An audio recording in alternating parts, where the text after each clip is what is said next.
Ladies and gentlemen, and welcome to the Star Wars Unlimited Regional Qualifier from Lille in France. My name's Ross Gilbert, and I'm joined, it feels like we've barely even taken a break, but a lovely Ben Fitzpatrick. How you doing, Ben? I am absolutely ecstatic. The first ever Star Wars Unlimited Regional Qualifier right here in Lille in France.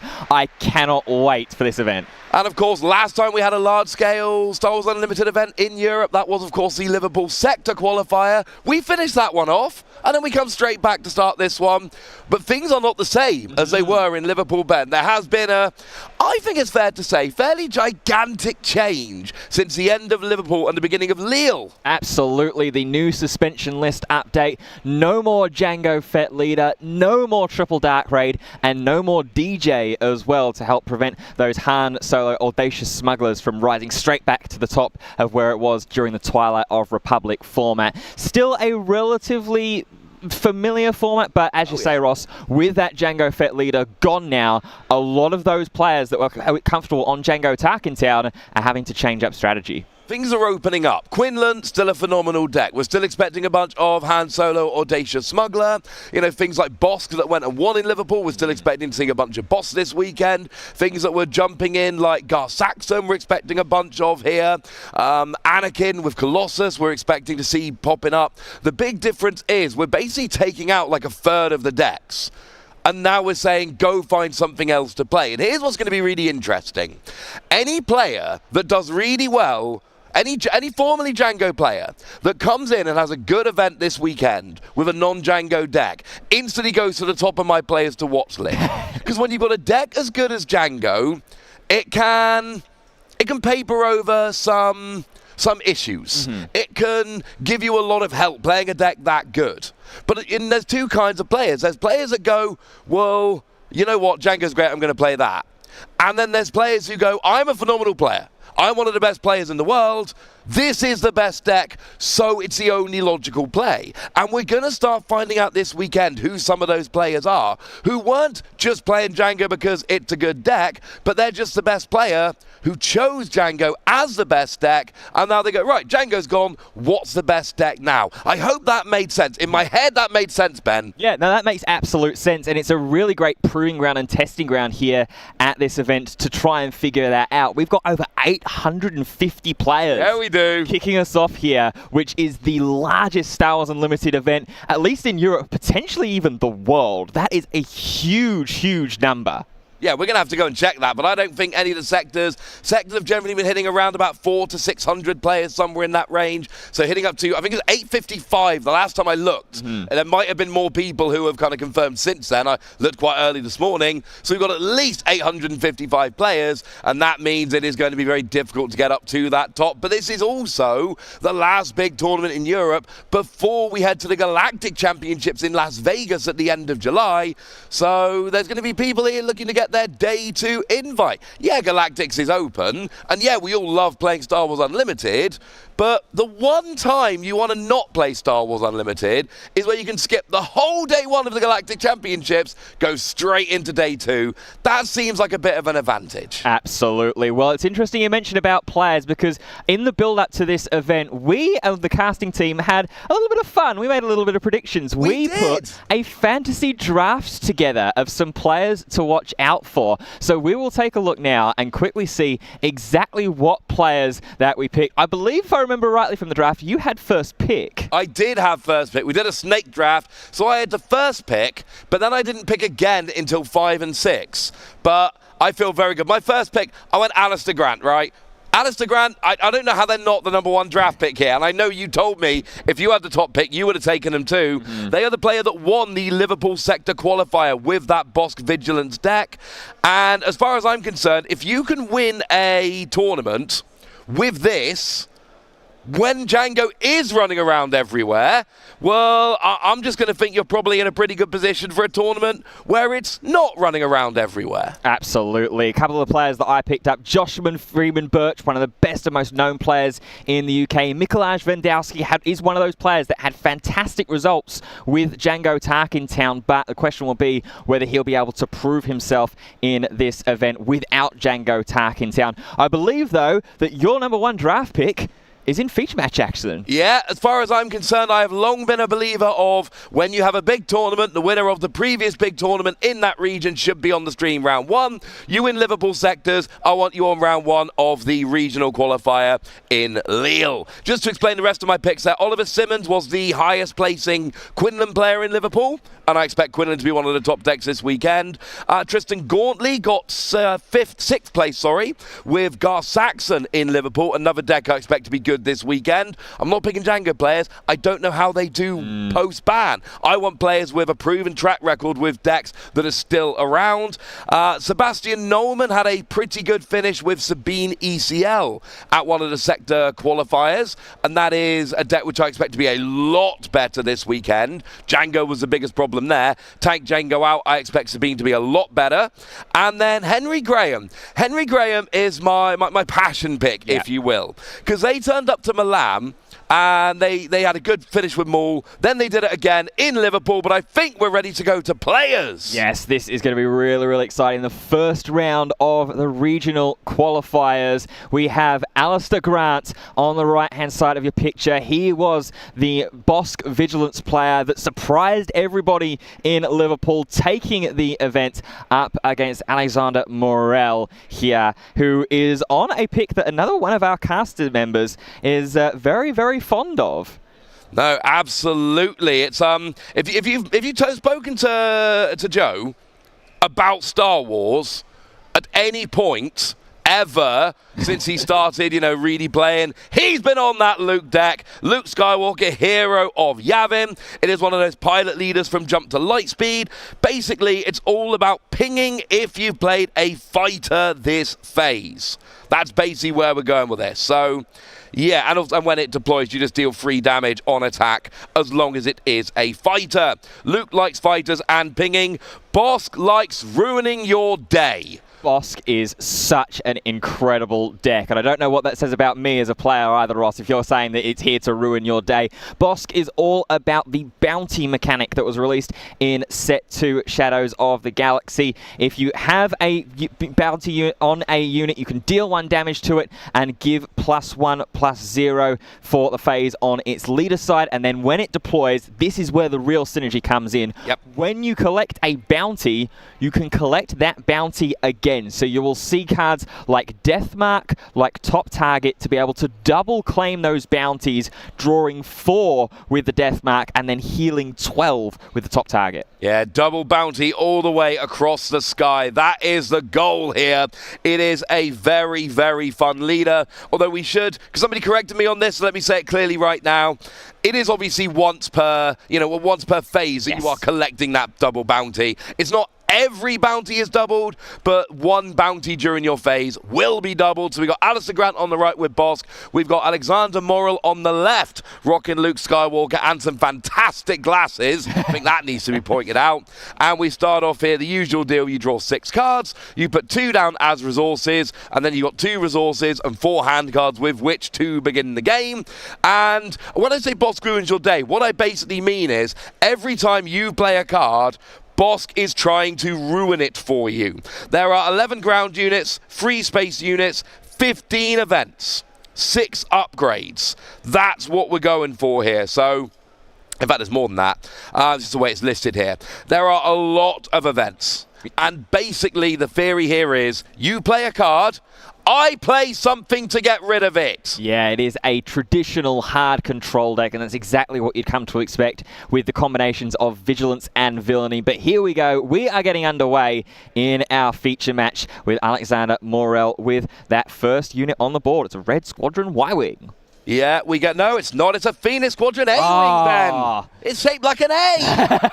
But it is that A-Wing. Nothing particularly special. Just a decent statted vanilla card. We see it a lot. But, oh, look. What did I say, Ben? What did I say? I said Alexander plays something, Grant ruins it. What happens is we play the unit, and then Grant uses shoot down. And that's actually a phenomenal card here, because not only does it take out the unit, but because you took out the space unit, 2 damage to the base. Yeah, and this is going to be a really interesting thing for Alistair to be able to be mindful of, and something I want to draw attention to. Alexander Morrill is on the Data Vault base here with his Luke Skywalker hero of Yavin. That is the 33 HP base, so you get a little bit more health to work with, but the drawback from that, or potentially the upside, depending on how you look at it, is that your minimum deck size has to be an extra 10 cards. So usually in Premiere and Star Wars Unlimited, you have a 50 card minimum deck. Data Vault says, no, you want that 3 extra health? Get an extra 10 cards into your minimum. Well, we've seen a very similar thing going on here. We did see Sabine's Masterpiece coming down from Alexander. But oh look, would you believe it? Grant's got an answer coming in here as well. Yeah, immediately attaching that death mark onto the Sabine's Masterpiece. So this is the draw 2 bounty, or potentially draw 4 if Bosk can be deployed in 2 phases time. But it's just going to get the 1 damage ping onto it for now. From the leader. From the leader, and is going to just have to be content with that as well. We see the claim and pass between the 2 players as they will go ahead and go into their regroup phase, drawing 2, putting 1 of those cards down into the resource row, and Alexander Morrill still has that Sabine's Masterpiece on board to be able to crash in to Sundari base this phase. Yeah, it did not get countered by Grant, but he doesn't really need to. When you've got that good bounty on there, you can be pinging it with Bosk, and you want to be able to claim that bounty later on down the line. You want to be able to use that as draw power, so no, it's not got it off the board yet. But the other thing is, with all of this countering, yes, you're going to take a bit of damage on your base. We see here Sabine is, that Masterpiece is going into the base. Fine. The problem we're going to find here is that actually you're not going to build up enough. If the boss deck does what it's supposed to do, that's going to start getting healed off. Your units are going to get removed, and that little bit of chip damage you've done, and what you need to do, is not necessarily going to stay. But here we go with another rather lovely space unit. We are clearly in space here. Here we get an X-Wing. Yeah, and this is Black 1, but it's not going to stick around for too long. We see the takedown immediately make its way out from hand from Alistair, but we've got a replacement straight away with the 2 extra resources. That's just going to leave Alistair to go ahead and take the initiative, and now we're going to go ahead and see, no, we aren't going to see the Luke Skywalker leader ability. So it is with Alexander's action. He's just going to go ahead and pass, and we will go ahead and regroup. We do regroup. We have got a couple of space units out for Alexander here, which is what he needs to do. Try and keep units on the board so that you can start chipping away at that base. That is how you beat Bosk. It is just keeping enough units on board for enough time to chip away at the base, get that damage all built up, and just hope your opponent isn't able to take them all out. So we do regroup here, and then Bosk just pings again. That's Sabine's Masterpiece. It goes down. Oh, look, there was a bounty on it. Better collect that bounty now. Yeah, but unfortunately for Alistair, it's only going to be the as written 2 cards that are drawn. Bosk hasn't been deployed just yet, which is interesting sequencing because we are at the deploy turn here for Bosk. We are at 5 resources, so that leader unit would be able to flip and enter into the ground, but Alistair just wants the ship dealt with here on that first action and doesn't want to give Alexander an extra 3 damage to put onto the base. The problem there is it's not just free damage. On attack, there is an aggression unit, so you get to deal 1 damage to a unit or a base, and there is a... That's heroism there, so we're good. But there would still be that extra damage, potentially even more if more units get played. We see open fire coming down, taking out that black 1. But I think that was a case of Alistair basically saying, look, I know I could get the double bounty, but I've got to weigh up, do I want to draw an extra 2 cards with a double bounty, or do I want to get Sabine's Masterpiece off the board before it can actually start attacking? Now, here we go with Bosk. And Luke hasn't been playing many ground units yet. There are 15 in the deck, but there's none out. So Bosk right now going unchallenged. Ooh, an early for a cause, I believe, in here. We're going to look at the top 4. There is 2 misses there. So we're only going to be able to deal 2 damage. You reveal the top 4 cards of a deck. For each heroism aspect card that is revealed this way, you deal 1 damage to an enemy base. So only hitting a 50% conversion rate on that very, very early for a cause I believe in. Typically, you see this card come down as a finisher. Get your opponent to 21 or 26 HP and damage on the base, depending on which type of base that you're up against. Then use that for a cause, flip the top 4, and clean out the game. But here Alexander realizing that he just needs to get early damage in and get it in quickly. And that is basically the game plan against Bosk. Like I've said, it is just get the damage everywhere you can. It's not a deck against which, excuse me, you can really start building up a big board of characters and units and then pulling off these big combo turns. Everything you do is going to get countered. Chip away where you can. And it looks like most things are going into the discard pile there from the 4 of cores, I believe in. So clearly Alexander is looking for something here. He's only got the 1 card hand. We're going to see the Luke Skywalker leader ping activate there. And just a claim and pass between the 2 players. So Alistair not electing to go and attack into the base with the Bosk leader unit on that phase. Just wants to keep it around and active as we go into our 6 resource phase here with Alistair having the first action.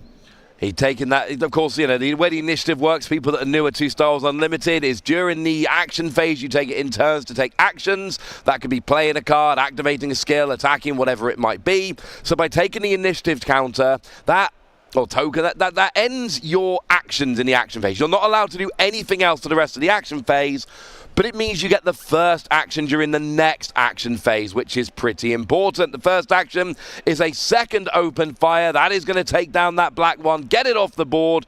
And, oh, what have we got here? Oh, so this is the Spark of Hope, which is going to be able to put a unit that was in the discard pile into the resource row. So Alexander going ahead and doing a little bit of ramping, thanks to that black 1 being defeated with that first action from Alistair. I quite like that. Having that ready, you know your units are going down thick and fast. Being able to use that for a bit of cheeky ramp, I think, is a fantastic little way to go about doing this. Now we get here's your Y-Wing, Ben. You wanted a Y-Wing. Here's your Y-Wing. I get my Y-Wing, and I get it going early in round 1 as well, but I'm a little bit more concerned about how much resources that Alexander is working with, and I don't mean in the row, I mean in hand. I think he's operating with a 0 card hand here now, and this is exactly where Alistair Grant will be happy to see his opponent. No cards in hand, just playing 1 or 2 units a turn. So going ahead and being able to 1-for-1 them really, really easily and playing out some of the limited units that we run in this Bosk Vigilance list. Here's one of them, Ross. It's the Client. I like the Client. The Client gives a bounty, and then that bounty heals your base. But if you double the bounty, then you get to double. I think you end up healing 10 damage from your base by collecting that bounty. And what you can do really nicely is essentially give the bounty and then immediately claim it on your next action, and Bosk will just double it up and you are good. Worth noting that Red Squadron Y-Wing, it deals 3 indirect damage to the defending player on attack. Against a deck like Bosk, which doesn't have many units in play, it actually ends up being a lot better. We've deployed Luke onto the Y-Wing. Yeah, but we've power of the dark side of the Y-Wing away, and that means that the pilot that's just been deployed is going to fall straight off and go back into the leader zone. And this is what I was talking about, Ross. Alistair has got Alexander exactly where he wants him. You play a unit, immediate answer. Try and play a unit, immediate answer. Leader deployment, power of the dark side, send it straight back into the leader zone with that epic action marker on it as well. So there's going to be no extra damage pings coming for the rest of this phase. Alexander wants to play Alistair at his own game, though, with an open fire onto Bosk leader. And that does take down the Bosk leader. No, it's not taking it down. It's only got 5 damage on. This is huge because you haven't actually taken it out yet. This is a very, very big deal. You will notice that there's 10 damage on the base on the left, 7 on the base on the right. Grant is now ahead. Sorry, Alistair Grant is now ahead in terms of base damage. We're actually up to 12 here. So we're 5 damage ahead in terms of how much damage has been done. I know there were an extra 3 to start off with. I get that. But still, Alistair is now pinging more damage. Alexander is playing from, pretty much an empty hand. One of the only big issues for Alistair is there's nothing to take out to double claim the bounty. Yeah, and that double claim isn't going to even happen anymore. We see the daring raid make its way down out of hand from Alexander in the first action of this phase. That final 2 damage is going to be just enough to send the leader away. And now Alistair has to try and think what the next response is going to be. Is this the time where we start to try and press this advantage that we've built ourselves up? Alexander is just going to go ahead and claim the initiative, and Alistair's going to pass. There's no further actions that Alistair is looking to take. So I'm assuming in hand that it is going to be a lot of counter events and a lot of counter upgrades to be able to deal with anything that Alexander tries to play down. But that's the problem when you're sort of playing in response to what your opponent does, Ross, is that sometimes you're left with empty phases. You are sometimes left with empty phases. Now, blue leader came down here, and it has immediately been given the bounty by the client. Blue leader, of course, is that fun one. It's either a 3-cost 3-3 in the air or a 5-cost 5-5 on the ground.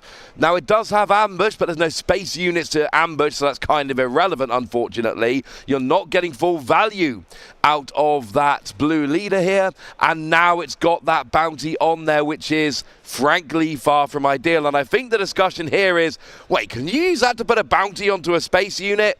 Yes. Absolutely. Yes, you can. Absolutely, you can. It's just a shame here for Alexander that that client still has its shield on here at the moment. If the shield was off of the client, then you'd have a better window to be able to put that blue leader into the ground arena, because remember, that gets 2 experience tokens as well if it is put into the ground arena. So it becomes a 5-5 for 5 resources in the ground arena, which would have been perfect to deal with the client. Here is that open fire now to deal with the shield, but maybe just an opportunity there. If the open fire was in hand and Alexander was looking to try and get the shield off of the client, do that first, then blue leader into the ground arena and wipe the client out.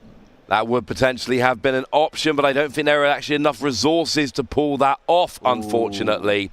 Here we come down, though. Oh, hello. Lieutenant Shildson He's here. Onto the board, revealed. I think that was 3 Vigilance aspect cards that were in Alistair's hand. It gets experience tokens for each one that it is revealed. Here comes Perilous Position now, which is going to be enough to take care of it. Yes, it will be. Yeah, -2 plus exhaustion, but of course if the -2 HP brings you down to 0, then it is just a removal card. And now we see what Alistair's deck is doing so nicely. You'll notice he's down to 2 damage on his base, because of course he took that bounty on the blue leader when he took it out with Perilous Position. So that means that he's healed up his base. He is well ahead on base health here. He's got 2 ground units down to Alexander's nothing. Both leaders have previously been deployed and use their epic action.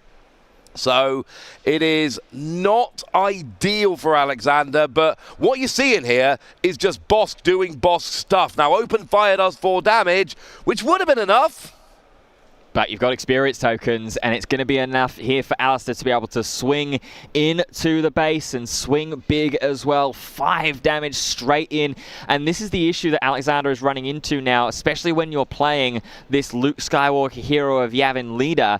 Because the ability is so reliant on attacking with fighter units, you are very seldom playing into the ground arena, so it is a big opportunity to just get arena dodged, and we're seeing it here now. Alistair Grant firing Force Lightning up into the sky, taking care of that blue leader, and still having a ground unit on board, the 8-cost Emperor Palpatine. Yeah, that Palpatine is absolutely huge. It's one of the big finishers. Bosk likes big finishers. I'm going to chip away, break your spirit, and then when your spirit is well and truly broken, that's when I bring in big things like Emperor Palpatine to come in and just absolutely end the game, and that is where we want to be here. And frankly, right now it's working. Getting this little Green Squadron A-Wing out, this is not good enough at this point. At this point of the game, with where you are, didn't even last any time. Supreme Leader Snoke comes down, -2 to everything, which is enough to just take that out, and that is the problem we're in here. Alistair now has the board, he's got the base damage, he's got the hand size. Every part of this game now is in Bosk's favor, and yes, we did just get an X-Wing down, yay! I'm not 100% sure that's going to be enough. No, and I think that's only I think there's a 0 power X-Wing that's on board right now, Red 3. Just be able to attack in for potentially nothing here, thanks to that blanket -2 with the Supreme Leader Snoke. But you're absolutely right here, Ross. Every measurable metric in terms of tempo is with Alistair Grant here in this game right now. And you can see that the extra 3 HP that Data Vault is going to be able to give Alexandra is not going to be enough here. With the sheer amount of power that is on Alistair's side of the board in units, any one of these units, aside from the client that swings in, will be able to take game 1 unless Alexander has a big answer here. Yeah, that is actually Red 5, I should say. On attack, you deal 2 damage to a damaged unit. It's a 3-4, but it's not good enough. It's a 1-2 right now as well because of Snoke, so exactly. It is 1 measly damage that will be able to fire in to get Alistair's now untouched base because of the healing that he has been able to do. Worth noting, the client is still on the board.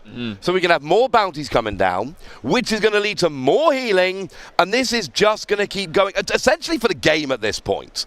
Like, Grant has set up a great position now. We do have 25 damage on the base, so we're quite close. There's only 8 damage, which is actually left at this point, but before that base has gone. Alistair is right on the edge of actually taking out that base. It is, it's looking pretty good. Yeah, we're going to see a little bit of damage fired on into the base here. It's going to take care of the Lieutenant Chilton with that on-attack ability, but all it should be here from this point onwards is just an attack in from Alistair Grant to be able to take this game 1. It's been a very valiant fight here from Alexander Morel, but as we've said, every traceable metric here from Bosk Vigilance has been able to do enough to be able to continue that on. That was a stay on target, by the way, that Alexander Morel played down in combination with that Red 5. Well, speaking of combinations, we just had 6 damage coming down from Emperor Palpatine in combination with a 25 damage that was on the base before. That is now up to 31 damage. We still got the client available to attack. We still got Supreme Leader Snoke, which is available to attack. I don't know if Alexander is going to be able to get out of this action phase with his base still intact. Ooh. Now, he does have an option here for Palpatine, but it's not even taking it out, and you kind of need to go after the Snoke here. There goes the attack with Snoke, and Alistair takes down the base, takes game 1, and is now ahead 1-0 in our round 1 feature match. Last time we were talking about Star Wars, Ben, we saw Bosk winning. This time we're talking about Star Wars, and we see Bosk winning. Yeah, unfortunately, the strike true there is kind of a last gasp resort for Alexander Morel. Wasn't able to do enough. Ideally needed a ground sentinel to just buy him that 1 extra action, but unfortunately not to be in game 1. But as you say, Ross, Bosk Vigilance doing exactly what it needs to do. That traditional Vigilance villainy hard control. Get through the tempo early, especially against a heroism aggression leader like Luke Skywalker, hero of Yavin. You're expecting a lot of aggression early. Weather that early storm, weather that tempo, and then accelerate into your late game finishes, as you said and as we saw. Emperor Palpatine, Supreme Leader Snoke, a big Chilson, and that'll do the job. And that was textbook boss. That was absolutely textbook Bosk Vigilance. There we go. It was, in the early game, just you do something, I counter it. You do something, I counter it. Using things like perilous position and open fire and everything else. But then when we get to the end game, you end up with things like Palpatine and Supreme Leader Snoke, by which point you've broken your opponent's board to the stage where they cannot deal with it. Everything that comes down is already a -2/-2 because of Snoke. And then you see, you know, Alistair's not that worried about the base in the early game. You'll see a little bit of chip damage coming down here and there. Like, where you've got a bit of time, you might as well. But Alistair doesn't really care about going after the base.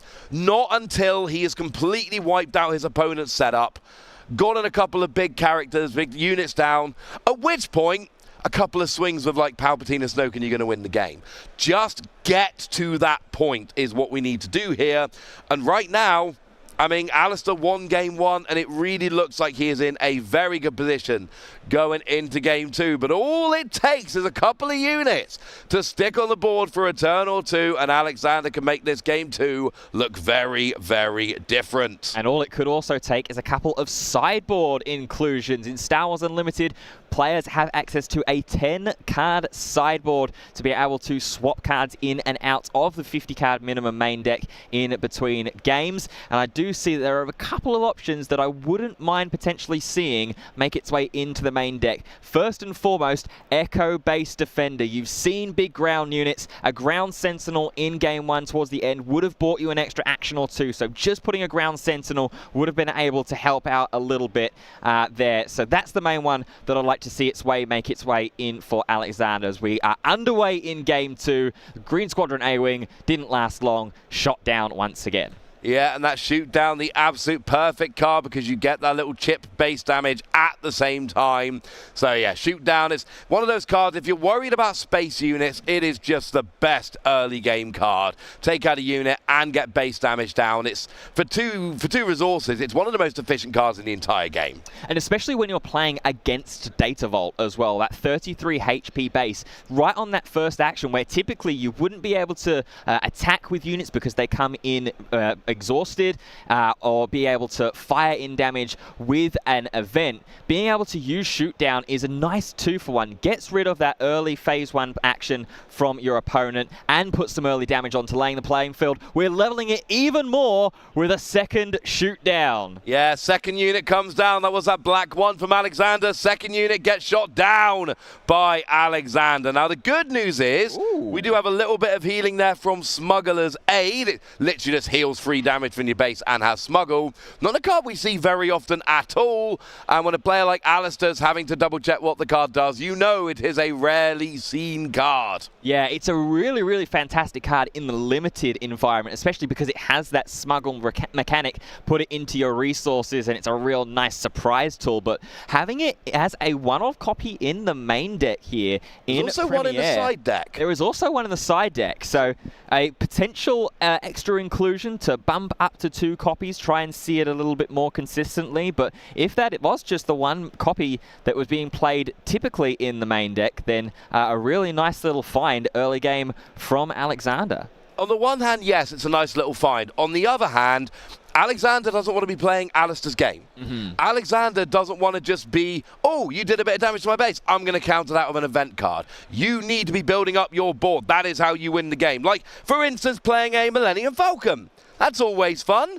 Get the Millennium Falcon down. Oh, no, wait. Open fire has taken it out. I'm not exaggerating when I say boss here to ruin your day. You play a card, your opponent is going to try and take it out immediately. Yeah, Alistair has hit a fantastic hard removal curve in these opening phases. And a lot of players will look at this board state, maybe a little newer to the Star Wars Unlimited, and go, well, hang on, there's no units on Alistair's side of the board. How can he be ahead in any kind of fashion? But when when you look at the discard piles between both players, you see a lot more units in Alexander's discard pile than you do Alistair's. Here comes another attempt to put a unit into play. This one's going to stick around for now, but the death mark is drawn onto the A-wing. Now here comes Sabrine's masterpiece. Alexander starting to widen that space arena a little bit more. After this game, Ben, me and you are going to have a chat about Y-Wings and A-Wings. That is a Red Squadron Y-Wing, and it is the one that does the free indirect damage when you attack. But Alistair's looking at that going, oh, sweet, my opponent put a draw engine in play for me. I'm going to take that out, and then I'm going to claim the bounty. Now, we did a ping with the leader. We now get a perilous position to -2. That is 3 in total, which means that you do get that double draw. Alistair loves it when his opponent gives him a draw engine. Oh, also, you might have noticed, leader got deployed, so it was quadruple draw. Yeah, this is incredible sequencing here from Alistair Grant, and this is something that is very, very common for Star Wars Unlimited players, almost Star Wars Unlimited 101, if you like, Ross. When you are on the deployment turn for your leader unit, so you are at that stage where you control the necessary amount of resources or more, if your leader has an action on its leader side, you typically want to use that first before the unit gets deployed to get that extra value. That's exactly what we saw there from Alistair. Soften up the Y-Wing. There we go. To be able to perilous position it away once the Bosk leader unit had been deployed. Another Sabine's masterpiece tries to come down. No glory, only results. And that's what Alistair is getting here in round 1. Yeah, I didn't even get to tell you, I believe it was a heroic resolve that came down onto Sabine's masterpiece, and unfortunately did not matter. It had a +1/+1, but unfortunately 4 means it is taking out. Now, we do see Biggs Darklighter coming down here as a ground unit, often played as a pilot.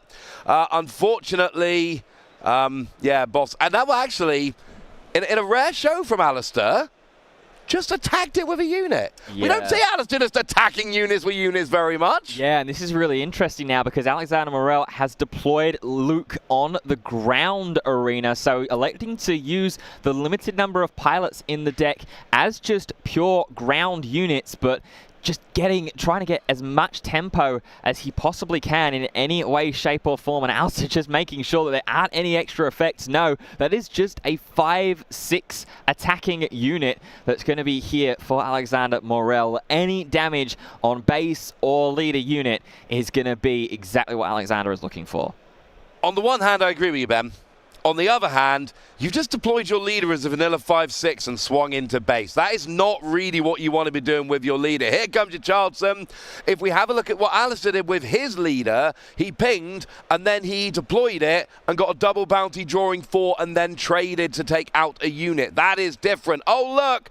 4 vigilance cards in hand this time. So that is 4 experience tokens, putting it up to a 6/6 ground unit. That is a beefy lieutenant. And it's got Sentinel as well. So if this Luke Skywalker leader unit without any modification is going to crash into it, the Luke Skywalker will go back into the leader zone because of that 6 attack that the Chilton now has. Just a note on the cards that were revealed there as well. Double Super Laser Blast, Vigilance, and an Avenger. So all signals to Alexander there that depending on how wide you want to go, I have answers in every single way. Go really, really wide, I've got Super Laser Blast, we can just hit the hard reset button. Play something big down, I've got Avenger to take it out. Play Vigilance, if you want to try and go over the top, then I will heal away. And now we see Luke not even trading with Lieutenant Charleston, does some damage, but gets taken out, gets defeated. Now we see Bosk swinging into base, and this is what we were talking about a minute ago. Bosk isn't really there to swing into base, but I don't know, I got nothing else to do. I might as well swing into base. Absolutely, as we see the MC-30 Assault Frigate make its way into the space arena. It's a 5/5 overwhelm unit, also with the raid keyword, raid 1. So when it attacks, it is a 6/5 as opposed to just the 5/5. but we've seen it from Alistair Grant's hand already that he has immediate answers. We are at 3, 6, 8 resources, so we're one short of the Avenger that Alistair put down from the Chelton. We don't need it though, because we've got Palpatine again. Yeah, who needs Avenger when you've got Palpatine? Palpatine, of course, comes in with that 6 extra damage being done. That allows you to generally take out at least 1 unit. You can actually put that 6 damage wherever you like around your opponent's board. Yes, that does include space. And again, it's that A-Wing coming down with Raid 2. That is not what you want at this stage of the game. It is not as good as a unit which just got defeated for you. And yet, when you're doing this, that's basically signaling to your opponent, I am not keeping up. You've got your Palpatine you just played. What about my 2-cost A-Wing? That's not the same. Yeah, with only 3 HP as well. So even if Alexander Morel is able to deal with, say, Bosk leader unit in a couple of actions time, Alistair in the next phase can just do the exact same thing that he's been doing all game.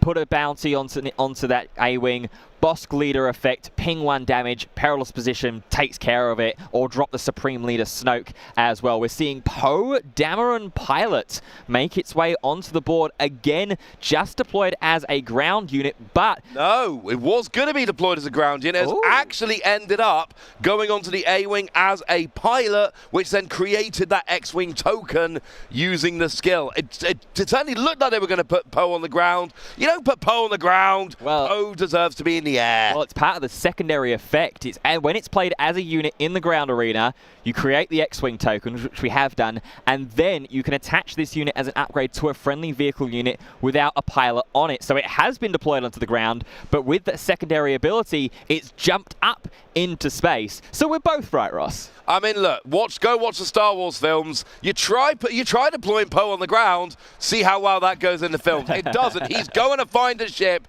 He is going to pilot it. That is what happened here. Canonically, very, very accurate.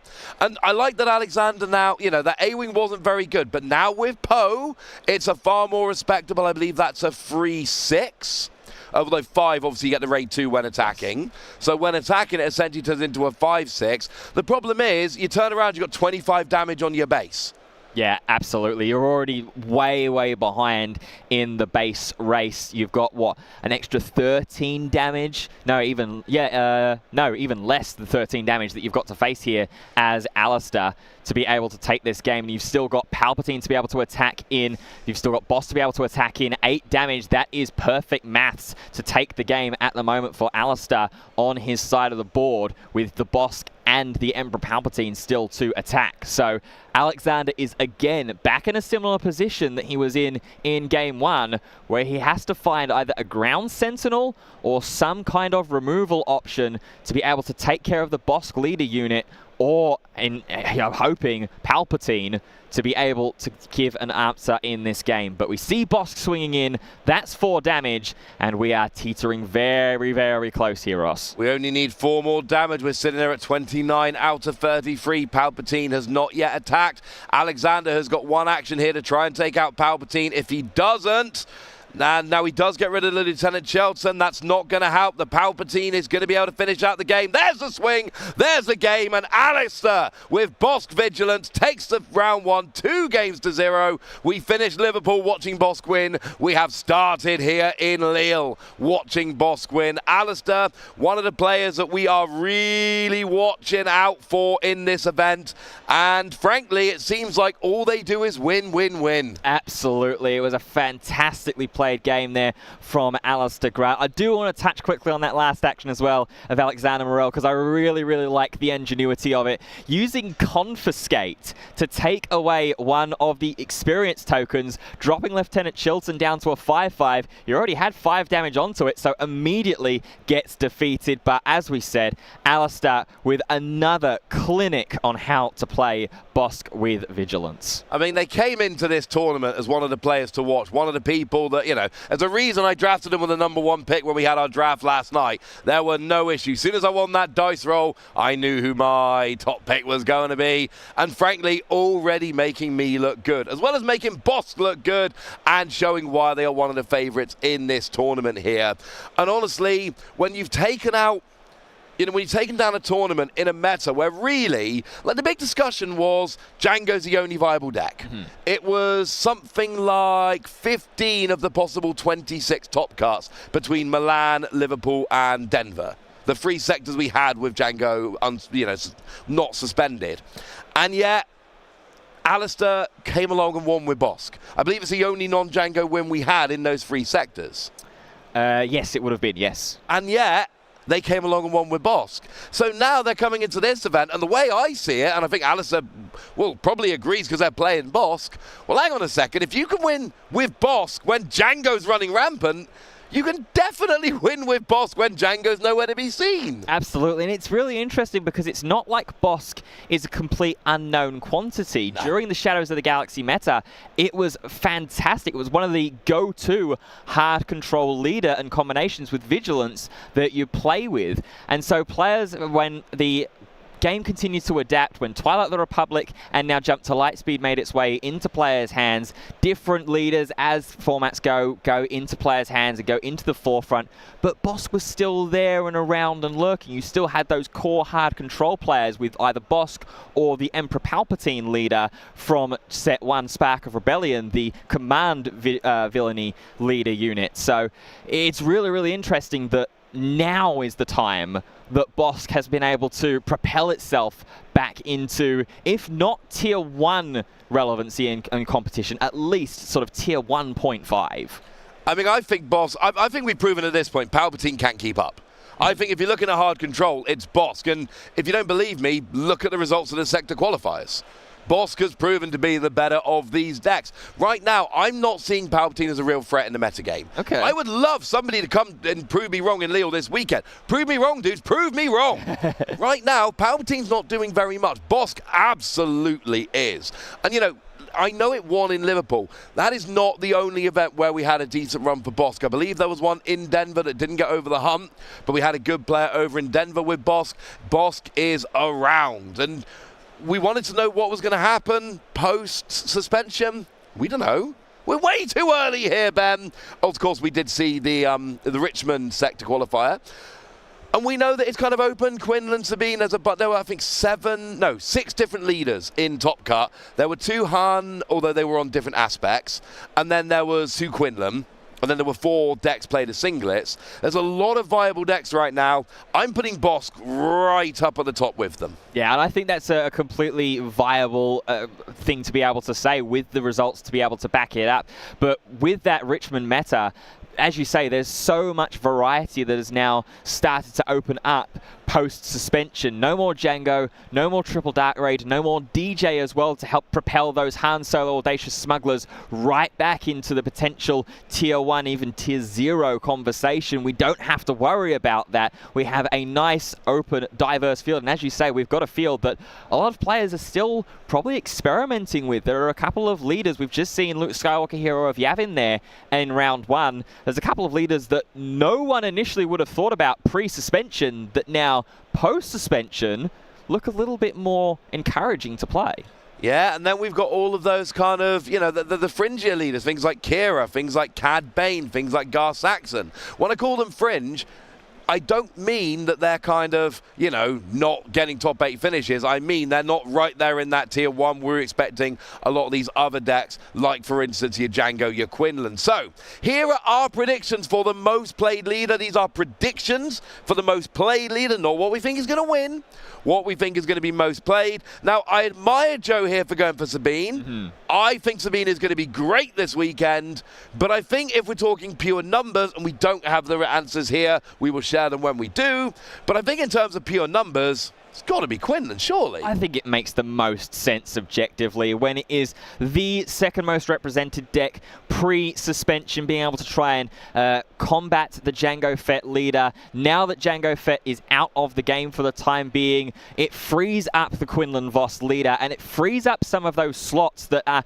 were potentially looking to try and counter Jango directly to be able to include some new units, some new events, some upgrades potentially. Quinlan is It's just so versatile, and when it's paired with that Tarkin Town base, early Tarkin Town epic action for tempo is one of the strongest things that you can do early game. So I think that I love Sabine. Sabine has been a known quantity since the start of the game, but I think I'm with you, Ross, and it looks like Driss is as well, that Quinlan had the numbers advantage before suspension and can still have the numbers advantage post-suspension.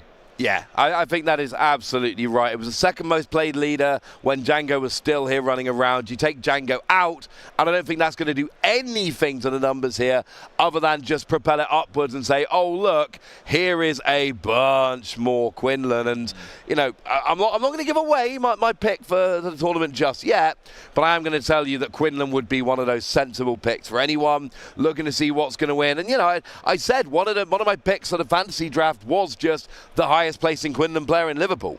Yeah. Give me the best Quinlan player on my fantasy team. Yeah, it makes sense. Oliver Simon's a fantastic player, a very well-known and proven player in the UK scene as well, and we'll have to keep an eye out and see and how he prevails throughout the rest of the event, as with everybody. But I'm really interested to see, because we've got over 850 players here at this regional qualifier, who is on some of those lesser expected and lesser known leaders and aspect combinations. I always love to see some of the ingenuity, some of the creation. I do know that there are a few players, and there is a core community at the moment that's been very adamant on Captain Rex with droid manufactory as its base. Mono Command Captain Rex. You told me this earlier, Ben, and I was frankly unconvinced. You've just told me again on air, and I remain, frankly, unconvinced. But this is one of those situations where would genuinely love to be proven wrong. I want to see leaders that nobody else expects. As a player, I want a really narrow metagame that I can try and counter. As a caster, as an analyst, I want the widest open, most annoying meta ever.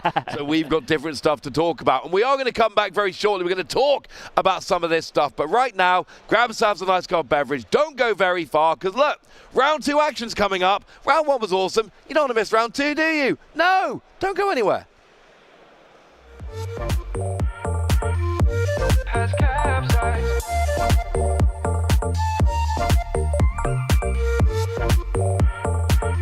Gotta find my way to you.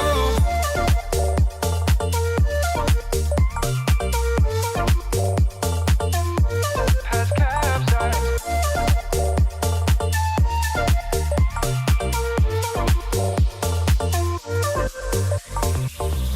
Gotta find my way to you. No matter what I do, gotta find my way to you. Your heart is drifting out of reach. Gotta find my way to you. No matter what I do, gotta find my way to you. Even though you're next to me, gotta find my way to you.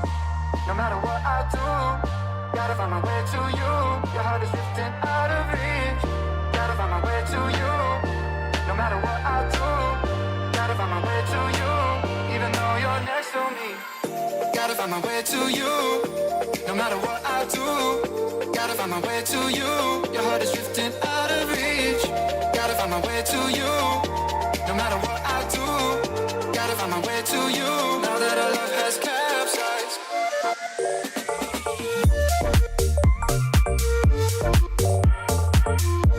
Has capsized.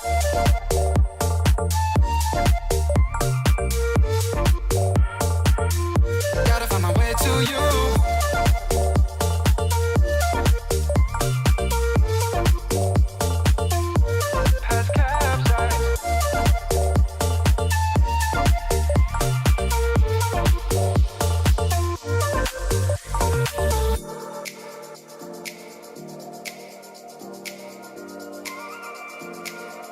Gotta find my way to you.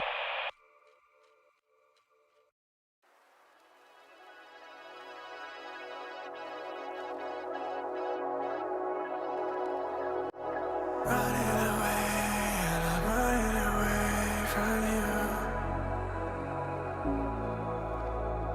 Running away, and I'm running away from you. From you.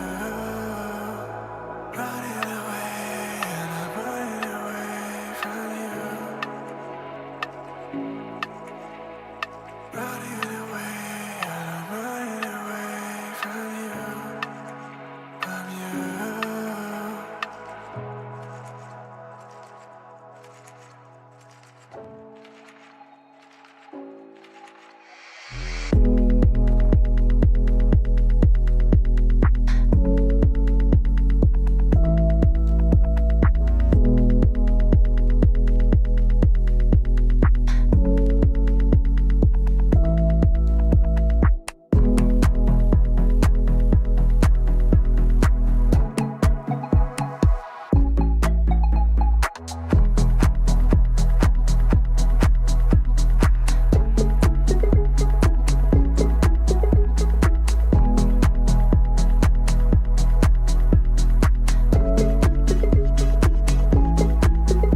second for you.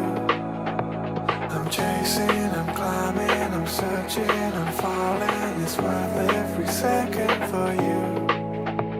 I'm chasing, I'm climbing, I'm searching, I'm falling. It's worth every second for you.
Bittersweet and I'm walking slow. Sensitive, feel the afterglow. Looking for things that I can't control. Fear from my past cause it always shows. Do I wanna try? Can I let it go?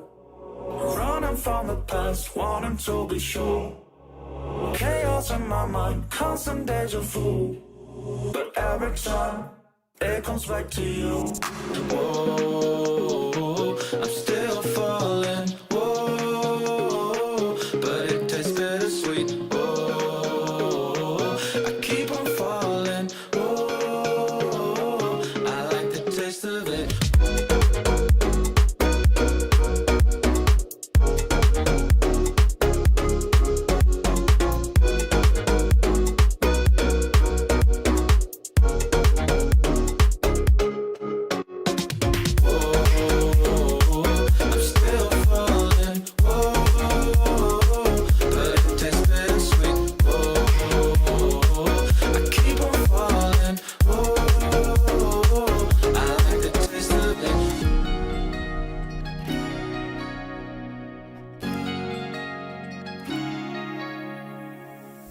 Blacking out, afraid just fading day by day.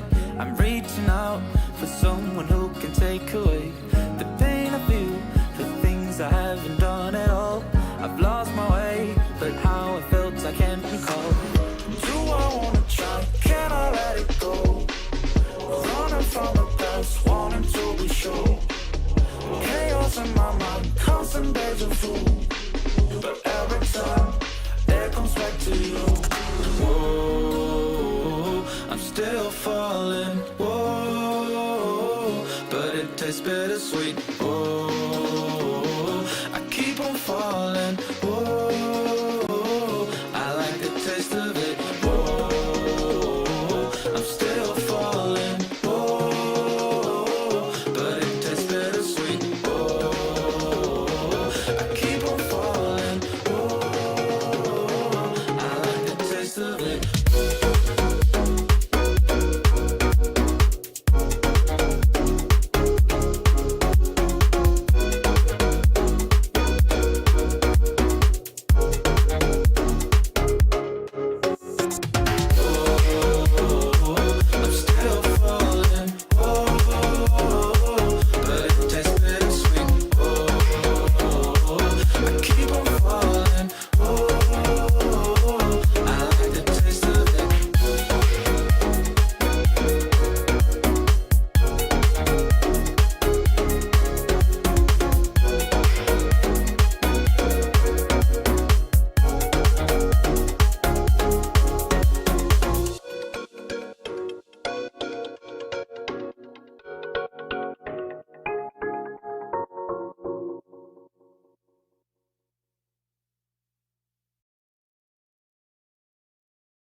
up what I don't wanna show. I let you in deeper than I let anyone else before. Fell in love with my broken pieces, took them all and made them yours. Didn't know what my heartbeat needed, skipping out.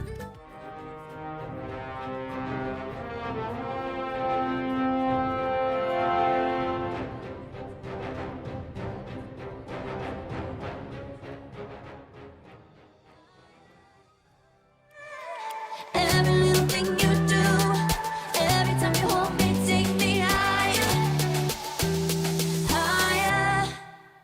Ooh, you take me higher. Ooh, you take me higher, baby. You take me higher. Ooh, you take me higher, baby. You take me higher. Ooh, you take me higher, baby. You take me higher. Yeah, you take me higher, baby. But I can't help my heart. Even though our time is short, there's always this piece of me that's yours always. Even though our time is short, there's always this piece of me that's yours.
Your smile keeps playing, you're miles away, yeah. I would go overseas just like that. Don't overthink it, why can't you stay here? Give me the call and I'll just be there like that. I don't understand it, but you keep me together when everything around me keeps me under pressure, yeah. It's so overwhelming, but I will wait forever so you can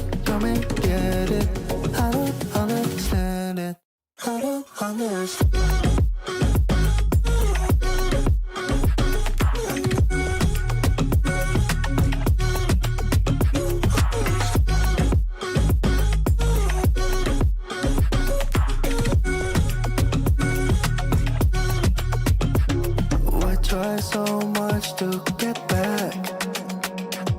Ain't something you thought I had to drive me crazy. Welcome everybody back to Lille. I am Joe Curley.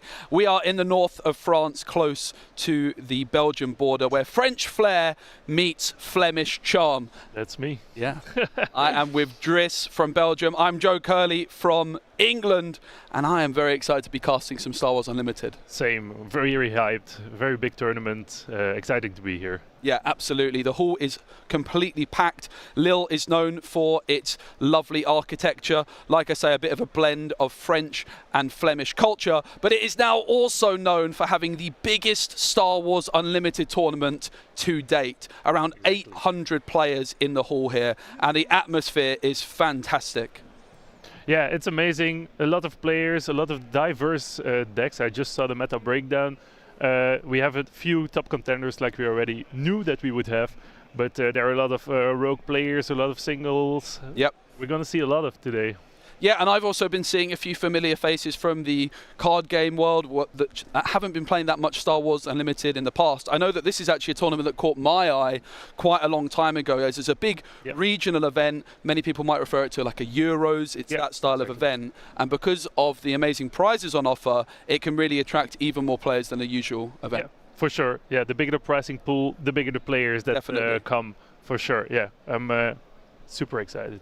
Yeah, absolutely. Of course, we had the new set quite recently, Jump to Light Speed, and a lot has changed though since Jump to Light Speed came out. In particular, those 3 restrictions really shifting the meta. We had DJ, we had the leader as well. Yeah, Django, and the triple raid.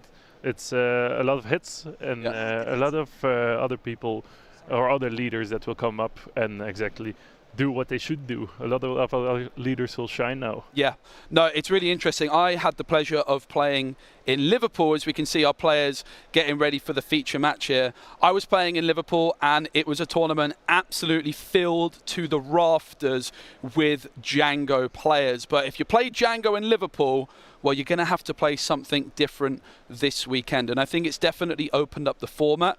DJ may be a little bit more of a surprising restriction, Driss. What's your thoughts on DJ getting hit? DJ was a really power play in the Han deck, so I think it wasn't on my list, to be honest. Yep. But I certainly see why they would change that up or like limit him. I was thinking they would like limit him with the leader, that they would like implement a rule that you can play DJ but not with certain leaders. Yep. But yeah, looks like they just got rid of him in the whole run. I mean, I kind of respect it, right? If you're already restricting a few cards, it feels like the perfect time to do it. And I know that DJ was definitely very strong in the previous set in that meta game. And I have to say, as a new player, I started Star Wars Unlimited just about a month ago. I'm quite new here. And the new player experience against the Django, the triple dark raid, it felt a little bit unfair. And I have to say, the thing that felt most unfair to me as a new player was when my opponent played DJ, stole my resource, and then destroyed it with Han Solo. That did not feel very good. And I personally think these kinds of interactions are not great for the new players. And I think it's a really interesting decision, and I'm all for it. Exactly, yeah. When you're like a new player, you just come to a tournament just to have fun, and you get run over by stuff like that. It's not that fun of a thing to happen. Exactly. But what has your experience been so far as a new player? Yeah, no, it's been absolutely great. I've been able to attend, I think, 3 different tournaments now. I went to 2 in Sweden. I went to the one in Liverpool as well. Wow. And just lots of really friendly players. I've really enjoyed the culture of the game. Yeah. And I have to say, I've loved the deck building, but the gameplay for me, Driss, is what I've really fallen in love with. Every time after I finish a game, I think back and I just wonder, if I just did this one subtle thing different, it could have made such a huge difference. It is, and that's, I think, in my opinion, is where you can really split the really good players from the just having fun casual players. Like those slight small changes in decisions that they make at certain timings can give such a big impact on your game. And I think another thing I have to say that I've been really impressed by with Star Wars Unlimited is how often the games come down to one action, right? Like if I had one more action, I could have won. And I think that really makes it a very high skill ceiling game where the players have a tremendous amount of agency, and every one of those decisions matter, whether it's what you're resourcing, but I think it's the sequencing in particular where the skill really shines, and when to take the initiative, when to pass. I have to say, Driss, there's nothing more satisfying for me than saying a simple 4-letter word, and that is pass. And your opponent looks at you like, oh, okay.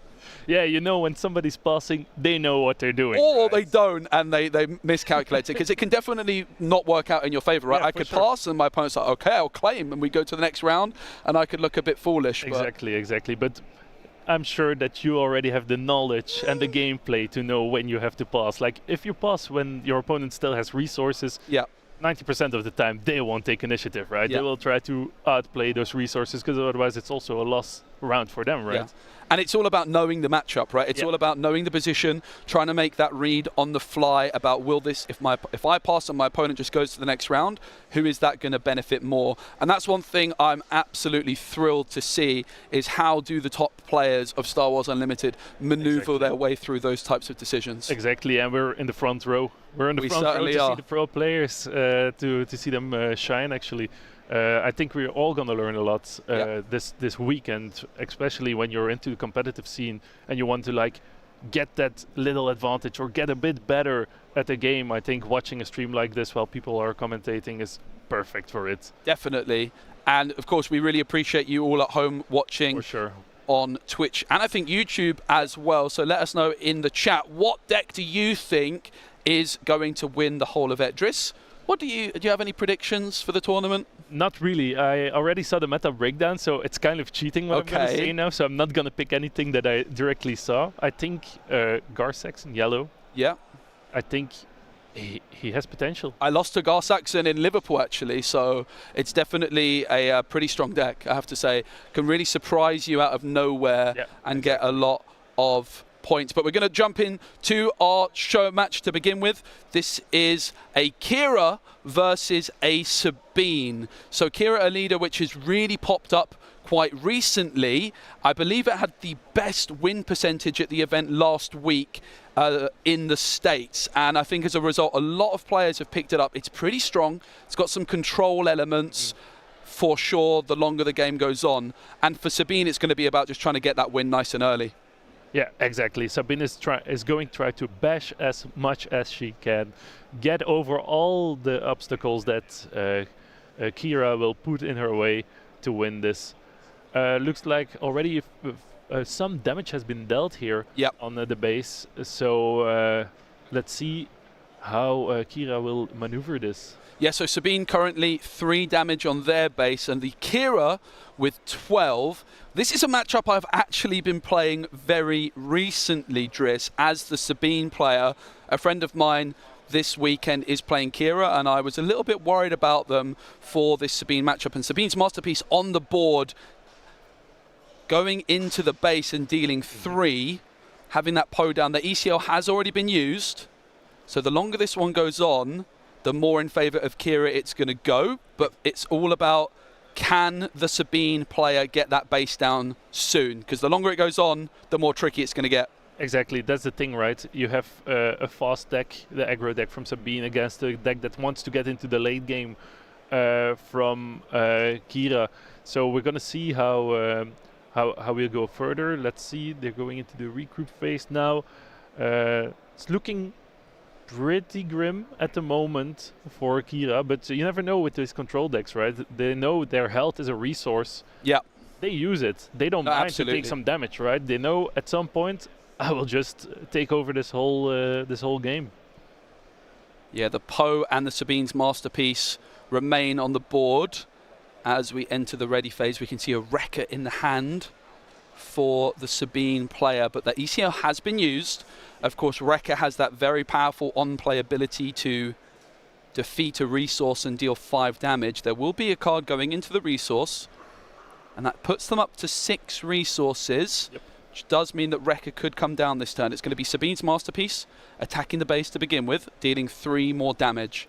Yeah, for sure. You want to start using as much as your units as you can, as soon as you can as a Sabine player, because you never know what the control player Kira might have up their sleeve, right, to remove from play your units. Yep. There's 33 HP on the base here for Kira.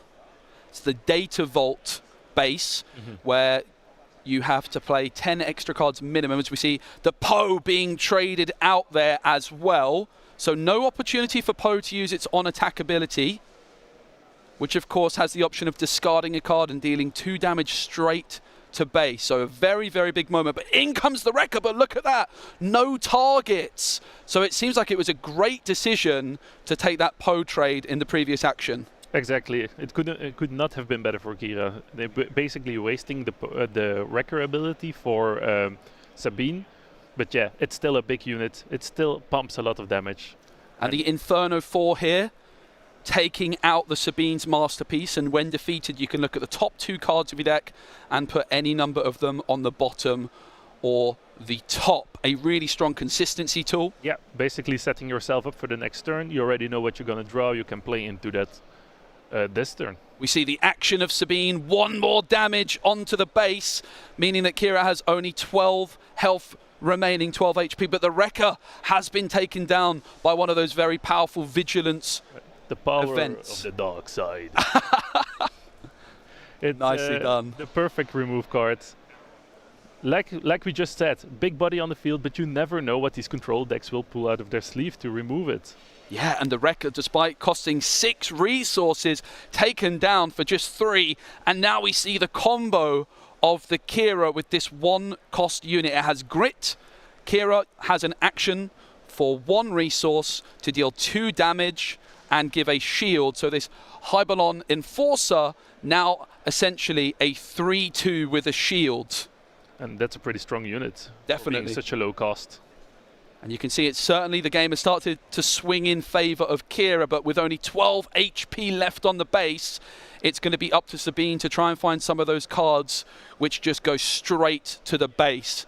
I think that turn where Poe was taken out before it got its on-attack ability was really huge. This was a huge turn for Kira to stabilize. Yeah, indeed, like you said, it was crucial to get those units away from Sabine, and now you're going to see she starts to struggle. Every unit that gets on the field will probably get an answer from Kira, and that's when you start losing your momentum as an aggro player.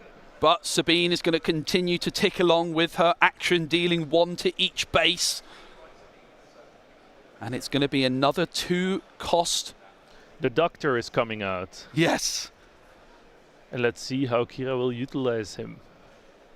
Not exactly the perfect moment for it. It's not dealing any damage, Dr. Pershing, but of course a card draw tool, a bit of an engine. Yeah, for sure.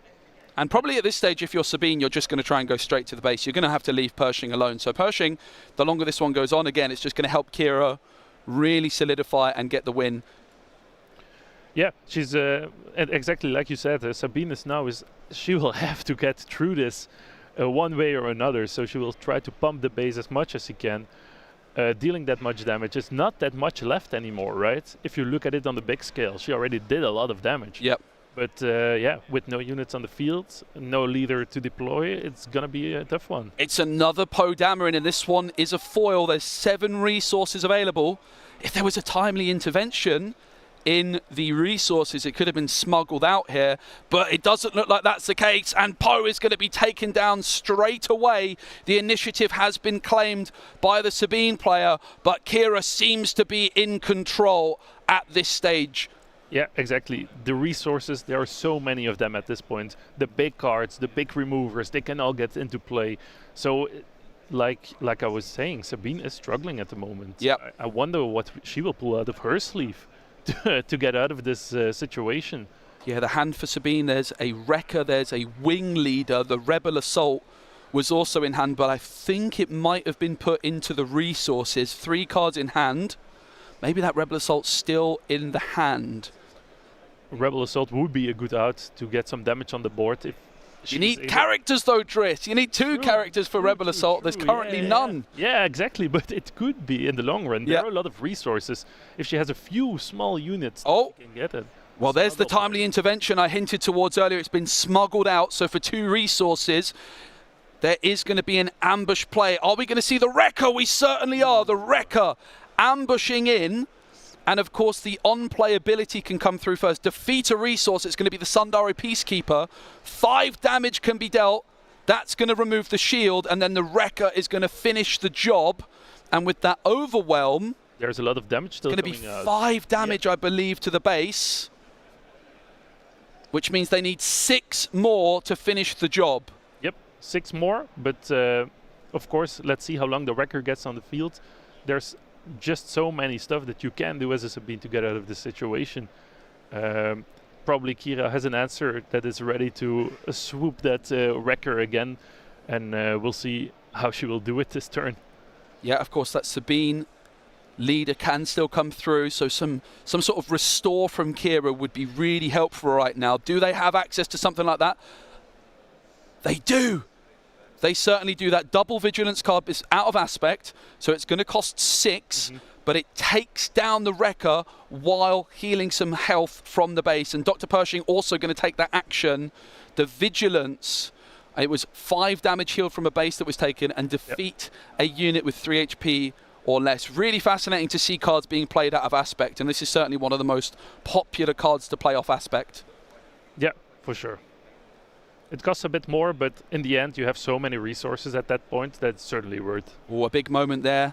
The resource for Sabine was a Cassian Andor, which of course has Smuggle. Yeah.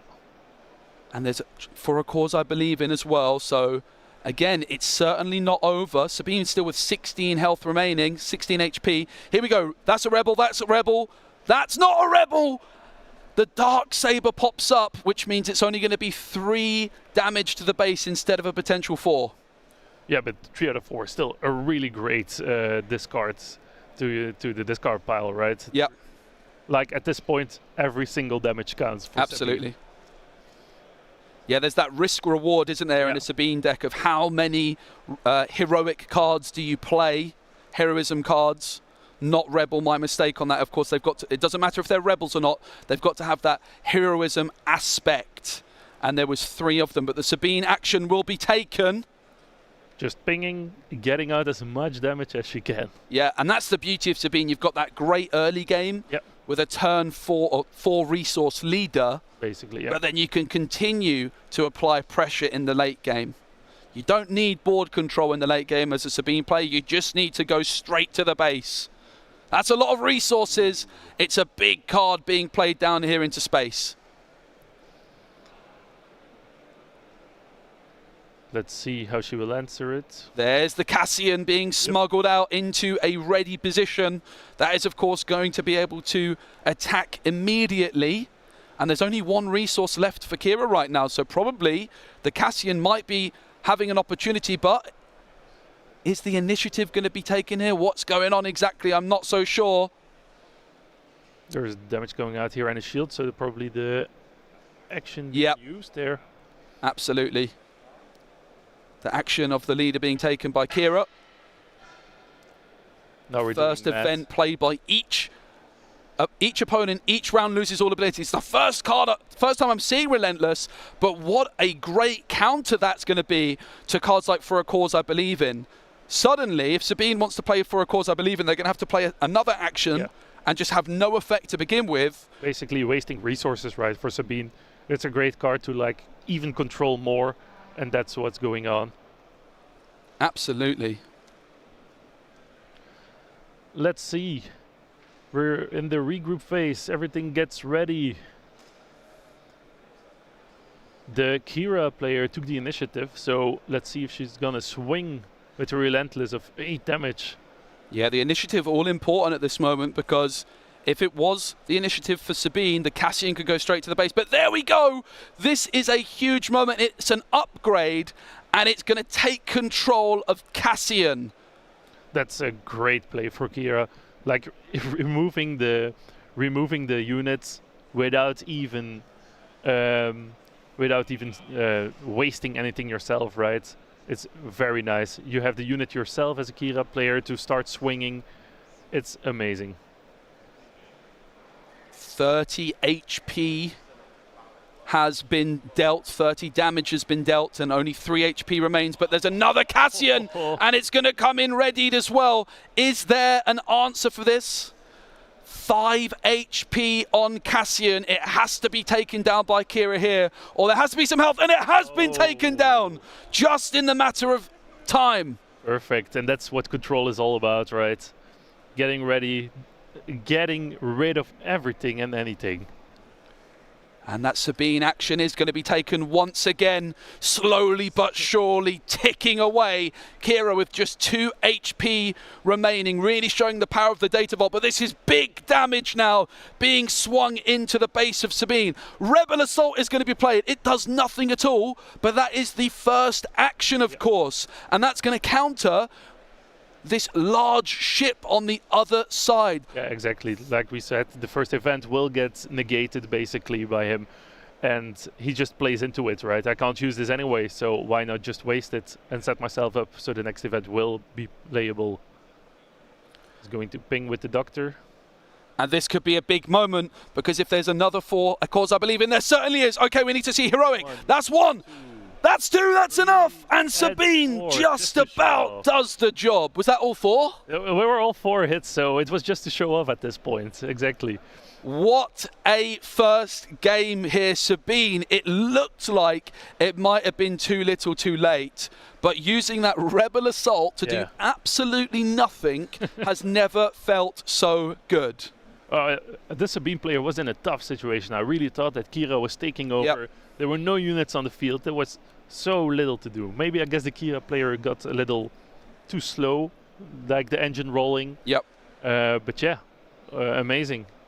I mean, what's really fascinating to look back on is, if that was me, I'm pretty sure if I've got no units on the board, I would be putting that Rebel Assault into my resources. Yeah. So what a fantastic decision to keep hold of it. Exactly. For a moment like that. Yeah, and I think, like we discussed earlier, that's what like splits the players, right? Like maybe the Sabine already has a lot of experience fighting Akira. You never know, right? Yep. And she was ready for the big spaceship to come down. But yeah, it was a perfect play, a perfect situational play. Maybe also hoping to draw the 4 cards I believe in, because I'm not sure if it was actually already in the hand. I think they had a couple for a while, you know. I think they made sure to hold on to those, because it's such a key card in moments like that. Yeah, for sure. Like those last damage, getting them out for free without even having to play a unit. There should be already a relentless, like there was right now on the field, to stop that actually. So yeah, perfectly played from the Sabine player. Very nice. Now, if I was playing Kira this weekend, Driss, I would be having quite a lot of cards in my side deck, potentially, to try and deal with a deck like Sabine. You've got a lot of expensive cards in a Kira deck that cost 9, 10 resources. And in matchups against other Vigilance decks, perhaps, that are quite slow, those are going to be great. Yep. But when you're playing against Sabine, those really expensive cards are probably going to be a little bit of a liability, and therefore I would imagine that Kira might have some tricks up their sleeve on the sideboard, but we'll have to wait and see, that's for sure. Of course, both players started off with a win in round 1, so whoever wins this one will be 2-0 to start the day. It's 9 rounds of Swiss today, and we do not have a lunch break. So you could be glued to your TV all day long. Exactly. Order something so you don't even have to leave a second.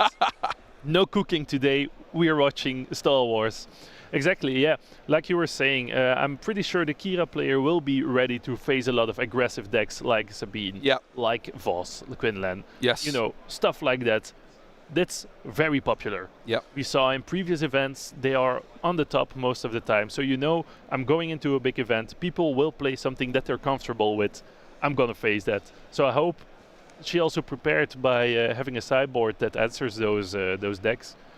Yeah, and another thing that's also worth considering is upgrade removal, and when do you use that? We saw that big 5-cost upgrade which stole the Cassian. Well, if you're using pilots as Sabine, something like Luke Skywalker or Chewbacca, that is a card you have to be absolutely terrified of. So as a Sabine player, do you keep those cards in your deck or do you sideboard them out? There's a lot of mind games going on with the sideboard, but here we go.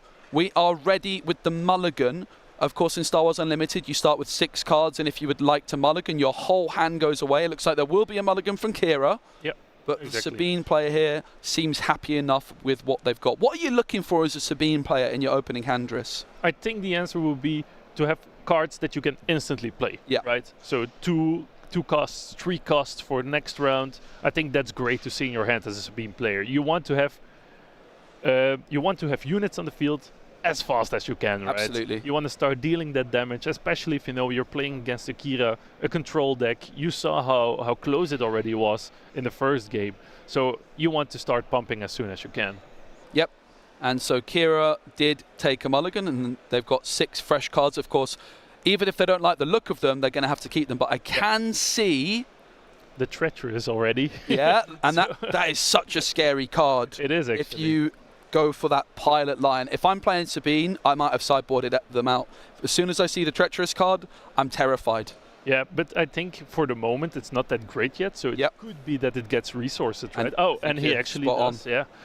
Now, Kira, a really key thing for this deck in this matchup, it's one of the few matchups I've got a lot of experience, because I was literally playing it yesterday while we were like waiting for rehearsals to start. I was playing some Sabine against Kira, and a really, really interesting thing for the Sabine player is when do you use the energy conversion lab?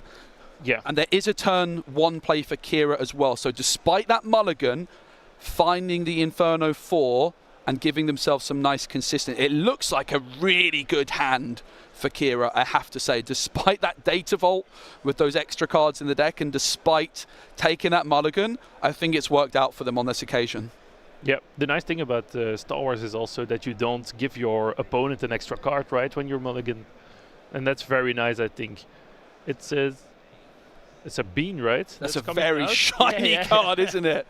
My goodness, it is a Sabine, and an instant resource there from our Sabine player. I didn't catch what it was, perhaps a smuggle card with how quick that was. There was no thinking. No. This is a resource. And of course we've got the important battle, which is the battle of the players here. But I have to say, the battle of the card sleeves is very much going in favour of Kira with those beautiful Darth Vaders. But here we go. The ramp has arrived, and we see the Fleet Lieutenant then come in with Sabine, who is a rebel, and that's going to be a lot of damage to the base. Sabine going full aggro mode here. No surprises to see that living up to the aggression name. Yeah, that's the thing, right? You want to start pumping as fast as you can, like I said, and this was a perfect opening for Sabine, right? Getting the Sabine on the field, then getting the Fleet Lieutenant to boost your Sabine. It's very nice. Very interesting moment. There was the opportunity there for Sabine to use the action, but deciding instead to not take it and take the initiative. Yeah, and that makes sense because you want to pump damage with your units. You don't want to give the control player the chance to remove your units. Yep. So 1 damage or 4, that's a big difference, right? Definitely. Yeah, it's a really, really interesting decision. Now, even though Kira is only going to be at 4 resources this turn, the ramp potential means that a 5th resource could come down, and Kira could come into play this turn, which could be fascinating. Fleet Lieutenant flying into the base for 3 power. Let's see how Kira will answer. What do you think she will do? Will she start removing units by wasting her own? Because she doesn't really have an answer at this moment, right? She can't really answer with the Tactician. Yeah, the Tactician just doesn't have the stats, does it? No, it does not at all. So I guess base with the Tactician or start playing units or something else. Let's see. It's a bounty. There it is. And this is a restore bounty, I believe, isn't it? And if you destroy a unique card, which Sabine is, you get even more health, HP back to your base. So if that Sabine is destroyed, it's going to be 6 damage healed, which is a lot of damage against a Sabine player. For sure, and that makes the trade worth, right? When you need to crash your own units into it, it's worth it because you already put a bounty on it and you're basically healing yourself back up. Definitely. I mean, an interesting thing will be how Kira will use their leader. Like I say, surely it's going to come through soon, but you're going to have to sacrifice. That's exactly what's going to happen. The Fleet Lieutenant damaged, and the super laser tech will go into the resources. It's going to come in to the resources ready as well. That is very powerful, isn't it? Exactly, because you're dealing damage, you're getting a resource to pump even more damage or another card. The leader coming out here from Sabine, also ready to start pumping. Now, this is a really crucial turn because Sabine still has all 4 resources available and has that energy conversion lab as well. So they've managed to hold on to that energy conversion lab and now they know Kira can also come down. Will they have a way of dealing with it? For example, K2 could come in with the energy conversion lab, and it could just take out the Kira immediately. But Sabine has been dealt with. Yeah. I think that's a word play. Oh, and he can just use it, of course. Yeah. It's not with the lab. Sorry, I was confused. I thought, why would he do that? But no. But I love the play from Kira. This is the fascinating part about Star Wars Unlimited, the back and forth. They have waited to get Kira out until Sabine is out of resources. So that K2 can't ambush in with the ECL. Exactly. And Kira now is guaranteed to be able to take an attack. And of course, whenever you're playing against villainy and command, you have to be very, very cautious of an overwhelming barrage. And that Sabine has been dealt with. The bounty has been claimed. And Kira is starting to take control of this game too. Very nicely, yeah, exactly. She still has the space units that have no competition at all. There's no... Oh, and at this moment that I say it, the Sabine draws into 2 space units. Yeah. But let's see if it's worth, in her opinion, to actually play it. There is 2 HP remaining on this Kira, which is threatening an overwhelming barrage. Now, it might be that you just are forced to deal with Kira immediately here because of that threat. It will be the Fleet Lieutenant combining with K2, and it will go onto Kira with the Overwhelm, making use of the Overwhelm ability on K2. I think they're deciding, do you go for Kira, do you go for base? Well, looks like we're going for Kira with Overwhelm, and then of course when the K2 dies, it deals damage as well, right? Yes. So that's very nice. A lot of damage coming out here for only 4 unit cost. I think that's greatly played. The Sabine is also taking control at this point. Definitely. Very, very back and forth game, as we are used to seeing with Star Wars Unlimited. I mean, an interesting decision here is, are you just supposed to say, if they have overwhelming barrage, I'm going to lose? Well, no is the answer for Aurelian playing Sabine. They've said that the overwhelming barrage is too much of a threat, but there's some spots where you might just have to say, okay, my out is that they don't have it maybe, and you just ignore. For sure. But I think making use of the overwhelm was really good there. All sorts going on, the board has been emptied, and it's going to be the Sabine action now to tick away a little bit more. Just 1 unit left on the board in space. Yeah, it's suddenly a big change. There's used the power of the dark side to remove one of the Fleet Lieutenants. We see here the Quadrant coming out to start competing in space. Yep, Kira still with 16 HP remaining, but importantly, the ECL, the Energy Conversion Lab, has not used its epic action yet. And a well-timed ECL with something like a Podamarin or a Wrecker could be a huge tempo swing. Yeah, for sure. It pumps out so much damage in such a small time. With the ambush feature, it's very nice. It's nice that the Sabine didn't have to use it yet. Definitely. And it is going to be a trade, which makes sense as the Kira player. You're taking the role as the control player in this matchup. You just want to keep your base with as much HP as possible. For sure. Also, the thing is, you don't really mind that much about units as a control Kira player. You just want to make sure that your opponent doesn't have units. Definitely. We do see the action from Sabine come through. And Kira, I believe we might have seen a pass from. A fascinating decision. Again, you're forcing Sabine here. You know Sabine's still going to have to play. And this then, that very well-timed pass gives you the opportunity to respond. And there we see Vigilance come through again. That out of aspect card. And the base has been healed. And there you go, Sabine's masterpiece taken down. That is the power of a well-timed pass in Star Wars Unlimited. Yeah, we were just talking about it, right? And I'm happy that we were able to showcase it now live on the stream. Like you say, you force your aggressive player to start pumping units, and you know you have the answer in your hand, so it's perfect like that. Absolutely. And we are now, after the resourcing, we have readied, and we're ready to enter the action phase of this turn. An abundance of resources, 8 available for Kira, but Sabine is continuing to do what she does best, which is tick away. But the lead is not really there for Sabine anymore. In fact, I think Kira has more HP remaining, and in comes Darth Vader for the first time here in Lille. It's such a beautiful card. Yeah. I loved it when the artwork got released. It's so nice. Darth Vader, of course, with Ambush and the when played ability. You look at the top 10 cards of your deck for any number of villainy units with a combined cost of 3 or less. I'm not sure exactly what you'd be looking for at this stage. Well, that seemed very efficient indeed. 2 characters coming down with Darth Vader. So you play 1 character with Darth Vader, you ambush in and take out the Battle Marine, and you get 2 more. So that was a swing of like 4 characters in your favor for the Kira player. And that is why the Sabine player just needs to try and get a really quick early start in this matchup. Yeah, exactly. This is as soon as we get into the later game, as soon as we get into the 6, 7, 8 resources, then you know it's going to be hard for a Sabine to win, right? Definitely. Then the control player gets into the game, all the cards get live, they start to use it, and like we just saw with Dart, crazy.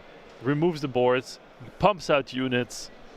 At this point, if you look at the match, you would think that the Kira player is the aggressive one with all the units on the field. Well, in comes Cassian. It's been smuggled out into a ready position. Of course, a new resource replaces that Cassian. And we are going to see, I believe, the Kira action come through. And the Cassian's actually just going to take that shield off immediately, which is really interesting, because it's Sentinel, of course. So not only did Darth Vader play a couple of units down, it played a unit with Sentinel, which was then given a shield. What a play. Yeah. It's crazy, right? It forces your aggressive player to make bad trades. Yeah. And that's what you want as a control player, right? That was an incredibly impressive Darth Vader, truly commanding the First Legion, living up to its name there. For sure. A very nice top 10 cards from Kira to choose from. Because that's the thing, you also need to be a bit lucky, right? When you drop a dart, you always have some idea what's already been gone. Wow! All coming out as well. As they say, there are always 2, right? Yeah, the rule of 2. Darth Maul comes through and cleans up poor old Cassian. They did not stand a chance. And now the damage is going to come out here from Kira. Ambush and Overwhelm from the Maul. Yeah, and the Maul there dealing 3 damage to the Underworld unit instead of itself. And that Underworld unit that was selected has Grit. So that now, all that damage is now giving the boost. The boost, threatening more damage to Sabine's base. Just 11 HP left for Aureline on Sabine. These are the combos that you dream of when you're playing Control, right? This is what your deck is supposed to do, and it's so nice to actually see it do it. And look at the ECL, the Energy Conversion Lab of Sabine. It's just sat there doing very little. Did it come through too late? Well, it's finally time. Poe Dameron, one hell of a pilot. Of course, an on-attack ability, you can discard cards and deal damage. It's going to be 1 card discarded, Sabine's Masterpiece, to deal 2 damage. Yep. And then it's going to be finally dealing with that Sentinel, which took a beating, but what a job it did. Darth Vader, the MVP of game number 2 here. Exactly. It's such a small cost unit, and it did so much in this game. And that's how you see that it doesn't need to be a big unit or a strong unit to have an impact on the game. He basically wasted 3 units to get rid of that 1, right? But Sabine has seized the initiative with 6 HP remaining, though. It could be a problem. Maul now with a shield as well, just for good measure. As the Sabine player, you have to take out the Maul, because otherwise Maul can just go straight to base and you're going to be in trouble. Yeah, for sure. At this point, I think Maul is indeed the biggest threat on the board.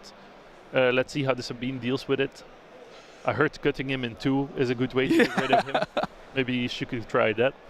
And of course, that Energy Conversion Lab is gone, but imagine here like a smuggle or a timely intervention from hand plus Wrecker. It would cost 7 resources if it's in hand, 8 if you're going to smuggle it, but it would enable you, well, actually thanks to that shield from Maul, not even a Wrecker with timely intervention would be able to clear the board here.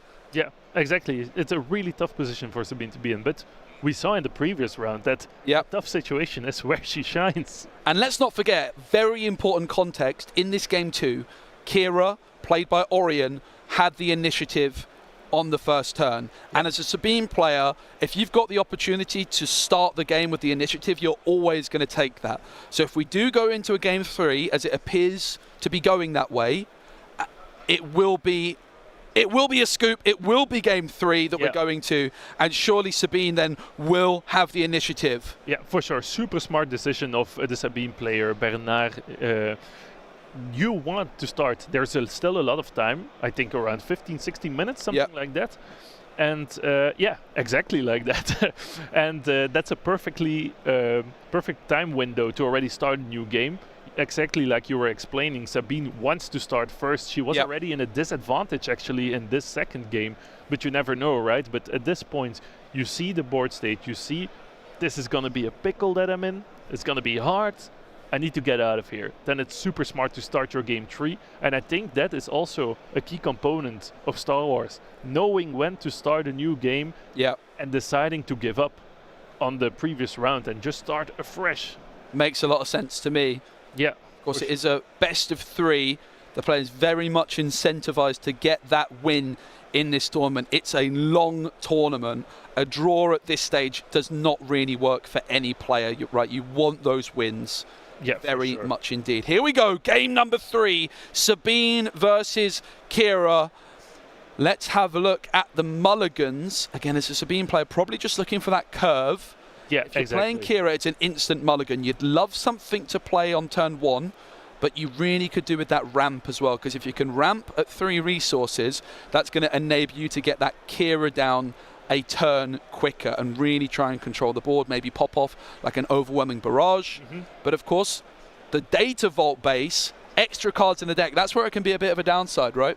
Yeah, for sure. But it's hard to see the hand of the Sabine player. I'll always try to like peek around the corner to see if we could get a better look.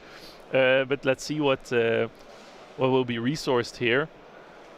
Yeah, they're having a bit of a decision on the 4 cores, I believe, and it does go in. I saw a Masterpiece of Sabine as well in the hand.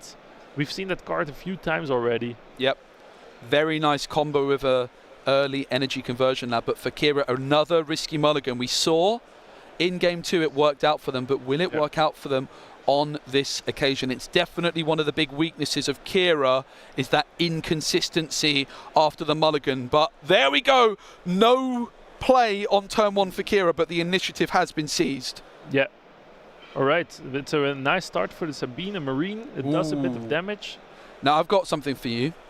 Why was the action here of Sabine not taken? Maybe just a little bit feeling the time pressure. The initiative was taken by Kira. There was an opportunity there to just ping that. Exactly, yeah.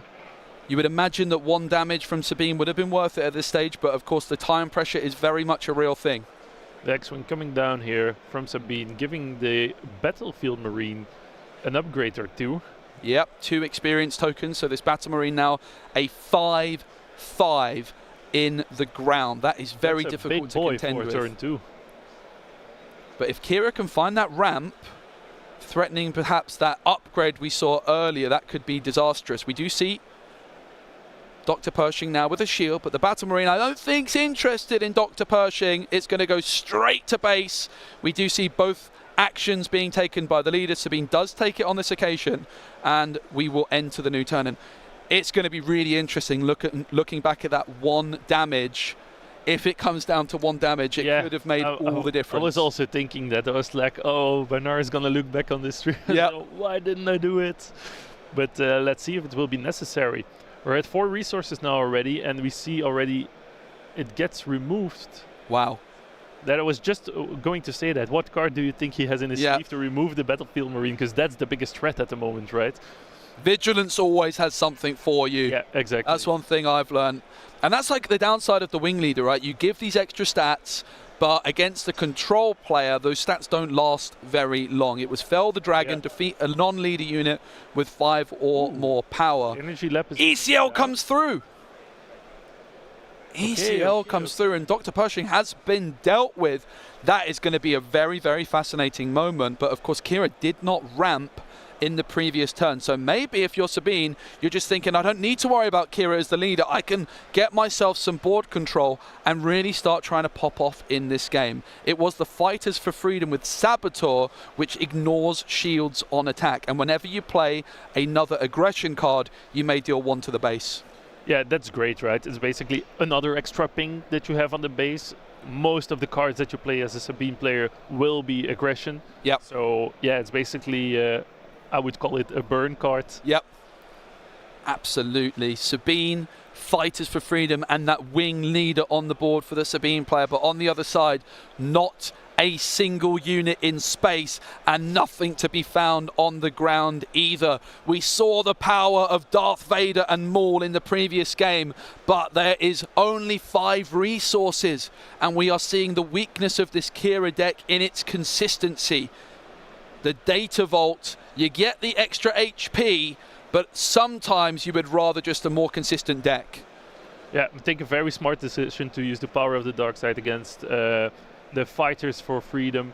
It's a card that just keeps on burning you. It keeps on doing passively damage. Yep. You want to get rid of something like that as soon as you can. Like units that need to attack to deal damage are fine, because you know I can deal with those, but passively getting damaged is such a pain. Sabine will attack into the base. Of course, her on-attack ability deals 1 damage to each base. There is now 15 damage on the Data Vault. 18 HP remaining. Will make that 16 because the wing leader swings in for 2 more. It's looking great, but... Smuggle! Ooh! Another damage coming out here. And now it is time for Kira, 1 turn later than they surely would have liked, but it's better late than never. She has a big impact when she hits the board, and Cassian not interested in trying to deal with Kira, just going straight to the base. Yeah, not at all. Sabine doesn't care. She wants to take down that base. Whereas on the other side, it looks like it's going to be some leader-on-leader action. Kira seemingly taking down Sabine. That's exactly what's going to happen, but that's going to mean the next turn that Sabine will be ready to take her action yet again, and that can be a big difference. That 1 damage. The initiative has been claimed by Sabine.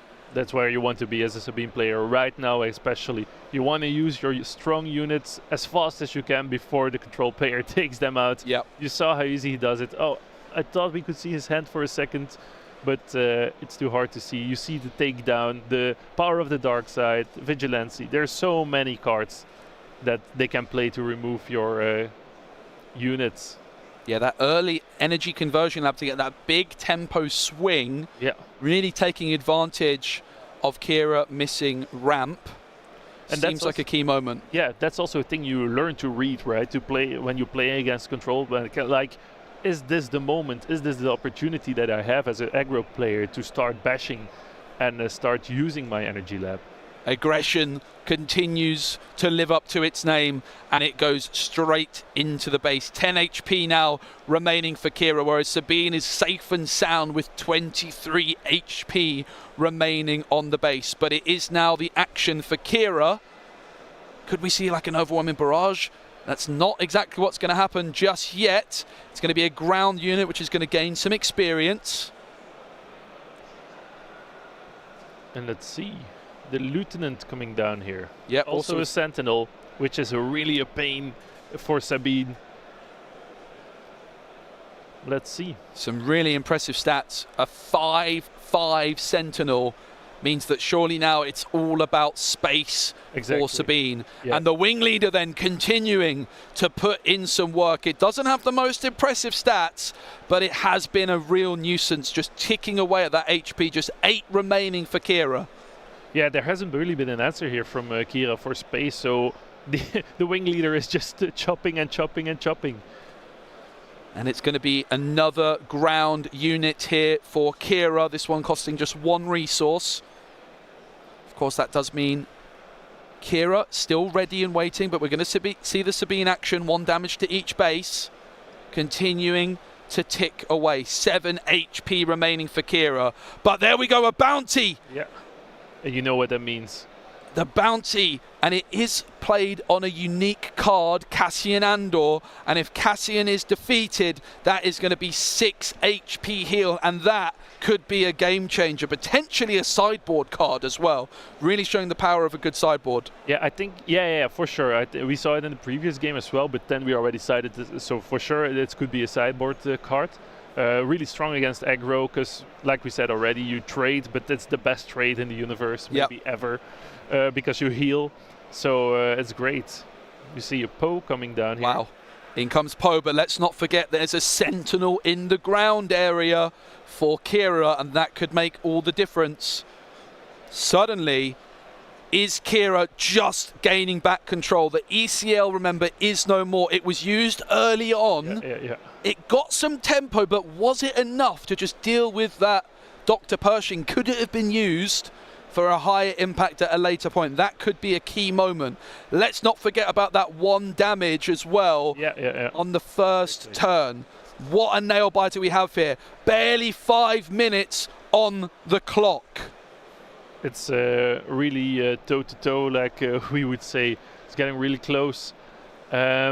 Let's see how the Sabine will answer this, because she's still in the pole position, in my opinion. It's getting harder for her to keep that position, because the Kira is also building a board, also removing the units that she has.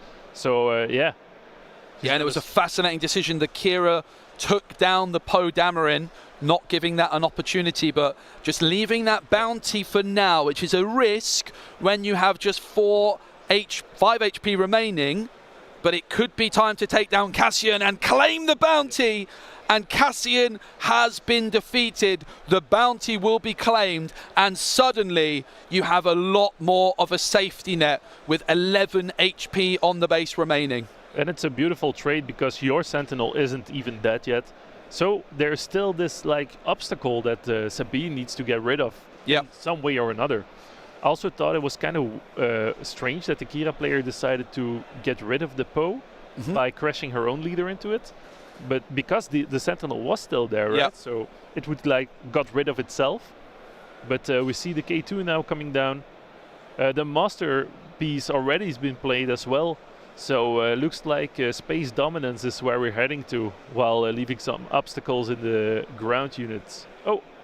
Yeah, and we are going to see again another out of aspect play, and that is some more damage being healed from the base, and suddenly you've got a 16 HP safety net. Kira, despite a dodgy start, is starting to take control, but there's only 3 minutes remaining. Only 3 minutes remaining, but yeah, that's the thing, you know, with the control deck, you're always going to spend a lot of time in the games, right? So I guess that the Kira player is ready for this heavy day, I would say, because it's probably back-to-back going into rounds. Now we're going to be readying up. Of course, if we do go to time, the game doesn't end immediately, but we'll get to that if we have to. As we ready up the initiative with Sabine, it's going to be Rebel Assault, and that's going to be both K2 and the wing leader able to attack in one action, each getting 1 extra power as well. So the overwhelm will come into play, the 3 damage that K2 provides will come into play, and then the X-wing, the wing leader, sorry, will also crash into the base. 8 HP remaining on the base for Kira. 1 damage coming out here, if I'm with the grit, 3. It's 3. Yeah, with the, for sure. Really nice synergy with this 1 cost unit and the Kira leader, that's for sure. But the Vigilance card really putting in some serious work. It's back on over to Sabine, and it's going to be another Cassian smuggled out. It's the Cassian show right now for Sabine. Ooh. Here he comes. The disturbance in the force. Oh my goodness, Darth Vader has entered the field, and that is never a good sign if you're on the receiving end of that. But will we see a Sentinel? We do. Yep. Sentinel, it's the same combo exactly that we saw in the previous. And with the ambush getting rid of the smuggled Cassian here. A really good answer from the Kira player. Probably waiting for something like this, right, at this point? Yep, and I believe also there was the opportunity here to take the action with Sabine, and that is exactly what will happen, but doesn't take the initiative, and Kira does not hesitate. 1 minute and 20 seconds on the clock. It's going to be a close one, but as we can see, the air units, they're still there, the space units. They're ready to fly into the base. I don't think with what's on the board right now, there's enough to game the Sabine player if we just go toe to toe with our units. Maybe with the Kira leader giving some extra damage to the Grit character, it could be possible. It's going to be a nail biter, and there's only 45 seconds on the clock. 5 resources is going to be spent, and it's going to be dealing with that ship just in case there's another rebel assault. But the wing leader now dealing 2 more damage to base. 5 HP remains for Kira, 15 HP for Sabine. That's another 3 damage coming down. 12 HP now remaining for Sabine. It's a nail biter. For sure. Like I wonder what Sabine has up the sleeve to pump out. How much is it? 5. 5. And imagine 4 Accords, I believe in, could do 4. Sabine's masterpiece going to come in not the most impressive at this moment in time. And that is going to be time on the round, Driss. What happens now? We've got 1 minute left on the judge timer, everybody. Yep. Change of plan. There's 1 minute left. We had a slightly slow start, so the clock has not yet struck 0. We'll keep you posted on that. So Sabine comes down. But it's going to be close.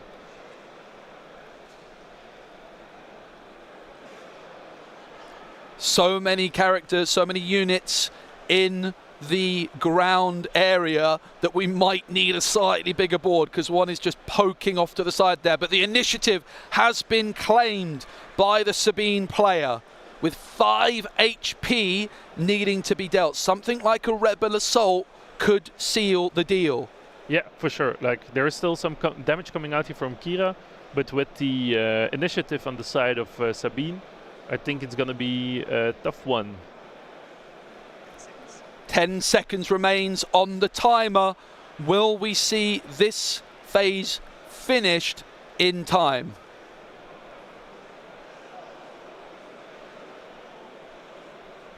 Looks like we won't, which means we will be going to the overtime procedure. There is some thinking here coming out. It's going to be Sabine that's dealt with. The shield was saved, and there we do see another unit denied, and that's going to mean that there's no threat of the rebel assault taking the game. Yeah, so let's see what they resource. It's going to be close now. Now this is going to be the last turn. The timer has run out, but we will go to the end of this turn. So you have to win this turn or take a tie. And what do we have here? Heroic sacrifice. And that's going to be the game. The heroic sacrifice deals the extra damage necessary to the base. And what a win. 2 extra damage. The perfect amount. That 1 damage that was missed on turn 1. We can forget about it. They can sleep easy. It was calculated. Oh my goodness, it what was a nail so biter. Close. Yeah, exactly. Wow.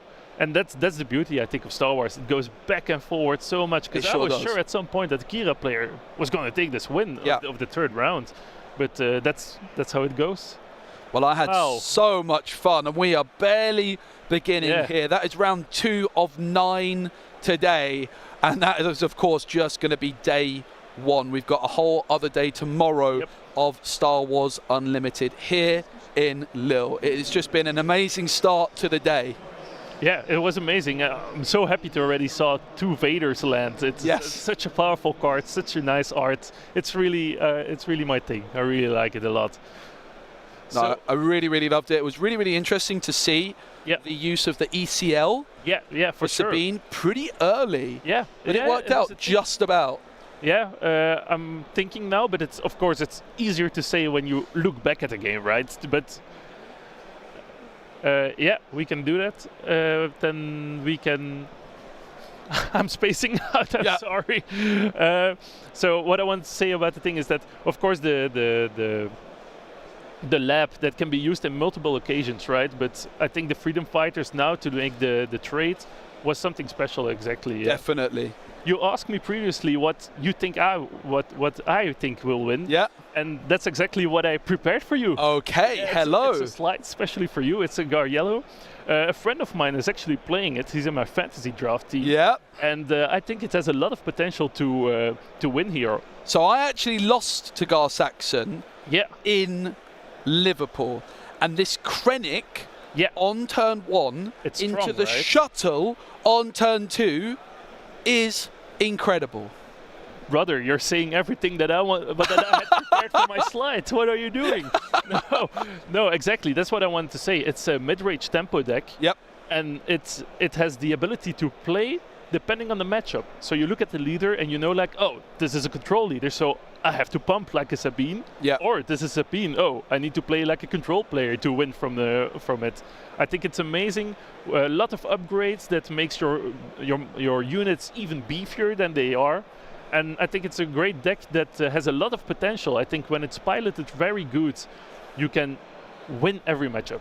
There's some really things that surprised me as well when I played against it, like a surprise strike out of nowhere, and I lost the game. Yeah, for so sure. playing against the deck is quite difficult as well, because there's like a jetpack that can be smuggled out as well. Yeah. There's all sorts of things. I was like, oh, okay, let me just read that for a second. Oh, I guess I lose. Yeah, that's the thing, right? That it has such a big range, like you could say.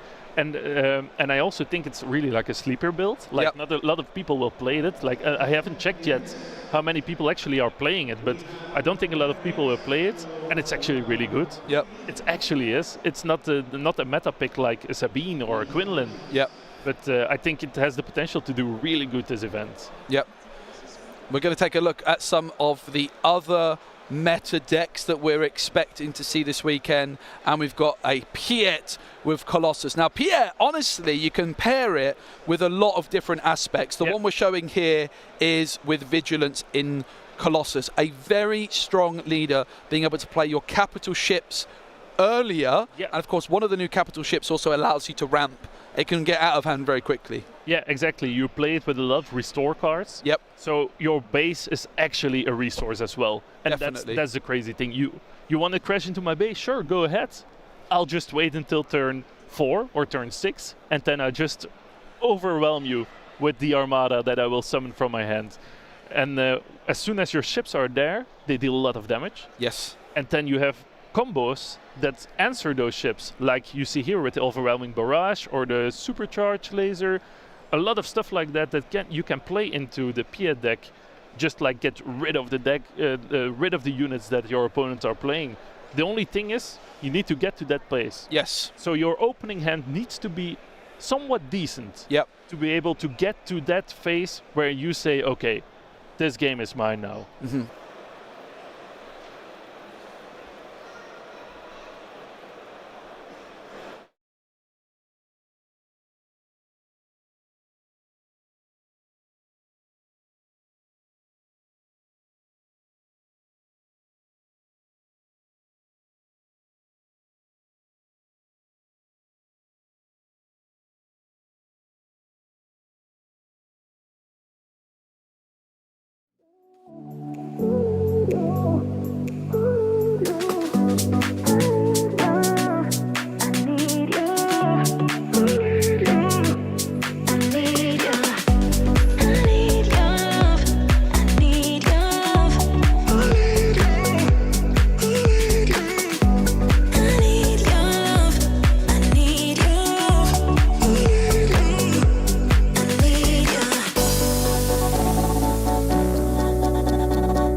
Hello everybody, welcome back here to our Star Wars Unlimited regional qualifier live from Lille. Apologies for the brief technical difficulties there, but we are indeed back live. My name is Ben Fitzpatrick. It's a pleasure to be with you, and I have Driss for company. Yes. Driss, welcome. Thank you. Yeah, we just saw the previous round. It was already a real nail-biter, very close head-to-head.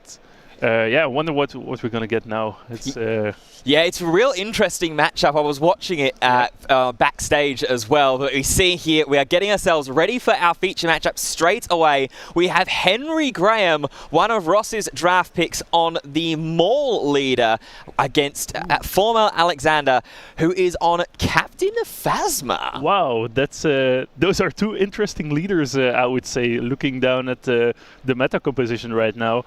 I wonder what spectacle they're going to show us at these matches. Well, it looks like the players are well underway here. We have 4 resources on board. We see Kylo's TIE Silencer and Salacious Crumb on Henry's side of the board. And for Formel, we have General Hux and the Super Laser Technician. And now we're going to go ahead and see an event get played down. That is the shoot down to take care of the TIE Silencer. So how does the Phasma actually play? How could you compare it to another meta pick? Yeah, so Phasma's a really interesting leader. Inherently in its kit, on its leader side, it is action, exhaust. If you play the first order card this phase, deal 1 damage to a base. And then as you can see on its leader unit side, on attack, if you play another first order card this phase, deal 1 damage to a unit, and then deal 1 damage to a base. So it's a kind of similar strategy to Sabine in heroism, but with this being in the villainy, you've got access to some of those fantastic villainy aspect cards. You see Super Laser Technician there. We see First Order Stormtrooper come down as well. So a really interesting take on what is an aggressive style build, and we're seeing it already. Yeah, exactly. You were saying that's an aggressive style of build, but yet we still had also seen some control elements in it, right? Like the shoot-down that we just saw. Yeah, absolutely. You've still got shoot-downs, you've got cards like Ruthless Raider, the top ends of Darth Vader and Maul as well. Ooh. Oh yeah, because of the Energy Lab, we also get access to those cards. Absolutely, pairing it with the command aspect here for Mel. As Henry Graham, who is a fantastic story if you've not kept up with Season 0 of competitive play of Star Wars Unlimited. In Sector Qualifier 1 in Milan, didn't have the best performance, played Maul with command. Sector Qualifier 2 in Liverpool, finished in the top 64. Wow. Came 42nd with Maul command. So here he is again, 3rd time potentially looking to be the charm. Exactly. Yeah. Well, let's hope. Let's hope at this point. I know we can't be biased, right? We want everyone to win, but it would be a great hero story, right? Absolutely. Well, I know there's one person on the caster team that is rooting for Henry Graham, and that is Ross, with his draft pick of Henry earlier on in the week. So the regroup phase has elapsed here. We are now into the action phase. Henry Graham has that initiative token. 6 resources for Henry after using that resupply. So he is eligible to deploy that Maul leader unit on this phase. All right, let's see what he's actually going to do. See, like there's a lot of doubting, or maybe they're actually waiting for something, because I see people removing the headsets, so maybe we have something going on there that the people are trying to figure out before they start or continue playing. Let's see. So the Maul, pretty good, pretty strong leader. We haven't really seen it a lot in the meta. Why is that, do you think? It's just a bit of an interesting leader effect to be able to try and utilize. It relies on giving units overwhelm, so you need to have units on board as it is. As we see a unit come down, this is heavy making its way onto board. The Staunch Martyr, 4/4/4 with the coordinate keyword, which activates if you have 3 or more units on board, and then has a when defeated ability to deal a damage to each enemy ground unit. But going back to the point you were making there, Driss, you need the units on board, number one, to be able to get the utilization of the leader ability. And then to have overwhelm yourself, you're having to attack into your opponent's units to get the most usage out of the leader, whereas there is a option, there is an argument just for, in many situations, to just engage in a base race and just try and put damage in. Yeah, that makes completely sense, right? Because basically you will be wasting your units as well and damaging your own units before you can actually touch the base, so why not just go for the base itself? Exactly, as we see Salacious Crumb make its way onto board when play is going to be able to heal 1 damage from Henry's base, but more damage is going to be piled straight back onto it with that first order Stormtrooper. Has the on attack to be able to deal an indirect damage to a player, one of the new mechanics that was introduced in Jump to Light Speed. Indirect damage is unpreventable damage that is assigned by the player among either base or units. So, leader already coming out here, that's what we thought that would happen, right? Getting a big boy on the field to start doing big boy damage. Absolutely, getting that extra ramp thanks to the resupply earlier on in this game 1 brings the leader unit closer to being able to be deployed. We're going to see Super Laser Technician go ahead and attack into the heavy purely to get it into the resource row for Formel. A smart trade, you get some damage on your opponent, you get an extra resource. That is already ready, right? So that's actually puts you like 1 turn ahead, if you look at it that way. So damage plus 1 turn being ahead of your opponent sounds like a great deal. Absolutely it does. We're going to see Maul fire in the first damage into Formel's base. He is using the energy conversion lab, so only 25 HP to be able to get through. As Formel will deploy the leader, here comes the timely intervention. And it's going to be Phasma unit here. Captain Phasma on my command. So it's a 5/6 for 5, which is being ambushed in thanks to timely intervention. When played and on attack, you can give another Force Order unit +2/+2 for this phase. So it looks like we're going to ambush in and give both of those stacks onto the Phasma leader unit. Wow, actually a nice combo coming out here already. And what this means is that there's going to be a lot of damage going Henry Graham's way. Phasma Leader is a 4/6 at its base stats when it deploys. So now, when played with the Phasma and on attack with the Phasma, that's an extra force. That's an 8/10? An 8/10. Wow, that's going to be a tough pickle to chew on. Absolutely, and is now going to get the on-attack ability from the Phasma. Another First Order card was played this phase. That's going to clear the Maul. Clear the Maul and do tons of damage on the base. Like, why wouldn't the Maul player play the Energy Lab? You got any ideas why that is? I think it's purely just to get the extra 5 HP. Okay. There is certainly an argument for it because you're using ambush on Energy Conversion Lab with the Epic Action, and one of the classic combinations that you'd see in the early stages of Star Wars Unlimited was Steadfast Battalion, which had Overwhelm on it. So if you've got Overwhelm in the leader kit, it would make sense. But the issue that you've got is when Maul is back in the leader zone like it is now, you can't give the ambushing unit Overwhelm. Okay. Because it's a separate action. Yeah. Makes sense, yeah. So Henry Graham, with just 9 health left remaining on his Maz Kanata's castle base. Alexander Formel with a lot more breathing room. How does Henry answer this board? It's going to be with 7 cost Maul. All right, crashing into the Plasma. She's back to the leader position. Yeah, and is going to get that Overwhelm damage as well to chip an extra little bit in for Formel's base, being able to Overwhelm for 1. And now over with Alexander is going to go ahead and play down that TIE Fighter onto the Space Arena. This is the Special Force. No, it's not the Special Forces. It is going to go ahead and be sent back. Well, it's a good idea that he starts pumping some units in the space area as well, right? Because there's no units there. It's basically free flying. So it's the TIE Dagger. I wasn't sure as well, but yeah, it's a TIE Dagger, Vanguard, at this moment, I don't think it's really that powerful, as it was just something to get rid of. He had the resources left. Yeah, it's just putting himself into the space arena here now. Yeah. You've not seen Henry play too much into the space so far. So, like you said earlier, Driss, it's just a vacant arena to be able to put 2 extra damage into each phase.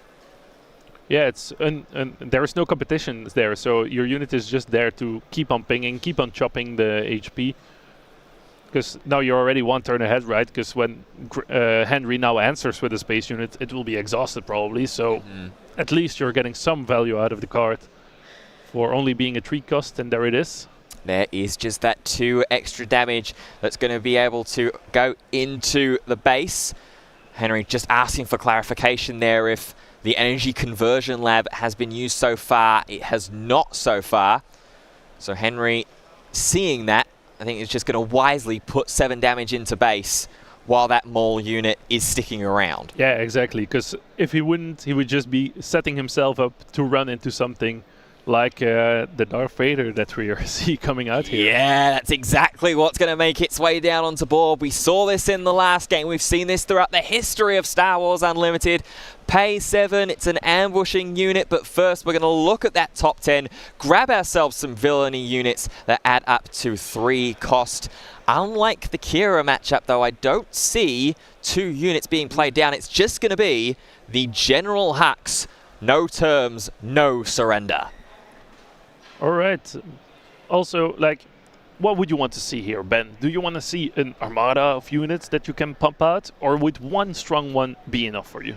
I think 1 strong one would be enough for me. If I'm Formel, 1 strong unit is perfect here in this situation. You only need 7 more damage to be able to find. You're clearing the immediate threat that Henry has on his side of the board if we are ambushing in with the Darth Vader. It doesn't look like we've ambushed with Vader. No, I also was thinking that. Yeah, that's a very interesting call, especially with the 1 damage already on that 7 cost Maul. 5 damage from Vader would be enough to be able to clear the way. I also thought it was odd. I didn't even think about it anymore because I thought the Vader was the answer to kill them all off. But looks like it's not. Oh, and we're seeing them both now being exploited here to play down the Count Dooku exploit, another one of the mechanics that was released in Twilight of the Republic.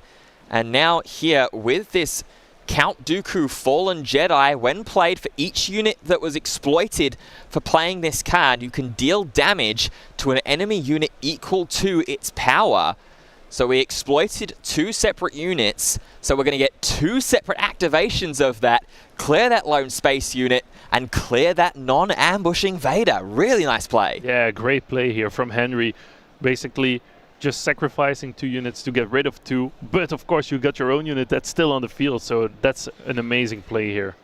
And even better, finishing it off with the Kylo's TIE Silencer, which has the effect to be able to be played from the discard pile if it was discarded from your hand or deck during the phase. And we're seeing that it's going to immediately go down, though, with the shoot down.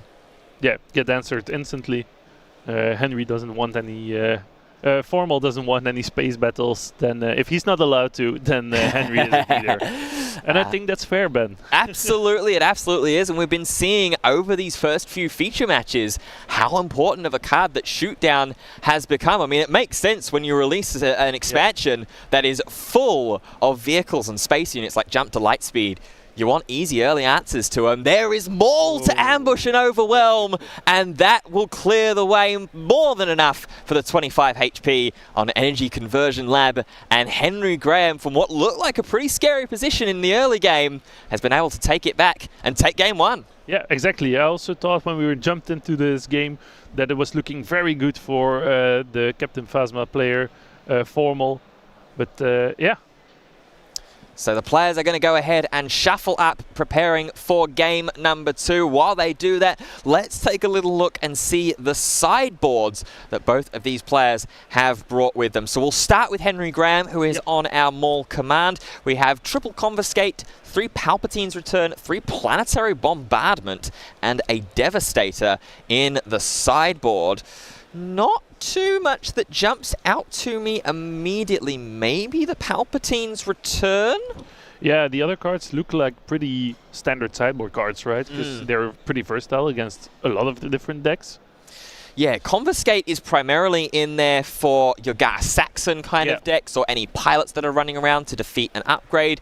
Planetary Bombardment is a lot of indirect damage, and you need to get to that 6 resource stage and have a capsule ship to get the biggest variety out of it. And then the extra Devastator in there just for some extra consistency. But yeah, I think if you really need to see it in against a control deck that you actually will draw it, right? Absolutely, absolutely. So I think Palpatine's return is a likely pick, maybe Planetary Bombardment, depending on what Henry Graham has seen that maybe we haven't seen. For Formel on Captain Phasma, he's also got the triple Confiscate in his sideboard.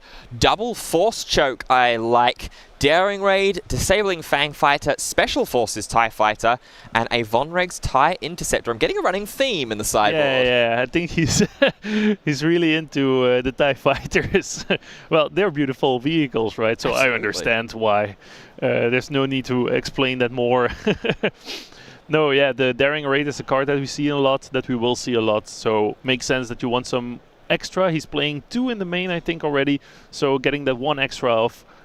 Just to get, like you said, consistency or matchup that you really need to get rid of early aggression. Makes sense to get that into your sideboard. Absolutely. I also really like the Force Chokes here. Just a cheap event, 2 cost, only 1 cost though if you control a Force unit, and we know that there are Force users like Darth Vader. I see Kylo Ren there in the hand there as well for Mel. But to just deal 5 damage to a non-vehicle unit, you've seen Henry go quite heavily into the ground arena in Game 1, so a quick and easy 5 damage, especially with Energy Conversion Lab, might be a really, really nice answer to a big, big threat. Henry's going to go for the mulligan. Formel elected to keep his opening 6. Yep, and with the Force Choke, you also get to draw a card, right? The controller. Yeah. So you basically, you kill a unit, but you also give a card. So it's, at the moment that you're gonna do that, you need to decide, is this really worth it, right? Because giving your opponents extra cards gives them extra resources, extra plays, of course. Well, we are into game number 2. Kylo's TIE Silencer for Formel, and then the Confederate Courier for Henry Graham. And this is a card that I really, really like, because I will make no apologies for this. I'm a Prequels fan, I'm a Battle Droids fan, and when defeated, that Courier creates a Battle Droid token. Yeah, but I think it's our generation, right? Yeah. We're really into the prequels. Yeah. So, makes sense. I also love Battle Droids, so no worries there. Well, we see 3 damage going into Henry's base from that Kylo's TIE Silencer swinging in. Henry is going to return the favor. 1 damage less, but you're dealing with 5 HP less between the 2 bases. There's a Resupplier and a Cobb Vanth onto board now, which has that when defeated ability to search the top 10 cards and get a unit that costs 2 cost or less and discard it, and then you can play that unit for free for this phase. Not bad. Formal took the initiative. They were into the regroup phase, so they're going to decide which and what they want to resource. And the first thing the Formal does is crashing into the base again with that silencer. Makes sense, because you want to pump as much damage as you can, I think, with the Phasma. Yeah, absolutely. And it always tends to be the way that players approach the initial actions of a phase, unless there is something that really desperately needs answering, or there's some kind of combo play that's going on. You'll see players attack with their units on board first. Like you say, get that damage into the base first and foremost, just in case anything bad was to happen to them. Exactly, because that's what we saw in the previous matchup, right? If he didn't use if the Sabine player didn't use the unit, they were gone. Like a vacuum cleaner, whoop, the board was gone. It was over. Well, we see Captain Phasma leader unit has been deployed. The difference between Game 1 and Game 2 here, Formel has had the early ramp as opposed to Henry resupply on curve for Formel. And now with the 5 resources still open, is going to pay all 5 and is going to bring the Captain Phasma unit on to the board. On my command is going to get that extra +2/+2 for the Phasma leader. Just like we saw previous round, right? It's the same combo. It's very strong. How much was it again? 8, 10? Yeah, well, this time it's just going to be the extra 2 damage. Yeah. So this is just going to be 6 because Phasma wasn't ambushed in with the energy conversion lab, but is going to get its on attack ability because another first order card was played the phase. That courier goes down, damage to the base, and look, we've got battle droids! You're so excited, I'm so happy. I love them. I love the battle droids. I love token generators. Give me all of them on the board in the feature matches. Yeah, but they're also like great art, I think. Like you see them, it's when you look into the tokens, they're like really also a lot of details. It's not just, oh, it's a token, it's whatever. No, they're really beautiful, and I think that's really nice. Absolutely, they are, as Formel with all of his units active. Well, Henry's still thinking, what will I resource? Formel's already locked in. He even has some time to drink. Absolutely. The game plan is in his hand. Very, very important to keep yourself hydrated. Yep, sure. 9 big rounds of Swiss till we cut down to that top 64 on day 2 tomorrow, and then eventually the top 8 cut. And one of those players being crowned the first ever regional qualifier champion. What an amazing title. Absolutely. It's crazy, right? If you think of it, we're writing history, right, Ben? We are indeed, and Henry Graham's trying to put his name there with an overwhelming barrage making its way out from hand. Not the most impactful overwhelming barrage because Cobb Vanth is the best target for it, but at the very least, it is that Kylo's TIE Silencer down. It is some damage into the Phasma leader unit. And thanks to that, Cobb Vanth is going to go ahead and get... Oh, no, it's not right now. There's communication here, I think. Is it going to get the trade here? Yes, it still will get the trade, even with that +2/+2 boost that the 5-cost Phasma is going to be able to do. So, like you say, it was actually really, really well scouted. And now here comes the Cobb Vanth effect. Let's see what comes out of this. It is Salacious Crumb that's going to go into the discard pile. Remember, Henry is going to be able to play that unit for free on this phase and get the extra heal. There is a daring raid. No! No, that poor little battle droid. He's only a 1/1. Yeah, but that's enough. 1 damage is enough to win or lose the game, so I understand him. It's getting out for free now, like you just stated. It's very nice, like you get a body on board, it has some effect, and it didn't cost anything. Yeah, and especially when it's Salacious Crumb as well, you get that heal effect, and the secondary ability of Salacious Crumb with the action to be able to bounce itself back into the hand to constantly loop. You can loop itself. Exactly, exactly nice. You can. Then it's even better. You get it for free, you bounce it, you heal yourself, bounce, you heal yourself. Very nice. Especially in that later game, as we see, it's just going to be a pass here from Formel. That's still 5 resources open and nothing really to do with it to be able to help impact this board. We've entered what looks like a little bit of a stalemate at the moment. Yeah, here, exactly. It feels like they're seeing what will I play, what will my opponent play. It's very hard probably to read each other as well. It's the first time they play against each other. So yeah, it's a bit of seeing what they can dodge, how they should play, and what to spend resources on and what not. Yeah, as we see the Salacious Crumb ability, there it goes, bouncing itself back into hand, dealing 1 damage to that 5-cost Phasma. Boom. Oh, boom indeed. Darth Vader of Henry Graham's own in game 2. Is he going to be able to playing this one with ambush? We'll have to wait and see. What we are seeing, though, is Salacious Crumb and the Kylo's TIE Silencer, and there is the ambush to clear the Phasma.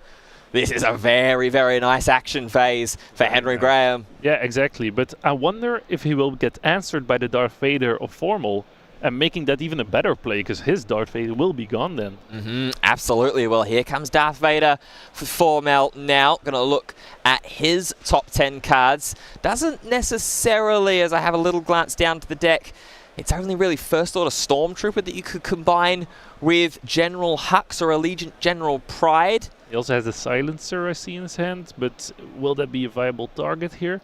We are going to go ahead and go with the First Order TIE Fighter. which gets raid 1 while controlling a token unit, and there is that Kylo's TIE silencer like you mentioned.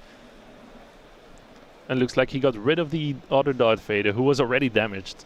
So a pretty nice trade, I think. I think it was worth the wait, because he had it in his hand, I think, from the second round or something. Yeah, worth for sure. But now one Force user gets replaced with another. The Maul leader unit deploying and fighting straight back into Formel's Darth Vader.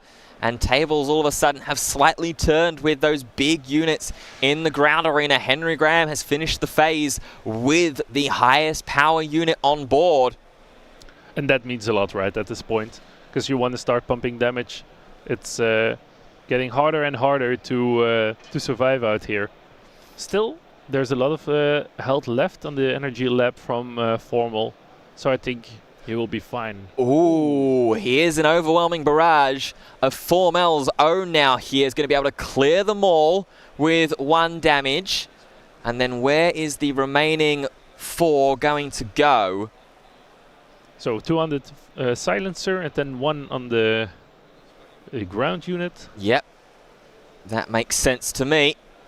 Now Henry has to try and respond once again, just asking for the clarification of the First Order TIE Fighter.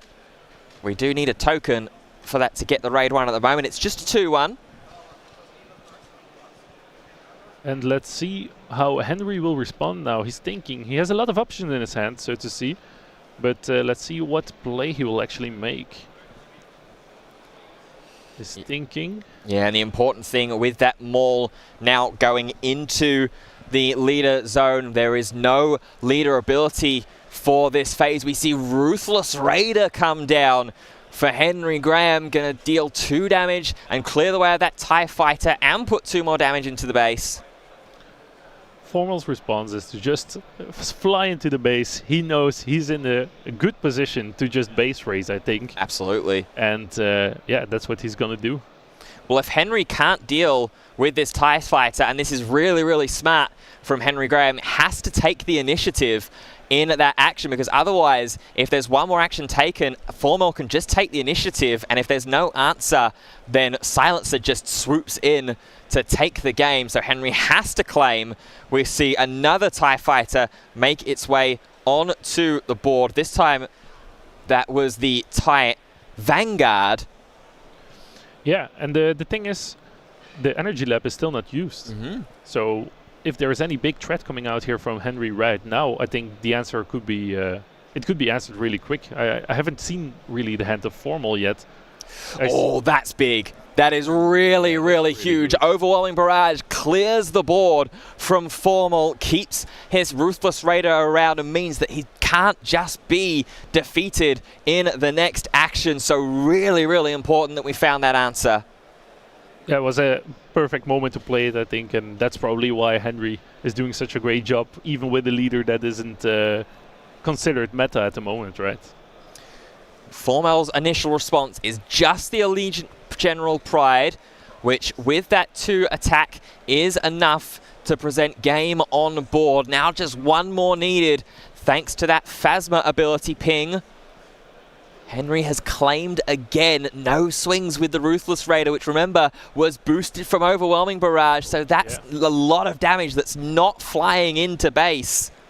Do you think Henry is scared at this point to lose initiative? And that's why he's actually like actively trying to keep it, even though he loses out of some damage? Absolutely that, because it's better to lose out on damage than just lose the game in its entirety. For sure. At least when you have the initiative, you can always like try to find an answer to what is actually oppressing you right now on the board. Absolutely. Absolutely, and that first answer was the Reinforcement Walker. Here's Overwhelming Barrage, though, of Formel's own. Is only going to be +2 to make it a 4 damage unit on this phase. Yularen is going to heal again, which is just enough to make it out of range from the General Pride swing. This is a really, really great back and forth. Yeah, it's a perfect answer all the time. It's very nice. So with that 4 damage, puts it to 29 on base. Again, Henry is just going to have to claim there is the shoot down. Ooh. It's And that's game. Yeah. That's going to do it. That's the maths. And Alexander Formel Alexander is going to take this to a game number 3. But both players fought really, really hard for that. Yeah, exactly. I really wonder what if they will actually go back into the sideboard, because it could be that they're like siding and stuff that you want if you go first, as Henry now is able to pick that he's going first actually. Yeah, it's really, really interesting to see when you have sideboards available to you, if players, like you say, if they've maybe seen an extra card that they didn't see in game one and think, oh, actually, I've got an answer for this in my sideboard. But it looks like both players are just instantly shuffling up and getting ourselves to game number 3. They're already prepared for the matchup. They know how to play against it, I guess, because for both of them, it's probably going to be a random leader, right, that they're fighting. Like, I don't think people would be prepared to fight a Mole or a Phasma in that case. You're spot on there, actually. The element of surprise that those slightly off-meta leaders present to players it is a legitimate question of, have you had a look at prior results in the sector qualifiers, and have you tested against some of these off-meta leaders? More, a little bit more eyes on it because of that top 64 finish in Liverpool, piloted by Henry Graham.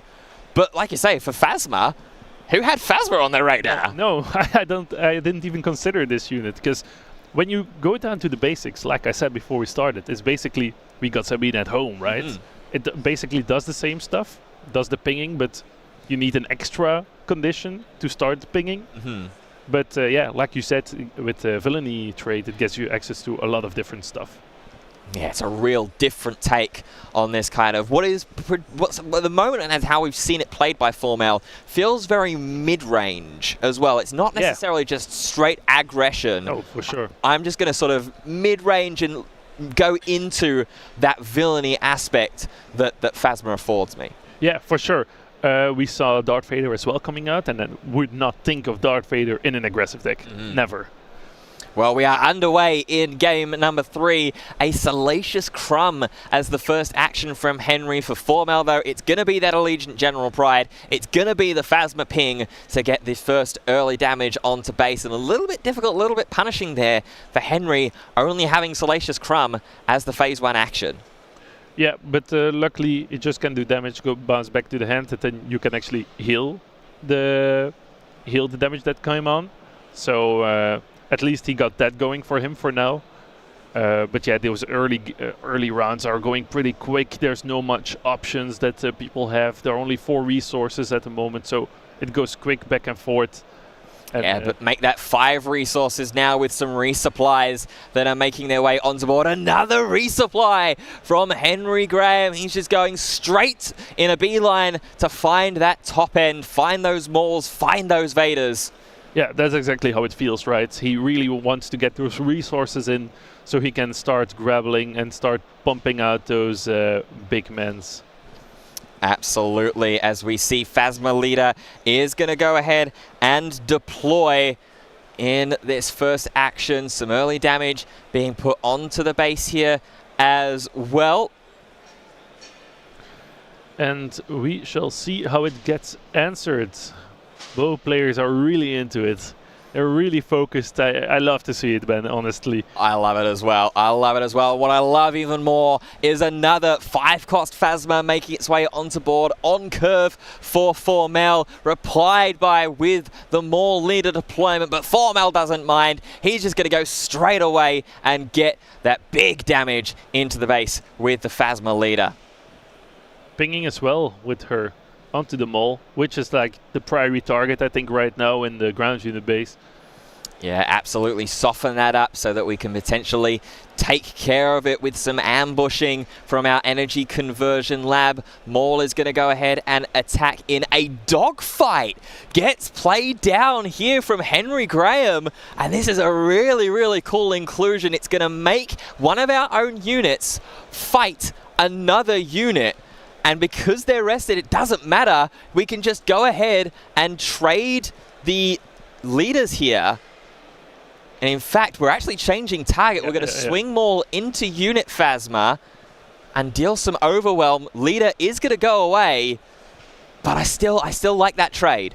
Yeah, for sure. It's a very nice trade, I think. It's also something we haven't seen yet. Of course, it's only round 3, right? But in the end, Dogfight, very good card. It's basically some kind of an ambush, but with a turn that you need to wait on.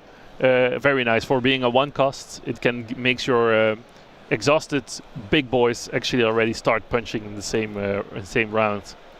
Yeah, absolutely, as we're going to see some damage flying in here with the Allegiant General Pride. Is going to get the on-attack trigger here as well, with Formel having the initiative.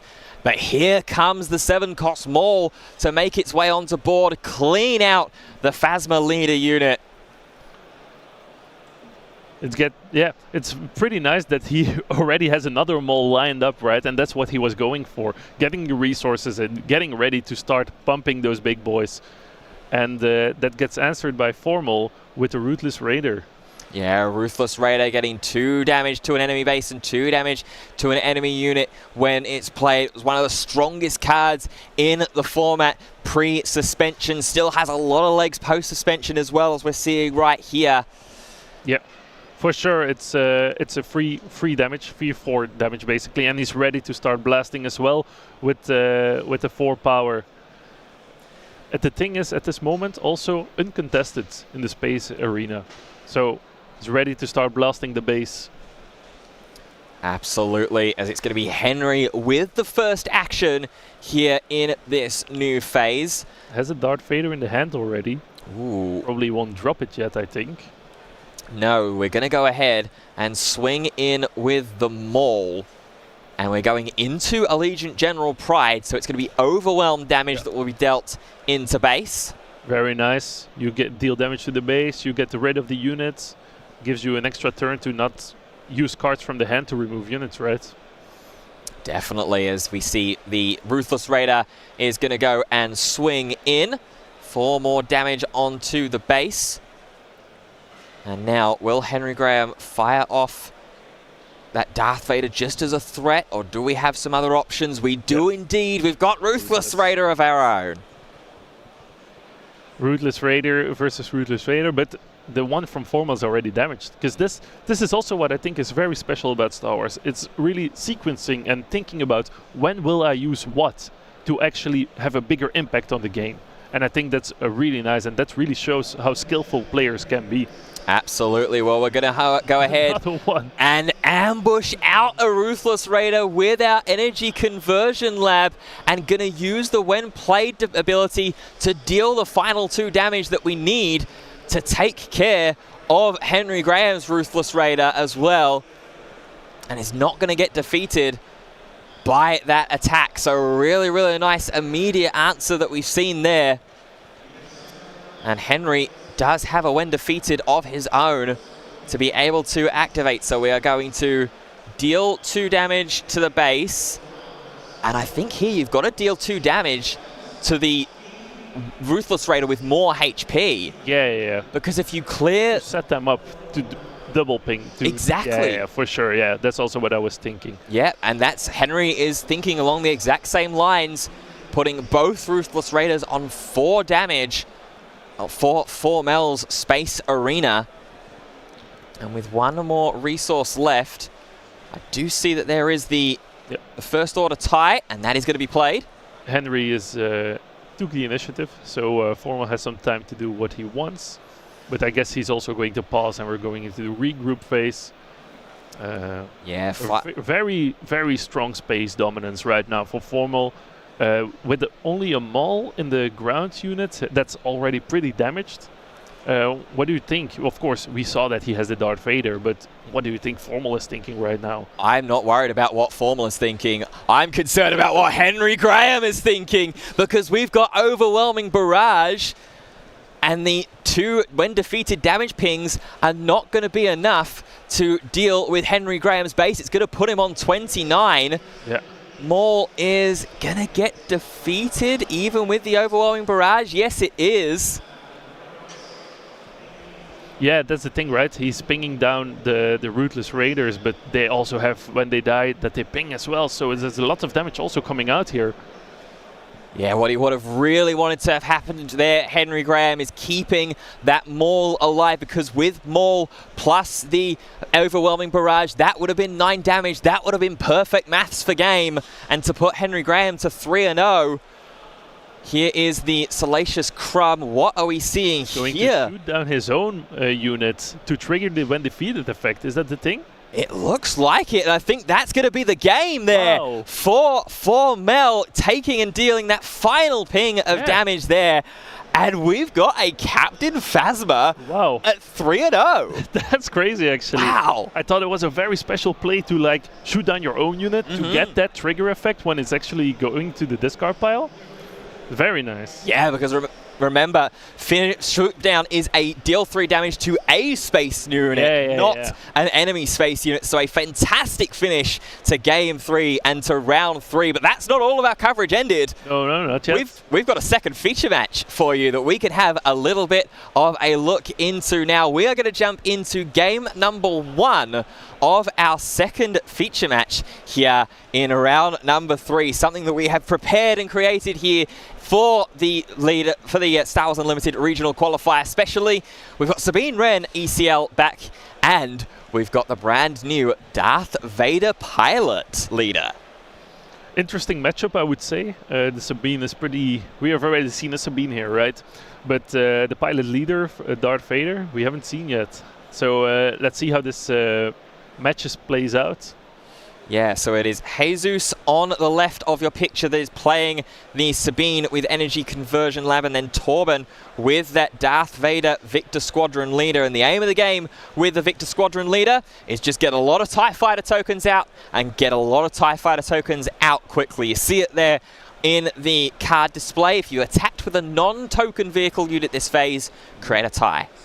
Oh, that's pretty nice. So you just keep on blasting and keep on pumping TIE fighters.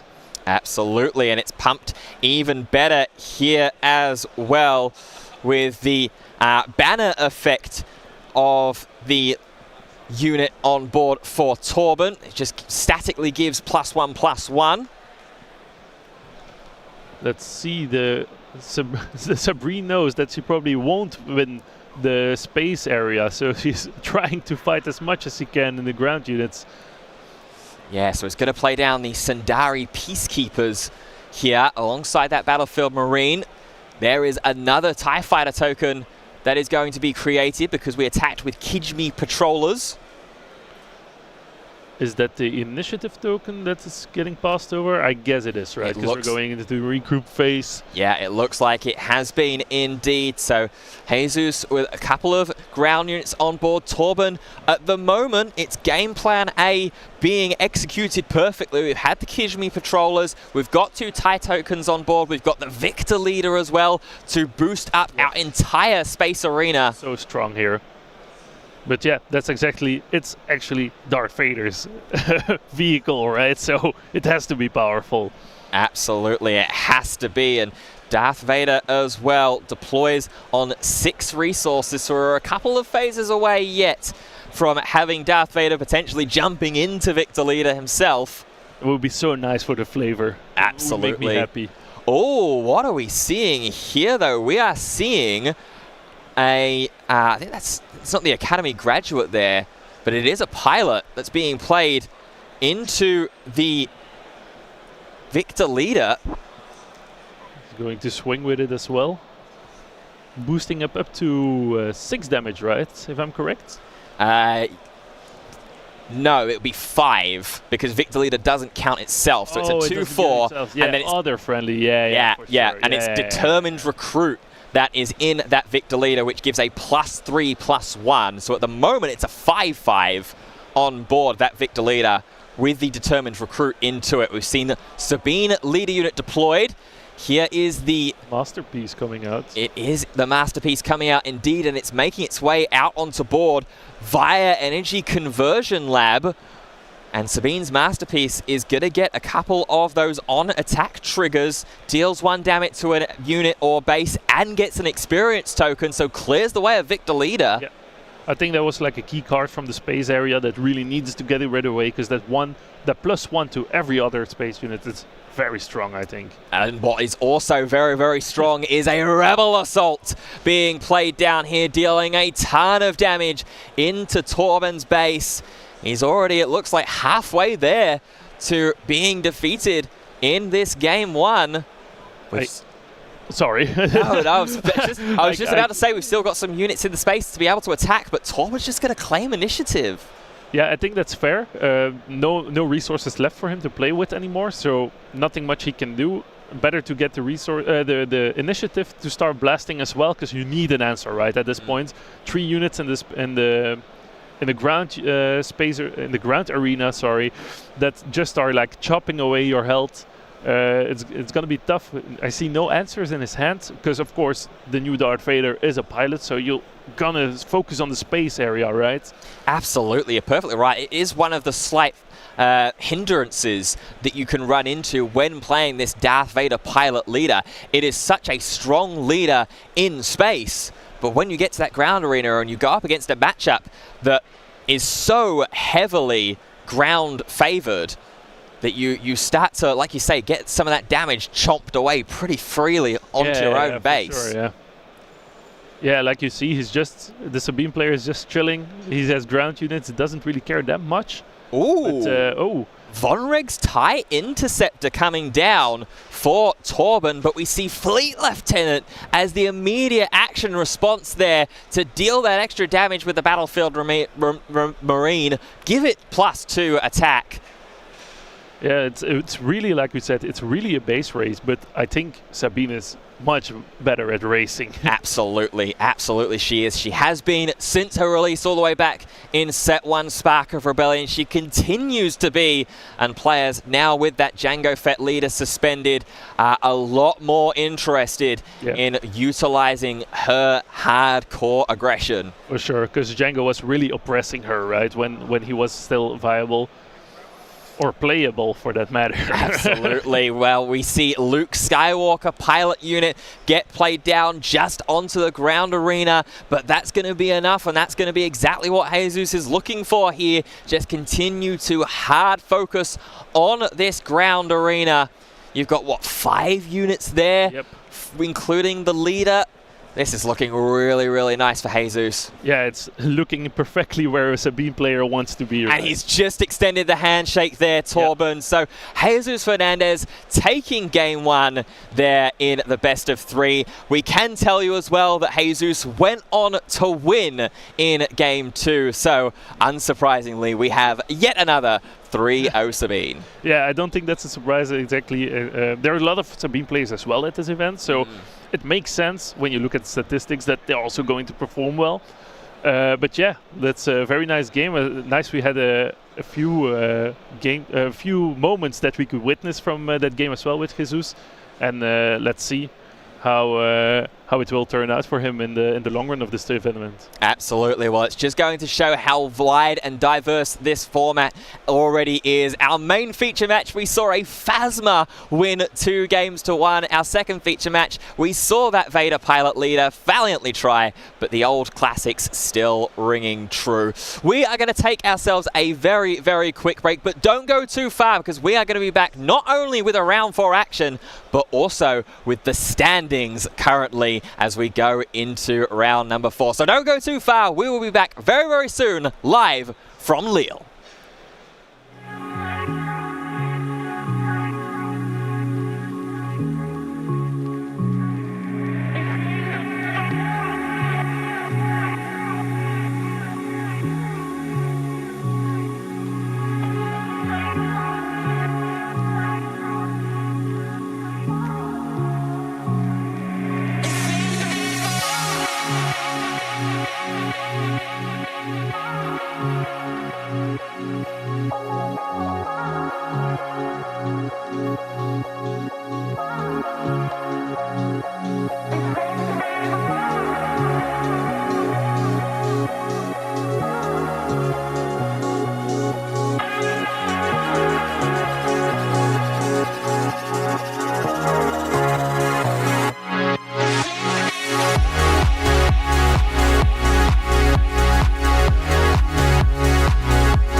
you take me home?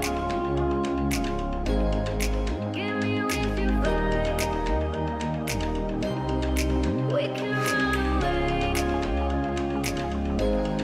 Castle in the sky. Won't you take me home and give me wings to fly? We can be alone in the castle in the sky. We can run away and leave this world behind. Please just take me home to a castle in the sky. Castle in the sky.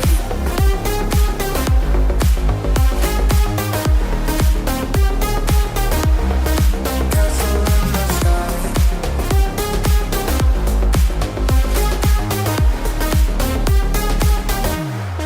Won't you take me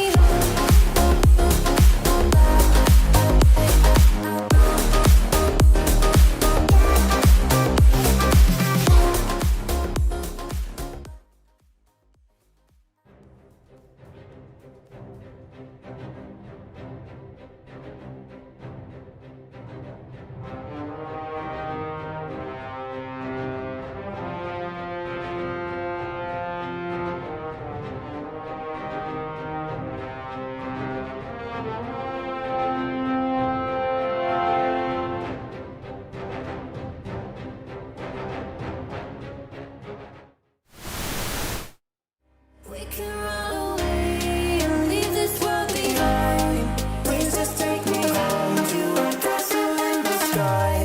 Castle in the sky.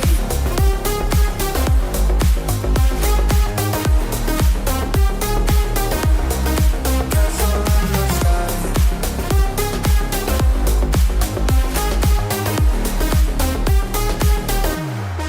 Won't you take me home?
Lions roaring in the morning sun, searching for a longer day. People feeling like the light has just come. We must never stop the way. Yeah. Birds jumping and I hear my name, grasping into a life. Life is happy but it's so insane. We must merely make a start. Savannah, I'm coming home. Savannah, we'll never be alone. Savannah, the beauty of the world. Savannah, let's all take a walk. Savannah.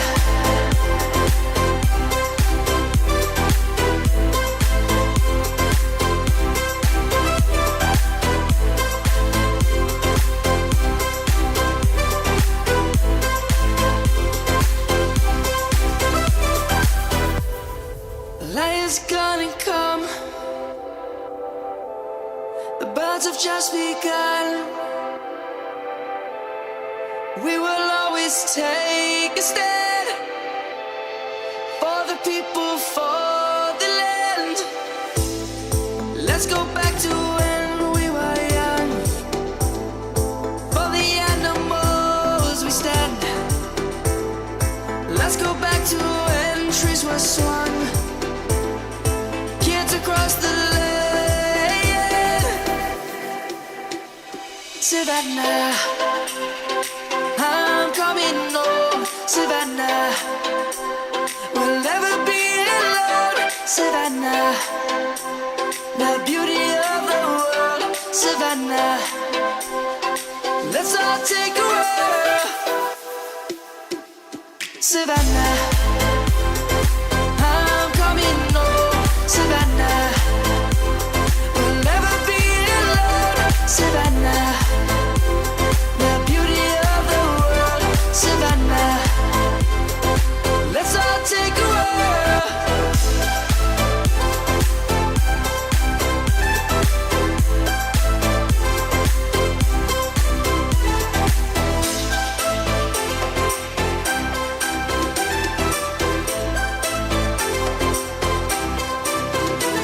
Savannah, I'm coming home. Savannah, we'll never be alone. Savannah.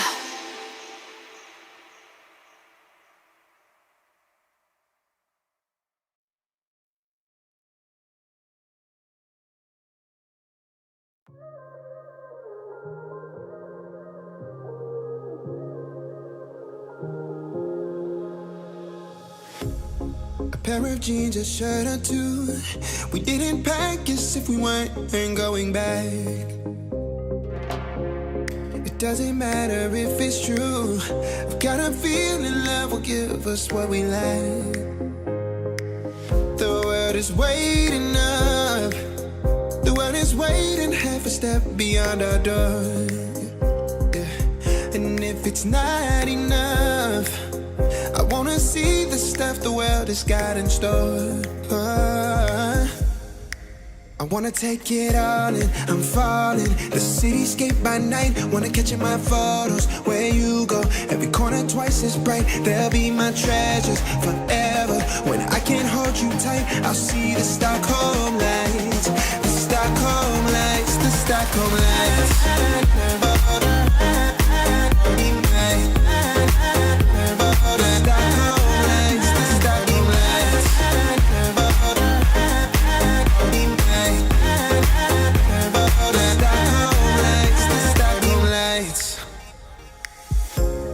Tomorrow feels a year away, like the seconds, the beginning and the end. But if in time it's yesterday, your picture's gonna bring it home to me again. The world is waiting up. The world is waiting half a step beyond our door.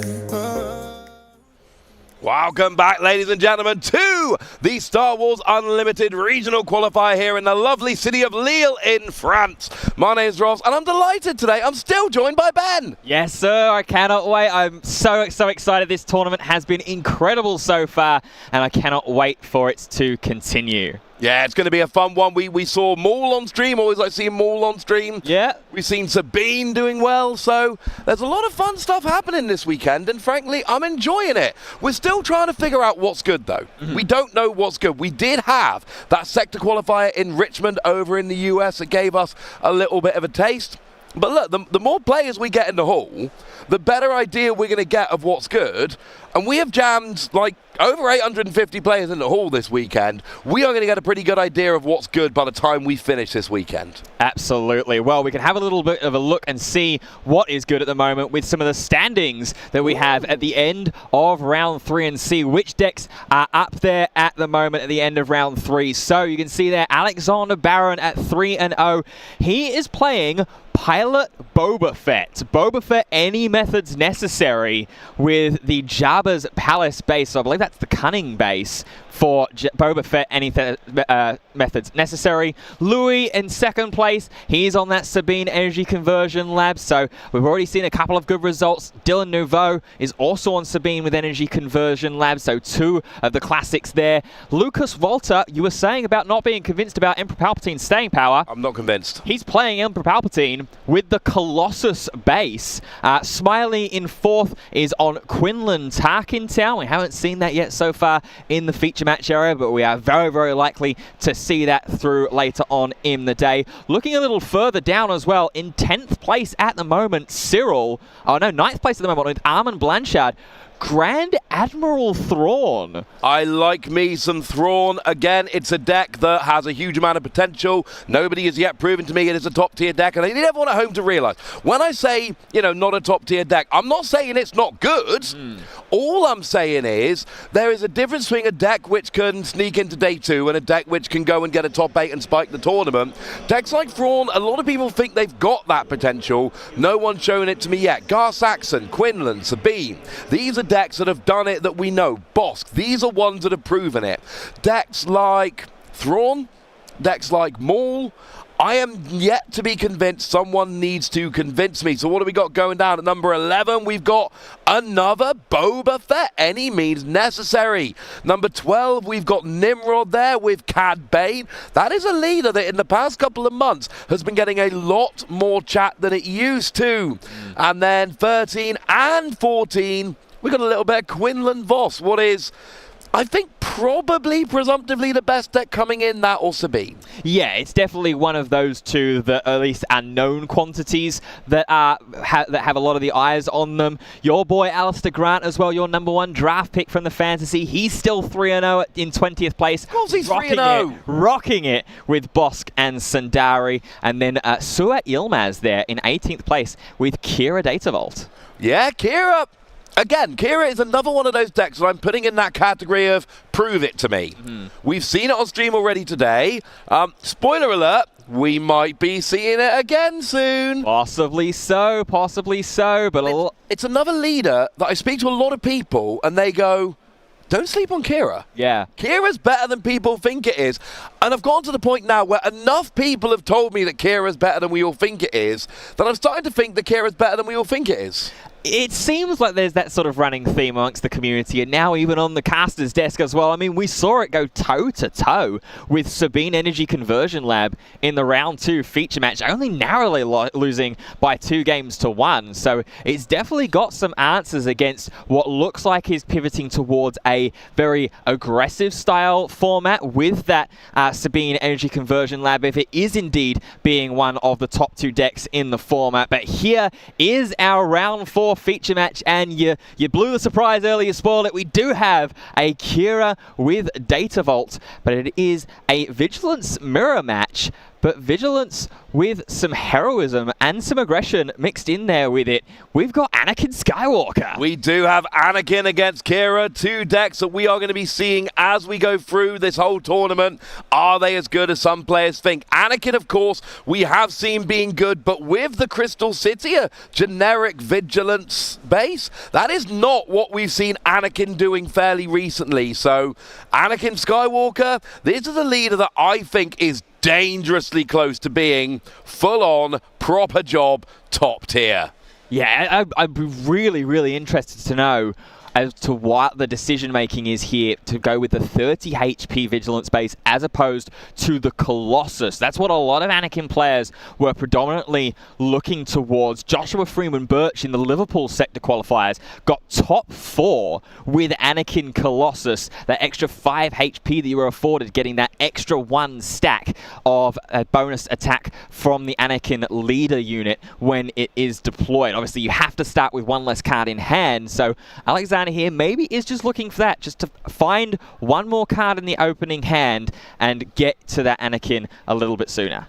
I mean, there's still plenty of ways that we can be going and finding those cards. Things like Steel Guerrera, a card that only comes in here. But we are off, and it's Dr. Pershing on the left and R2-D2 on the right. R2 lets you have a little peek at the top of your deck. You can keep it up on the top of your deck, or you cannot. Dr. Pershing, you've got that card draw there. It's one of my favourite cards in my Twin Suns deck. I love me a bit of Dr. Pershing. Dr. Pershing, one of the best openers you can find in Vigilance and Villainy. Like you say, get that early card draw going, find some of those mid to late game control pieces. We're going to see it immediately activated here with the first action for this second phase for Massage. And we are going to go and play a Yoda down for Alexander Wilmette, and we saw this in Liverpool early game, being able to utilize that restore, get a little bit of early pressure weathered, and then later on in the game, that's when we start looking towards capitalizing with Anakin.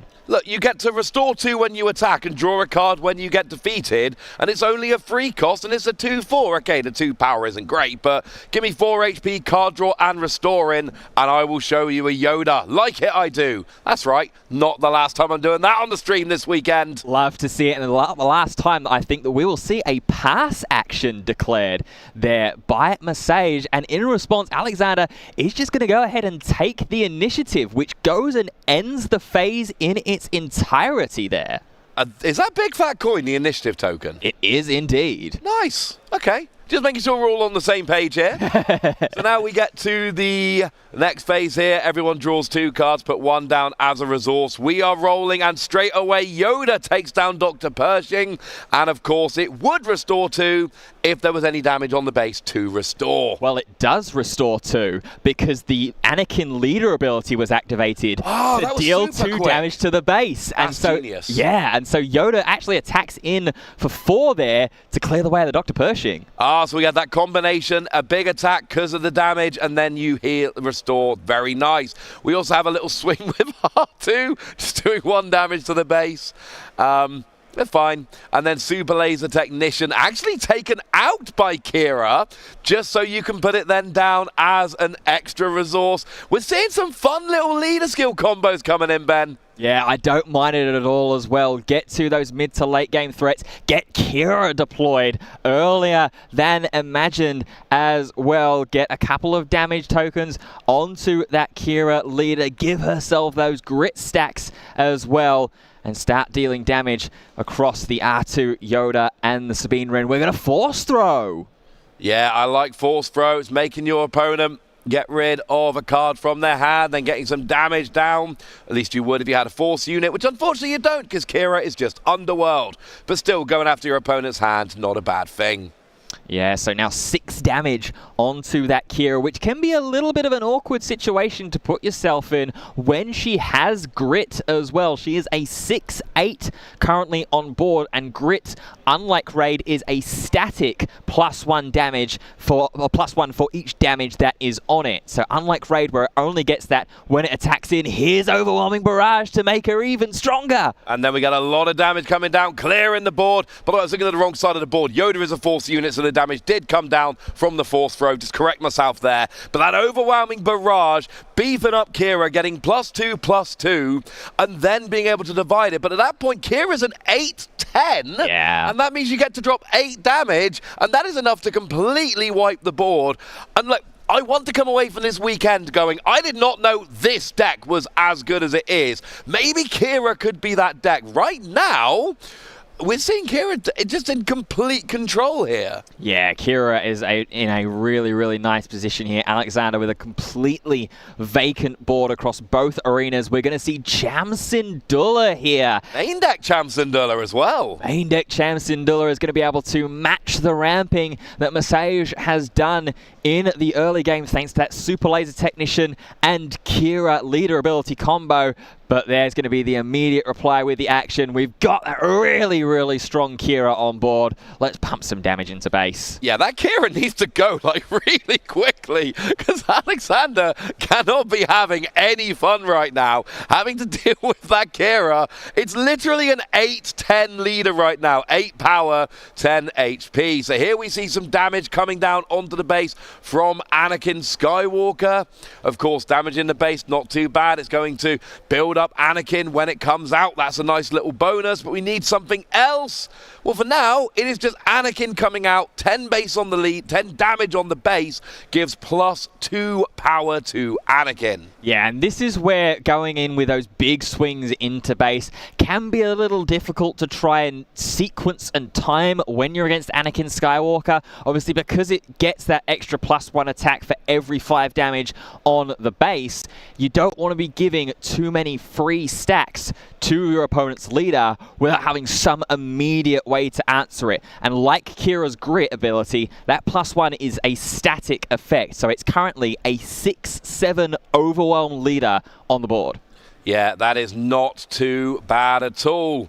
So, yeah, go team. Basically, Kira there doing absolute just menace. Needs to come off the board because even without any kind of other boost, right now, because of that grit, we're talking about 6 power to go with the natural 8 HP. And, yeah, what more do you need? Well, actually, you need some more units down. Yeah. And you need it in the form of... It's Maul! It's Maul! I love Maul! Maul's my boy! We love Maul. It's going to immediately ambush into the Cham Syndulla here as well.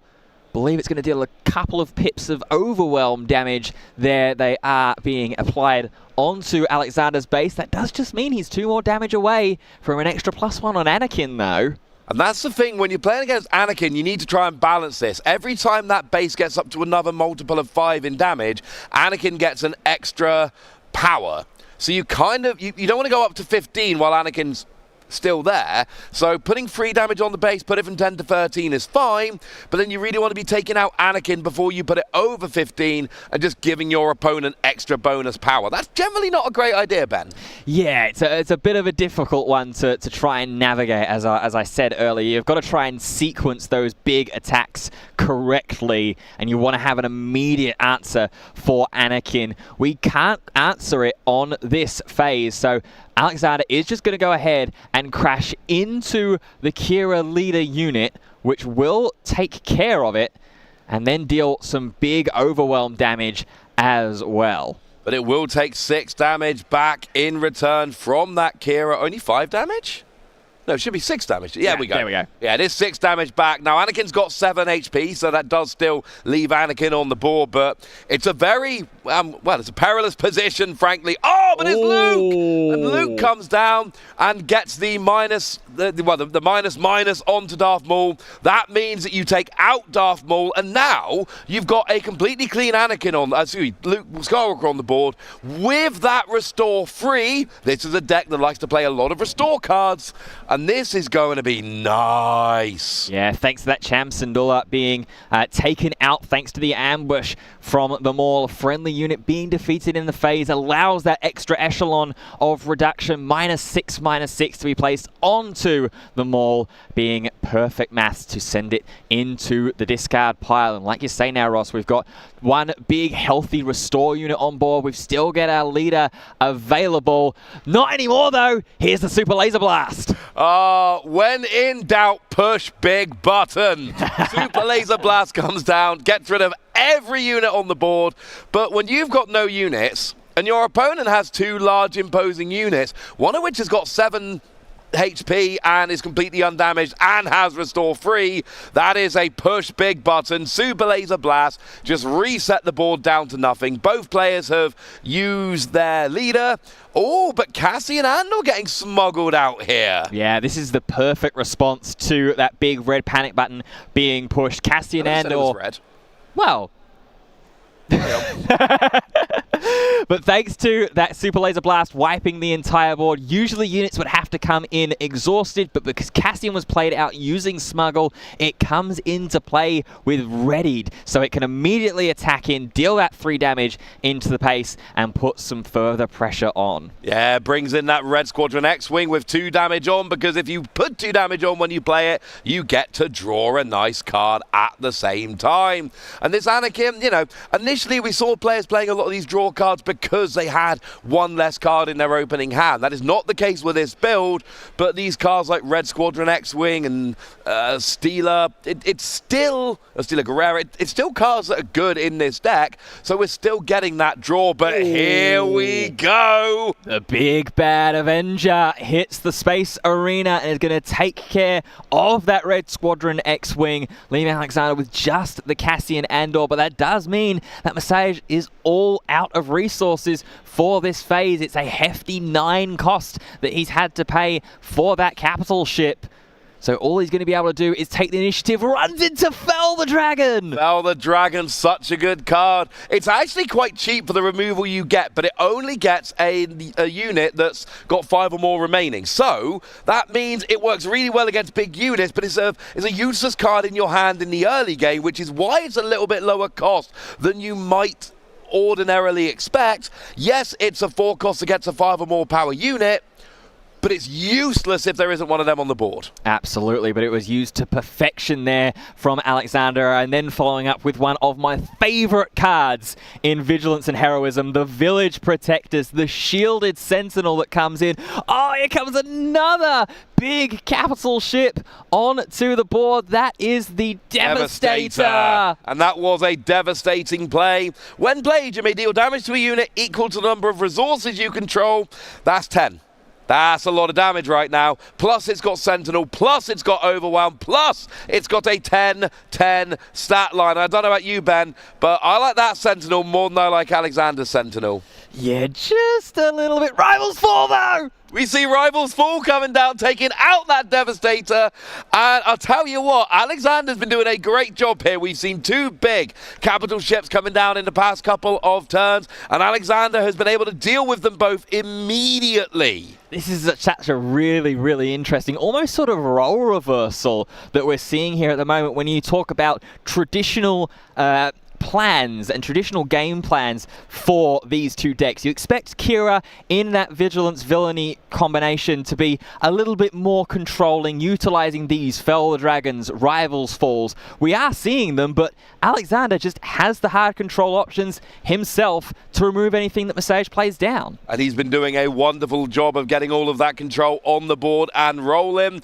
We do see Darth Vader coming down though, and we like Darth Vader. Oh, and it actually brings in. That Death Trooper as well takes out that Village Protector. Sorry, Ben, I know you love it, but it is gone. And look, whenever you get a good unit coming out as a nice little bonus from Darth Vader, that is going to make me happy. Yeah, and it's even better as well for Massage in that point of view, because the shield was still on Village Protectors. The Death Trooper goes in, has its when played effect, pops the shield, and then Vader goes and ambushes in and takes the unit out for good. So one of the best upsides about Village Protectors immediately cancelled out by that combination. Yeah, that Sentinel's gone. Both players played a Sentinel. Both players lost a Sentinel. And we are back. But right now, you look at Masage's board there with that Vader. It's looking a little bit better than Alexander's board with the Yoda. We are tied on... Oh, no. Oh, we're not. But here comes Luke. We have gone to Return of the Jedi. We're not in Empire anymore. Luke takes out Darth Vader there. Oh, it's take down! And it's a takedown which takes down Yoda. We are properly board controlling on both sides here, Ben. Oh, this is such a great matchup to watch. This is only game one. We're seeing R2 join Luke Skywalker in the party. Vader's gone. It's time to party on the Forest Moon of Endor. Now here comes Anakin's Interceptor as well into the space arena. Now, the thing to note about Anakin's Interceptor here, I don't think we've got quite enough damage on the board yet. No, it's 15 or more damage to activate that +2. There's only actually 11 damage on the board, so we're not getting that +2 power on Anakin's Interceptor yet.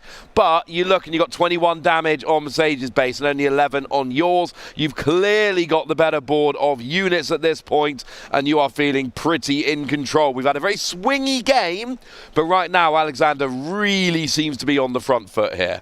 Yeah, the biggest thing that's helping Massage out in this matchup and in this position right now is the fact that he's playing that Data Vault, that extra 3 HP that he's being afforded by using this command base, one of the new command bases from Jump to Lightspeed, is that he just gets that little bit of breathing room. Ordinarily, if he was playing a 30 HP base, that Luke Skywalker would scream big, big trouble. It's already screaming trouble, but it's just not as loud as it possibly could have been with it playing a 30 HP base. No, absolutely not. It is worth noting that they've got 10 more damage on there, so it's not quite as good as it might seem when you got that much extra damage. Still nice to have a tiny little buffer, but now we're using, oh, it's Overwhelming Barrage again. Second use we've seen of it on this game. Yeah, the Overwhelming Barrage coming down. It's not going to get a huge impact here. The Death Trooper only being a 3/3 on board, so it's only boosted up to 5 attack, and that is the amount of damage that we're going to spread around. It's going to be 1 damage on the Interceptor, 3 damage onto Luke, and then the remaining 1 onto poor old R2-D2. Yeah, it's a little bit sad, but essentially what you're doing here is just bringing them all down to numbers you think you can deal with in a moment, because the Death Trooper hasn't actually attacked yet. That is important to note. But R2 is going to attack, taking the extra boost from the leader skill. You damage your base, you swing with R2. R2 takes down the Death Trooper. Picture that in your mind, if you will. And now, oh, but we got the gunship coming down, and that's going to take out the Interceptor. Oh, a devastating gunship. One of the tools that is very specific to Kira decks in particular. 3/5 for 5 with grit. When played, defeat an enemy unit with 2 or less remaining HP, and it's a great follow-up after an Overwhelming Barrage action as well. Spread some of that damage around, look at the biggest threat that's in the biggest range, and gunship it away. And that's what I meant when I said a minute ago about bringing stuff into range. You never know exactly what your opponent's going to do, but, you know, something like Devastating Gunship, they're going to leave something with 2 HP remaining. I've just seen Covering the Wing getting played down here from Alexander, creating an X-Wing token, but most importantly, giving Luke Skywalker a shield. So that 3 damage that Massage put on with that Overwhelming Barrage to try and soften it up has just been slightly negated. We see Cassian out of the smuggle as well to put an extra damage into base. And with 30 damage onto base here, Alexander is 3 damage onto that base away from winning the game. Still got 17 health remaining on his base. So he is right on the verge of winning this game 1. He's got Cassian and he's got Luke on the board. There is an X-Wing there as well. The X-Wing won't quite finish off the game, but either Luke or Cassian will. So basically, Mercedes here is somehow, I don't know how, he's got to try and take out Luke and Cassian, or put down a ground sentinel if he's got one, because otherwise Alexander can swing with either of those and just win this game 1. You know what he needs, Ross? He needs a big button to be able to press. He needs a big button. It's not that. This is the at. That is not the same. That reinforced Walker. But it does let you heal 3 damage from your base, which is not too bad. Or you could draw it if you want, but I don't know why you draw it. It doesn't matter, though, because Luke attacks in with 6, and that is going to be game 1 for Alexander, taking it down against Messiah's Kira command. That is game 1 for Alexander, Anakin. And I think Anakin might be one of the most underrated decks in Star Wars Unlimited right now. We saw it again, I believe it was a top 4 finish in Liverpool. Correct. And, you know, some people looked at that and went, well, you know, look at the player that was playing it. That is one of the absolute best Star Wars Unlimited players in the game. So maybe Anakin is good, or maybe it's just we've got a player who is that good coming in with Anakin and, you know, potentially being able to deal with some of the faults of the deck because they are that level of player. But the more time goes by, Ben, the more I'm seeing this Anakin deck do great over and over again. I'm starting to think it might just be the deck. Yeah, it's such an interesting leader unit. When it first got announced and revealed back in Twilight of the Republic, I looked at it and I immediately went, yes, an Anakin Skywalker leader. And then I saw the initial results, the initial waves from planetary qualifiers. I went, wait, where's the Anakin Skywalker leader? And now I'm seeing it here and I'm going, yes, Anakin Skywalker leader. Yeah, I love it. I absolutely love it. You know, Anakin, known for being a little bit reckless at times, and then you've got your big attack, but you've got to damage your base to do so. Seems like a very fitting skill for Anakin Skywalker to have. And look, who doesn't like Anakin? Absolutely. Well, who doesn't like also taking a look into the sideboards of our 2 feature match players? Yes, we've got the sideboards, the 10-card sideboard that players are able to consult between games, as Alexander is taking a very considerate look there. So let's have a look and stick with him and see exactly what he's looking at here. 2 Crate Dragons, 2 top targets, an extra Cham Syndulla. That's probably likely to come in after we saw it in game 1. Confiscate, Entrenched, Pillage, Red Squadron X-Wing, and a Tech Source of Insight.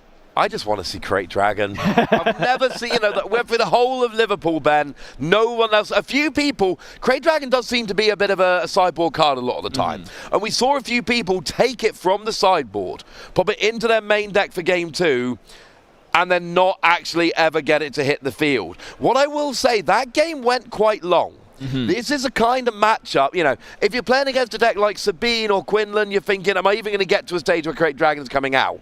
That game 1, we got to the 10 resource turn. Yeah. So I'm just saying, it feels like this is a matchup where Crate Dragon could actually come out, and incidentally, that's why it ends up being a sideboard card so much. It's such a late game card that against some games, it's a beyond late game card in some matchups. So I want to see that. I think you're right against a Cham Syndulla. Your opponent's ramping, so, you know, definitely. You've seen Super Laser Technician. Let's go get that in. Over on Sage's side here, we got 3 Palpatine's Return, 3 top target, 2 Relentless, 1 Annihilator, and an Entrenched. It only needed a tiny bit more healing to give Mercedes a little bit more time in that first game.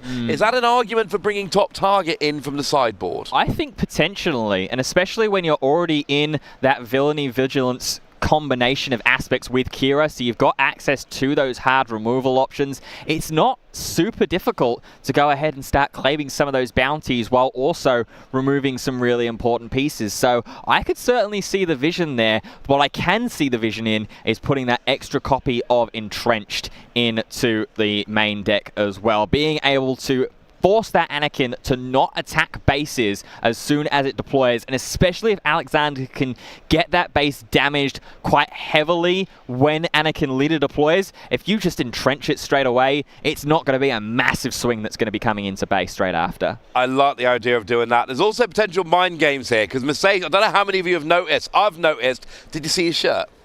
He's got a Crate Dragon on his shirt. So what I'm saying is, if I'm Alexander, let's go. Bring in the Crate Dragon.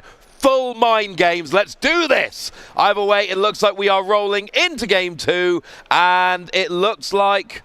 Did Masage take the... Okay, chose to go first, had no turn 1 play, and we see Alexander playing a Sabine. Oh, and there is actually no turn 1 play. We're already regrouping, and that means that... Oh, that's not great when you lose game 1, and through the first action phase, your opponent gets a good unit down, and you get knout.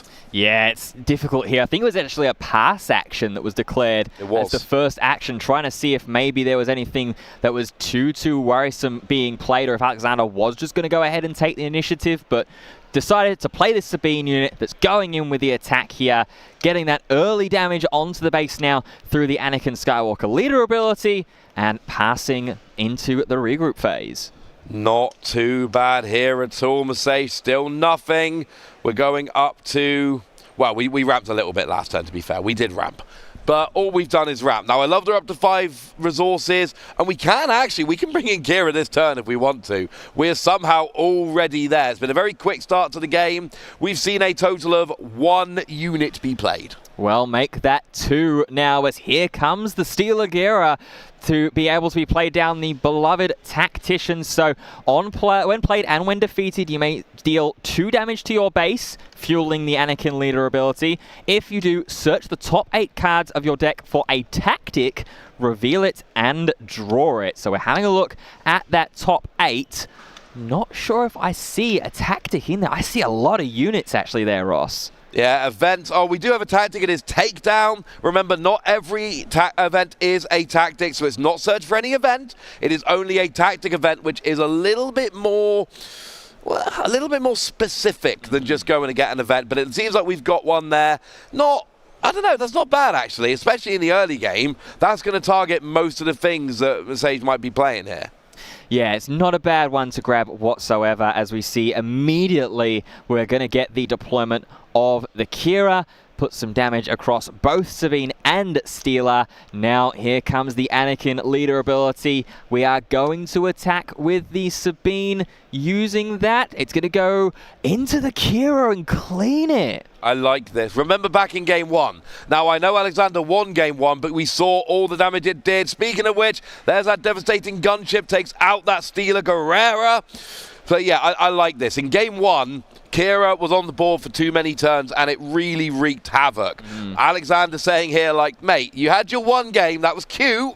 We are not doing this again. Absolutely. What Alexander is doing again, though, is looking at those top 8 cards to try and find another tactic, triggering the when defeated ability, because devastating gunship took it out. We're grabbing Fell the Dragon this time, so that's knowledge from a Sage that there is 2 hard removal options in your hand. And that's actually a brilliant combo. Play a small character, take down. Play a big character, Fell the Dragon. You cannot escape. There's going to be something that Alexander can use to take you down.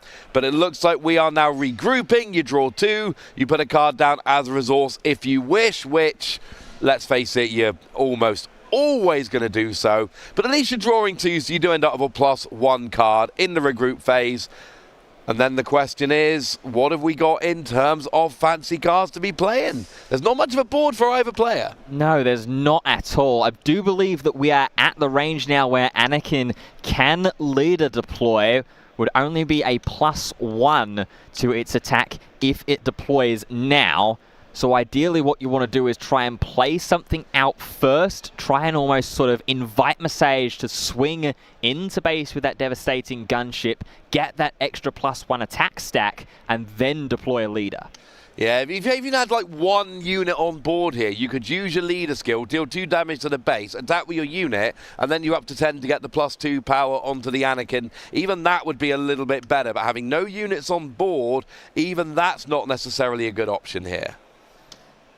So, looks like... Oh, he's got Crate Dragon in hand. He took it out the sideboard. Oh. Now that could be really, really interesting if we get to that point in the game. It's going to take a little bit here for Alexander, who...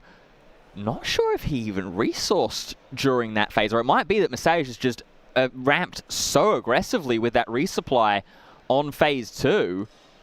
Well, we saw a takedown there, taking out that devastating gunship. Not sure how they jumped quite that high, but apparently they did. Took the devastating gunship right out of the air. And it looks like we're already regrouping here. Yeah, Masage declared the pass action, and Alexander immediately took the initiative, which ends the phase. For those that were a bit newer to Star Wars Unlimited, a pass action is something that you can utilize, one of the options during the action phase, to basically see what your opponent is going to do. You want them to act so that you can then react in return. The only problem that you have with that is that if your opponent takes or claims the initiative straight after, the phase just ends.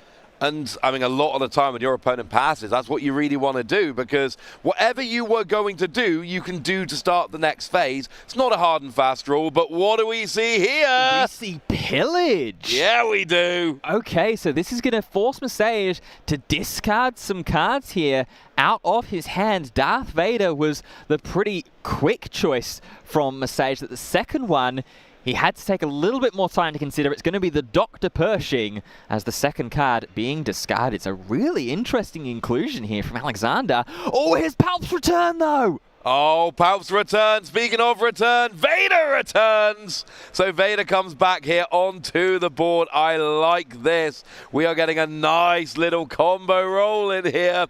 Palpatine's return. Now, that did come in from the sideboard. That was not in the main deck. It lets you play a unit from your discard pile, but it comes in as 6 less, but if it's a Force unit, it comes in 8 less, so it turns into a 6-cost Vader. Yeah, which is really, really nice, and even better when you pair the Inferno 4 with it, thanks to Vader's when played ability. So immediately he's going to get a little peek into the potential future for those top 2 cards. Looks like both went to the bottom of the deck, though, so Masage wasn't happy with what he saw, whatever was there. Alexander is now going to deploy the Anakin Leader unit. Does have that extra +1 stack with 10 damage onto base. So this is going to be a big swing in. 6 damage into that Data Vault. Always nice when you can get that big 6 damage swing into that Data Vault. Both players have 10 damage on their base. Still seems like we're a little way away from having a conclusion in this particular matchup, but certainly having that big swing from Anakin is going to help. But that Palpatine's return, bringing out that Darth Vader, that seemed like a huge play there. Being able to get that Vader, and then of course comboing that in to get your space unit down as well. Just, yeah, seems very nice. And Inferno 4 even lets you rearrange the top card of your deck. We are... are we... No, we're not quite Empire yet, but we do a lot of damage here. Vader and Luke, or Anakin, swinging into each other. I was about to say, it's a bit of a friendly fire that's going on. It's a bit of a friendly fire. So what film are we even in here? Pass. Return of the Jedi. You know, is it Luke? Is it Vader? That's the film where they were really, you know. Let's call it Jedi. There we go. There we go. Doesn't matter. Death Trooper comes down and takes the Anakin Leader out. And now look at the board from Sage here. We've got the Inferno 4, we've got the Vader, we've got the Death Trooper, and crucially, you're not that far behind. You're only essentially 3 damage behind because of that extra 3 damage we started with. Absolutely, and you just saw there as well the shake of the head from Alexander. He knows that this is not the situation that he would want to be in. Kira has that control lock slightly tightening on Alexander's board now. Cham Syndulla is going to net an extra resource from the top of the deck. Yoda will come down as well to get a little bit of restoring going, but Masage will have initiative into this next action phase and has the board presence across ground and space. This is looking a lot better than it was in game 1 for him. Do me a favor here, Ben. Tell me how many resources Alexander has. Count his resources for me, would you? Uh-oh, that is 3, 6, Avenger range. Avenger? Oh, mate. We're not in Avenger range here. He's got Crate Dragon in hand. He's got 9 resources open on the board. This could be time for the dragon to come down. Well, Avenger does come down. I'm looking at the... No, we're looking at different sides of the board. I'm looking at Alexander. Oh, no. Yes, Avenger has come down. You're absolutely right. That big capital ship coming in, putting in a shift as it often does. Basically force your opponent to delete one of their own units, which was the Yoda there, which is a little bit sad. But I'm looking at Alexander here, and we've got enough resources open. We've got Crate Dragon in hand. One of the hardest cards to get into play. but one of the most devastating. Here's my boy! There it is! First time we get to see Crate Dragon on the stream. I am delighted. I revealed this card. I love this card. It is an absolutely devastating card, because every time your opponent plays any card, they've got to deal damage somewhere equal to the cost. Every resource they use is essentially what we would now see as indirect damage, but this was printed before indirect damage was a thing. Plus it's a 10-10 with Overwhelm. Yeah, it's a huge unit, but there is a huge problem that Alexander is facing even with this Crate Dragon that's on the board. Mesage is playing into space, and that Avenger is in space, what you'd really like to see get that damage onto it, but it's only base or ground unit that the Crate Dragon damage goes onto. So, okay, the first Crate Dragon activation can just be soaked straight into that Death Trooper, and then the second one, okay, I've got a 33 HP base to work with, I can afford an extra Crate Dragon activation. No, I agree entirely. You're right. Space does represent... I mean, I'm getting very excited about the Crate Dragon. Space is a very big problem right now. I think if Alexander can start doing something about the space arena, then that Crate Dragon absolutely could take you over the line. It says to your opponent, be extremely careful what you play, because even if you play the space unit, you still got to take damage onto your base here. And if your opponent stops playing cards they want to play because they're scared of the extra damage from Crate Dragon, well, that's a win for you. Absolutely. We're going to see Alexander with the first action here in this new phase and really agonizing over the decision with what to do. We're going to pay 1 and just play out R2-D2. We saw a ship there, kept it on top. Now we're at 15. We're not in defeat range quite yet, although we're not far away, but here comes Overwhelming Barrage, takes out that Crate Dragon, and now we are in a little bit of an issue. Now we do see, a Foul the Dragon come down. That is going to take out the Avenger with the Overwhelming Barrage boost, but I think what Matej really needed to finish out this game was to take out that Crate Dragon, and he did it beautifully there. Yeah, absolutely. It's funnily enough, I was just wondering in the back of my head, actually, Ross, have we burned that Fell the Dragon that we saw from the When Defeated ability from Steel Guerrera? Clearly we didn't. It's been saved for a perfect moment like that to be able to bait out that Overwhelming Barrage onto Avenger. Here comes an X-Wing. Yeah, Red Squadron X-Wing, you can deal 2 damage to draw a card. Looks like he's choosing not to do that. Just using it as a vanilla 3/4. We see Regional Governor come down, which is basically you can stop your opponent playing a card. The only thing is, when we're casting, we don't know what card they named. There is a card that Mercedes is not allowed to play here. We just don't know what card it is. Yeah, it's going to have to try and be an educated guess here from Alexander, because obviously he's not got any knowledge either of what Mesage is working with. So something like Avenger, Overwhelming Barrage, Devastator, one of those big high-end control pieces is what you're likely trying to turn off here with that Regional Governor. Yeah, essentially pick the cards you really don't want your opponent to draw into, name that. And we're pretty close to the end of game 2 here. So Alexander's seen a lot of Mercedes' deck at this point. The knowledge he's got about what's in there is actually very, very strong. So he's going to be able to make a pretty good guess here. And what he really wants to do is play it like a couple actions earlier and name Overwhelming Barrage. That, unfortunately, is not an option. What is an option? Devastator. Yeah, Devastator, certainly not the card that was named by the Regional Governor. It's going to take care of the R2-D2 here, interestingly. So not going after the Regional Governor, maybe indicating that whatever Alexander declared with that ability just isn't in hand, and Mesage isn't worried about it. Essentially, that's where we're going here. Now, Regional Governor does take out the Death Trooper. Some of the interactions we have in Star Wars amuse me greatly. We then see that Inferno 4, which does look like it's just going to be swinging into base, putting that up to 17 damage. That we're pretty much even here. Oh, but Rival's Fall is going to take down that Devastator. Yeah, perfect answer there for the Devastator. And now we're seeing another pillage come down from Alexander, getting rid of Chilton and Overwhelming Barrage. Will leave Message with just 1 card in hand, 3 once he's drawn for the start of the regroup phase. And that's exactly where we're headed now after the X-Wing fires a bit of damage in with 21 damage apiece, Ross. But Message has that slight advantage thanks to Data Vault. Well, not 21 apiece. There's only 17 on Alexander's base Oh, here. I beg your pardon. There's 17 on Alexander's, and yeah, there's 24, which essentially is 17 if you're thinking about a 30 HP base over on Message's side. So we're still pretty close. This could go either way damage-wise, but it does feel a little bit like Alexander is starting to pull away here. And the Crate Dragon didn't stick, but he's had answers for basically everything. Now here we come in with that AT-AT, that reinforcement walker.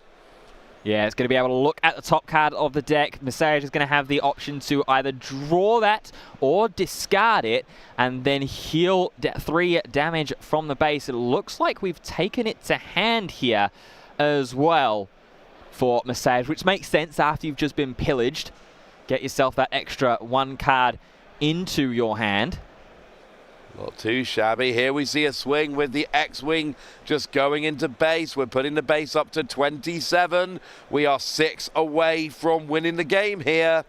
It's 27 against 17. There's 6 left against 13 left.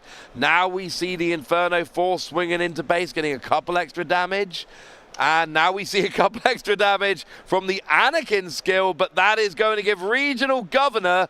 Now, it's not going to take down the Reinforcement Walker, but it is going to deal a fair bit of damage.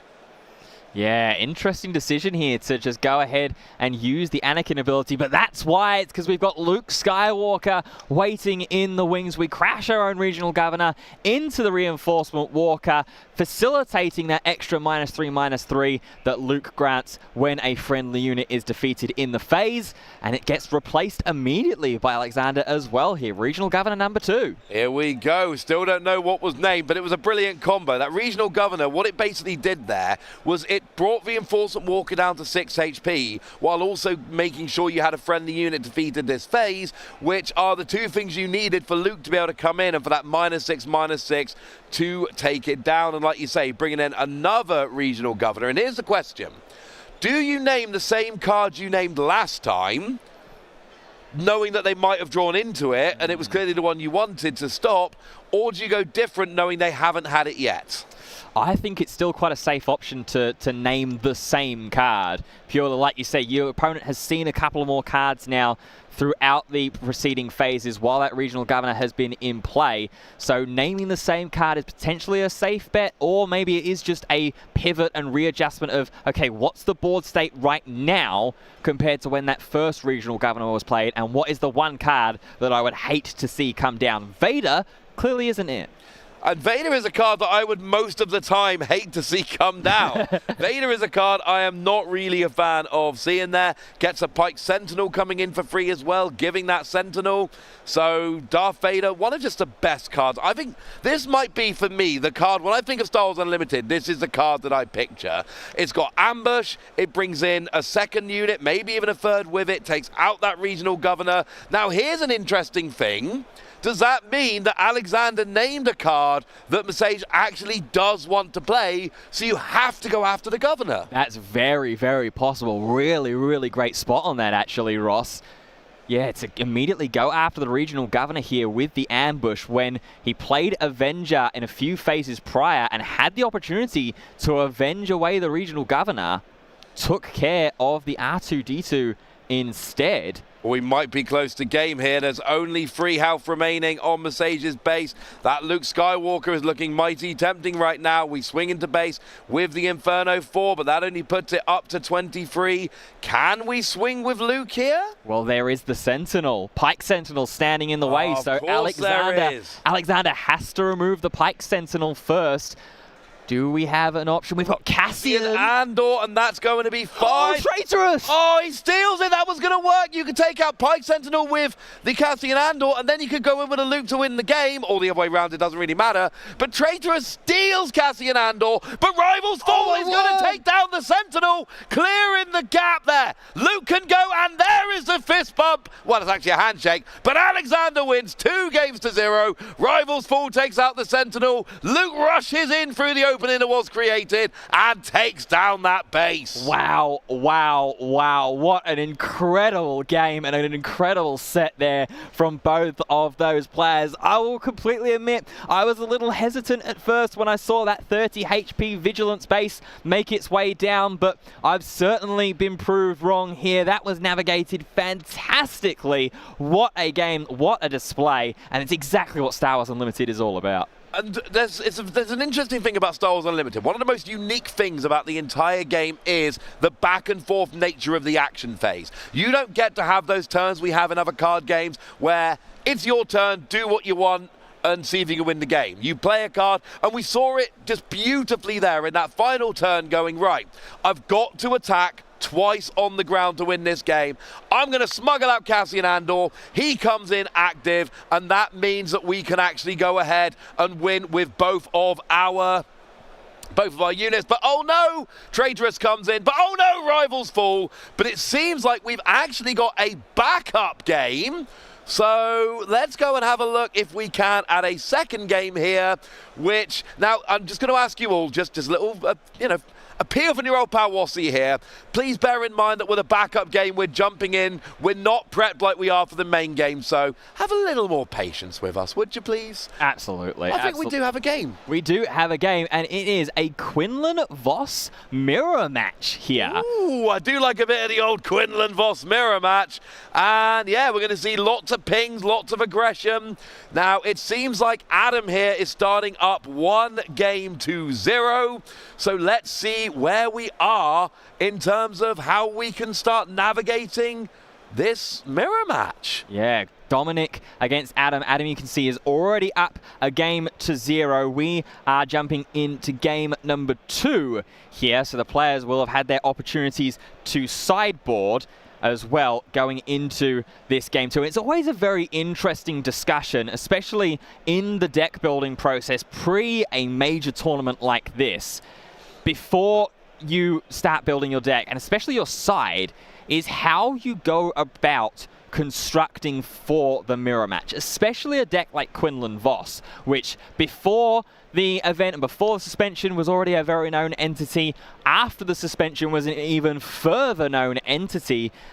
I'm going to be really, really interested to see how these players have elected to try and account for that. It's going to be interesting. Well, there's a pillage there. Oh, like a bit of pillage. Get rid of a couple of cards in your opponent's hand. Now, it does seem like we are starting off here. Both players have put their opening resources down, and we are getting ready to roll in this round. This is a round 4 feature match, isn't it, Ben? I'm not lying to anybody. It is indeed. This is the second feature match game of round number 4, and Adam is going to immediately play down that Grogu. And we see Crafty Smuggler. Somebody needs to tell them they put them in space, because Grogu is not meant for space. It doesn't really matter. But we got Grogu, and we got that shielded Crafty Smuggler. Grogu, of course, sneaky, quite good. It's got an action that lets you exhaust it to exhaust an enemy unit, which we're seeing here, exhausting that Crafty Smuggler. So what's Dominic got in response? Ooh, Guerrilla Fighters. Yeah, Guerrilla Soldier, a fantastic card. It has been able to be propelled in during the new format thanks to Jump to Lightspeed. On play is going to direct 3 indirect damage to a player. If a base is damaged that way, then the unit gets ready. But Adam sees, oh, well, Grogu has 5 HP. We can put the 3 damage there. And we do see a Crafty Smuggler coming in to match the Crafty Smuggler. Lots of shield coming down here. And looks like we are now getting some resources rolling again. Getting up to the 4 resource term. Nothing in space for either player right now. We are conducting this battle entirely on the ground. Yeah, and that's not too surprising from Quinlan-Voss. Generally has a very, very heavy ground unit sway to it. Correct. You have Dominic with the 29 and 8 ground unit to space unit ratio. Adam a little bit more into space. Well, actually, it's still only 8 space units, but only 27 ground units for him in his list. So definitely a little bit more common. And we see a nice little trade there. Crafty Smuggler taking out Crafty Smuggler, still shielded, so just lost its shield. But now Ahsoka Tano comes down. Oh, that's actually not too bad. So you make your opponent discard from their hand. If they discard a unit, you exhaust a unit. But Adam goes, look, mate, I'm going to get rid of L337 because I don't have a unit for you to exhaust, but then I'm going to play Kira. You get to look at your opponent's hand and denote that one of those cards costs 3 more. Oh, I quite like getting the A-Wing there, but that Force Throw could be super annoying, especially with Ahsoka on the board. They're all really good choices here, actually, that Adam could take. Green Squadron A-Wing, Force Throw, or Spark of Rebellion as well there. So I really don't know what the best option is here to take. I think maybe Green Squadron A-Wing purely because you've seen that is a space unit, and that's not where this battle currently is being waged at the moment. But what we are seeing is the Guerrilla Soldier taking care of Adam's Crafty Smuggler. That is what's happening, and then Adam takes the initiative. We go to the regroup phase, and that Kira, it's another one of those whereby it's while it's in play, like we saw with the Regional Governor in the previous game. So the question then is, how much do you want that card? How hard do you go after Kira? Yeah, a couple of different options here that we have for Adam, who has the initiative. It looks like we're going to start with a 3 damage into base, but with the initiative, both players on 5 resources, so Quinlan Vos can deploy now from this phase. And we've still got Tarkin Town's epic action to utilize. Here comes Ahsoka for Adam, though. Ahsoka comes down. Well, right now, you're only doing 3 damage with the Tarkin Town. You really want to take something out. So here comes the A-Wing. Oh, no, it's just being discarded straight away. Sorry. Never mind. Can't win them all. That is with the Ahsoka Tano. And, yeah, there's nothing to exhaust. So here comes Spark of Rebellion. By the way, the fact that the A-Wing got discarded probably means that was the card targeted with Kira. Yeah, I think so, absolutely, as we see 2 space units getting revealed from that Spark of Rebellion as well that were in hand. One of them now gone in the Red 5 running the trench. The other that has stayed around is the Disabling Fang Fighter. Here comes Adam's deployment. Here comes Dominic's deployment. A true mirror match, but here's the deal. Because Adam had the initiative, he gets to deploy his leader first. He gets to make the choice of what to do with it first. We see a Force Throw, which is going to lead to Ahsoka being exhausted. Then we see Quinlan going in and taking out Ahsoka, and both players are just sitting there with the same board. Here's the difference, though. Dominic has 6 damage on his base, Adam doesn't. Dominic has 3 damage on his Quinlan leader, and Adam doesn't. Right now, Adam's just got 9 fewer damage running around than Dominic does. In fact, Adam has no damage running around. Yeah, but Dominic has 2 cards in hand going into this next action phase. Adam only has 1. That Disabling Fang Fighter was the final card in hand. Here comes Plo Koon. Plo Koon there coming in with that ambush. And that means that you get to take out that Quinlan boss straight away. But then another Plo Koon comes in and takes out the Plo Koon. Yeah, I was going to say that is gone. So we've got a bit of Jedi on Jedi action going on here. And it seems like Quinlan, Adam's leader, is going to be going into base here, I believe. Yeah, it is indeed. Not willing to do the continuous trading chain and let Dominic's Plo Koon hit the discard pile while it's got 3 damage onto it. Quinlan Voss's leader ability, when it is deployed, whenever a unit gets played, you can deal 1 damage to an enemy unit that costs the same as or less than the played unit. So there is the Tarkin Town epic action finally being used to take care of Plo Koon. Yeah, it does go down eventually. It has to be done. So you've still got your leader, though. The leader coming out is big for Adam, having that one on board. Question, and we're seeing this quite a lot. These are very aggressive decks. We've got the pings, we've got the epic action when you're Tarkin Town, we've got ambush. So there's a lot of character. Unit gets played, unit gets removed immediately. Yeah, and as you say, it does just speak testament to that back and forth nature, the action system of Star Wars Unlimited. As an extra 3 damage is going to go into base. Here comes Han Solo. And Han did shoot first. It takes, and that is very relevant, of course, because it means you take no damage back. If you take out a unit, you don't take it back. But apparently we're matching Han Solo here with Millennium Falcon. Yeah, this is the Millennium Falcon that has to continue to be rested as opposed to the piece of junk from set 1. This is the Lando's Pride Falcon. Yeah, it comes in with ambush. It's got smuggle, but if you don't smuggle, your reward is you have ambush, which is beautiful for just coming in, especially when your opponent is not active in that space arena, being able to just bring it in and start getting damage straight onto the board. Yeah, but now you've got Dominic with that big Han Solo unit in the ground arena for himself. So at the moment, we're just playing into separate arenas. But how much longer is that going to last? We know how heavily Quinlan Vos likes to play into ground. Han's got a blaster pistol. Han's got the blaster. Now that is smuggled out. One of the most smuggled cards we see probably after Cassian Andor. And that gives you that +2 and lets you attack. So now we're starting to build a bit of damage up on Adam's base. But Adam is going in with that Millennium Falcon, getting some damage coming down on that base. We've got 17 on the left for Dominic. We've only got 8 on the right for Adam. But Tech's coming down, and now everything's got smuggle. Yeah, Tech, one of the most important cards in these heroism decks to be able to give everything smuggle that is in the resource row.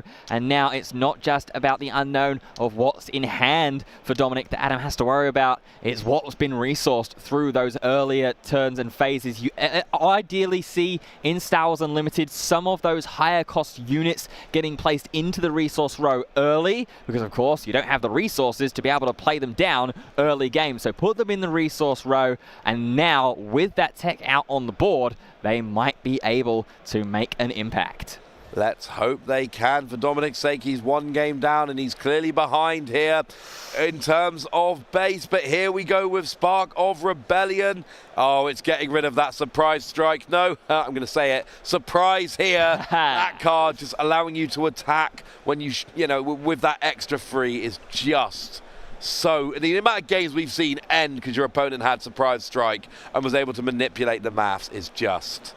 Oh, now here's another Millennium Falcon. Now this is a different one. This is the one that you have to pay 1 to keep. Comes in active, but you got to pay during the regroup phase or you don't get to keep it. Yeah, just getting 3 extra damage into the base here. And Dominic is just going to extend the handshake, I think, not realizing that there is anything that he is going to be able to do with too many Falcons on board. And I believe that is Adam taking the 2-0 victory. Adam takes that victory, 2 games, 2-0. Very well played there from Adam. Just really, they were both getting rid of the board, but Adam just... It's a combination of getting a bit of cheeky damage out when you could, and just, especially towards the end of the game, just being able to keep some units on the board.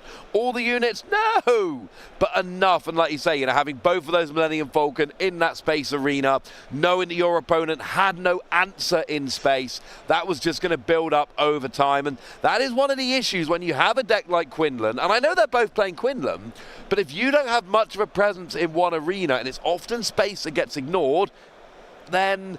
you can find yourself, and I saw a Cad Bane list the other day that played no space units.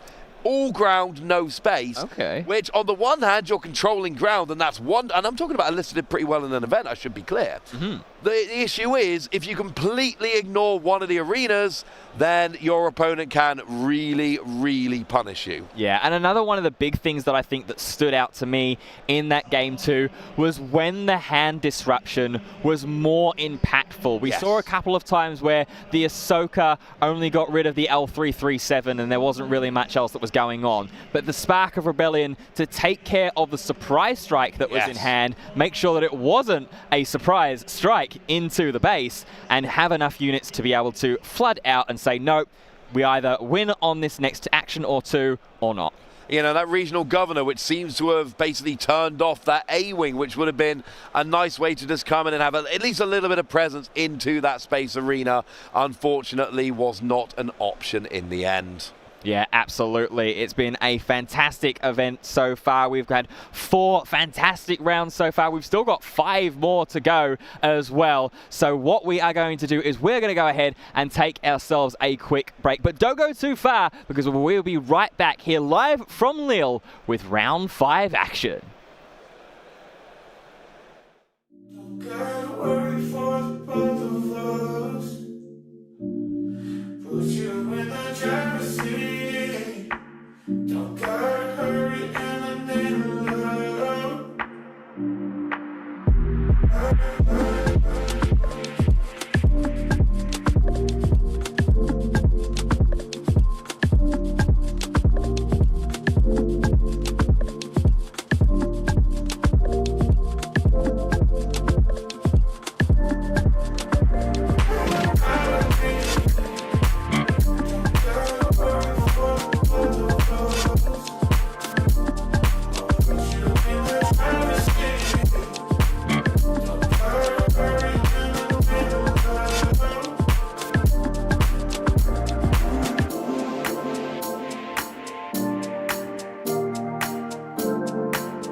See the flame in your cold eyes, breaking free from the long night.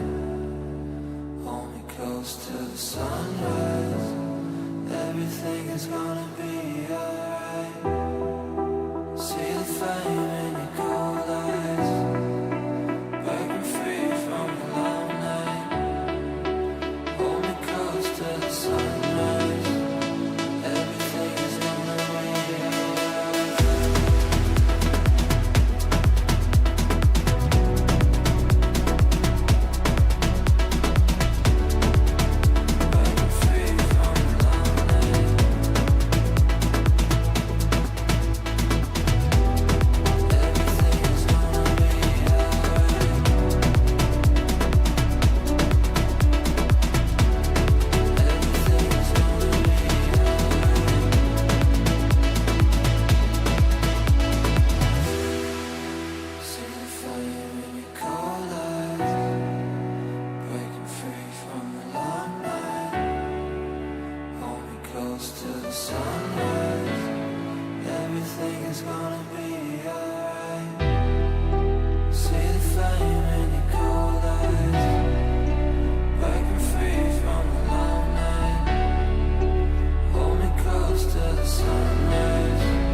keep running faster and faster. I don't know what we're after, yeah. We keep up with disaster, disaster. I'm thinking that they're after me. We're running like faster and faster. We're running like faster and faster.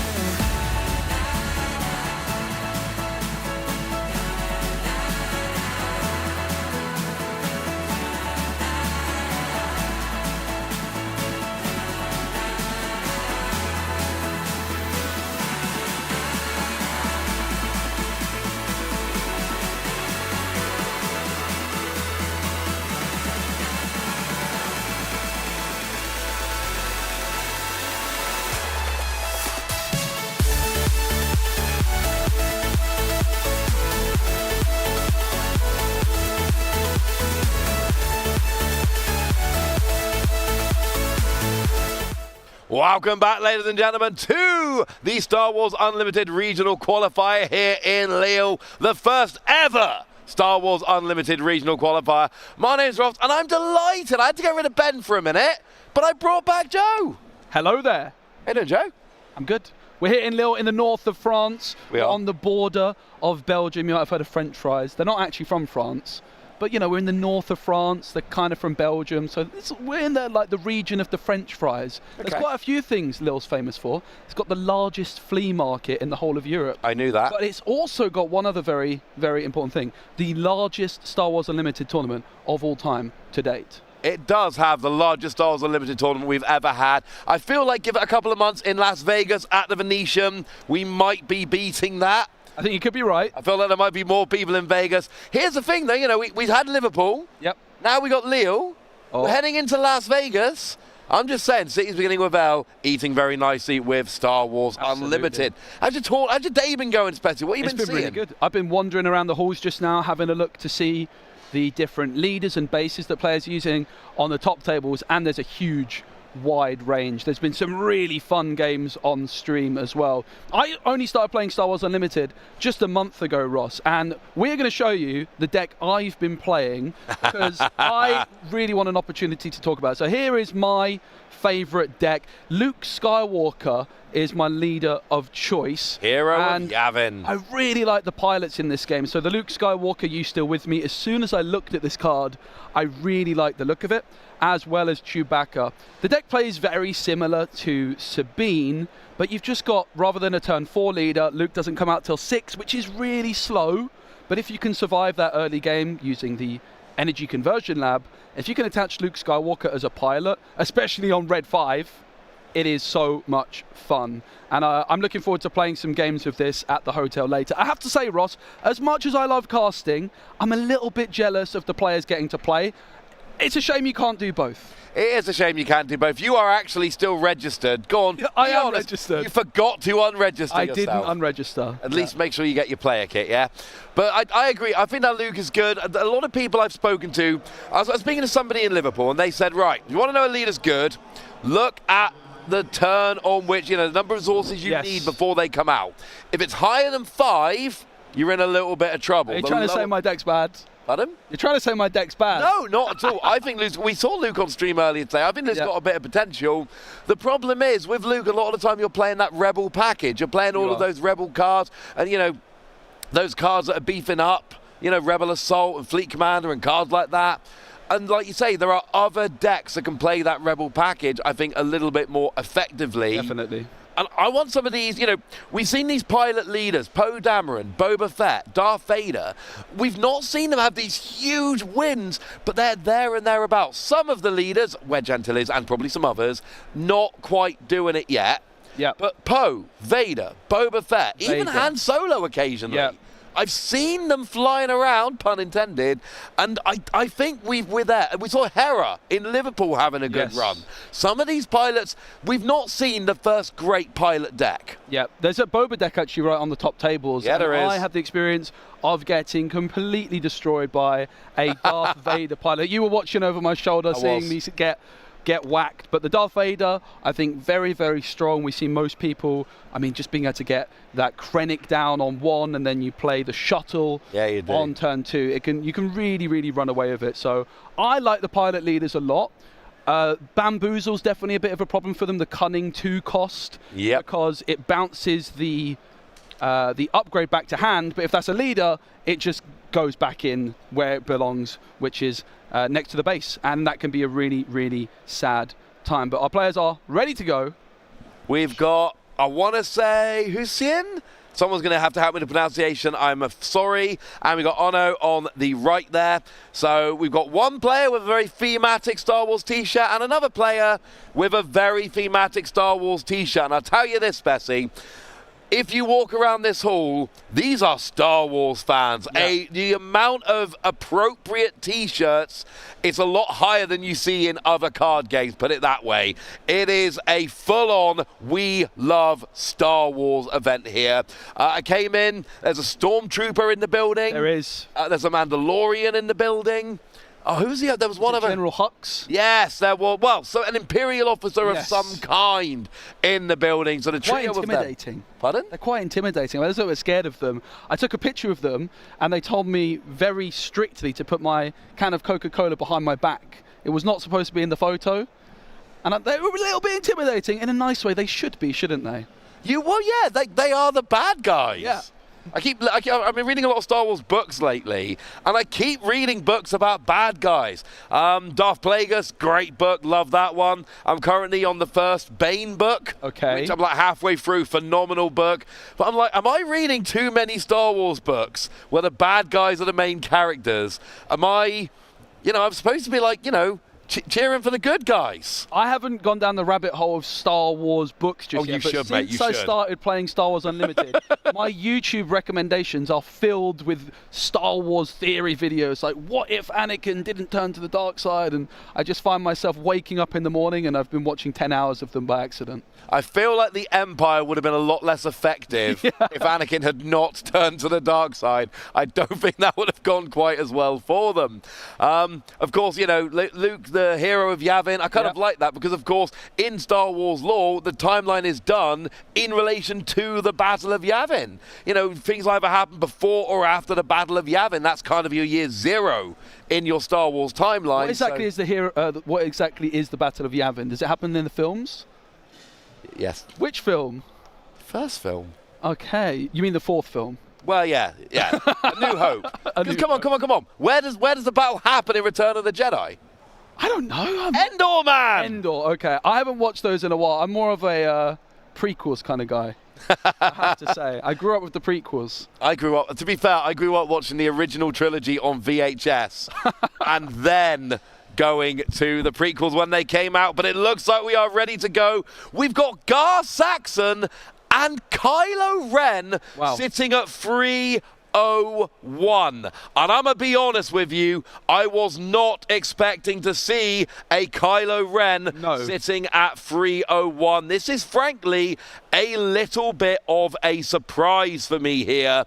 So I'm going to be very excited to see where we go with this Kylo Ren leader. Basically, it's all about discard a card from your hand and give a unit +2 for this phase. And then Gar Saxon, we've seen this for a while. It's all to do with upgraded units, but the way the deck generally plays here is just a lot of shields. And when I say a lot of shields, I don't mean a few shields here and there, Joe. I mean a lot of shields. Yeah, and I got taken down, as I mentioned, by Darth Vader in Liverpool, but also Gar Saxon got the better of me, and it can also pull off that really good opening of Krennic for 2 resources and the shuttle the following turn, and a bunch of shields, and of course every shield also gets that 1 extra power as well. Kylo Ren, not a deck I'm as familiar with, but I know that it's living up to the name of the aggression deck. Discarding a card from hand, you sacrifice resources down the line. You don't have that card in hand, and obviously those are worth quite a bit, but you get extra power. So it's going to be fascinating to see. You would have to imagine in this game that the Gar Saxon player is going to be taking on the role of a more control matchup than they're used to. Gar Saxon, it can go very quick, but in this matchup, Kylo Ren will be setting the tempo, and Gar Saxon is just going to be trying to hang in the early game. Yeah, I mean, we want to talk about shields here. Crafty Smuggler comes in shielded, Dret to Krennic, shield, Out to Rim Outlaws, shield, Iden Versio, shield, 7th Fleet Defender, shield. You see where we're going with this. The shields are going to be coming in thick and fast. So, there's your little bit of a primer, and I'm going to forgive you for not prepping for Kylo Ren, because when I come into these events, I look at every event I can find, and I dig through all the decks. I did not see Kylo Ren. There is your Stormtrooper coming down straight away, that First Order Stormtrooper, sorry, Death Star Stormtrooper. It's a vanilla card, but free power is not to be sniffed at. Oh my goodness, it's the battle of the one-drops right now. We did have a spaceship in the ground for a second there, but that has been quickly fixed. No, it is gone. That is you got your TIE Advance there, and then you've got your Greedo quick on the draw. Greedo's kind of fun because if you discard a card from your deck undefeated, if it's not a unit, you do get to deal a couple of damage. If it is a unit, you've just discarded a card from your deck for no reason. It can be frustrating when it doesn't work. Ono here does have the initiative, but really interesting to see the Kylo Ren player utilizing these one-cost units going wide. That does fit the theme of an aggression deck. The wider the board, the more damage you can deal. It's going to be Greedo going to the base, dealing 3 damage. Greedo, very good stats for a one-cost character. Well, they're kind of matching, you know, your Death Star Stormtrooper and your Greedo, they are both free ones. But of course, with that Kylo Ren leader, because you are beefing up your units, giving them that extra 2 power, you can afford to play smaller, more aggressive units, you know, a one-cost free power. Well, if that stays around for any length of time, here's a surprise strike. Wow. Oh, I like this. That is 6 coming into the base. Your one-drop just hit for 6. Oh, there comes that 7th Fleet Defender coming in shielded for Ono. Yeah, if you want a bit of a fun game when you're watching this, just make a little tally, see how many times we say the word shield or shielded during this matchup. It's going to be a few. Yeah, and it's also going to be more damage into the base. Gar Saxon now 6 damage onto the base, but it's got 30 HP, so a long way still to go. But we're going to see the Daring Raid popping the shield. Greedo was an option for the Daring Raid, but the when defeated ability of Greedo would mean that you could remove it with Daring Raid, but it might be able to take out your Stormtrooper. So Greedo getting a ton of value, and the Daring Raid just removing the shield. So I have to say, I think Gar Saxon started this one in a really strong position, Ross. They haven't got overwhelmed to begin with. They're controlling the board. And Kylo Ren player here, going to need to start sinking more damage into the base. Like a surprise strike, is that what you really want to do at that turn? One of the things which is going to be very frustrating for Hussein here is the fact that they are trying to get little characters, buff them up, bigger strikes than you would expect from those small characters, from those small units, right? The problem is, Honor's going to have a lot of shields. Iden Versio coming in, that's the pilot that gives you a shield. And here's the thing. If you're trying to do lots of slightly smaller than little pings, shields are going to be incredibly frustrating. Yep. And don't forget about that Gar Saxon ability as well. Every shield is also going to be giving 1 extra power. So this Iden is absolutely incredible here. Suddenly, this is a 7-power spaceship dominating that arena. Yeah, we see going up to 10 damage there on Ono's base. By the way, we haven't actually mentioned yet, Kylo Ren is playing a non-vanilla base. It is that Petronaki Arena, gives your leader unit +1. So you're giving up 4 health on your base to give a +1 power to your leader. Hopefully, when Kylo comes out, it is going to be worth it. But we hadn't mentioned Petronaki Arena yet, so I figured it was worth mentioning. And hey, if you like the prequels, come on, this is for you. Kylo Ren is now in the mix, ready in the ground. This unit is going to get -1 power for each card in hand. It looks like 2 cards in hand right now, so that's a 3-power Kylo Ren as things stand.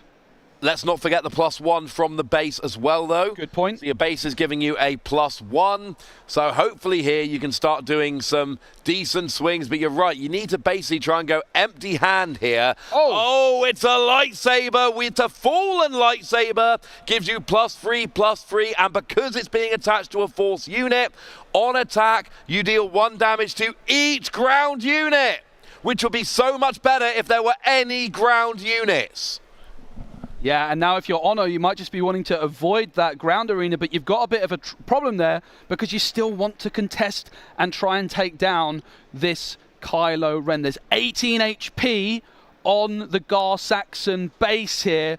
Only 12 HP remaining. Suddenly Kylo Ren applying a ton of pressure thanks to that leader at 4 resources. And this deck seems completely built around the leader. Your base is there to help out your leader. You've got that fallen lightsaber, which is blatantly there to help out your leader. This is, from everything we're seeing, and it's not a deck we're that familiar with, but from everything I'm seeing, this seems like a deck where you want an early Kylo Ren as fast as possible, and you want some big swings with it, and that's why you've got your small kind of 1 and 2 drop character units, and you're beefing them up a little bit with your leader skill, but then you build into your Kylo Ren. And if you're Ono here, ground sentinel or way to get rid of Kylo Ren, that is the order of the day. We see a surprise strike on that 7th Fleet Defender. That's not going to get rid of Kylo Ren, but it is going to do a fair bit of damage. It's going to do a lot of damage. Absolutely huge swing, I think, for a total of 10. And suddenly that Petronarchy base, just 6 HP remains. And of course, the shielded ship is very much still a threat. At this point, you might want to challenge, you might want to attack with Kylo Ren. But then what happens if Ono takes the initiative? Well, you might find yourself losing the game. Yeah, that 7th Fleet Defender is already representing game on board for Ono. It's already hitting 6. You only need to hit 6. So we see the TIE Advance coming in here, doing a little bit of damage, putting up to 20. You're not close enough here. Kylo Ren is... Oh, it's such an annoying leader, right? So it's 8 minus 2 is 6, plus 1 is 7. It can get up to a maximum of 9, which wouldn't be enough, Ross, unless there's a surprise strike. That could seal the deal. I mean, that would be perfect. If that last card is one that can do a little bit of extra damage, but I don't think it can. Although, see, whoever takes the initiative here is going to be a very big deal. But you've got to swing with Kylo, and we're actually swinging... Yeah, we're swinging into base. That's 8. It's not enough. It's 9, but it's not enough. Who's got the initiative going in? Oh, it's a breaking in. And I think that is probably going to be all that we need. No. It's going to take out the Greedo. Okay, the Greedo. There we go. But we're still going on this 3 resources for the Kylo Ren player. We see a Guavian Antagonizer coming down.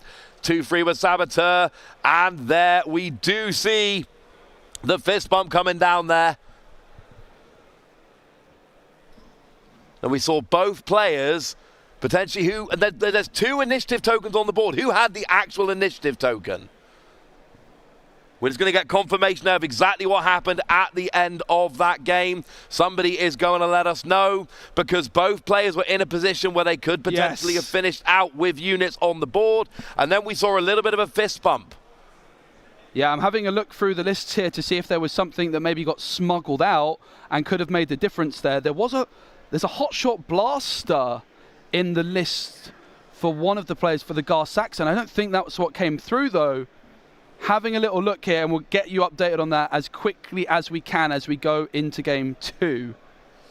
We absolutely will. That's what we're going to be going on into here. A very, very, very close game there. And it's going to be interesting to see as we go into this second game. It's one that absolutely could go either way here. There is it. So it was Hussein that did actually win with those big swings at the end, because, of course, Ono with that 7th Fleet Defender had 6 damage potentially on the board. But, right, so Is the initiative token that little Death Star there? Yeah. I believe it is. Right, we need to get that other token off the board. That is incredibly confusing for people watching at home. Yeah. So, that is what we saw at the end there. It was very, very tight at the end. Both players, and this is what's very important, Bessie, both players were in a winning position at the end. It really came down to who could get that last swing first, if that makes any sense. But it was that reckless gunslinger at the end, which did make the difference. And now we're going into game 2. That reckless gunslinger, when played, deals 1 damage to each base. It was smuggled out, and of course we saw the Kylo Ren coming down, putting 9 damage onto that base, putting it 1 away, and it was the reckless gunslinger that did that right at the end there. So both players potentially with a chance to win, but only Hussein? I'm going to go with that. I'm sorry if it's wrong. Only they were able to get over the finish line there. That is just amazing, Ross, that a reckless gunslinger, a 1-cost unit, could be the difference between a win and a loss. I thought it was all over for Kylo Ren, but every damage mattered in that game. The 1 extra damage from the Petronarchy base, right? That could be the difference maker, because it was exactly 30 they dealt to their opponent's base, and that is just amazing to see. And that's the thing. You look at them and you're like, well, hang on a second. I'm giving up 4 health on my base just to get an extra 1 damage when I attack with my leader. Is that really worth it? And the answer essentially is yes. It certainly was in game 1. That's my point. It's not always worth it. You have to really pay attention to all of your matchups and all of your, the percentages of winning each game from each position and everything else. But essentially, that 1 extra damage stopped your opponent getting an extra attack. And that extra attack was probably worth a lot more than 4 damage.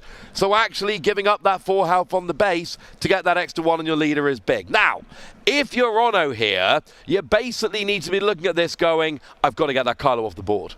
Kylo Ren coming out and sticking on the board, that is clearly what Hussein is trying to do here. Yep. And it worked in game 1. And Hussein had that really good turn 1 with a couple of 1-cost units, whereas Ono only had the Greedo, which wasn't a terrible start, but if they could do something similar and match the double 1-cost character on turn 1, it might help them equalize the board. It will be the Gar Saxon player Ono with the initiative here in game number 2. And of course, let's not forget about the sideboards now that might have added into it. If you're playing against Gar Saxon, you might be tempted to add in some upgrade removal if you have access to it and all that sort of thing. Yeah, we got things like Disabled Fang Fighter, which we might see coming in here.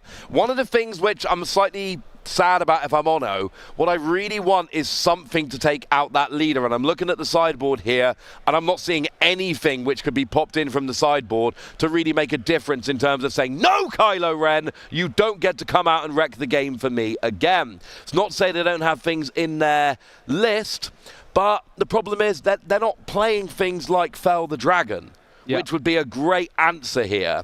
So that's a little bit of an issue. We do have No Good To Me Dead, which does exhaust the unit and stop it readying. Something like that could be kind of fun. But they're not playing these removal cards we've seen in these other decks on stream so far. And when Kylo comes out, we saw it in game 1, you've got to get rid of it. Oh, there it is, Director Krennic. One of the best turn 1 plays in Star Wars Unlimited, but it's going to be matched up by a crafty smuggler. There was a mulligan from Ono, a risky mulligan, but it pays off as they claim the initiative. And I kind of like it. It's basically dueling 2/2/2s with shields on. Although Krennic does have that extra. The first unit you play each round with a when defeated ability is actually 1 resource less. I was going to say, why is there no shield on the crafty smuggler? There is now. We're back to normal. It shows you the power of Director Krennic, Ross, that the crafty smuggler on the other side is a very competitive card, but it is basically just a worse Director Krennic. They're very similar, but Krennic has that extra little ability. It does have a few extra aspect costs, as Director Krennic will be dealing 2 damage to the base. Always nice to get a bit of cheeky extra damage. 3 damage because of the Gar Saxon. There we go. Corrected. When you are upgraded, you get that +1 power. It's only +1 no matter how many upgrades you have on you. Worth remembering, you can have multiple shields on you. Now, this is weird. Hotshot Blaster That wasn't smuggled, was it? It was not. It was played for 1. We never see Hotshot Blaster played as not smuggling. We had a whole conversation on stream in Liverpool about the fact that nobody plays this card without smuggling it. Well, unfortunately, it's been confiscated. It has the upgrade removal, and I can tell you, this came in from the sideboard. So confiscate, defeating an upgrade. Very, very interesting. I mean, these cards just traded equally, right? You pay 1 for the Hotshot Blaster, and Ono responds with a confiscate for 1. So all is back to normal. And I'm thinking here, we are getting a little boost to the Crafty Smuggler here, so it is going to be a 4-2 coming in, as Inferno 4 comes down into Space Arena for Ono, lets them rearrange the top 2 cards of their deck. I'm thinking that Confiscate might have been a reaction to, say, the Fallen Lightsaber. Yeah. Like, if you can't find a way to really take out the leader, well, you know what? Maybe I can get rid of his upgrade. It's not the same as taking out the leader, but it's still a nice little handy bonus there now, isn't it? Yeah, and it's worth mentioning this Inferno 4 usually costs 2, but thanks to Director Krennic, it did just cost 1, because it does have a when defeated ability. Oh, surprise strike. Here we go. Now, this is actually 7, if my maths is correct here. We've got 2 power normally, plus 2 from your leader skill, plus 3 from surprise strike. That puts you up to 7. Crafty Smuggler with 7 power was not on my bingo card when I woke up this morning, but that's what we're seeing going into that Mos Eisley base. Yeah, and don't forget, though, that 2 extra power that Kylo Ren provided did come at a cost of 1 less card in hand. The card was discarded. It was a 1-cost ground unit. It was your Guavian Antagonizer. So the longer this one goes on, the less cards Kylo Ren will have available in hand, but that is also going to provide the Kylo Ren leader unit that extra power to try and finish the job. But when you're 1 game up, you can kind of afford to play a little more aggressively. If there is a game free, you're going to have the initiative if you want it, going, into that first round. So I'm kind of cool with this. I don't mind playing a little more aggressively when you are up by 1 game, because you've got that game free if it all goes a little bit wrong. Oh, there's something that can be smuggled there. There's smuggleable cards in the resources. There's no way, no one looks at their resources like that if they're not considering some smuggling action. Yeah, Ono had the initiative in this turn and did attack the base with the Inferno 4. It is now over to Hyson on Kylo Ren, and it does certainly look like they're going to be smuggling something. Either that, Ross, or they're very good at bluffing. It looked like, are we going to see, I might be having deja vu here, I think I might have seen a Hotshot Blaster in the resources there, Joe. And if there is, that's going to be fun. We got that TIE Bomber coming in here. And there was also the that's TIE Advance, sorry. But it is still a TIE Bomber. I want that on the record. Kylo Ren in the previous action there was giving that extra power. And we've seen this before. The Crafty Smuggler for 10 more. Is it 10? 7. 7 more. Yeah. 14 damage has been dealt by a single Crafty Smuggler across 2 turns, Ross. Worth noting, when TIE Advance came in, it did give 2 experience tokens to another friendly Imperial unit. They went and chose Director Krennic, who's now sitting there as a shielded 4/4 on the ground. So Krennic not looking too bad here, but honestly, those 2 plays with Crafty Smuggler. Now, I will say right now, Ono is building up a board in a way that Hussein isn't. Because, the boost from your leader, the boost from Surprise Strike, these are temporary things. You don't, they're gone when you use them.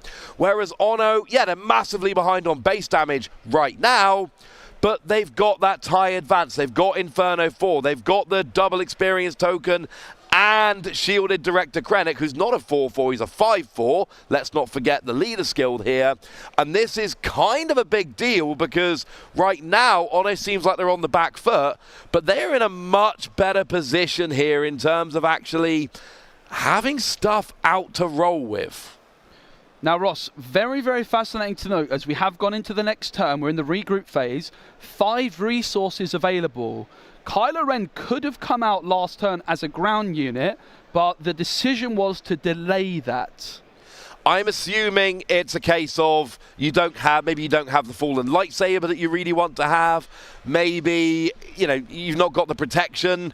You're looking for some other units. I don't know if there's how many Sentinels there are in the deck, but maybe something like that could come out here.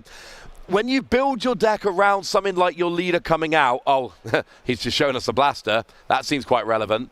But, you know, when you're looking at this stuff, you want your leader to come out, and you don't just want it to be bumped off the board straight away. So I'm assuming he's waiting for the right combo to really make the most of it. And he's put enough damage on the base early. Maybe he thinks he's got an extra turn or two. But we see a hotshot blaster on the Crafty Smuggler. And he's played down a space unit here, which is completely underneath the logo. It is a 4... It's got 4 power. It looks like it's the shuttle when played and when defeated. Yes. But it is also got that when defeated ability. So Director Krennic continuing to put in a lot of work. And we've seen this card before. It's going to be dealing 1 damage to base. This was the difference maker, the Reckless Gunslinger in game number 1. But don't forget that Kylo Ren is still waiting for their moment to strike. There's 11 HP left on the base of Ono.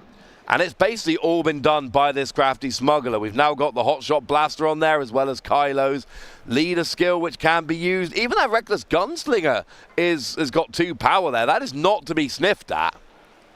For Ono here, it's all about surviving this early game. Kylo Ren has been discarding cards from their hand to get more power. So you just have to survive if you're Ono. And if you're not, if you're Kylo Ren, it's all about trying to wrap this game up as quickly as possible. Which is why, Ross, it's so fascinating that they delayed this Kylo Ren a turn. Surely it's going to be time, and it is. Kylo Ren now has entered the board, but Director Krennic is ready and waiting, and it takes it down with the shield breaking from Krennic, and that is it. Kylo Ren completely and utterly destroyed by Director Krennic. And that is absolutely what Honor needed to do in this game. That had to be the goal coming in. Do not let that Kylo Ren leader do anything. We now see an Onyx Squadron Brute coming in here to help out a little bit as well. And, you know, when defeated, you heal 2 damage from your base, which isn't too shabby.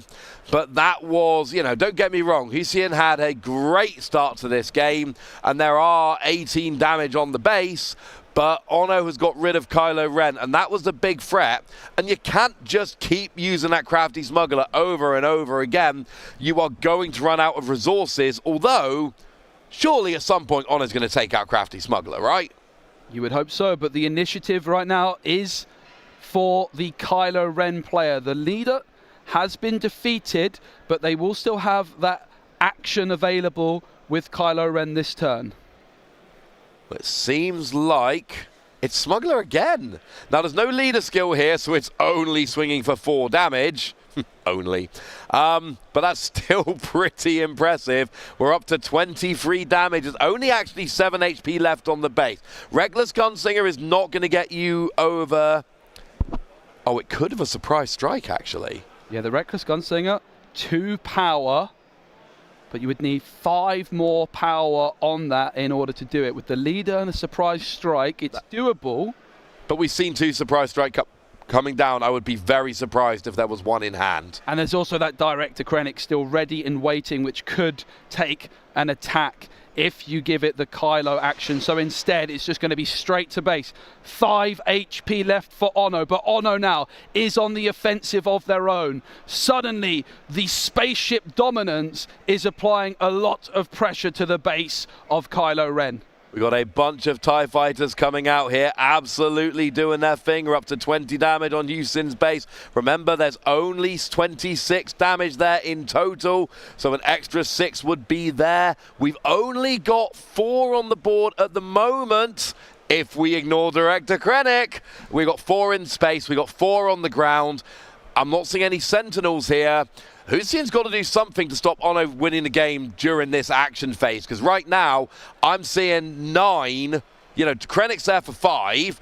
Each of the various TIE fighters are doing 2 each here. It's another smuggle. It's 1 more damage. 4 more is still needed.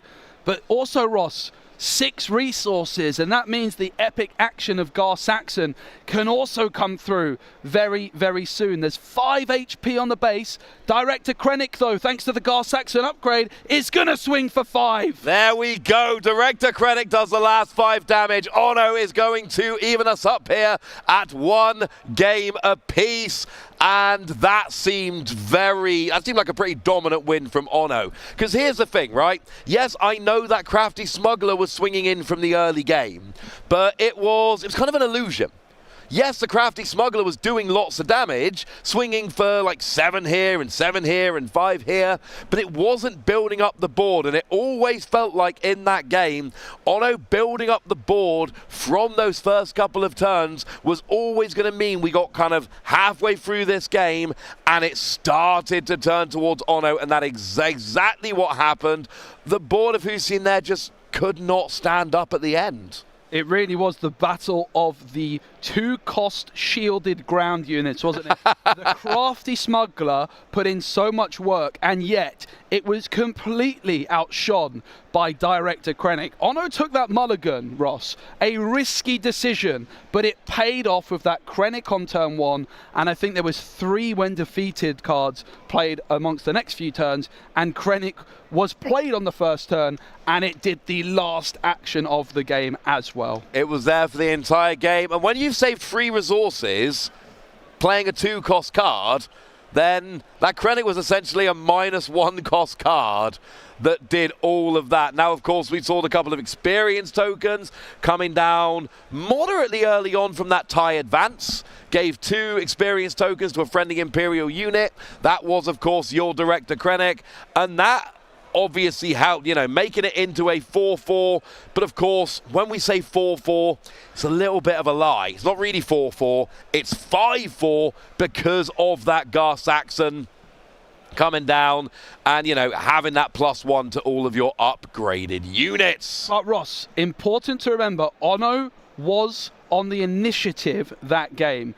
That is not going to be the case anymore. Kylo Ren, surely as the aggression player, wants that initiative token to start things off. And it's another mulligan from Ono. They feel as though they need to find the right combo pieces. They might be hoping to find that Director Krennic again, because, it was a tight game 2, and Ono had the initiative. So surely Ono is going to need to get off to a fast start here.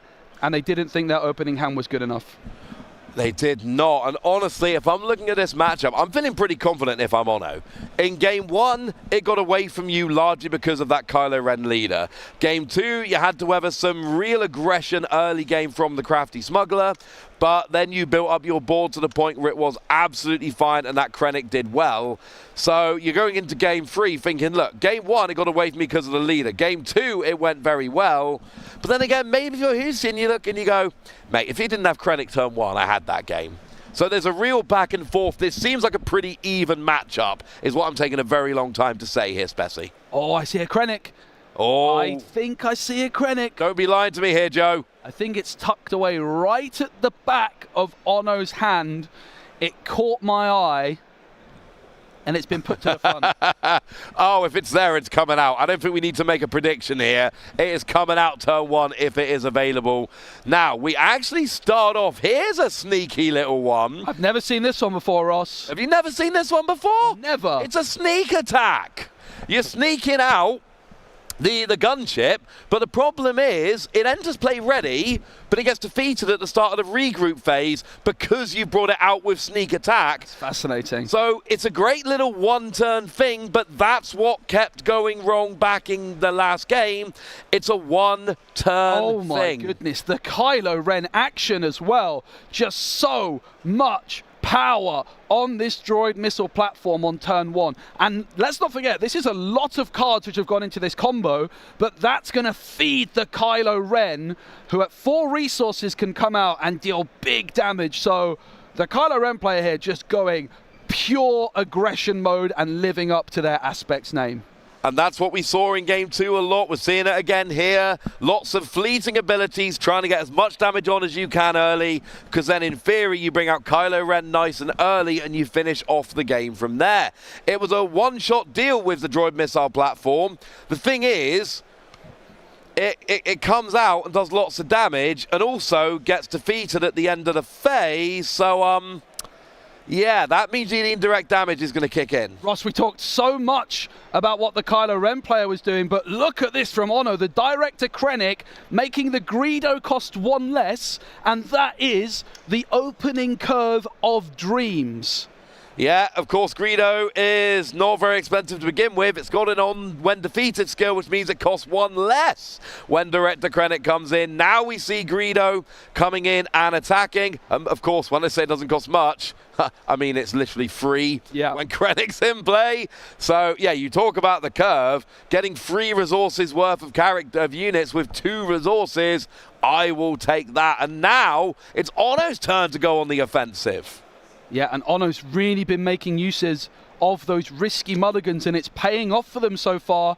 The TIE Interceptor, though, in space is a problem for Ono because they're dominating the ground, but Jose doesn't mind. He's just going to play into space. Well, this works beautifully with the Kylo Ren leader because, of course, it's got free power, but when you put it up to above 4, it gains Overwhelm, which is your leader skill. That's nice and easy. If you can get it above 6, it gains Raid 1 as well as Overwhelm. So any boost in addition to the leader skill, and you've got kind of a 7 or more with Overwhelm. That's pretty big. We did see Outer Rim Outlaws coming down from Ono here. It's just a shielded free, but you know what?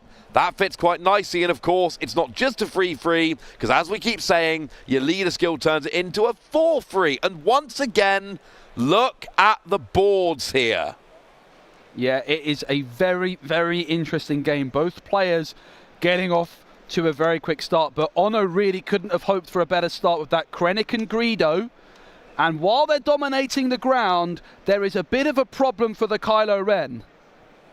Yeah, because Kylo Ren is well, that was the problem in Game 1. Now we see the leader skill being activated, getting rid of the Kylo Ren silencer. But now we've got, well, at least a 5 power interceptor with Overwhelm. Could be more by the time we're done. But we did see Greedo going into base. There's 8 damage on each base right now.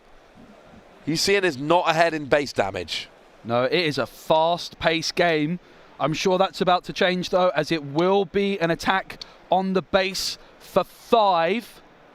Now 13 damage on that. 17 HP remaining, though, for Ono.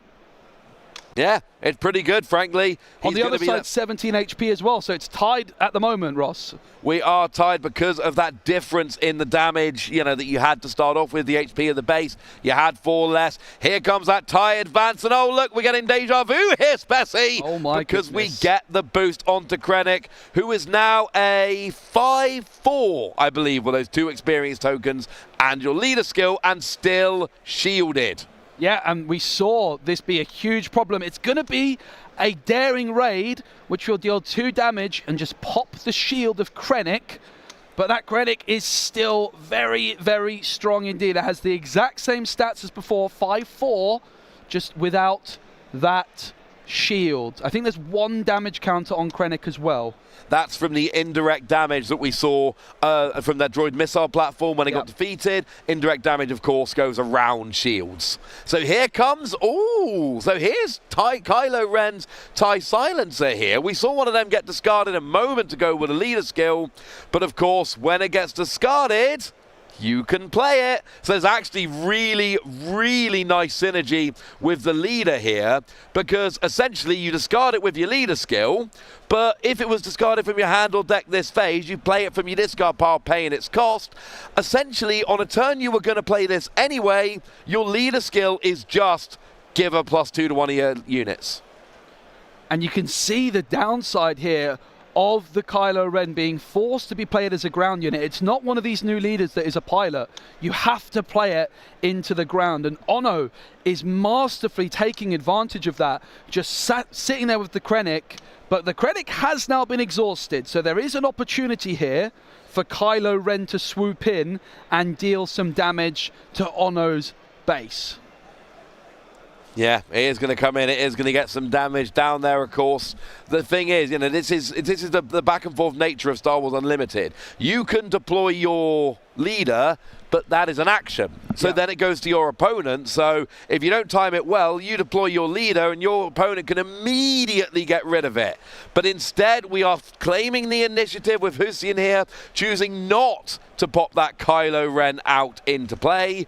And going to save it for one more turn. Yeah, very, very fascinating turn. But I think, again, if you're not getting that Kylo Ren down as quickly as possible as 4 resources, that is not ideal. And Ono is making things really, really awkward here. He does have Fallen Lightsaber in hand. Okay. So the ideal situation here is deploy your leader, then attach the lightsaber, then swing. But that gives your opponent 2 opportunities to respond to you having that lightsaber rolling. That is potentially a little bit of an issue here. Yep, only 12 HP on Hussein's base as well. There's 17 HP remaining for Ono. Ono is in the lead and seems to have control of this game. But this could be the last opportunity, really, this turn for Kylo Ren to try and turn this one around. It almost feels like game 1, Hussein, brought out that Kylo Ren. Ono's not used to playing against Kylo Ren, let's face it, who is.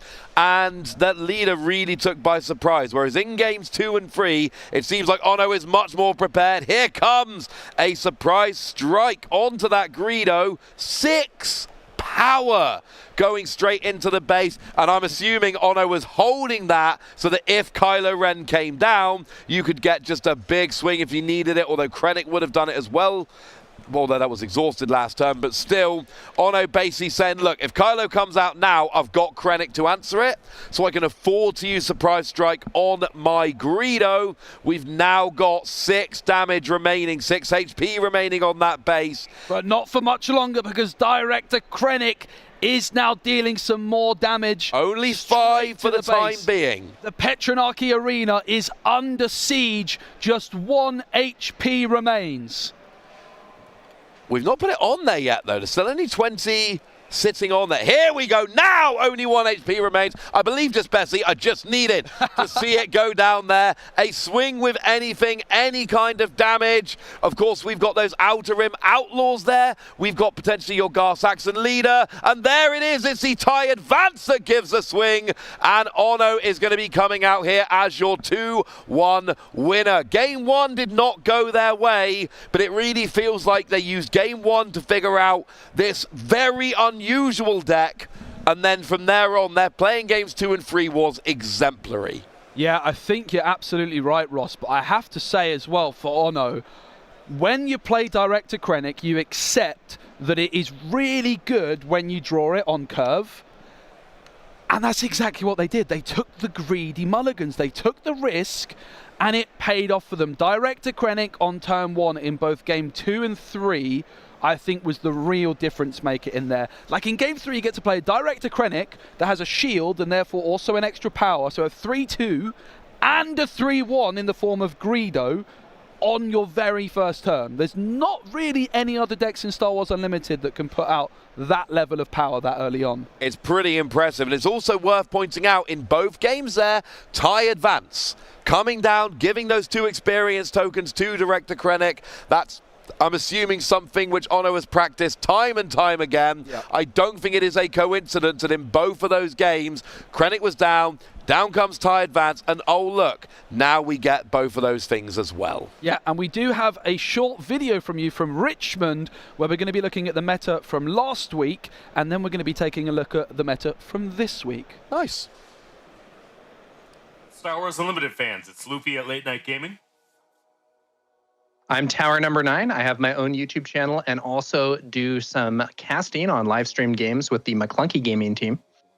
My name's C-Raptor. I produce live coverage of Star Wars Unlimited on my own channels on Twitch and YouTube. And behind us, this slide represents the complete field of leaders that were recently played at the Sector Qualifier in Richmond, Virginia. Yeah, it was a very diverse meta here. As you can see, many different leaders represented, and the most played leader was Sabine Wren, Galvanized Revolutionary, but she had only about 10% So really diverse and interesting field in terms of what people brought to that event. And what a meta it is with the recent balance changes in Django ban. I mean, we're looking at so many leaders that are in contention, you can't even read the font. And here's how they converted. So in blue is the meta representation at the start of Richmond, and in red is the leaders that made day 2 and how they performed. I mean, to me, Quinlan Voss and Kira, especially Kira, are stories in how well they performed at the event. Yeah, we do also have a few leaders that didn't do as well in terms of top 64 representation compared to their overall tournament representation. So Anakin Skywalker, for instance, had substantially more people playing him in the event as a whole as he did in the top 64 when it comes to those percentages. What sticks out to me on this chart, guys, is this is a tale of two Vaders, right? You've got the new leader out of JTL performing really strongly, and the older Vader out of Spark of Rebellion not looking so hot. People trying to chase that showcase, really struggling with it. Also of note, compared to the Denver field a few weeks ago, no Lukes here in the top 64. But what will Minnesota look like in a few weeks? That's what we're hoping you guys will join us to find out. All 3 channels will be covering the event, so tune in and let's find out together. Well, let's find out more about Leo right now. Yes, please. Also, there's Kylo Ren. Kylo Ren was on that graphic. It was only 3% of the top 64, 1% of the tournament as a whole. Doesn't matter. I think there was like one player who made it into top 64. I think that's what we're looking at. But hopefully that means we've got our meta that we can have a little bit of a look at. And here we go. Big fan. You were right. Most played leader is Sabine. Yeah, Sabine won the tournament in Richmond last week, and I had a feeling that a lot of people might want to get the Sabine back out. The energy conversion lab Sabine, but look at that. Quinlan in second, but in third place, Kira. And I think nobody would have expected that if it wasn't for the results last week. No, these are a little bit, Kira in at number 3 is bizarre to me. Cad Bane has been coming up recently, but Cad Bane at number 4 seems higher than I would have expected. Anakin is there, and after the top 4 finish in Liverpool, that's, understandable. Han Solo being down there at number 7. Bosk not being on the board at all. But Boba Fett and Darth Vader are? Darth Vader, maybe people just chasing that showcase, right? I definitely don't know if it's the best leader I've ever seen, but for me the story that's so fascinating is the Sabine and the Kira. We saw earlier on Sabine versus Kira, and it was such a fascinating matchup, and clearly it's one that's going to be happening a lot over this weekend. And of course, no Boba. Well, no, there is Boba. No, Django, sorry. The Django, which was put onto the restricted list, has just really opened up the meta. It has opened up the meta very nicely indeed, although I believe that's the wrong Boba Fett leader. Yeah, I believe it will be the pilot Boba Fett. Yes, the aggression Boba Fett. I did actually see on the top table someone playing an aggression Boba Fett deck. Definitely one to look out for. It is very, very aggressive, but that is the meta breakdown for this event. Okay. I did some counting while you were talking, and I did some counting. I counted up all the numbers on the screen. I'm very proud of myself. 47%. Wow. Which means that 53%, just over half the players in the room, are playing a deck that isn't on that graphic. And you saw the numbers there. 15, 10, 7. We do not have a meta with dominant decks. And look, Sabine and Quinlan being 1 and 2, that was pretty easy. There's a reason that the only 2 that were on our predictions for most played leader. But then it opened up a lot, and that was less than half of the players in the room. I think we have, what FFG have gone and done with the suspension list, I think they have opened up the metagame. I'm starting to be a bit convinced by Kira. I'm excited to see how good this could be as we move forward. Yeah, I've been really very impressed by Kira, but those Sabine decks, they're very, very speedy, and that's going to be one concern for those slower decks is how can you deal with Sabine? Well, I feel like anyone who's super clever right now probably would have picked Sabine as their prediction to win the event. But we're going to find out who's going to win the event and what's going to be happening pretty shortly indeed. So don't go anywhere. Grab yourself a nice cold beverage. Round 5 action is coming up right now.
hide all of your worries away, and we don't have to go now.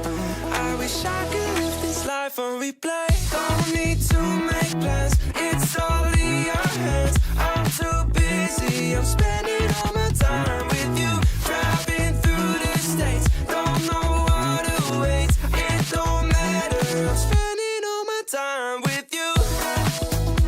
I'm spending all my time. I'm spending all my time with you. Oh, I'm spending all my time. I'm spending all my time with you. I've seen your smile light up the darkest rooms. I'll put your love on top, 'cause I know you will too. You get more beautiful like flowers bloom. I've never felt this yet, it feels like deja vu. So you can let your hair down, I'll hide all of your worries away, and we don't have to go now. I wish I could live this life on replay. So you can let your hair down, I'll hide all of your worries away, and we don't have to go now. I wish I could live this life on replay. Don't need to make plans, it's all in your hands. I'm too busy, I'm spending all my time with you. Driving through the states, don't know what awaits. It don't matter, I'm spending all my time with you. I'm spending all my time. I'm spending all my time with you. I'm spending all my time. I'm spending all my time with you.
understand it, but you keep me together when everything around me keeps me under pressure. Yeah, it's so overwhelming, but I will wait forever so you can come and get it. I don't understand it. I don't understand.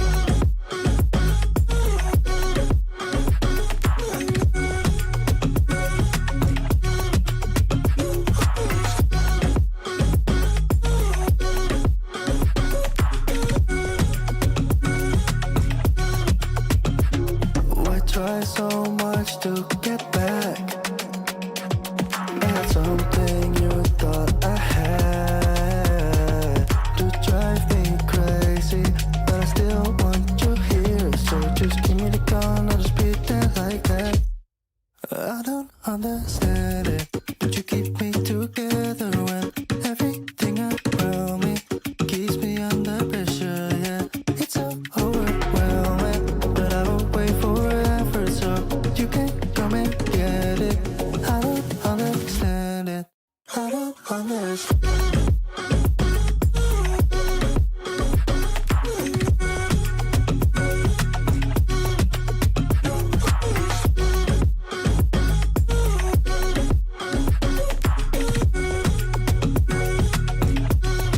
I don't understand.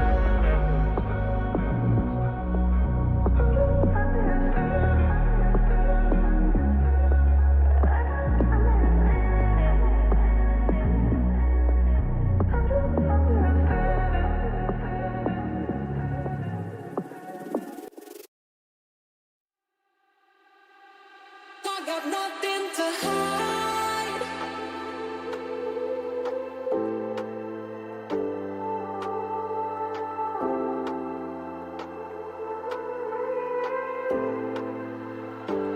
I got nothing to hide.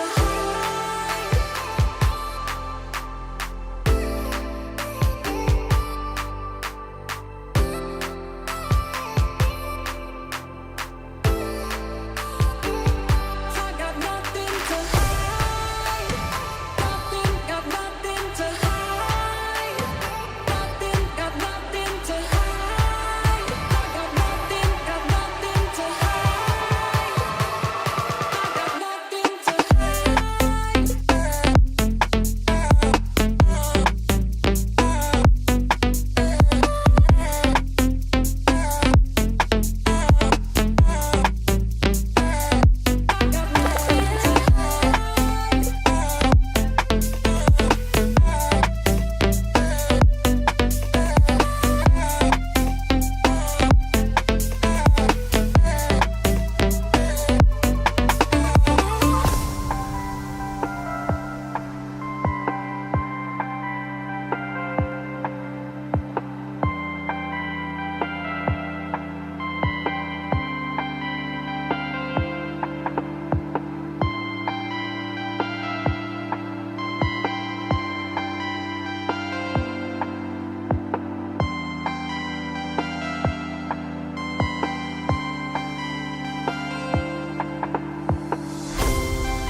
I got nothing to hide.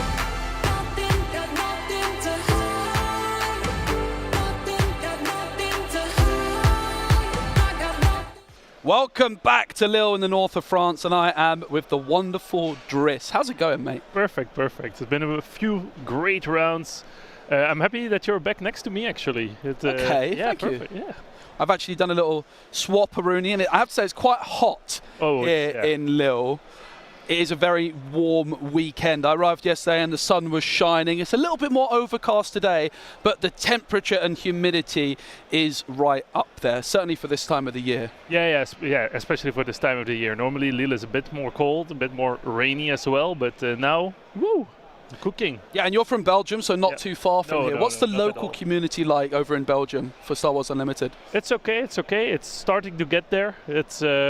It was a bit smaller tempo at first, but we're getting there. Yeah, the showcases are getting bigger and stuff. The store downs, showdowns. Wow, a lot of words are getting better and better, and a lot of more people are showing up actually. So that's great. Yeah, absolutely. And of course, we've got a massive event here. It is the biggest tournament in Star Wars Unlimited history to date, with around 800 players.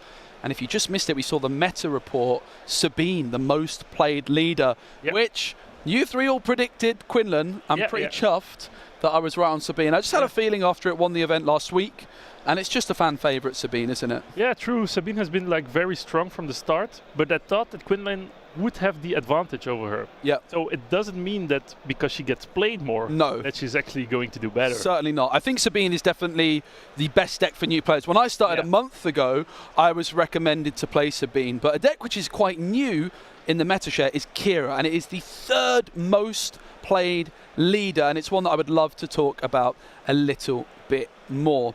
It is a very, very fascinating leader, a little bit of a slow start at times, but those Darth Vader and Maul combos, we saw them, didn't we, earlier, Driss? We did. Can put in some serious work. And one combo to really look out for is with the command aspect. You can ramp on turn 3, and then you can go at 3 resources, and then you get your Kira down a turn earlier, and you can go Kira and Overwhelming Barrage at the same time. Like, that is a huge threat if you put your Kira in when you go to 5 and then you ready your resources and just immediately do an Overwhelming Barrage. It can be absolutely devastating. Yeah, exactly. By now, the players should know if I'm facing a Kira and she gets on the field, it's time to blast, you know.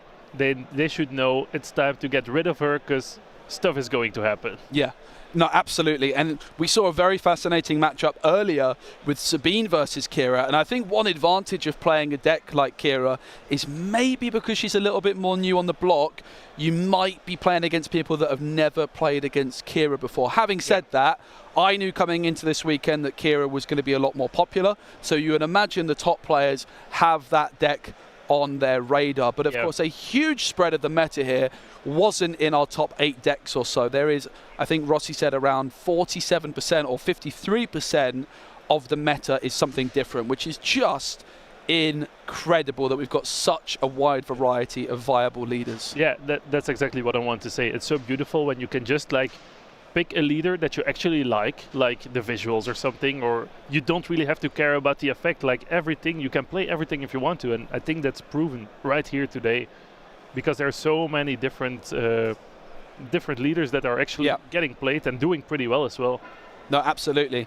And you might think, well, it's probably time you guys had a lunch break. Well, no lunch break today. It's 9 rounds of Swiss, and then when that's over, you can go home and rest. I have to say, I'm a fan of the no lunch break. You get some extra rounds in. The action is thick and fast. When I'm playing at a big tournament like this and there's a lunch break, I just find myself wanting to play more. You're here to play, and it's a very exciting. It's almost 3 p.m. local time. It's about 2:45, and we are over halfway through day number 1.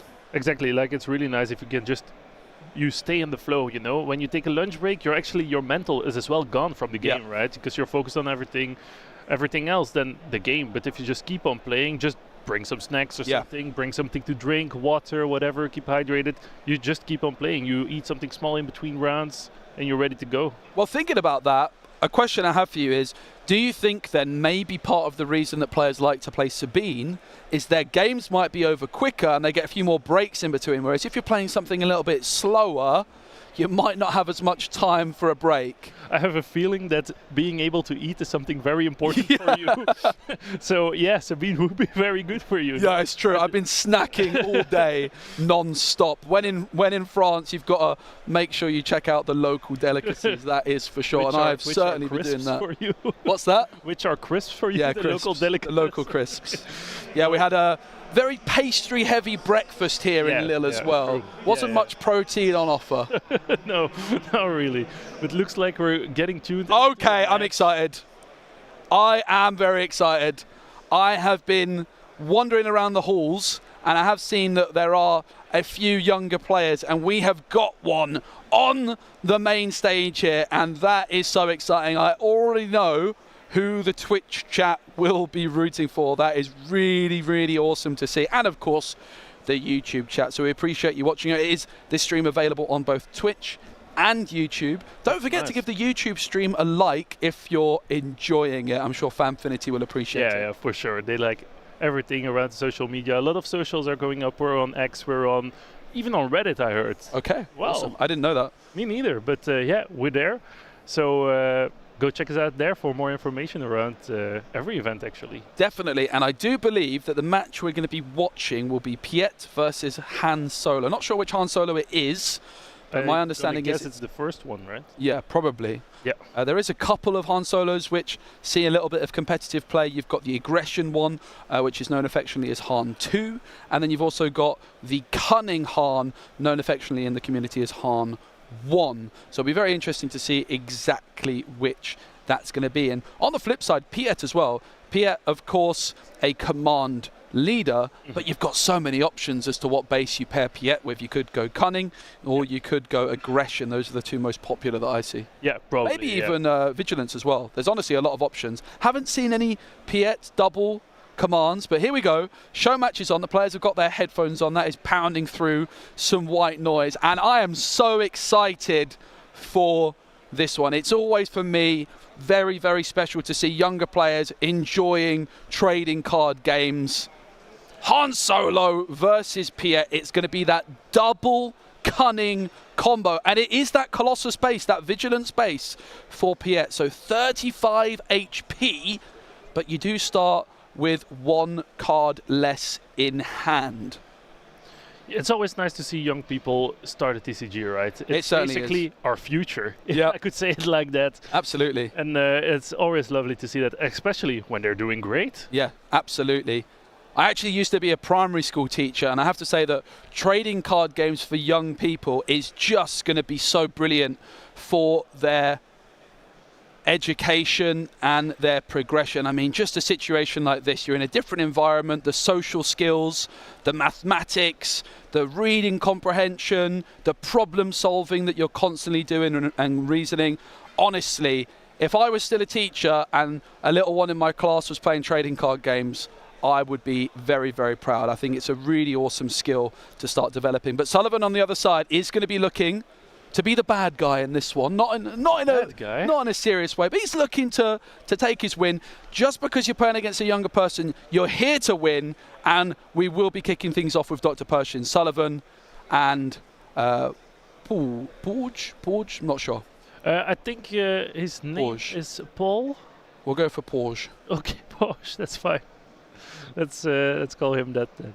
Yeah, looks like indeed he's going to play the bad guy. Actually, a real bad guy. He's playing Piet. Yes. So it's matching. Yeah, absolutely. Han Solo on the other side. Going to be very fascinating to see how that one is going to be working. The resource defeated, I think, is a bamboozle there. But Han Solo, it's one of those decks which definitely changed as we see the Super Laser Technician come through with the restriction list. No DJ allowed anymore. Yeah, I also wonder what his deck composition will look like, if we're gonna see anything special in his deck that we might have missed in others, or how he solved the DJ problem, if we could call it a problem. Yeah. Yeah, that Super Laser Technician, it is going to be going into the resources, not into the discard pile. Sullivan with one resource ready, but in comes Kira, and suddenly Porsche is going to be able to take a little peek. Only 3 cards in the hand, which doesn't seem like a lot, but that is because of the Colossus base, of course. And Dr. Pershing, that card draw engine, such an important piece of the puzzle when playing this base. Yeah, it's so important to just like get access to your cards that you need, right? You're already starting with 1 less. Yes. So basically, is the doctor making up for that? Certainly is. As we do enter the regrouping phase, there is going to be 5 resources available for Sullivan. But of course, Porsche with that Han Solo has been defeating a bunch of their resources. Not sure exactly how many resources available. It looks like 4 currently as that Plo Koon was defeated. Just 2 cards in hand for Porge, but with that Colossus base, a lot more damage is needed as we see the Dr. Pershing continuing to tick along. Well, I think this is actually the first time, but surely not the last that they will be drawing a card. Yeah, there you see it into action. That's the only thing why he's here, right? Is to draw more cards, draw into those cards that make sure that Posh, as you call him, stays at bay. That he has answers to the questions that Posh will put into the field. Yeah, absolutely. It's going to be a random card there, discarded from the Cunning. But what was the card? It was actually the Vigilance, which is quite thematic, isn't it? Cunning taking down Vigilance. That's a really good card to get rid of. But here you see the power of Piet. Piet using its action to pay 1 resource less for a capital ship, and the capital ship is the resupply carrier, which is going to be putting in an extra resource. And this is really the power of Piet, combining with this resupply carrier. Suddenly, so many resources available for Sullivan. That's the beauty of it, right? You can already play it much cheaper than it usually is, and then you, when you have the resupply carrier in this case, you get just an extra free resource to play in the next round.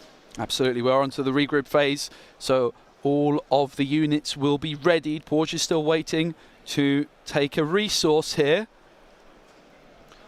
Currently no damage on their base. 13 damage on the base of Sullivan, but it's Colossus, so still 22 health remains. Another draw here from the Doctor. He has 1 more left if he doesn't get rid of it soon, Posh. So let's see what he's going to do. And of course, we're at that stage where the overwhelming barrage is a huge threat, but do they have it available? Perhaps not, because it could do some serious work. While you can't attack with a spaceship into the ground, overwhelming barrage gives you a really good tool to do that. But for now, it's just going to be attacking the base. Maybe Sullivan doesn't have that overwhelming barrage, or perhaps they're waiting for an even higher impact play with overwhelming barrage to get a bigger ship down. But in comes Piet. He is now on the board as a ground unit, as the Han Solo will take its action. Takes his action, puts another resource in. Let's see what he will drop for that 6 cost. It takes 2 more damage here on his base, but it's looking pretty good for Posh at the moment. But of course, we've already seen this. Health is just a resource for Piet. Yep. And let's see how he will fight back the health that he's missing. Absolutely, still 16 HP for Sullivan on their Colossus base. 6 damage now down on the other side. It's going to be a Falcon coming out smuggled. Yeah, the smuggle on the Falcon. Very, very thematically playing the Falcon with Han Solo. Really flavored heavenly into Han Solo. But let's look at the card disparity in each player's hand. Porge with just 1 available. On the other side, Sullivan has a whole fistful of cards. 5, I believe. Yeah, Sullivan is waiting. He has the answers. He's just looking to see when Posh is going to ask the question. So that's the thing you see really happen a lot, right? With these control players, they have a lot of cards in hand. They're just waiting to answer whatever comes their way. Absolutely. Han Solo, the leader, has been activated, but there it is, waiting for the right moment. Sullivan plays that overwhelming barrage, and Han Solo, just like that, is back where he belongs, next to the base. I was just taking initiative, and we're going back to the regroup phase. Was a pretty active round, I would say. Absolutely, very back and forth. There will be another resource from Porge, and you'd have to think Sullivan, with that many cards, is also going to be feeling that they are able to. That Kira is still on the board, of course. We're not sure what Kira hit. Do you mean which one got discarded? Yeah, it was a Vigilante. Vigilante? Yeah, the Kira's the one that's making the card cost a little bit more, right? Maybe it was the overwhelming barrage, actually, that caused that to happen. It's going to be Porge ready to go with the initiative. 2 cards in hand. There's another Falcon, as well as some sort of event card there. 5 cards in hand for Sullivan. The Falcon is going to swoop in, and it's going to go straight to base. 11 HP remains for Sullivan. It's starting to get a little bit dicey.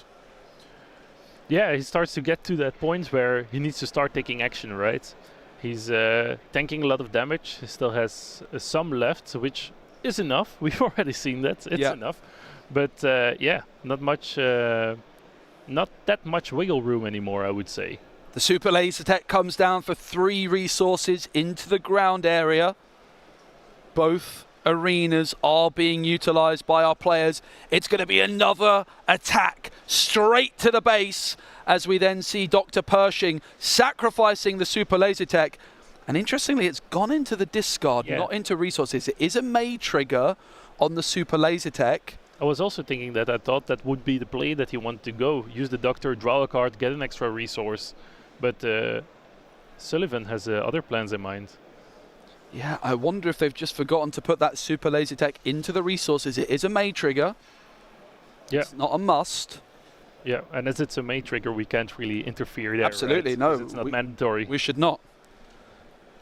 And we do see a very, very large set of ships now down for Sullivan. This is the power of Piet dominating the space arena in the late game. But for Porsche, just trying to finish the job. Only 5 HP remains for Sullivan. The fight for the initiative could be crucial here. Yeah, it is, but there's still some resources left here. Looks like they're already in the regrouping phase. So initiative here on Porsche's side. But the Sentinel for the fleet interdictor, there we go, I got there eventually, is massive here. But a surprise strike could seal the deal. It's going to be Kira just attacking. No surprise strike there. 2 HP remains for Sullivan. With that Sentinel in space, of course, that other ground unit has to go. Sullivan is hanging in there, but for how much longer? Yeah, he's hanging by a thread, right? Only 2 HP left on his base. Has to give out even more info to Posh now, showing his hand once again. Yep. So Posh knows what he has to play around. And we're going to see he has to discard one of the events he had. What a game we've got here. Only 6, I think, is it 6 or 12? We've got a bit of an indiscrepancy on the base there, on the board and on our overhead overlay. So we'll get an update on that. But the surprise strike comes through. And with the fact that they're scooping up, it certainly looks like Porsche's taking it. Yeah, amazing. Yeah, he just went base, and that was enough. Wow, what a game we have on our hands. Of course, the sideboarding can now take place. What a first opening game. It looked tricky. The Colossus with that 35 HP making a huge difference.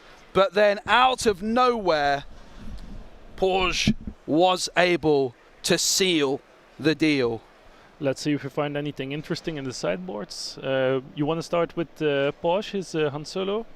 Yeah, so there's a Han Solo in there, which is a pilot, and it also has ambush. But if you play it as an upgrade, you can attack. If it's a Manelian Falcon, you're also going to deal combat damage before the defender. Very, very interesting card. In Sullivan's deck, in the Piet deck, we see some nice cards, a lot of one-offs. One that jumps to my eye is the Admiral Pete, captain of the Executor, which basically gives the all fleet or anything that costs 6 or more the ability to have ambush. So that could be great against the Han deck that he's facing right now, as there was a lot of board presence here. Absolutely. The sideboarding, a very, very interesting and crucial aspect to competitive Star Wars Unlimited at an event like this in that best of 3. You start the game with your base deck, but then you can sideboard in after game number 1. And if you're playing as a Piet player, you might be a little bit worried about some decks that they're going to be able to counter your ramp potentially with a Cham, but obviously that's not going to be a possibility with Cham being a heroism and aggression card. And I'm not sure that a double cunning deck has that many options to do the counter ramp. But yeah, that's the thing, right? So something that I thought was also pretty interesting in the sideboard of the Piet was the Annihilator. Okay. Tag's flagship, and it's basically like a really strong board removal card, right?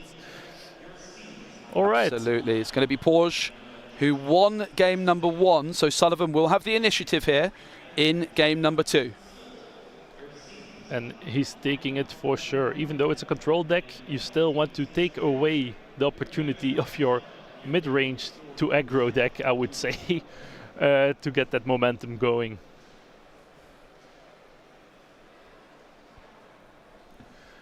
Drawing into the hands. Let's see if we got anything good. I think Paj is happy with his hand.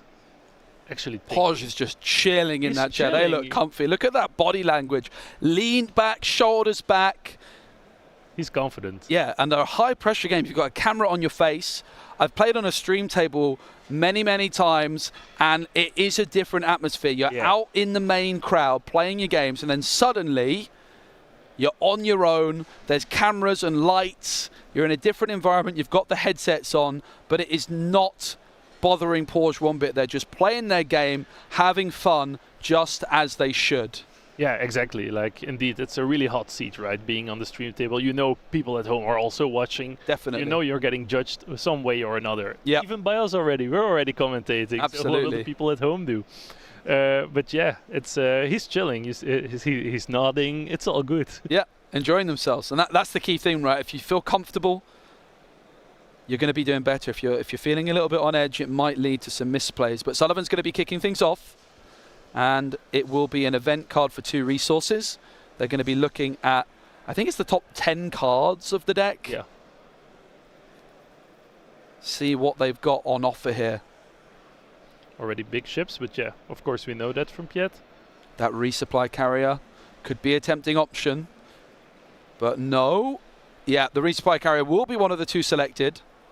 Such a crucial card, isn't it, with these Piet decks? Of course, you can play it down a turn earlier. Thanks to the Piet, maybe you ramp with a super laser tech or a resupply, and suddenly you're able to play some huge units, usually in space. Han Solo ability is going to be activated, putting a card from the resource from your hand into the resources, ramping up early on. Of course, at the start of Porsche's next turn, one will have to be defeated, but the Manelian Falcon comes in ready, straight to the base. What a great start. There's some fascinating synergy with the Falcon and the Han Solo lead, Idris.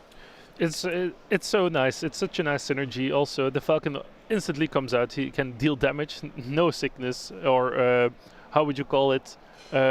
Exhaustion. Yes, Sorry. no delay. and they're already into the regroup phase. Looks like he's going to resupply to get an extra resources. Actually leveling the game again, because Posh was ahead for a second now. Yeah, and important to note that Porsche is able to spend that resource for the Millennium Falcon to keep it in play and then defeat the resource of Han Solo. So it's basically played for free, that 1 extra cost in this Han Solo deck. Fitting synergy. It's going to be Ahsoka coming through. Vigilance will be discarded. Let's see what comes out as an answer from Sullivan. He's already got 6 damage on the base, which is nothing for him, right? We already see him in tougher situations. But I think the answers will start to come now, or should come now, as the board is filling up on Porsche's side. We're seeing Porsche ready their characters here. So it looks like we're going into the next phase already, with Sullivan not playing anything. Is that right? I guess so. But he's ready to play the resupply carrier once again. That's correct, right? Yeah. Yeah. Getting him out again like we saw once before. It was a great play. Oh, and the pilot comes out here. That's the sideboard card you're talking about, the Han Solo. Absolutely great spot from Driss. When played as an upgrade, you may attack with the attached unit, and if it's the Millennium Falcon, it deals its combat damage before the defender. The resupply carrier is dealt with swiftly, and no damage is taken back. What a move. Yeah, that's a great play, right? It's a free defeat. Piet is coming out here on Sullivan's side. And he's also starting to do some damage. It's only 2, but I think that doesn't really matter that much for him. It's more the ability that Piet offers, right? He has already some flagships in his hands that are ready to start bombarding the field. No, what a great start from Porge, really utilizing that extra resource from the Han Solo with the Falcon and defeating that resource with Han Solo, but paying for it with the Falcon. It's just such a great combo. But that Colossus base, still 26 more damage needing to go. Well, there you go. There's another 5 with the Falcon and Han Solo. But in comes a spaceship of Sullivan's own. It's again a big body that's getting dropped here. I'm not really sure how much damage it has. I can't really see it at the moment. But you know, when it's a Piet ship, it will be an Armada coming soon. Yes, absolutely. He's taking the damage from Ahsoka now. Yeah, it is the Relentless card, which we saw earlier on as well. The first event played by each opponent loses its abilities. Yeah, so basically this forces Posh if he wants to play an event, he basically has to play another one before that. So yep. Losing resources to get off what he wants. Han Solo coming down. Han Solo is in the mix, and it's going to be a smuggled hotshot blaster. And you know what that means? Han Solo is going to be attacking immediately into the base. And on attack, you put the top card of your deck into play as a resource and ready it. That's also such a beautiful combo. Again, the flavor, Han shot first. Yep, absolutely. Able to get even more resources. Porge seems to be in control here. 12 HP remains on Sullivan's base. We know that they have a slow start, but that's not slow. Another hotshot blaster smuggled out. All right. On the Ahsoka. Won't be able to use it yet. Okay. Smuggles it out despite not getting that immediate attack ability because Ahsoka was exhausted. An interesting decision.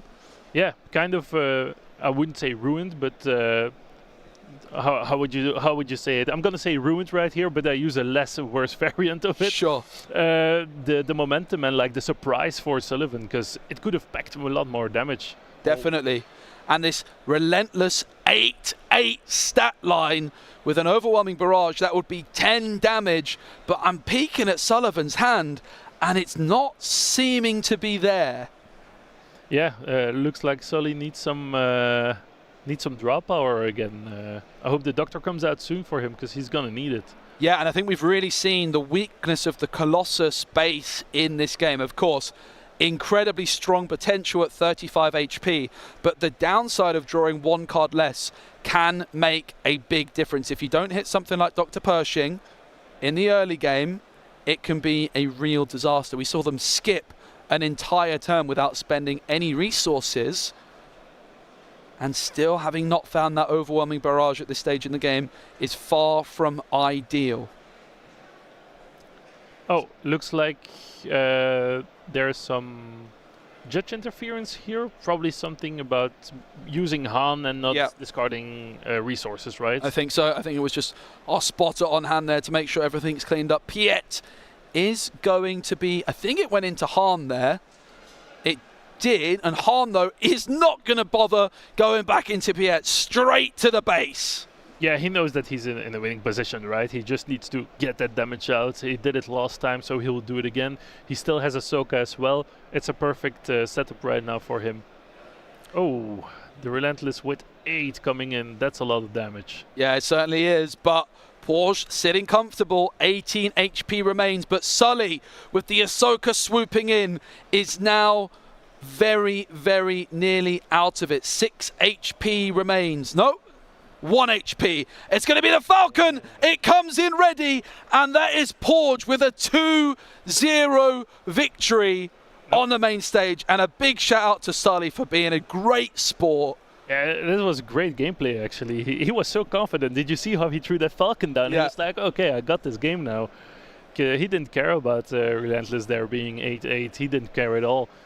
That was so much fun to watch. Sullivan versus Porge. Big shout out to both our players. Really, really awesome game. I very much did enjoy that one. And that's a great moment for the little man there. Yeah, coming sure. up and showing that they are here not just to make up the numbers, but put in a huge performance. Yeah, he's doing great. He's actually going 4-2 now, I think, with this win. So he's still in the race for day 2. Absolutely. It's so good to see. I really, really love it. Yeah, it's very nice. It was so much fun. Very, very cool to see Han double cunning as well. Yeah, it's definitely something which we're not seeing as much without DJ. No, exactly, Maybe some players wanting to use a different pairing as well. We see some players going for a command base as well. What do you think about sticking with that double cunning? Well, maybe he was playing it before already. Yeah. He's like, okay, the ban list, it got dropped, but that's fine for me. I'm just going to make up and play what I already know. Because sometimes you can like switch a deck right before a big tournament because it's better, but because you have less experience with it, less experience with matchups, it could ruin your tournament as well. So sometimes it's better to stick with what you know. Yeah, and we saw some amazing combos, didn't we? The Millennium Falcon and Han Solo really were the stars of the show with the Hot Shot Blaster. So really, really big shout out to the game designers at FFG for creating such a thematic deck there. Yeah, that's very so nice when the flavor is mwah. Yeah, and even the Piet deck with the capital ships, the resupply carrier, it really was amazing. But we saw, I think, the big downside of Colossus. You have that extra HP, but sometimes that one extra card in hand is worth more. It's a great base, but it comes at big downside. Yeah, if you don't have the draw power like the Doctor in the first few turns, then it really gets punished by that. But we still have another match for you guys. Okay, hello. Yeah, we still got it. Yeah, I'm excited to see that. It's going to be Kira versus Piet. Piet we already know by now. And Kira, actually too, we already covered both of them. Yes.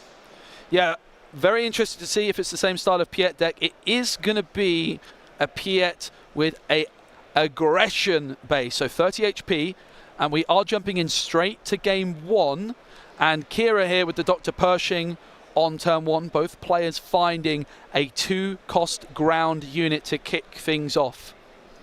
Yeah, the Doctor, I think the Piet would have been happy with the Doctor, but yeah, Kira is basically the same deck. It's going to be control versus control, so it's going to be a slow tempo up to the big numbers, and then we're going to see one beast after the other getting dropped. Yeah, both our players here with a slightly stronger record than what we saw in the previous game. 4 wins and 1 loss each.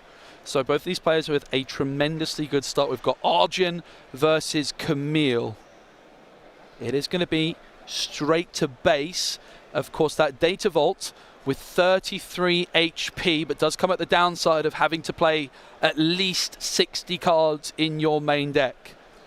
Yeah, it depends, right? If you have a lot of stuff that you want to put into your deck, then it's fine. But consistency-wise, I think it's going to be a bit harder to keep your decks consistent. And we do see the resupply was played by Camille, and then Arjun responding with a character into the ground arena, dealing 2 damage to the Colonel Yularen. Was the Death Trooper, deal 2 damage to a friendly ground unit and 2 damage to an enemy ground unit. This card is very popular in these Kira decks, as it just gives you a little bit of tempo in the early game against more aggressive decks. Wouldn't be too surprised in a slower matchup if this is the kind of card you sideboard out in this matchup. Yeah, that would make sense, because you know it's a slow match, so you'll probably want to aim more towards the end game, so to say. Yes. Unless you're Gar, then you want to start tempoing. I mean, even the Colonel Yularen, the kind of card which is going to be great against Sabine, but maybe in this sort of matchup it might find its way going into the sideboard and watching from the sidelines. But it will be a trade there with Yularen, and it's going to be Dr. Pershing taking the action, drawing a card. This is a great, great card, isn't it? Yeah, it's so nice, especially like in the control decks that you don't really care that much about your base in the start. It's so nice to get extra draw power. It's going to be the resupply carrier. We've seen this before. The Piet combo. The resupply had come through in the previous turn. I think our Kira player did not find any ramp at 3 resources, but look at that. It's going to be taken down immediately, but it's still got its when played ability, which put a card into the resources, which is a great when played ability. I guess it's fine when you know, as Arion, that you don't have answers to the sky, to the space arena, that you just want to get rid of it as soon as you can. Don't give it the chance to like destroy anything. How did you pronounce it? Arion. I think I was going very British and going Arjan. Well, it's De Porter, so I guess he's Flemish or, or Dutch, So it's going to be Arion. Ariel? Arjan. Arion. Okay, noted. I'll still try and butcher it, but I'll do my very best. As we do see Piet entering the ground arena. Each capital ship not just going to cost 1 less anymore, it's going to cost 2 less, and that's every ship. When Piet is at its leader, it's 1 less, and it is an action to do so. Whereas Piet as a ground unit is a real big threat that you want to try and remove from the board, because suddenly the Devastator comes through, and that is going to be devastating for Orion. You practiced that, didn't you? I didn't. On the fly. Wow, amazing. Yeah, exactly. The damage that comes down as soon as it touches the board is already impressive next to the stats that the Devastator has. Speaking of impressive, here comes Kira, and when she enters the field, it's going to be damaging everything by half of their HP. Gets rounded down, so Piet with that 7 HP, 3 damage will be dealt to them. All right, looks like Piet is now a bit in the pole position. I don't know how many cards Arion has in hand, so it's really hard to say if he has answers exactly. Oh, looks like Piet will go down. Yeah, and Kira with that grit ability as well. Despite having 0 power, that is quite deceiving, because she comes in with 4 damage onto her. So she's really coming in as like a 4-4. But in comes the overwhelming barrage. 6 damage counters on the Kira. So she has 6 power. Overwhelming barrage +2. 8 power.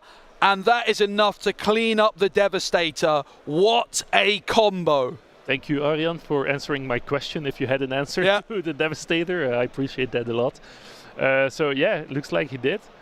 And we're going back to the regroup phase. Nothing much more that Piet could have done this round, but we're going to see with 8 resources on the field. And I think this play right here is exactly why you play Kira with command, because that combo with the overwhelming barrage is absolutely incredible when you can pull it off. But the Ruthless Raider will say no more to Kira, and it will clean her up. But the Ruthless Raider is also going to be removed. What a game we have so far. This is the beauty of 2 control decks, right? Yeah. Removing each other's units. But yeah, let's see. Let's see how long this match will take until somebody runs out of cards. Yeah, absolutely. Fascinating game so far. Interesting to note, the no glory only results, when it took down the Ruthless Raider, it took control of it, and therefore the when defeated ability of the Ruthless Raider, instead of dealing 2 damage to the Kira base, it actually went on to Piet, which is a very big difference, because that's a net of 4 damage difference to the bases there. So no glory only results was truly getting great results there. Yeah, that's a really nice trade-off, right? Because it gets like defeated in your control, so you can direct the damage. There's a pretty big disparity, though, in terms of resources. Piet, I think... He's on 9. Yeah, it's a lot. And on the other side, 7, I believe. Yeah. So you have to think the longer this one goes on, the more in favour of Piet. Due to that early game ramp it will go. But vigilance is so good in the late game.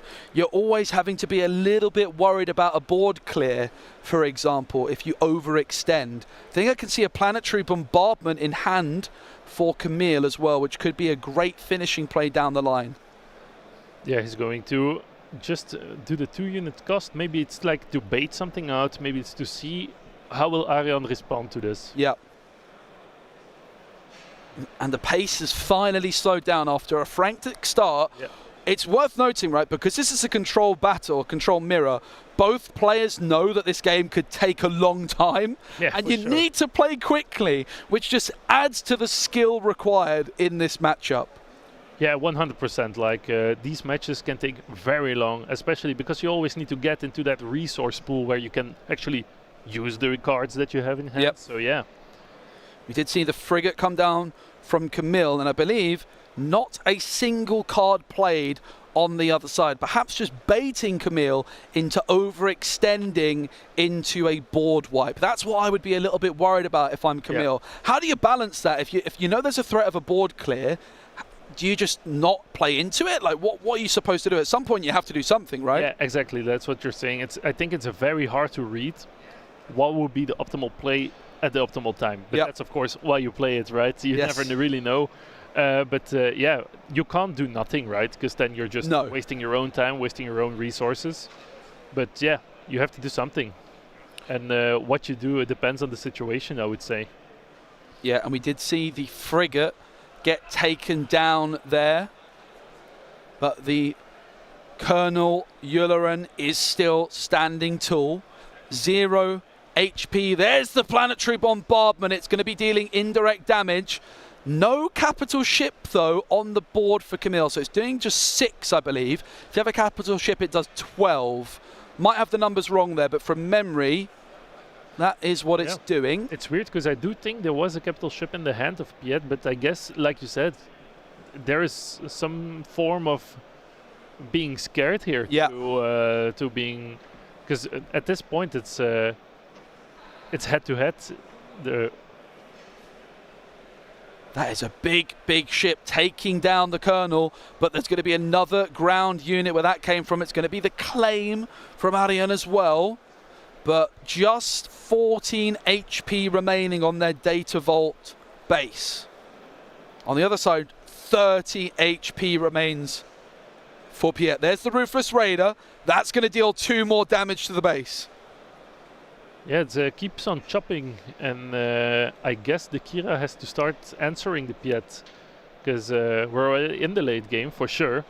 We already have a lot of resources, and I thought I saw something nice here coming from Piet, but I'm not sure if my eyes deceived me or not. Okay, well, I did not see anything, so I'm waiting in anticipation as the Phase 3 Dark Trooper is readied, as is the Ruthless Raider.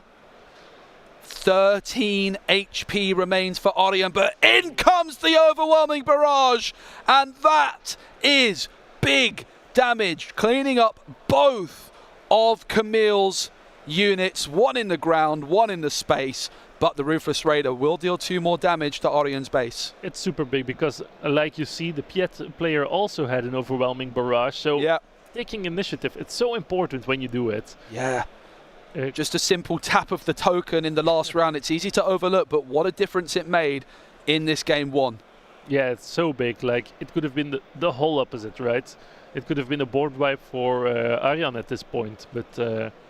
and suddenly Camille just taking 10 damage in a single swoop from the Avenger, and on attack an opponent chooses a non-leader unit they control, but there is no units to choose from.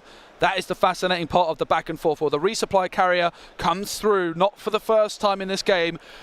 You thought that Camille had enough resources. Well, how about another one? Yeah, Camille is stocking up on resources, I would say. But yeah, in a tough situation, I would say right now, with the Avenger just knocking down the base. Camille did claim. Orion going to finish their turn with that Kira action, as both players will draw. Don't believe Orion resourced at this stage. That's a key skill, right? When you stop resourcing to preserve cards in hand instead. Well, yeah, I think it depends on the deck that you play, of course, right? And how big of the numbers that the costs are that you have. Yeah. I think as soon as you hit the maximum cost of your units, that you're pretty fine, I think. But that comes from an aggro player, right? Yes. So well, that makes 2 of us. That is so many resources. 1, 2, 3, 4, 5, 12 resources for Camille. But they haven't really been able to make the most of those 12 resources up to this point. And there is an Avenger with a shield staring them down the barrel. Yeah, with the shield actually on it, it's the super laser station gets out. Not exactly what you want in this position. Definitely not.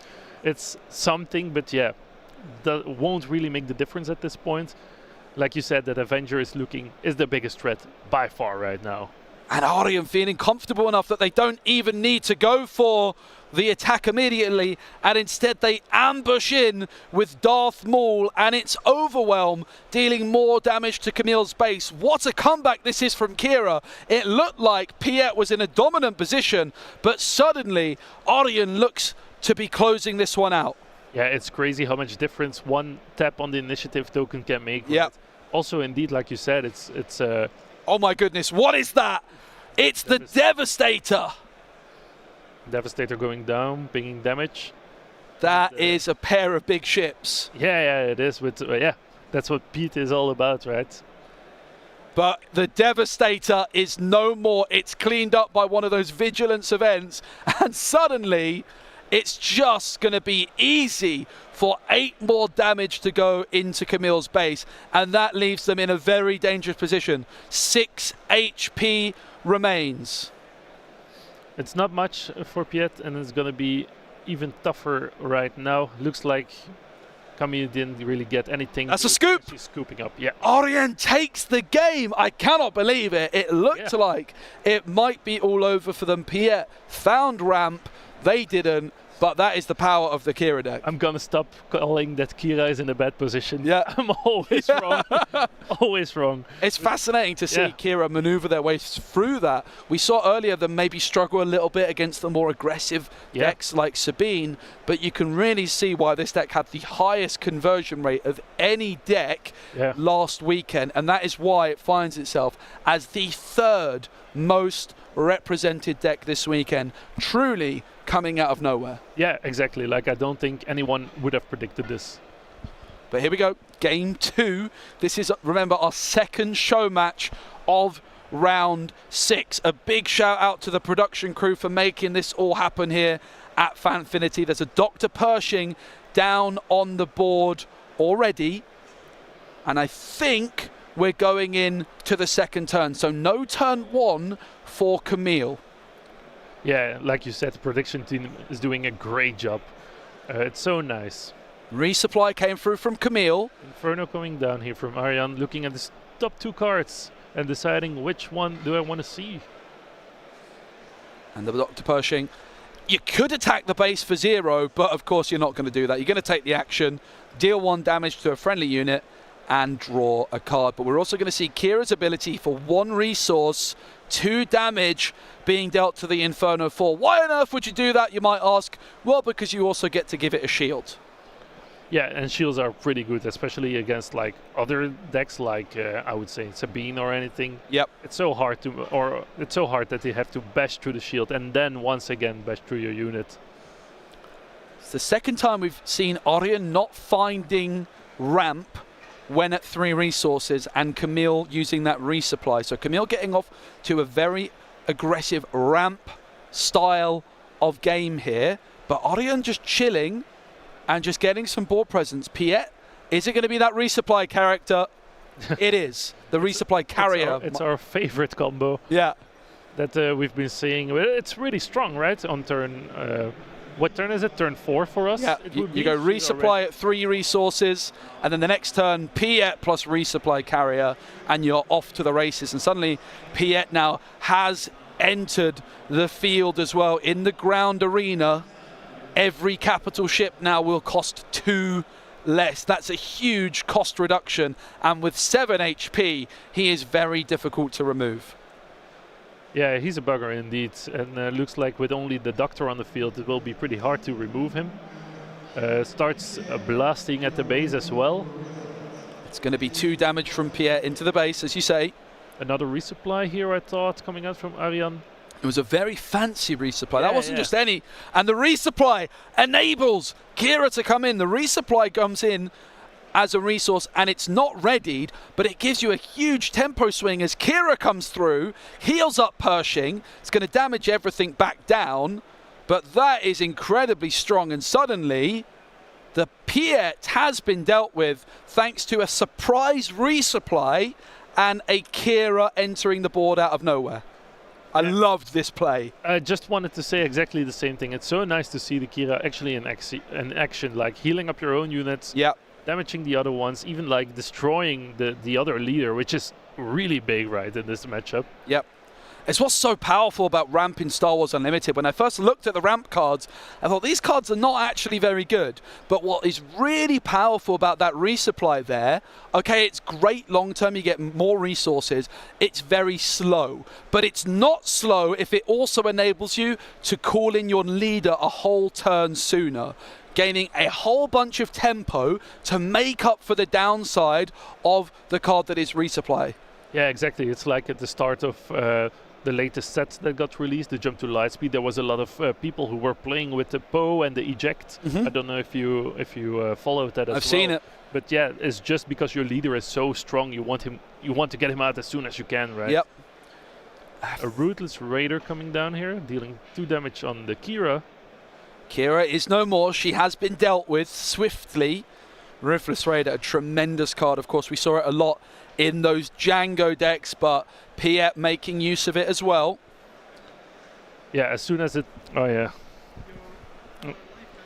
All right, welcome back, everybody. We've had some technical issues. Sorry about that. It is out of our hands, but we're going to jump straight back in to the game that we were watching, because it was neck and neck. If you're just joining us, it is Arjan playing the Kira up against Camille on Piet. It is 1-0 for Kira, and we are deep into game number 2 here. Is that a Devastator coming out? I can't really see. I would guess so, with the cost getting paid. But yeah, it's a bit hard to see from here. It is. We'll work it out soon enough, I'm sure. But yeah, once again, it's a Devastator, yeah. Once again, apologies for the technical difficulties here. But we are back in the action, and we'll do our best to remind you of exactly what has happened. Both leaders have been used.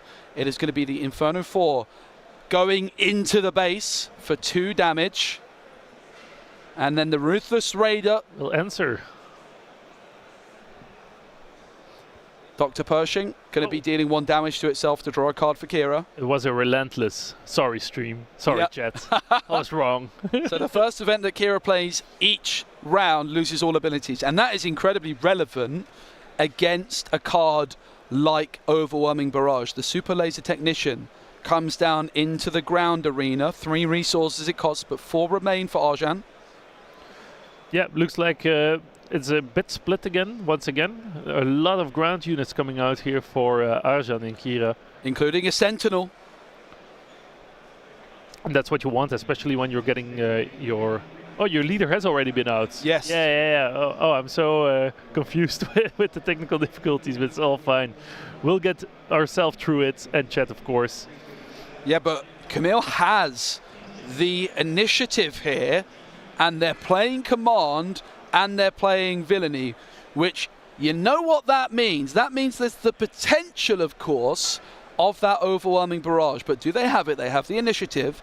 Now would be the perfect moment. They've got a lot of resources, certainly enough to play it. In fact, they've got enough to play 2. But do they have a single one? And it doesn't look like they do. Or maybe they're wanting to save it for a rainy day. Yeah, probably waiting a bit, right? Because you know you're also playing against another control deck, so why go all out at the start, right? You never know what would happen. So yeah, I think just bashing with the big ships that you have is already a smart idea to like lure out what you want to get rid of. Yep, the Super Laser Technician is going to deal 2 more to the base of Piet. The Ruthless Raider also going to go straight to base. Neither player interested in trading. It's just base on base warfare. Dr. Pershing, though, not dealing damage to himself for once, but instead has found a new patient, and that's going to be the Super Laser Technician into the resources ready, which is very powerful. Piet's played a card behind the Star Wars Unlimited logo there. It's going to be the Planetary Bombardment. Yeah. Exactly, yeah, the play with the Doctor is what you want to see, right? Yeah.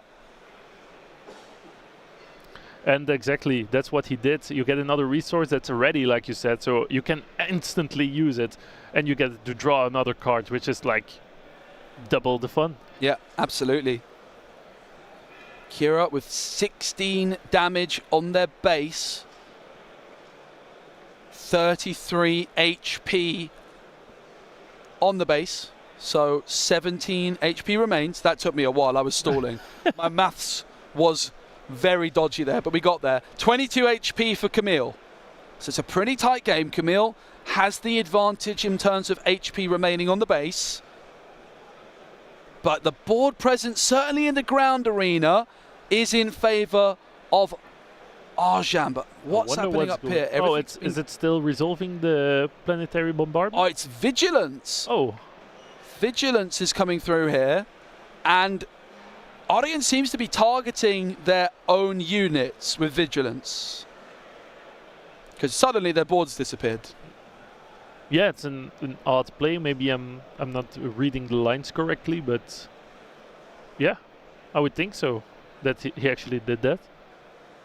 Too bad we can't see his hand to see what actually came out of it. Having said that, there was no resources spent either, so apologies on that one. I'm sure someone in the chat will get you covered. Maybe that's what we need to do. We need to open chat, and chat can tell us what happened. That would be a good idea, wouldn't it? We do see now a 3-cost ground unit entering the field, and it is going to be another one of those vigilance control tools. We saw this before, taking control of the Ruthless Raider, then defeating it, and 2 damage then will be dealt to Camille's base. The Ruthless Raider has truly betrayed them. And 2 damage to the Dark Trooper. So yeah, it came into play already damaged. 1 HP left. Let's see what actually will he get. What he will get done. Wow, English. Yeah. Whoa. I can relate, but it's going to be going into the new phase now. The new turn as we're regrouping. And it's looking good for Camille this time. I am opening the chat now because I want to know exactly what happened on that previous turn. Somebody let us know, please. What happened? I guess it was 12 damage from Planetary. Okay, there you go. So it was the planetary bombardment that was resolving. Thank you, chat. Looks like Camille won. Oh my goodness. It's a 1-1.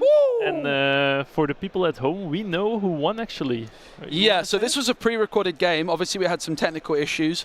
We showed you the show match from the round. This was like the bonus fixture, but because the new round is not too far away, we are not going to be showing you game 3, and we're going to be going into the next round. Yeah, but we do have the results of that game 3. Go for it. No, you do the honors. All right, so Arjan de Porter won that game actually with Kira, so he will be 1 win ahead of Camille at the moment. Yeah, so Kira taking it down in game number 3. What a round that was, filled with Star Wars Unlimited action. It was a banger. But we still have 3 rounds left today, I believe. Correct. 3 rounds left in the swelteringly hot Lille. I can't believe it's so warm. I mean, it is May. We're getting there. Tomorrow, of course, May the 4th, which is going to be an exciting day for a championship Sunday, right? Wow. Yeah, that is a lot of fun. I'm really excited. We appreciate you all watching in the stream. Thank you so much. Don't forget to follow the Fanfinity channels. And if you're watching on the YouTube Live, give the stream a like. What deck do you think will be winning the tournament this weekend? You're asking me or you're asking chat? I'm asking everyone, but I'm asking you now. Well, seeing what Kira has been doing, okay, I might lean into Kira. Okay, what was your prediction at the start of the weekend? I think it was the same as most represented. So I think I took Quinlan Vos. Okay. Yeah. Do you know what my predicted deck for the tournament was? That was going to win? Yeah. I'm not sure anymore. It was Kira. Kira. Oh! Yeah. You changed that. No. I had a good feeling. I have to say, I practiced against a friend of mine playing Kira. They're playing Kira this weekend, and I was very impressed. Yeah. Really, really was. That overwhelming barrage combo where you can pull Kira out early with the resupply, and then the next turn you're threatening the overwhelming barrage if you claim the initiative as well. It's really very impressive. Yeah, it is. It does just... The deck does a lot. Yeah.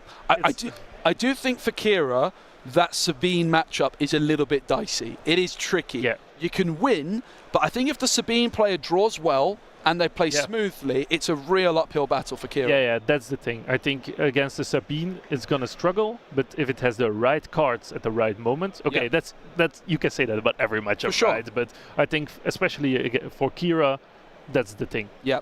And the other question then is, right, if you're playing a Kira deck and you're worried about Sabine, how do you sideboard in? Do you start with your cards which are good against aggro in your main deck, or do you sideboard them in and start down 0-1? Well, I think if you look at the meta, and those players, they will look at the meta, they will look at what's popular and stuff, and will see that aggressive decks will be there. Yeah.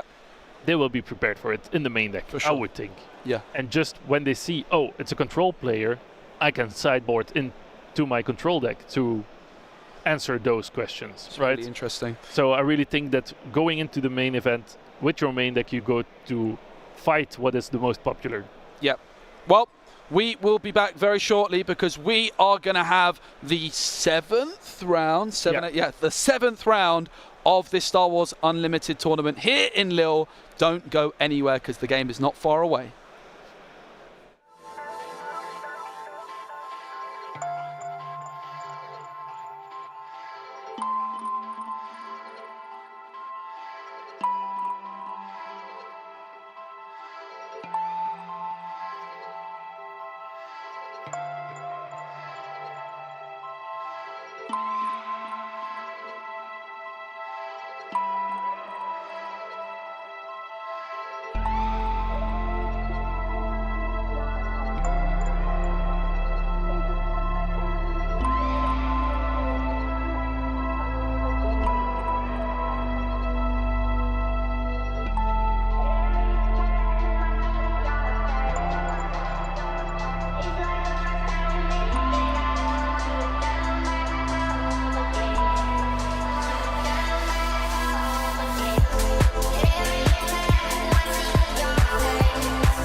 time you come back, it's like falling down these lies again. This feeling that I have deep down inside.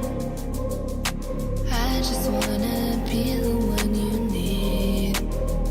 And now I need you by my side. I can't sleep at night. I just get lost in time, leaving all behind. I can't get enough of that. I'm enough. Let me be the one for you.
With frost, cold night in the winter, how cold.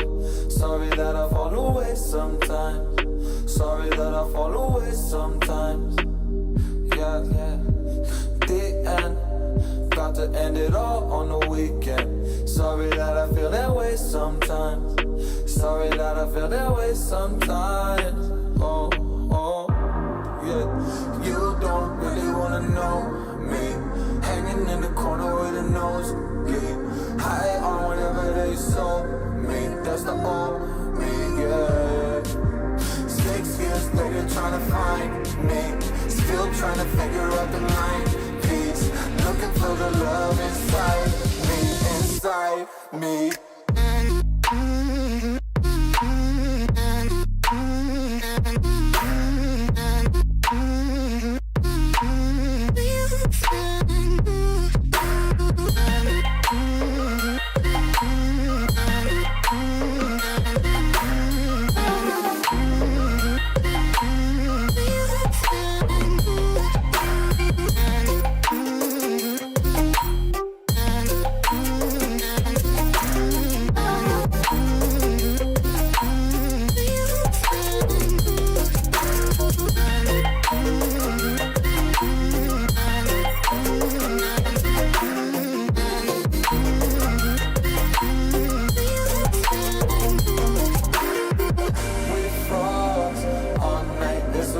I don't know how I feel that way sometimes.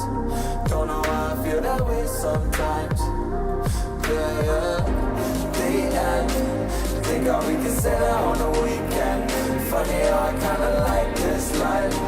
Funny how I kinda like this life. I like this life.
I got lost tonight under the stars up in the sky.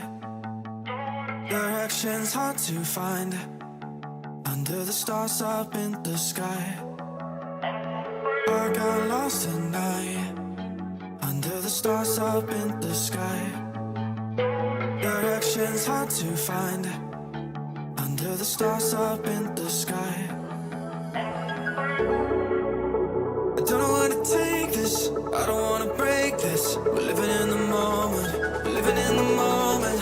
Your head is on my shoulder, but we're getting older. Baby, it's you and I. Yeah, we're stars in the sky. Oh, you and I. Yeah, we're stars in the sky.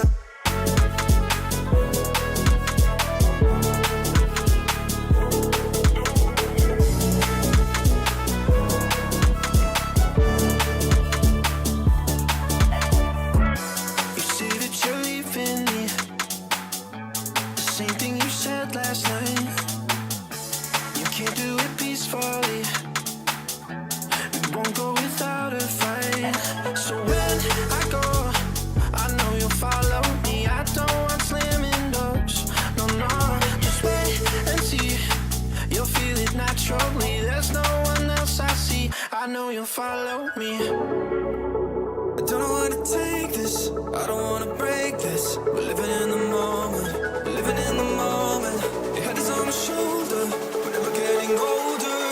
Baby, it's you and I. You and I. Yeah, we're stars in the sky. Oh, you and I. Yeah, we're stars in the sky.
She looks deep into my eyes, remain silent. The problems in her head pile up. Again and again, she tells me how sick she is. Everything is so hard for her. Why don't you just tell me? Everything could be so simple, but you want to make it difficult for yourself, for yourself, for yourself, for yourself, for yourself. Why don't you just tell me?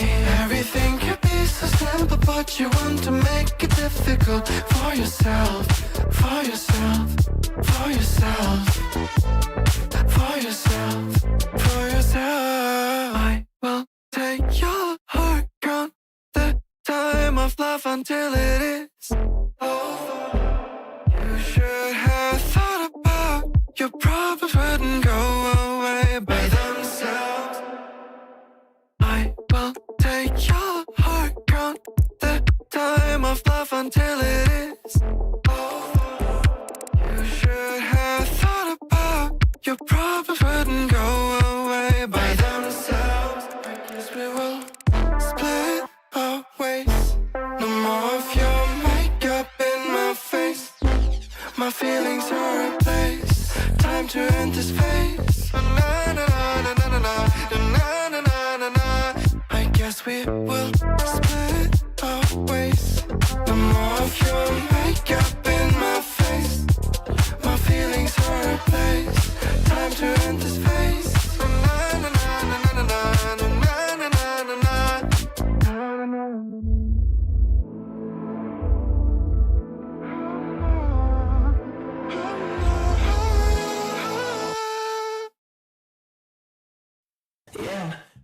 Hello guys, welcome back again. We're round 7 now from the tournament, 7 out of 9. And we have something very special cooked up for you right now. Yeah, we are at the Star Wars Unlimited Regional Qualifier in Lille, the biggest tournament in Europe, the biggest Star Wars tournament we've ever had. And look, we're not showing you fun decks that are languishing around the bottom tables. We've made round 7, yeah? Yeah. It's too late for that. So I need you guys to know the context behind it, because when we tell you the matchup, you're going to go, come on, dude, seriously. So we are on table 7, going into round 7. We have got 2 players who are having exceptional days, but the matchup is Aiden Versio. Okay, that's a little bit weird. That is Niklas there on the left against Admiral Trench. Yeah, it's weird to see those leaders at the top table, or not really weird, right? We were talking about how viable everything could be if you really like the deck or like the leader, and I guess Niklas and his friend, what was his name, Mattia?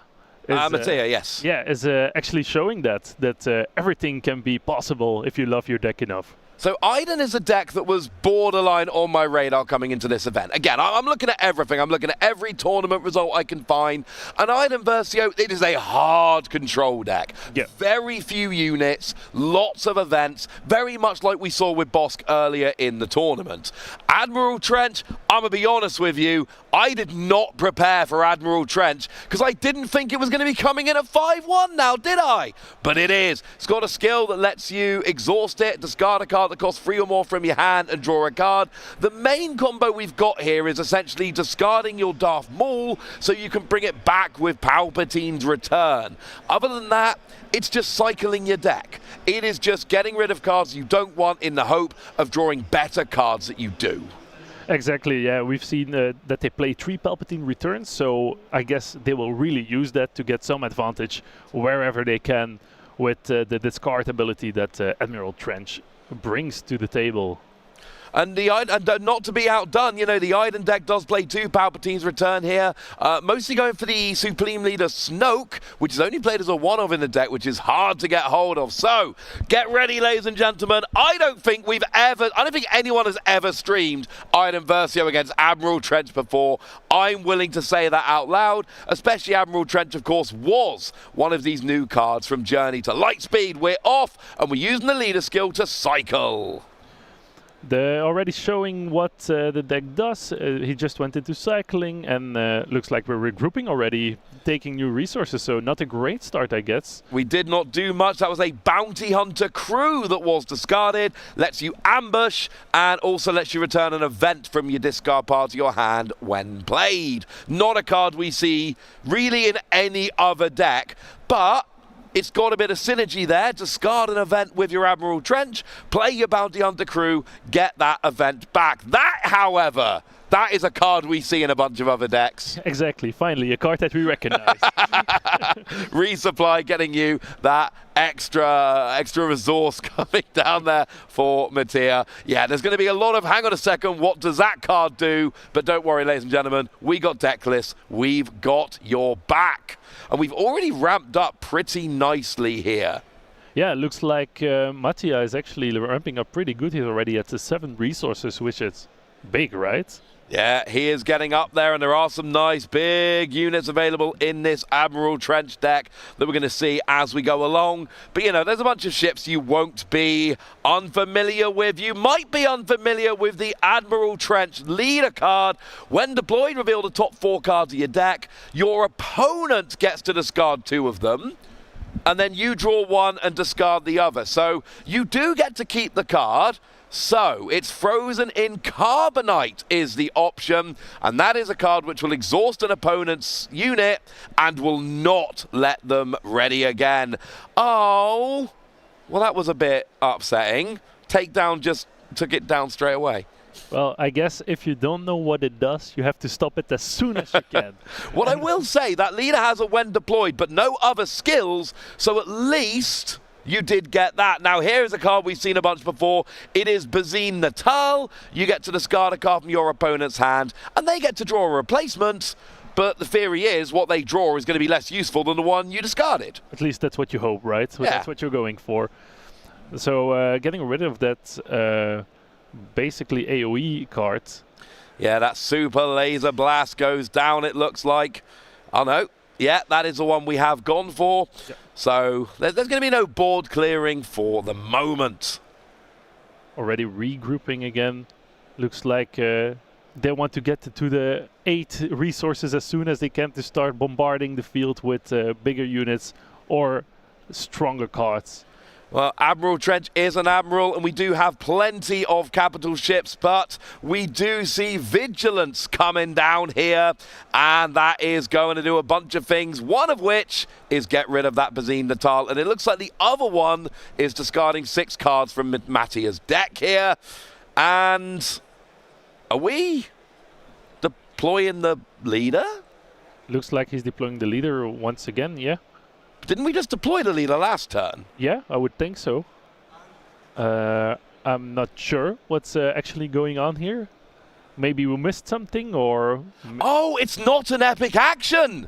We're so unfamiliar with Admiral Trench. It is not an epic action.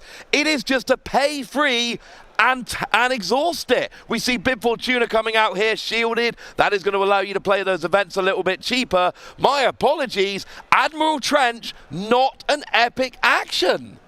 You see, that's how familiar we are with the cards, like you said. I was right. We had deployed it on the previous turn. Admiral Trench might keep coming back.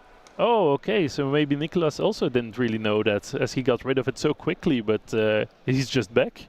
He's going to keep coming back, and it's basically just a permanent pay free and bring it out. Now, of course, it's not perfect, but it's not an epic action, and that is lovely. I mean, still, Admiral Trench, I cannot stress this enough. Nobody plays Admiral Trench. I think the surprise factor is working for Mattia here. We see Super Laser Technician going into the base there. And yeah, we're getting a bit of damage down. That is lovely. We should mention it is Data Vault there for the Iron Versio player. So 33 health, and you get an extra 10 cards in your minimum deck size. And it is actually Data Vault for both players, honestly. Yeah, they're playing Data Vault as well, yeah. But with Admiral Trench, you're discarding so many cards with your leader skill, you can kind of understand why Data Vault has to be there. Unfortunately, Bib Fortuna is taken out by that No Glory only results, but don't worry, because we've got ourselves A little bit of Cartel Spacer coming in, which does let you exhaust a unit, or, you know, would if you had a unit. But hey, we got Boba Fett as well. Yeah, Matcha also played Boba Fett right after that. So looks like he's in a pole position right now as you look at the units rise, of course. We already know that Aiden isn't really playing much units, so... Super Laser Blast. Super Laser Blast. Remember, Aiden Versio, this is a hard control deck. It wants to wreck your board. And if you want to wreck a board, there is no better card than Super Laser Blast. Yeah, exactly. It blows up the whole field. What more do you want? I was thinking while we were talking, do you think that Nicholas is like actively trying to just like make Matja's deck disappear, like by Vigilance always picking to discard 6 cards? Do you think that would be a game plan that he could be optimizing? I mean, certainly making him cycle, it's harder to do against a Data Vault deck very much because there's more cards to begin with. I mean, he's just doing what Control does. It is just going along here and trying to make sure that your opponent just does not have cards in play. Here is a lesser played card. It is Gamorrean Guards. We saw Bazine Natal coming down here, getting rid of a... getting rid of a card. We saw McClunky come down, and now we see Gamorrean Guards. Does not currently have Sentinel, but will gain it if another Cunning card gets played. Or another unit, I should say. Yeah, so it's basically waiting for that. While Nicholas is making another move, removing it as well instantly. So not giving the chance to get that Sentinel up and running. The lesser played Merciless Contest. Each player chooses a non-leader unit they control to defeat. Here's the fun thing though, if you don't have any units, it just makes your opponent defeat one of their units as a free cost, which is way better, way more fun. And once again, Admiral Trench is being deployed, coming out, using that skill over and over and over again.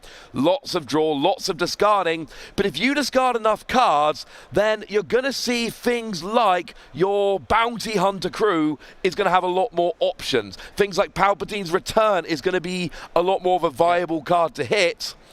But if your opponent knows you're doing that, they might go after those cards, because remember, they get to discard 2 of them when they come out.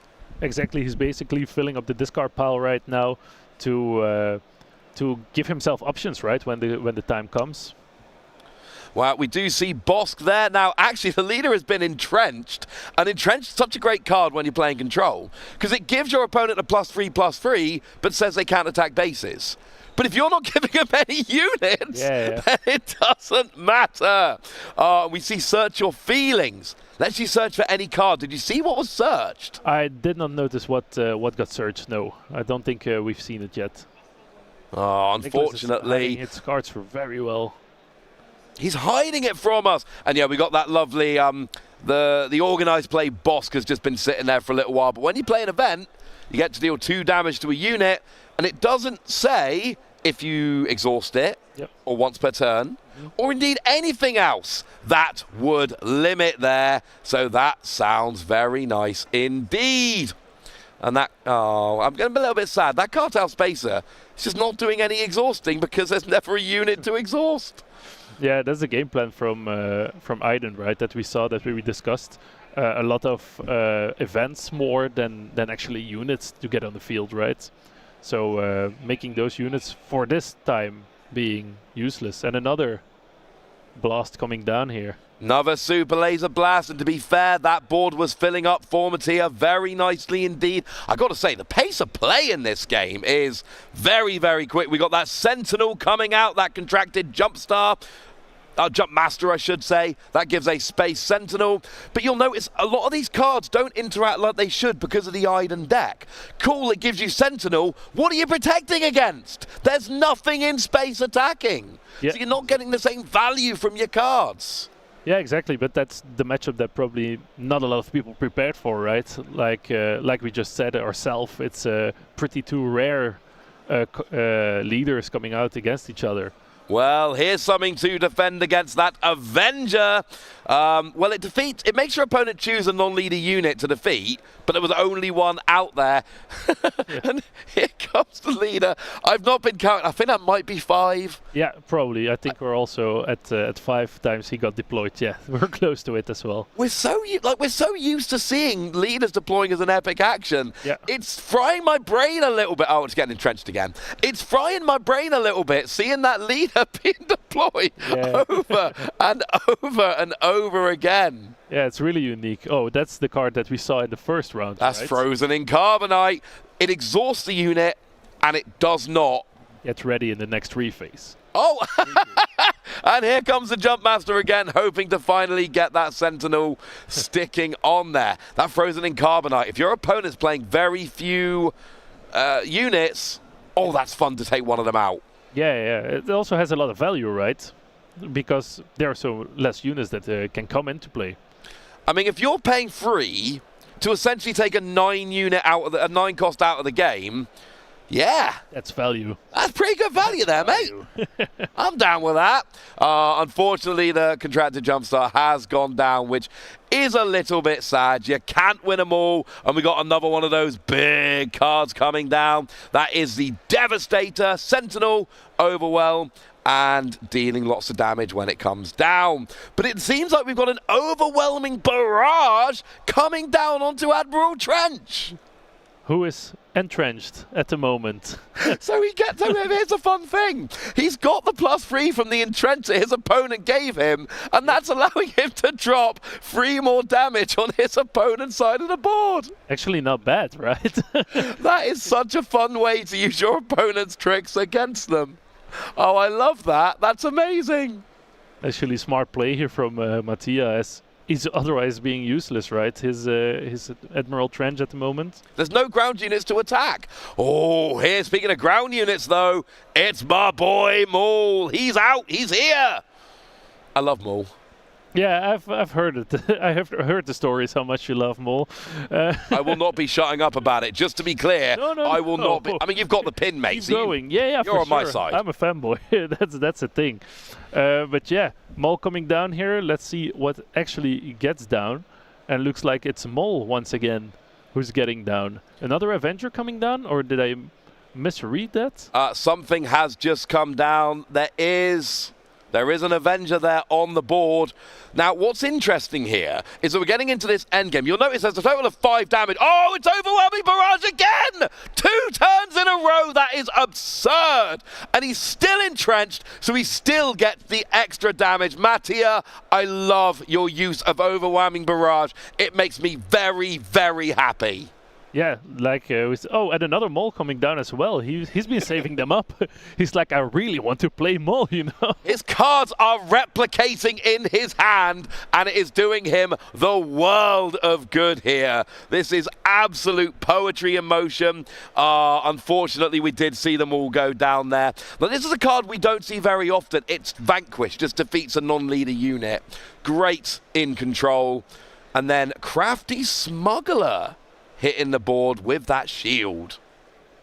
Yeah, Vanquish we haven't seen a lot at all, actually. It's not that bad of a card, but why do you think it doesn't see that much play? There's other better cards. Yeah, okay. The thing is, Nicholas is already playing all of those other cards. Yeah. Cards like Takedown, for instance, cards like Fell the Dragon. Yet he's already maxing out on them. So you end up playing a card which isn't quite as good, but still good. Yeah, you're out of other similar cards. Yeah, makes sense, yeah. Now here we're coming into the kind of like the end game here. Look at the amount of resources for both players. This is traditionally the part of the game where your control deck would start playing bigger units and try and finish out the game. But that Frozen in Carbonite is locking that Devastator out of the game. And this Admiral Trench deck has some big boys waiting for the end of the game. We've already seen 2 Maul. We've already seen some big capital ships of their own. And the only capital ship on Nix's side of the board, the only unit, is Frozen in Carbonite right now. Now, we did see the Rivals fall take out the Gamorrean Guard, but is that really enough right now? Yeah, is that really worth a 6-cost card to just remove the Sentinel? Well, right now we are just picking away at the base here, and sooner or later, one of these players has got to start making a big rush towards the base. Now, the problem is, you know, we've got 3 units on the board. Only one of them can work. Oh, no. This is the, Annihilator. Now, it's the fancy version, but I believe that is our Annihilator, and this is a big ship. And this is one of the most spiteful cards I've ever seen. Not only does it defeat a unit, but it then searches your opponent's hand and deck for any other copies and gets rid of them as well. It's beautiful, right? You sweep them all out in one hit. It's very nice. And the issue with this card is it's a big beater. But once it's dead, it just does it again, right? You can basically get rid of 2 different unique units from the deck. You can get rid of a bunch. It is fun. We do see the restock coming down here. And this is, you know, in a deck like the Admiral Trench deck, where you are going pretty aggressively on discarding your cards, restock becomes a very important card. Because you are, and especially when you're giving your opponent the choice of which cards to discard at times, this is going to recover some into your deck, and that becomes pretty important. Lot of control going on. No one's doing much to the base right now, and I love Bib Fortuna, but it's not exactly a big beat stick into the base now, is it? No, not at all. I really wonder when the big boys are coming out and start bashing each other bases. Well, we've seen a bunch of big boys coming out. That's the thing, but they get removed the whole time. But there's one that hasn't been removed yet. It's that Annihilator on Nix's side of the board. That's what I'm looking at right now. Because this could end the game in 3 attacks. Yeah. And we've just seen one of the attacks coming down. This is what the Iron Versio deck wants to do. Oh, it's frozen in Carbonite again! How did they find enough Carbonite to fit around that ship? I don't know. I don't care. It is frozen in Carbonite again. Oh, Mattia is just... This is not an easy matchup, and he is navigating this beautifully, but he needs to get some more damage on the base. Yeah, he's playing exceptionally well for being in the position that he was, but he's keeping it calm. He has almost 1 million resources to use, so every card that he draws now, I think, is live. Well, we got that Bounty Hunter crew, which does have ambush, so can deal 4 damage to the base right away here, and lets you get an event card back, which late in the game with a discard pile like that, oh, you better believe is a very, very, very relevant card indeed. But it's, again, its Rival's Fall just takes it down straight away. So the only attacker on both players' side of the board, the only attacker is Bib Fortuna. Oh, hang on a second. Palpatine returns. Palpatine returns. Oh, and I love this. So Palpatine return gets the Bounty Hunter crew back, and then Bounty Hunter crew gets an event back. What event are we getting back? Any event will do. Are we getting Palpatine's return? That's possible, right? You can target itself, no? There's no reason you can. Palpatine return for Bounty Hunter crew for Palpatine's return. Oh, it looks like now there are 2 of them. Come on, Mattia. That is a card they're eyeing up here. Although I really should have tried to do that in my Nemoidian voice, honestly. The hype was too big. It's not great. I'm going to work on that before we come back here. But that is one card he's clearly eyeing up. And this is a weird game here, Drit. This is a weird special, game. Yeah, but it's nice. It's something else, right? We could have shown a whole weekend of Sabines, right, if we wanted to. But I mean, to be fair, we came on here thinking we were going to do a Sabine mirror, and then literally like 10 seconds before we go live, they're like, oh, it's not a Sabine mirror, it's Iron Versio against Admiral Trench, which is about the hardest U-turn I've ever seen for a stream game. Yeah, exactly. Not even gameplay-wise, but even like just in total, everything that changes. But you know, one of these decks is going to go to 6-1 after here, and you know, Iron Versio, there's a real question as to when you're playing hard control: is Boss just better? Is Palpatine just better? Or is Iron Versio the answer? Whereas Admiral Trench, I cannot stress enough how out of left field this is. We've discussed a lot of decks on the stream this weekend. Yeah. Nobody said the word trench until we found out it was going to be on stream. Yeah, it's true. Yeah, we didn't even notice it until I think it was you, right, who saw it in the melee brackets that somebody was actually playing it. So right before we were going live, we literally had a little bit of a look, and I went, hang on a second, at table 7, that's very high up. We got Iden Versio against Admiral Trench. What's going on? And our lovely co-caster Ben just shouts from out of view, "That's the game you've got!" And then we went live like 10 seconds later. Basically, yeah. Then the countdown started. Okay, so there was a quick little judge deal there, but we've resolved everything. We are back to the game. We are in the regroup phase. Now, Admiral Trench, here's the thing. Admiral Trench is a unit you can get out turn after turn after turn. Yeah. It's been entrenched twice. Exactly. Do you risk bringing it out again? Why not? If it can bait out the entrenchments so your other big ships or big units can't get entrenched, then I think it's totally worth it. And essentially at this point, you don't really want to draw any more cards. You've cycled through your deck as much as you need to. So yeah, you might as well bring it out. If it gets entrenched, it gets entrenched. Now, we do see that Bounty Hunter group there, or Bounty Hunter crew, if you want to be pedantic, going into the base, putting it up to 10. Very little pressure being put on by either player here. And I'm telling you right now, it is that Frozen in Carbonite. Yeah. That is the card which has absolutely saved Matthias Bacon here. Yeah, it's doing a lot of work here. We're actually deploying a leader. Already? Yeah, already. Turn 37 deployment from Iden Versio. I can do that too, says Mattia, and he deploys his leader as a return answer. It's not the best leader we've ever seen when deployed, but look, you're shielded and you can get a bit of healing down on your base. And frankly, at this point, you need to get some damage down. You need to get some damage down on the base, so you know what? This will do quite nicely. It's a 4-4, it's fine. Oh, and the shield goes away straight away. Shield is gone. McClunky comes down. Lets you bounce one of those Underworld cards to your hand. Side note, that's one of the really cool things about Bounty Hunter Crew being an Underworld card. McClunky can bounce it to hand, and then you can replay it. It's got ambush, so you never lose an attack, and you get an event back. But we see overwhelming barrage coming down. That gets rid of the leader. Yeah, overwhelming barrage, really strong. We have seen it like millions of times, I think, during these feature matches. I think it's one of the most played cards, I would say. It is one of the most played cards. I've got a fun little fact about it, which I'm going to have to show you after the end, because we do actually see your Bounty Hunter crew coming down, just using ambush, trading with that leader, Iden Versio there, taking it off the board and going, you know what, mate? No. You don't get any units. I'll tell you what. I know Nicholas isn't playing many units. But oh my word, is Mattia playing keep away beautifully here. And it's another restock. And here's what's fun about restock.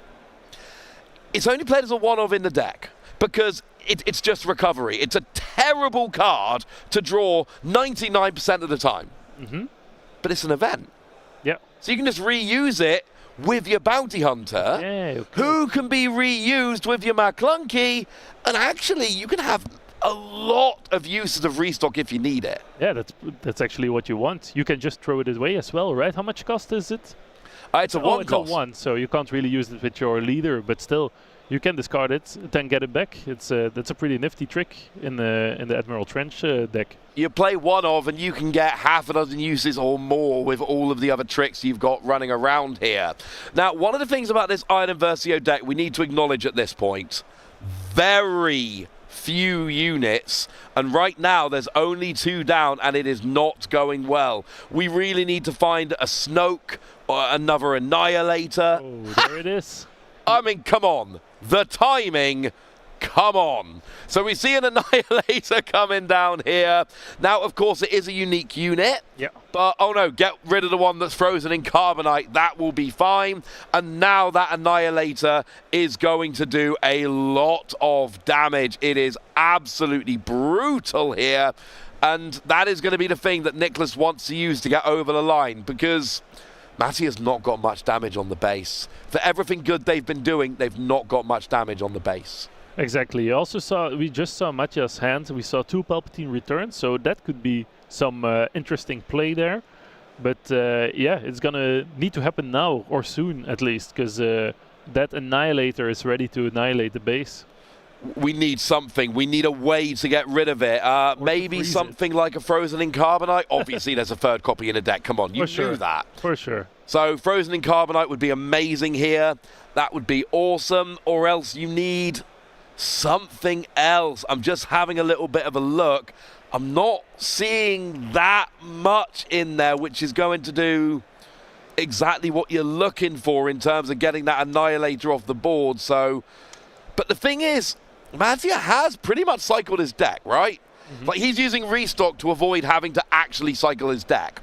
So, surely he's got the third copy of it ready.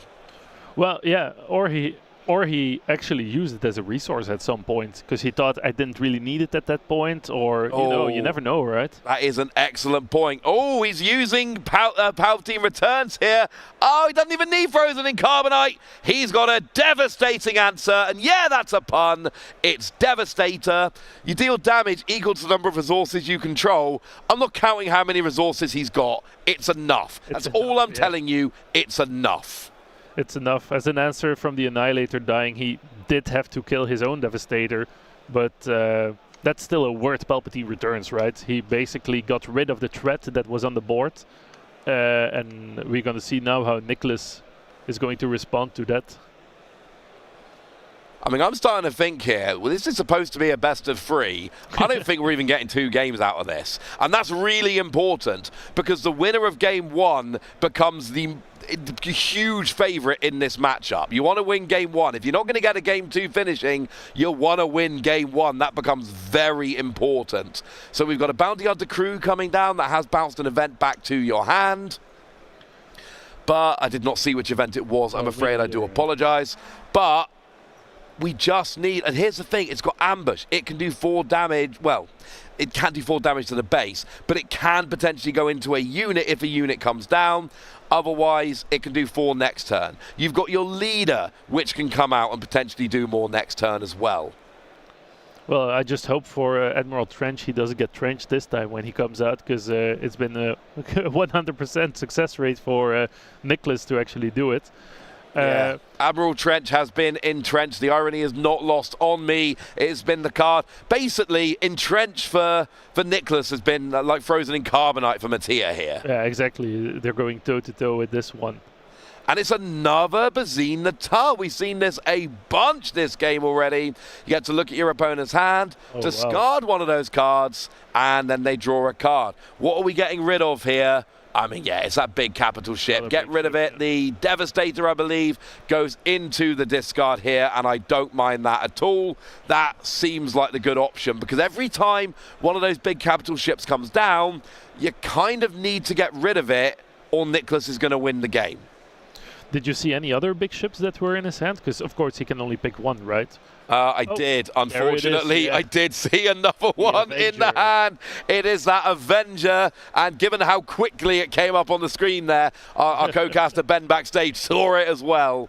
And again, when you can control the board really well, it means that something like Avenger becomes such a better card because you can limit the amount of options your opponent has. Now, the good news is there was actually Bazine there, so you did have one you wanted to discard with Avenger, but still, it's a good card. And 8 power. You need rid of it. Strong. Yeah, very strong. Palpatine Returns again. I wonder what he's going to pick. We know what he's going to pick. He's going to pick Devastator, and Devastator's going to take out Avenger. And yeah, and that's the thing. And I think we're going to see Palpatine's Return. That is going to be, at this stage in the game, that is going to be the card you're going after most often with your Bounty Hunter crew. Yeah, just bouncing it back into your hand so you can use it again to get back those big units for, a much better price, I would say. Round and round we go. Fell the Dragon takes it out, and now we've got another restock. And oh look, Palpatine Returns, Bazine, Frozen in Carbonite. I mean, at this stage we could probably do the picking for him. We've seen the cards, and essentially, and then the same restock comes back. This is very important. Oh, are we not taking That seems like the option. That seems like the perfect 4 cards to me. That's got to be the card, surely. And the thing is, and here's what's beautiful about Mattia's play. He has no deck. He's basically going down to 0 cards in deck. and then playing restock to put those 4 cards back in his deck. So when he's drawing into those 4 cards. Yeah, it makes sense, right? Actually trying to just you want options? Well, I'm picking the options that I want for myself, and I will get them for sure. And this isn't hard control like Iden Versio here. Let's be perfectly clear. You are playing, 23 ground units and 9 space units. We're not going hard control, but Mattia has basically gone into that. He's identified the only way Nicholas wins is by getting those big units on the board and staying. So Mattia's going, I'm going to cycle my deck, and I'm just going to keep my deck size incredibly small, and then I am just going to, every time Nicholas plays a ship now, it's going to get devastated. Yeah. Off of a Palpatine's Return, or it's going to get frozen in Carbonite, and then every time Mattia's done 2 turns and drawn all the cards in his deck, he's just going to go restock. Yeah, exactly. That's what we're going to see. I guess we cracked the theory behind the Admiral Trench deck. Then it's going to be how he will deal with to get damage on the base, right? From Versio, it will be in small chops of the crew that will start bashing, or if Nicholas doesn't have an answer on the Devastator on the field, then of the Relentless, I'm sorry, then that will start chopping as well. Yeah, we saw a merciless contest coming down there, essentially forcing your opponent to get rid of one of their units. And then we are just... Have we frozen in Carbonite the Devastator? I believe we've frozen in Carbonite that Devastator. Yeah. So that one's gone. Oh, it's Palpatine's Return, and here's an interesting one. We are not using this just to counter a big ship that's been played by Nicholas. Now Darth Maul comes down, and look, we got Maul. We've got the big capital ship coming out there. And actually, we're now maybe, finally, getting to a stage where between Relentless and Maul, Mattia can actually start chipping away at that base. Yeah, it's time to get on the offense. We see another Palpatine Return from Nicholas as well. It's for an Annihilator, which takes out Relentless. And here's what Nicholas might have been waiting for. I really like this play. If he's done what I think he's done, he's essentially gone, okay, I'm going to wait for Palpatine's Return to come down, and then I'm going to play the Annihilator, hoping you can't Palpatine's Return to get a Devastator out. Unfortunately, we did just get a cheeky little look at the hand there, and because Annihilator skill, and yeah, we do have Palpatine's Return in hand. So, does he have the initiative? He does have the initiative. Gee whiz, I wonder what his first play is going to be. Oh, it's actually frozen in Carbonite. Oh, that wasn't what you think he was going I to thought do? he might be going for Palpatine's Return, get the Devastator, get rid of it. Okay. No, he drew into it because it was on the bottom of his deck. So, I thought he was going to freeze first before attacking with Maul. Well, here's a card we see a lot more often. It is at Perilous Position, -2/-2, with the built-in Exhaustion. Just slow Maul down, stop him for a turn. And I cannot, we got 21 on one base and 16 on another. There's only 22 minutes left of this round, and we're still in game 1. This might be the single longest game I've ever streamed of Star Wars Unlimited. Yeah, probably. It's taking a while, but it's also being played very well. I don't think the players are taking a lot of times in their turns and stuff like that. So no, the pace is honestly kind of hard to keep up with at times. Admiral Trench comes out. Admiral's Trench goes down because of that takedown. But it really does feel, and I could be proven wrong in a turn or two here, it really does feel like Mattia has got this cracked. He is cycling his deck so nicely using that restock card that eventually he is going to wear down Nicholas to the point where he's going to keep enough units on board. Now here comes that Bazine Natal. We've got... Oh, it's a Vigilance. Oh, Vigilance could have been very cheeky, making your opponent discard cards from their deck. Because he will actually take damage, right, if he can't? He would then cycle, and that would activate all of that damage coming down. That's a huge hit off of that Bazine Natal. That would have been a great card. Instead, we see McClunky bouncing Bazine Natal back to hand. And that means you're going to get one more use of Bazine next turn. And it feels like that Vigilance could have been the answer, forcing your opponent to actually cycle. And when you actually cycle, then you start taking a lot of damage on your base and things go downhill very, very quickly. Yeah, I wonder when Nicholas will decide. Oh no, my bad. Sorry, I thought he took a decision there already. Let's see. We're going into the restock again. Yeah, we're going to see the same play over and over again. What do I really need to control this match is what Mattia is thinking, and that's what he's getting back. Or at least preparing to get shuffled into the deck, which are the 4 cards from the restock. I mean, come on. It's going to be the same 4 cards essentially every time here. Maybe you run out of Frozen in Carbonite and have to go for something else, but... He went for a Devastator, I think, this time as well. Oh! Or the Relentless, sorry. Yeah, I do like that Relentless. Now, here is a very interesting card. Search your feelings. Search by name, search by nature. Here's the biggest issue.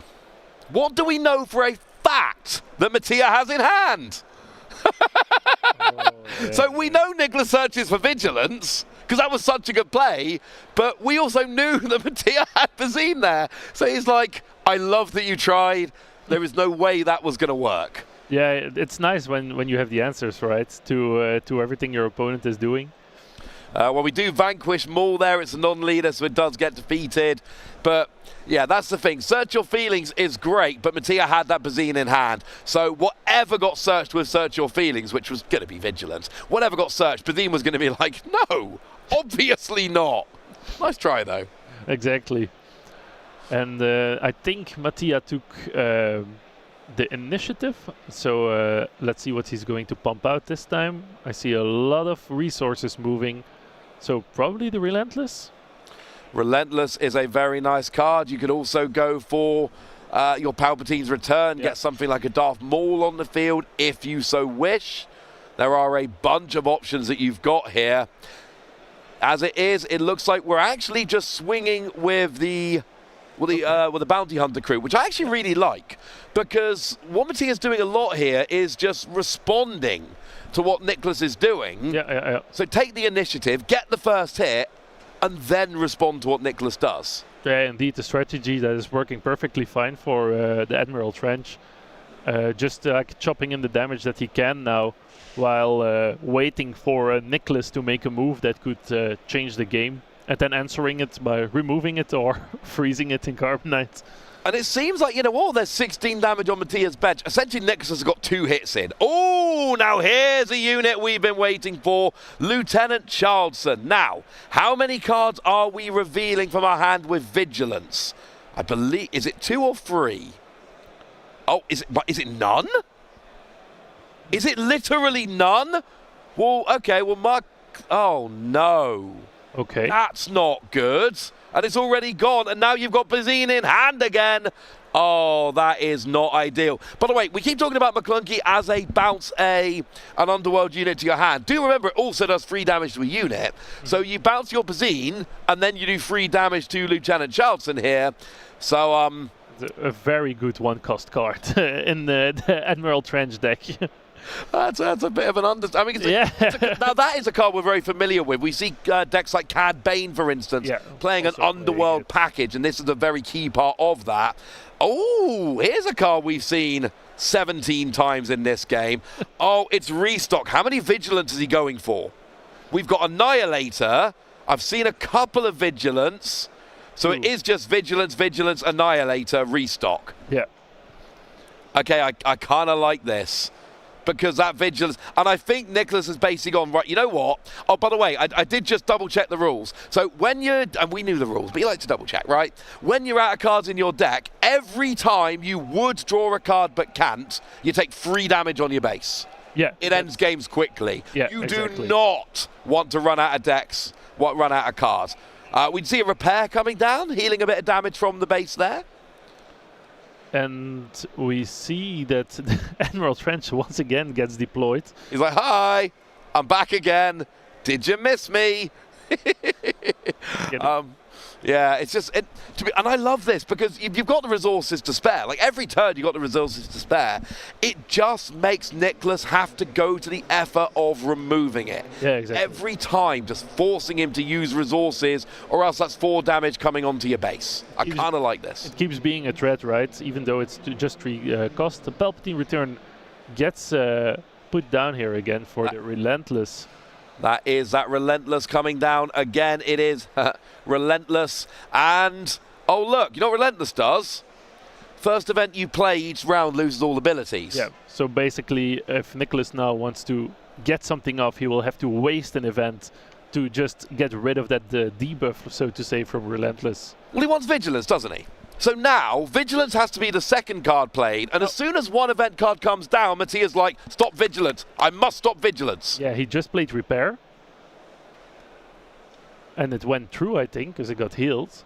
It went through because that was before Relentless came down. Ah, okay. Okay, and there is the fist bump. Now, did we see, I'm assuming that is Mattia winning that first game, just absolutely just strangling his opponent. We see Nicholas smiling as well, though. We saw a fist bump. Neither player actually ended out that game. Let's get that confirmation coming in here, because game 1 is absolutely huge in a best of 3. When you have a game going that long, game 1 essentially probably ends up just determining the entire set. Yeah, for sure. I think this has been like a half-hour match, I think, maybe even more. Of just these guys going back and forth. I think they're both smiling because it was a great match, right? For both players, doesn't really matter who won or who won that round. Yeah, I really wonder what will we see in the sideboards here from these players. Yeah, so very, very excited to see. Do we have confirmation on who won already, Ross? Oh, I'm just making sure we get that confirmation so there is absolutely no confusion. It was Mattia that did go and win that game, as we expected. Yeah, makes sense. He was in the position of control, so it makes sense that he actually won that. Oh, yeah. I mean, well, like we say, and here's the thing, right? He put himself in that position where he had a 4-card deck, and he was just restocking. Yeah. So you draw 2 for the turn, draw 2 the next turn. Oh, I got a 0-card deck, restock. And essentially, he had locked down, completely locked down the game. So at that point, his opponent goes, well, hang on a second. Nicholas goes, my only answer here is Vigilance. Force my opponent to deck out, and then not only are they cycling the same 4 cards, but they're taking damage on their base. And that's going to get me to victory.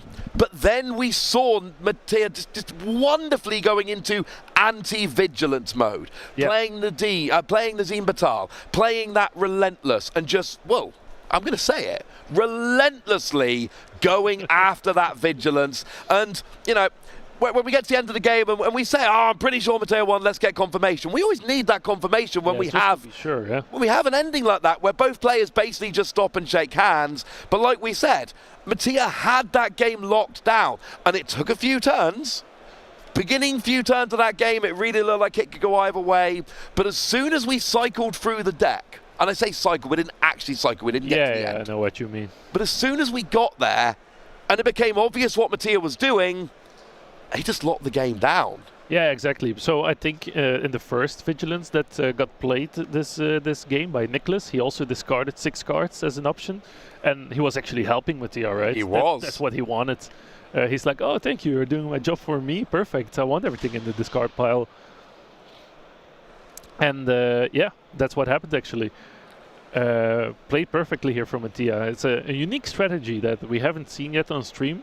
Of course, it's a leader we haven't seen yet, but still, it was very special to witness. Very unique game plan, and you know, it's a deck where, and that I don't think that's. And don't get me wrong, that's clearly an option, right? When you're playing a heavy discard deck like Admiral Trench, where you can deploy it over and over, and every time you deploy it, you get to discard. Like every time that happens, you are you know, you're getting yourself closer to that end game. But again, there are a lot of units played here. This is a deck. It is not that hard control like we see with Iden Versio. It's just got some of that DNA. And here's what I'm thinking about Admiral Trench.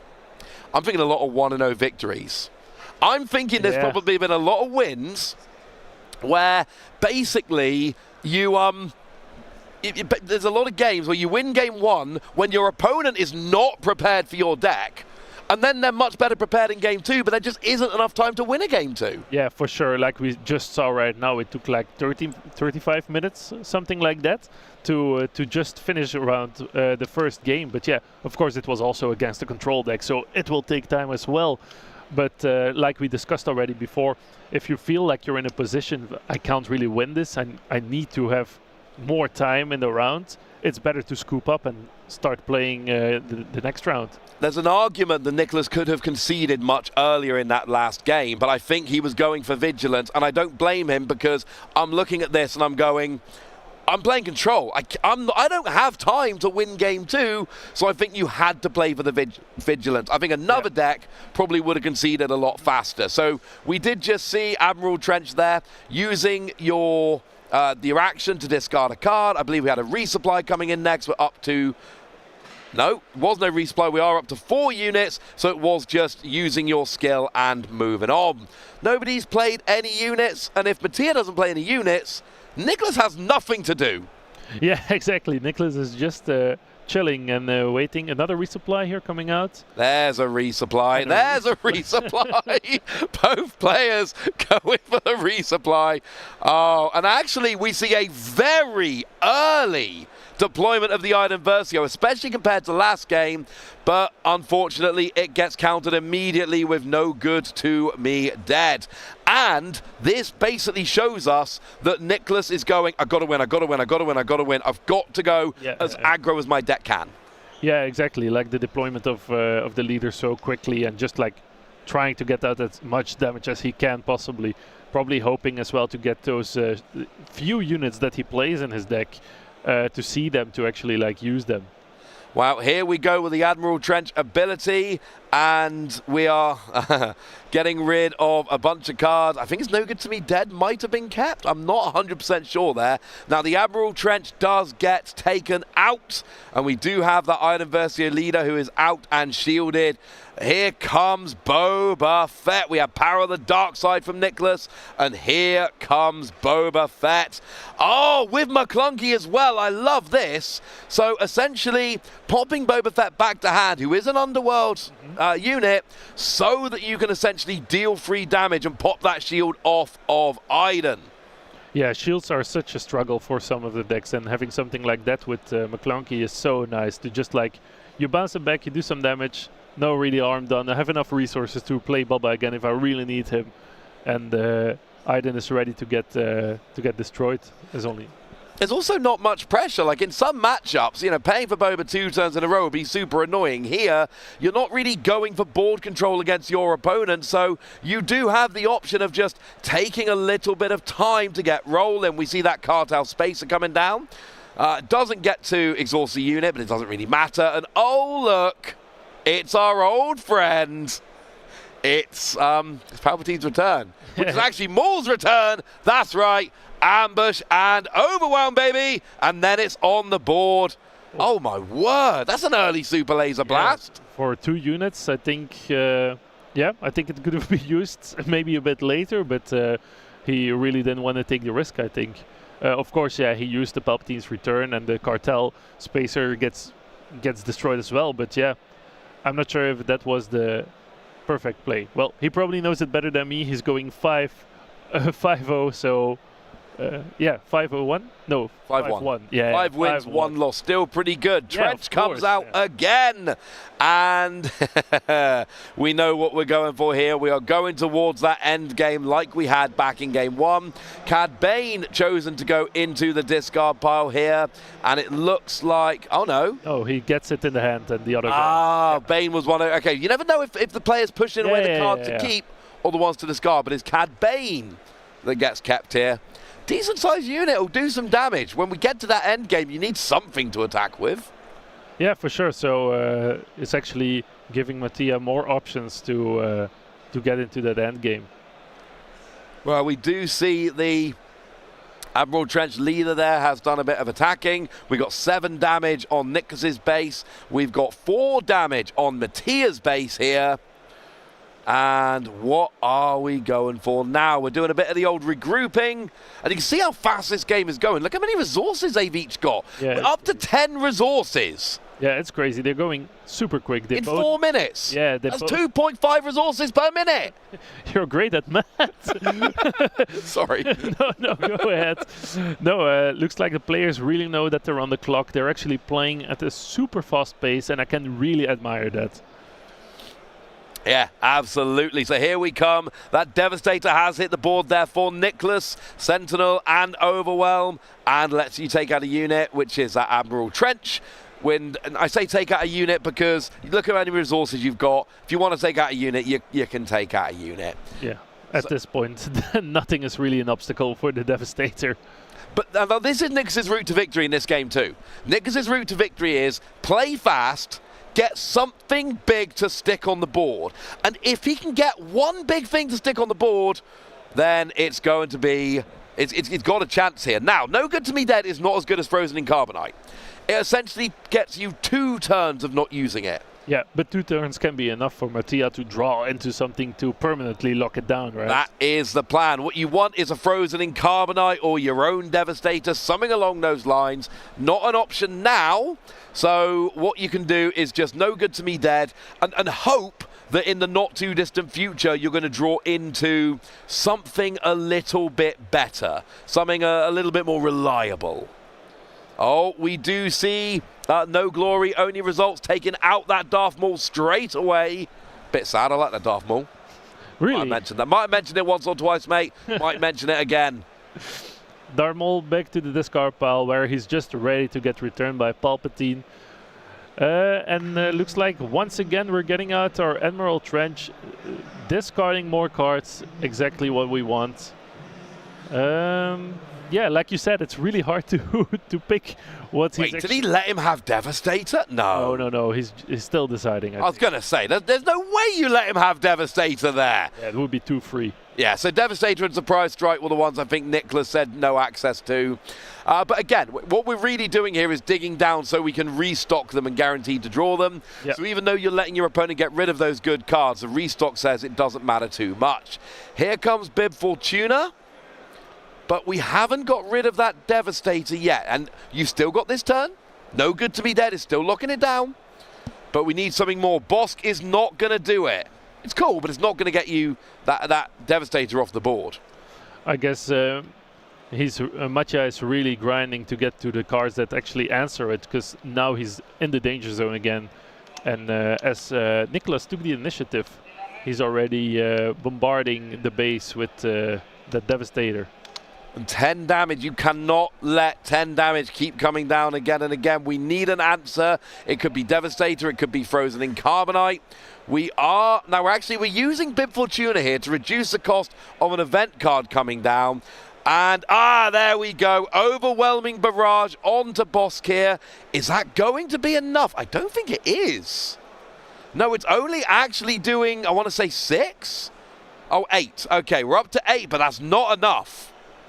No, still missing 2, but 2 is like a more accessible number than 10 maybe, so still a pretty useful barrage. It's a lot more doable, I'll give you that. Okay, so that was... And then Bosk, obviously, Bosk goes away with Foul the Dragon. Obviously, Bosk goes away with Foul the Dragon. We always knew it was going to go down. You get 1 use of each card. That's all that you get. Get over it, frankly. Yeah, that's exactly what's going on in this matchup. Everybody has 1 turn with their unit that they love, and then you need to say bye-bye. But one thing I love about this Admiral Trench deck, because you've got all of that draw and all of that discard, you do have the option of running through your deck much quicker than other decks around. I do like that. And certainly here, where you can't go for the traditional unit-based approach, it does give you an option against control that most decks don't have. We got 1 minute and 40 seconds remaining here. So the question is, can Nicholas try and get a tie here? Can they take game 2 with the limited time remaining? Or is Mattia going to be able to take this after a, and I think this is an appropriate phrase, marathon game 1? Yeah, I think that's perfectly summed up what actually happened. Yeah, it was a marathon. And let's see what will go down now. Nicholas did have the initiative, I think, for this regroup phase. And there's still 1 minute on the clock. Maybe while the players are thinking, can you explain what happens actually? When the clock hits 0. Or when the clock hits 0, we have, I forget however many turns it is. I am absolutely blanking, which is very upsetting. So the current action phase is played. You regroup, you play one more action phase, and then essentially there needs to be a kind of like a winner here. So I believe that's the way we get.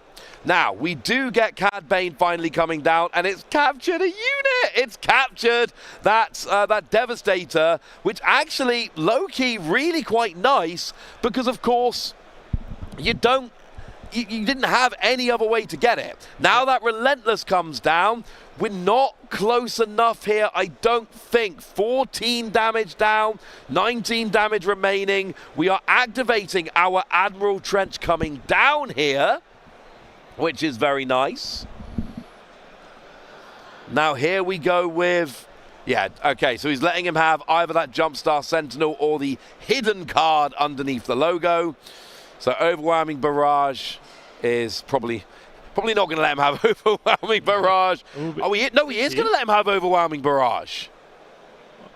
Are we sure?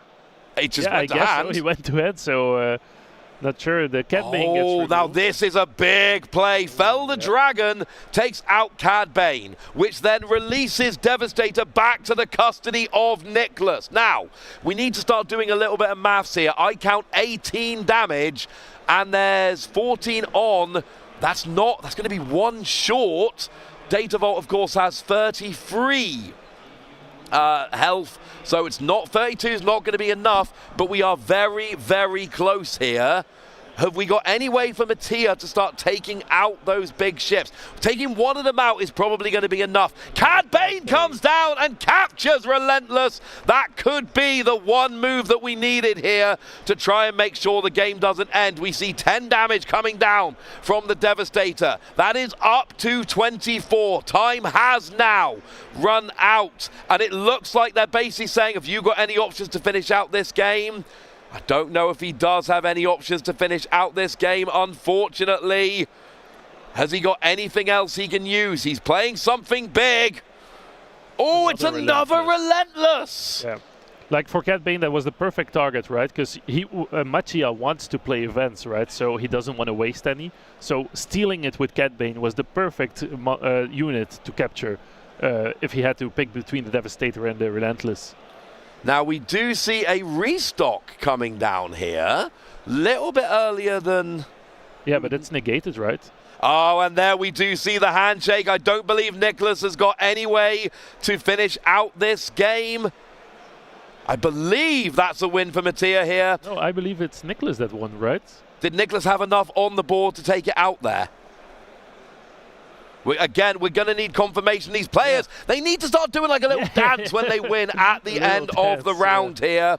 So, okay, and we are just getting confirmation coming down here. Somebody's going to tell us any second now. They're literally typing as we speak. I was correct. It was Mattia okay. With a 1-0 victory. But that game went so long. Yeah, it was crazy. We talked enough about Admiral Trench. We need to come back really soon with the next round. So look, don't say anything else. We'll be back soon. I thought I was doing okay.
The silhouette's burning, embers rising high, like a chemical fire.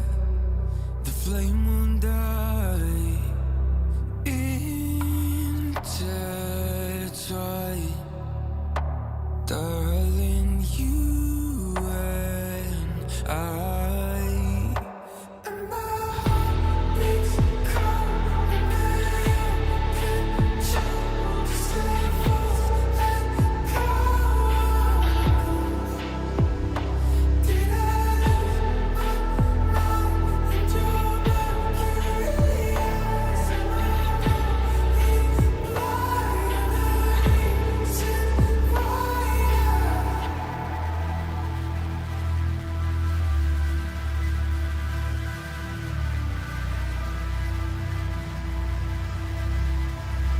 barely scratching the surface. This obsession of mine is fueling the furnace. I'm up all night and we intertwine. Darling, you and my heart beats cold under your control. Just stay close and go.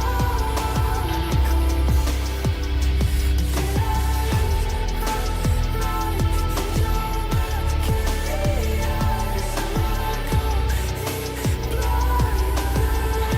Reason why beats cold under your control. Just a false echo. I'm a ghost. Did I lose my mind in your mercury eyes? Am I going blind? You're the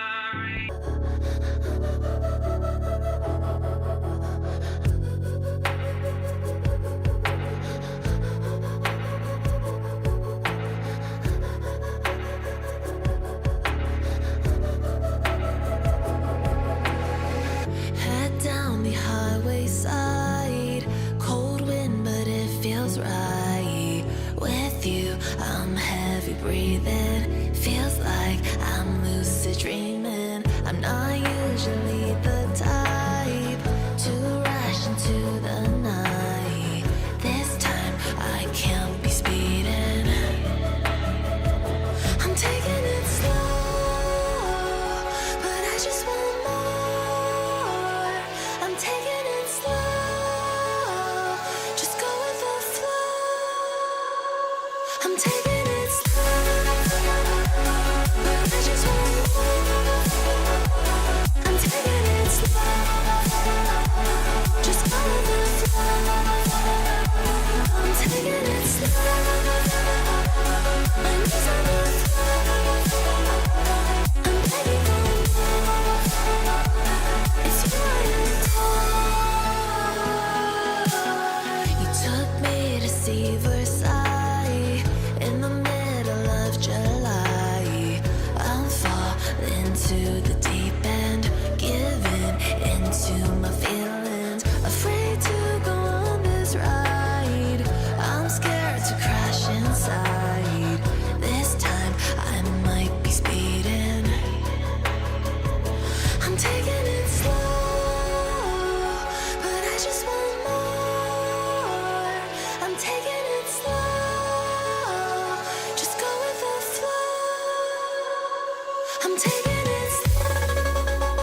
I got lost tonight under the stars up in the sky. Directions hard to find under the stars up in the sky. I got lost tonight under the stars up in the sky. Directions hard to find under the stars up in the sky. I don't know where to take this, I don't wanna break this. We're living in the moment, living in the moment. Your head is on my shoulder, but never getting older. Baby, it's you and Welcome back, ladies and gentlemen, to the Star Wars Unlimited Regional Qualifier. We are in Lille. Maybe we should be saying bonjour. My name's Ross, and I'd like to say bonjour to Joe Curley. Hello there. It's Obi-Wan. Yes, we all got that. Literally everyone watching the stream got that, Joe, but I appreciate it. Bonjour, ça va? Ça va bien. Ça va bien, merci. See, a little bit of French in the mix, so you didn't expect that, did you? Here in Lille, it is hot, Ross. It is hot in here. It is physically hot in the venue. It's also getting wild up on the top tables. Some of the matchups I'm seeing, that there is a Rey against a Poe Dameron. Yeah. A matchup of X1s. There are 2 tables that have got different Han Solo playing against each other. We've got young Han against old smuggler Han twice on tables 3 and 5. You really couldn't make up. The meta we've got here is so healthy. It is bizarre, we saw the meta spread earlier. Sabine the most popular, Quinlan in second, Kira in third. But then, like, there's just such a wide spread of different things, and it really shows you the potential. Poe Dameron's up there, like you mentioned, Rey. So many different ways to play. Anakin's out there. Anakin is doing well. Yeah, Anakin is doing really well. I think it might have been the 5th or 6th most popular leader coming into it with that Colossus base. It's having a really good performance so far. Yeah, so it is quite impressive. It looks like we're going to have Han Solo against Han Solo, but not a mirror match. No. Very different Han Solo matchups coming around. There's a Rey against Poe, and like I say, this is a matchup on table 3, so we are showing you very high-level players. This same matchup is going on table 5. You couldn't really make it up, could you? So, of course, 2 different Han Solos. One is going to be using a... well, let's have a look at the standings first. Let's go standings first, and we'll cycle back to have a little bit of a look at the decks. So, we have... Is that 6 players currently sitting at a record of 7-0. And don't worry, I've called it up. I can tell you what they're all playing. Oh, good man. So, up at the top there, Mikolaj, a 7-0, is playing Han Solo Worth the Risk with Energy Conservation Lab. Adam Landsberg is playing Quinlan Tarkin Town. 3 and 4, Thomas and Philip are both playing Han Solo Audacious Smuggler. Number 5, Valentin is playing Anakin Skywalker with Data Vault. At 6, Jesus Fernandez, that is Sabine Wren with obviously ECL. So those are your undefeated players. We've got 2 Han Solo Audacious Smuggler, 1 Han Solo Worth the Risk, a Quinlan Voss, an Anakin, and a Sabine. That's what we all expected, right? No, what a wide spread. And I have to say, second place Adam is on my fantasy draft pick, Ross. I just thought you'd want to know that. Well, I wish I drafted Mattia. Look at their 6-1. We knew they were 6-1. We watched them on stream. Here we go with the fantasy draft. I don't know exactly how my team are doing, but look, I came in happy with my team. I feel good about my team. So you know what? I'm all right with this. Ben over there seems pretty happy with himself as well about his draft team. A very fun little addition. But Ross, I'm really wanting to start diving in to the potential decks that we might be seeing. A Han Solo battle, but not a mirror matchup. 2 different leaders in different aspects. I love seeing this in Star Wars Unlimited. I love seeing 2 different versions of the same leader going against each other. It's not something we see very often. There tends to be a clear winner. And here's the thing, right? Up until now, we all thought, well, Han Solo Audacious Smuggler, obviously that's the better of the 2 decks. Well, maybe not, because actually your number 1 seed right now is Han Solo Worth the Risk. So we've got Thomas on the left. We've got Mikolaj on the right. Those are going to be your feature match players in this round. And I am frankly very, very excited. Yeah, Han Solo Worth the Risk. Very similar deck to a Sabine deck because you're going to pair it with the Energy Conversion Lab. You're in the same aspect, so there's a lot of overlap in the cards there. But one combo to really look out for is we are ready to go. We have jumped into this. Let's try and catch you up. We're seeing the Han Solo being upgraded and attached to the Millennium Falcon. It truly is the Battle of Han Solo. Yeah, that is that Han Solo, that new pilot with that Millennium Falcon. We see K2SO coming down here, and we have some experience tokens that have been thrown out onto, is that Maz Kanata? That is not a card we see coming around very much. Kanata, sorry. That is not one we see very often at all. Oh, you gotta love that one. That is incredible. I mean, very interesting with the Han, you get that cost reduction. So you could play Mars and on turn 1 for 1 resource, and then use Han's ability to play a 2-cost character as well. And then this Mars Kanata is turning into a real engine piece, which is getting tremendous value if you get it down early. And you got it down early. We've already got 2 experience tokens on it. We're seeing the Millennium Falcon with that Han pilot coming in, attacking into that Energy Conservation Lab. Of course, Han does give a specific boost to that Millennium Falcon. When you play it, you can attack, and it was Millennium Falcon. It deals combat first, damage first. Obviously, that was before. Sorry about that. And yeah, there are 3 different Millennium Falcon in this deck. There's 3 different Millennium Falcons in this deck, which is frankly a little bit absurd. It truly is. And speaking of Millennium Falcon, one comes into the mix. The second in the space arena for Thomas. That seems to be the one that can have an extra pilot deployed on it, get out and push, and he gets +1 for each pilot. Look out for the combo with R2-D2 here that will let you have an extra pilot on it. Both players playing Han Solo in different aspects, but both opting for a command base, but a different base each. It's that Energy Conversion Lab on the right, and on the left it's just a 30 HP base. So not wanting that extra 5, or not wanting that extra ability, but just taking 5 instead. We're going to see the blue leader. It's coming down in the ground arena, but it took an ambush as well. Really interesting play there. It took some damage. No, it didn't. Sorry. It was the Han Solo leader. Yes, plus it was the played, blue leader. So it was actually played as a free cost. Yep. Onto the ground as essentially a 5-3. It was a very weird use of blue leader, but it came down, and you'll notice after Maz, every unit on Mikolaj's side of the board has been played with that leader skill. They've all got the 2 damage. Maz, that's 3 experience tokens on there. She's buffed up very, very nicely. It's really interesting. 4/4. When I looked at the Han Solo in the aggression deck, I was like, okay, what cards are really amazing? You've got the 4-cost Poe Dameron, which has some really nice synergy, but there wasn't many other combo cards which really jumped out to me to make the Han Solo in aggression worth it. But this Mars is absolutely doing the business here. And it's one of those where it's very easy to remove early on, but the longer it goes, the bigger it gets, the more difficult it's going to be to remove. And if you can potentially get multiple of them down, they're all getting that experience token. Now we see blue leader coming in with that ambush, and we are trading blue leader for blue leader here. But I don't mind that if I'm Mikolaj, because I've still got my K2SO, my Battlefield Marine, I've got my 4/4 Maz Kanata here. I am okay with this. And Battlefield Marine going into the base. It's already at 20.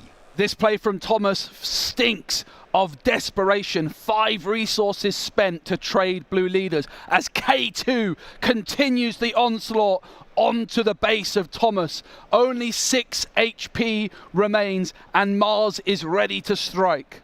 Yeah, that Maz Kanata there might be the leader, the character, I should say, the unit, there we go, which actually goes and ends this game for Mikolaj. He seems very in control at this point. I know he's taken 21 damage on his base.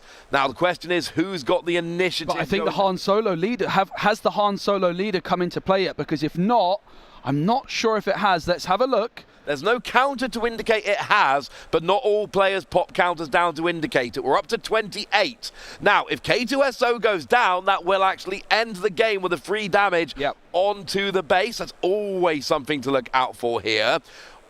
So, yeah, this has been a fast and furious game. The pace of players on stream Now, what are we playing? What are we playing? Is there anything? No, There's we the haven't, Han. and we bring it out and we swing, and Mikolash takes game one with that swing from his Han Solo leader.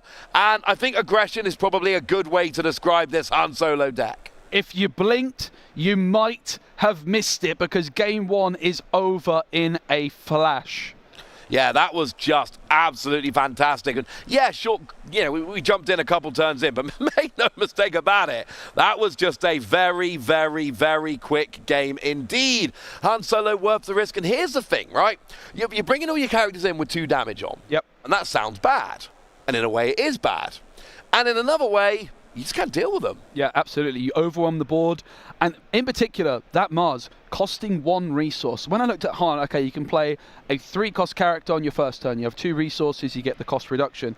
Doesn't really sound that impactful because the 2-cost cards like Battlefield Marine are so strong. Yes. But suddenly, if you can play a Mars and a Battlefield Marine and you set that engine up, your opponent's playing 1 card per turn, but you've already got 2. One of them is an engine. You just start to develop a really quick board and overload your opponent's removal and run away with the game very quickly. And then there's things like, you bring in that K2SO, comes in with 2 damage. Well, one of the best things about K2SO is actually its when defeated skill. So honestly, having 2 less health, it's not actually the end of the world there, because you can use that to get that skill a little bit faster to deal free damage to the base. So, game 1 was nice and quick. Where are we going with game 2? Can the audacious smuggler stand up to Han Solo worth the risk?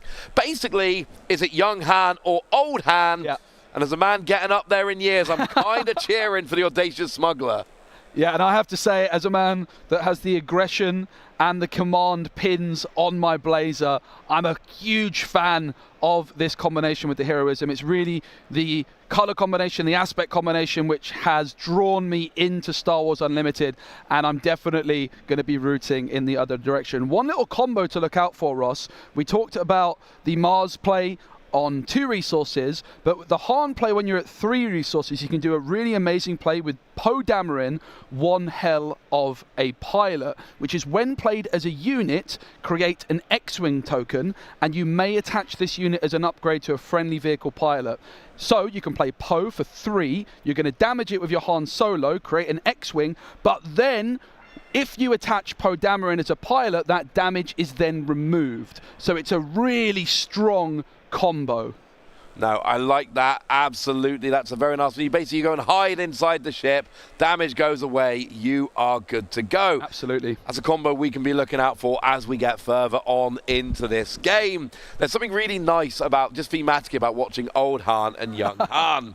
Now, is there anything we've seen in the sideboard here which would give us reason to potentially get some sideboarding going? Well, there's the sort of things you might expect. There's some upgrade removal. There's some chams in there for Mikolash, you reckon? Mikolash. I'm going for Mikolash until someone tells me something different. Yeah, Mikolash has the kind of things you'd expect. I'm not necessarily sure that they're going to be doing too much as we do kick this off. Mikolash is going to be resourcing. Thomas on the other side, though, has taken a mulligan and is going to be giving his deck a big old shuffle. Yeah, get ready. The mulligan rules in Star Wars Unlimited, for those that may not know, you get your opening hand of 6 cards, and you have 1 chance to do an all or nothing mulligan. So you either don't mulligan, or you shuffle all of your cards back in and draw a new hand of 6. And it could be worse than your original hand, and if it is, frankly gutted, you're not having it back. There's no option there. Either you mulligan everything and live with it, or you don't mulligan. Makes mulliganing very awkward. There is at least an A-wing, but no, first of all, we've got an L337, which is going to hit the board here. That droid revolutionary. Oh, here we go. It's going to happen, but this time it's not using the Han. It's just 2 1-cost characters, but still developing double threat, overloading the removal. I thought we might see that Han come through on turn number 1 there, but it's just a couple of 1-drops. But that is still a really nice opening for an aggressive deck. I'm fine with that. We got the Mars down, and that was Soldier of the 501st, a 1-free, but it does have Raid 1. So it's a 2-free when it is attacking. Not bad stats for a 1-cost. And again, the fact that it's giving that experience token to Mars there, absolutely fantastic. Absolutely. We're going to go into the regroup phase, and the players now are ready. There is going to be an attack there. It's going to be Mars taken down. The shield is popped, and then the L3 is cleaned up. A quick flurry of actions back and forth. Yeah, getting that shield on the L337. Either you rescue a captured unit or you get a shield. That allowed it to trade with Mars when there's only one experience token on, and that is one of the things we identified. Thomas did as well. That Mars can get out of hand very quickly. But here comes, I mean, 2-cost K2SO is just beautiful. But then tech comes down for Thomas, and now everything's smuggleable. Yep, tech down, Han Solo was used on both players' sides. A very fast turn there, but we go into the regroup phase. Each player, of course, able to go to 4 resources because Thomas must destroy that resupply that was in their resources. So actually Thomas at 4 resources, and Mikolai will also be going to 4 this turn. Yeah. So resupply was put in to the resources, it wasn't played. No. Thomas valuing getting some board presence. And tech is a fascinating card, Ross. Suddenly, your whole resource pile can be smuggled. Yeah, absolutely huge, especially when you're forced to do stuff in the early game you'd rather not. Blue leader! Blue leader, and again, it's a free cost coming down into the ground. So it's either a free cost 3/3 in the air or a 5-cost 5/5 on the ground. But instead here, you play it as a 2-cost, you play it as a 3-cost onto the ground with still that with those 2 experience tokens. Now K2SO goes into the thing, and we are rolling. Yep. I should say it's a -1 cost on the K2SO. It was a free cost. Still love it, mind you. Yeah, still that blue leader play was unbelievable. The Han being able to get that blue leader in for 4 cost, and it still remains on the board. Thomas plays a blue leader of their own, but this one will cost 5. It is the battle of the blue leaders, and I have to say, Ross, as soon as I saw this card, it is a card which grabbed my attention. It's so flexible. Ambush, a very powerful keyword, and it's good paying 5 for it. But both of these Han Solos getting it through on the turn, you would usually have 4 resources, cheating it out in a different way. Yeah, we've got the Audacious Smuggler that cheats out an extra resource, and we've got the younger Han who basically does 2 damage to reduce the cost by 1, which we can see is absolutely worth doing. So, looks like we are now, was that a resupply coming down? Because he's up to 5 resources going into the refresh phase. Yep, it's going to be the initiative with Mikolaj.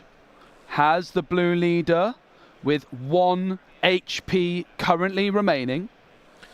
Also worth noting, nominally, Mikolaj is our top seed at the moment, the #1 seed in this tournament, but I would say there's 5, 7, and 0, so we'll get to that later. Is going to go straight into the base. I like this.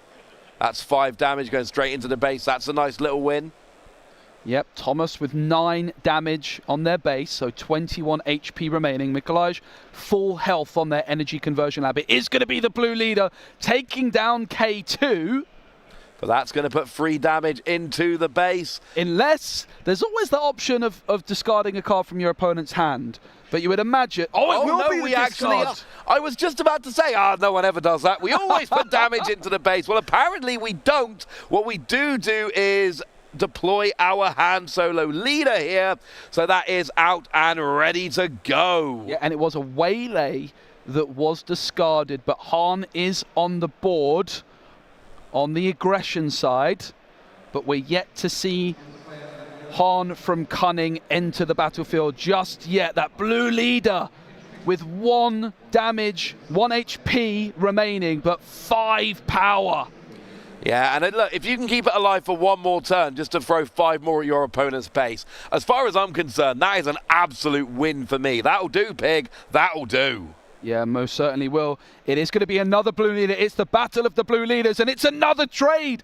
But the value of Mikolaj's blue leader is phenomenal. It's basically taken down 2 other blue leaders, it feels like, or a blue leader and another card. It was a 2-for-1. Yeah, and it cost 4 resources with the Han Solo leader ability. Unbelievably good. And when you're doing a 1-for-1 trade... Oh my goodness, the scanning officer. Oh, I love me a nice bit of scanning officer. Have we... It missed. Oh, that's a little bit sad. It didn't get anything quite there, but you do get a little bit of information. Yeah, having a look and seeing what cards are in your opponent's resources gives you information about what is going to be available to them for the rest of the game.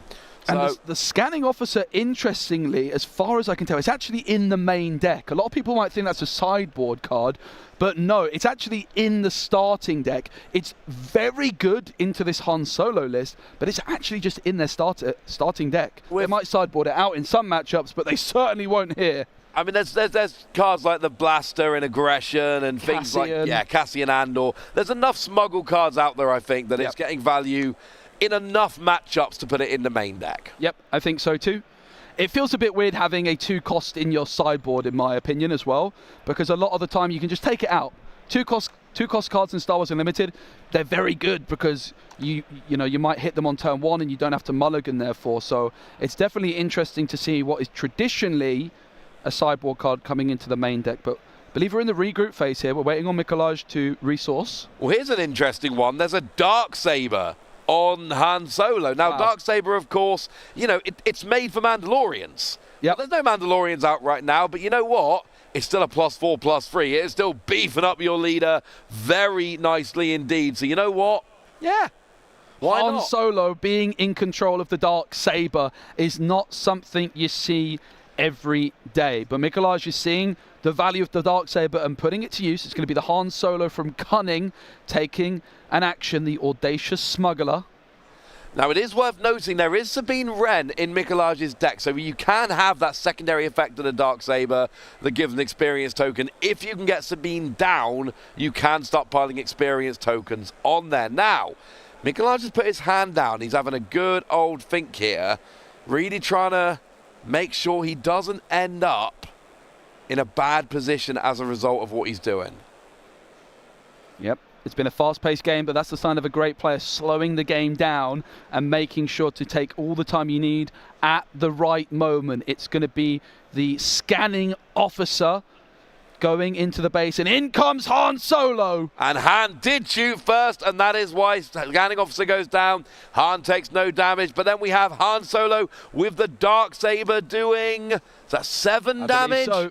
I think we're up to 25 on the base in total here. Not much left, but we do deploy that Han Solo. Worth noting, that energy conversion lab, there's none. And no damage. 3 Han Solos on the board, but Mikolaj seizes the initiative. And that means that it's going to be the game, and Mikolaj takes it, I believe. Is that a scoop? It is! That's got to be a scoop. The amount of damage that had been done, the characters, the units on the board. Mikolaj just getting in just an unassailable position there. He had enough to finish out that game with the units on the board, and Thomas goes, there is no way I can stand up against that particular board you've got. And, yeah, we had the 2 Han Solo leaders, but then we had the Han Solo pilot. We had the Han Solo unit that shoots first, that sees a lot of play. Yep. We had 3 different Millennium Falcon there. I mean, as far as thematic battles go, that was about as much as you could do. I believe we never saw it, but there was even Chewbacca in one of these decks as well. The faithful first mate, the pilot.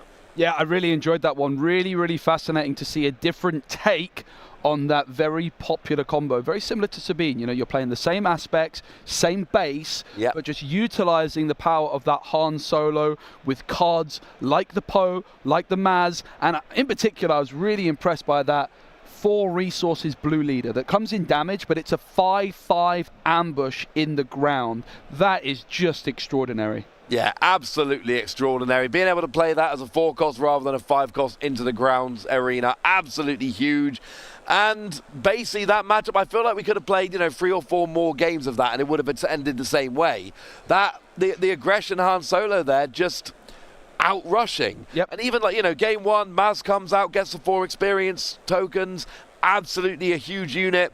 Game 2, you force your opponent to deal with it, and having to force your opponent to deal with your 1 cost? I mean, come on. Yeah, no, we're used to seeing historically, the Han Solo in Cunning be the better leader from the previous meta, but perhaps the DJ restriction also favouring the Han Solo there that ended up winning, of course, not a card available, but really, really fascinating to see just how clean that was. Now, you might think that we're going to have a long break now because of how quick that was, but oh no, not on this stream, because we have 2 show matches for each round, which means we're going to be jumping in to our backup show match here. We've got Dorian playing Bosk, and we've got Antoine playing Cad Bane. These players with a record of 5 wins, 1 loss, and 1 draw. And it looks like we're jumping in with game number 1, as we can see Bosk here doing what it does best and beginning to apply some bounties.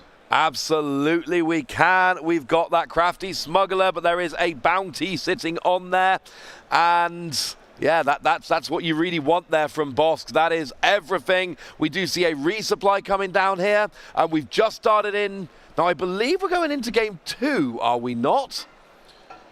Oh, and the players are apparently swapped, so it is actually Antoine on the left and Dorian on the right. I'm sure we won't get that confusing. Let's just refer to them by the leaders for the time being. That sounds like a wise move. Let's just go for that. Make life easier for everybody involved. Now, I believe we are going into game 2 here, so who won game 1? Not sure. This is game 1. We are just going into game 1. We are good to go. We're at the start, and it seems like Bosk just pinging that crafty smuggler. Of course, you do get the chance to do that ping with Bosk against a character who has a bounty, and of course, I believe it's top target which has gone on there, so that will pop that on. No, top target's not in the main deck. So instead, let me go and have a look what ones we do have in here.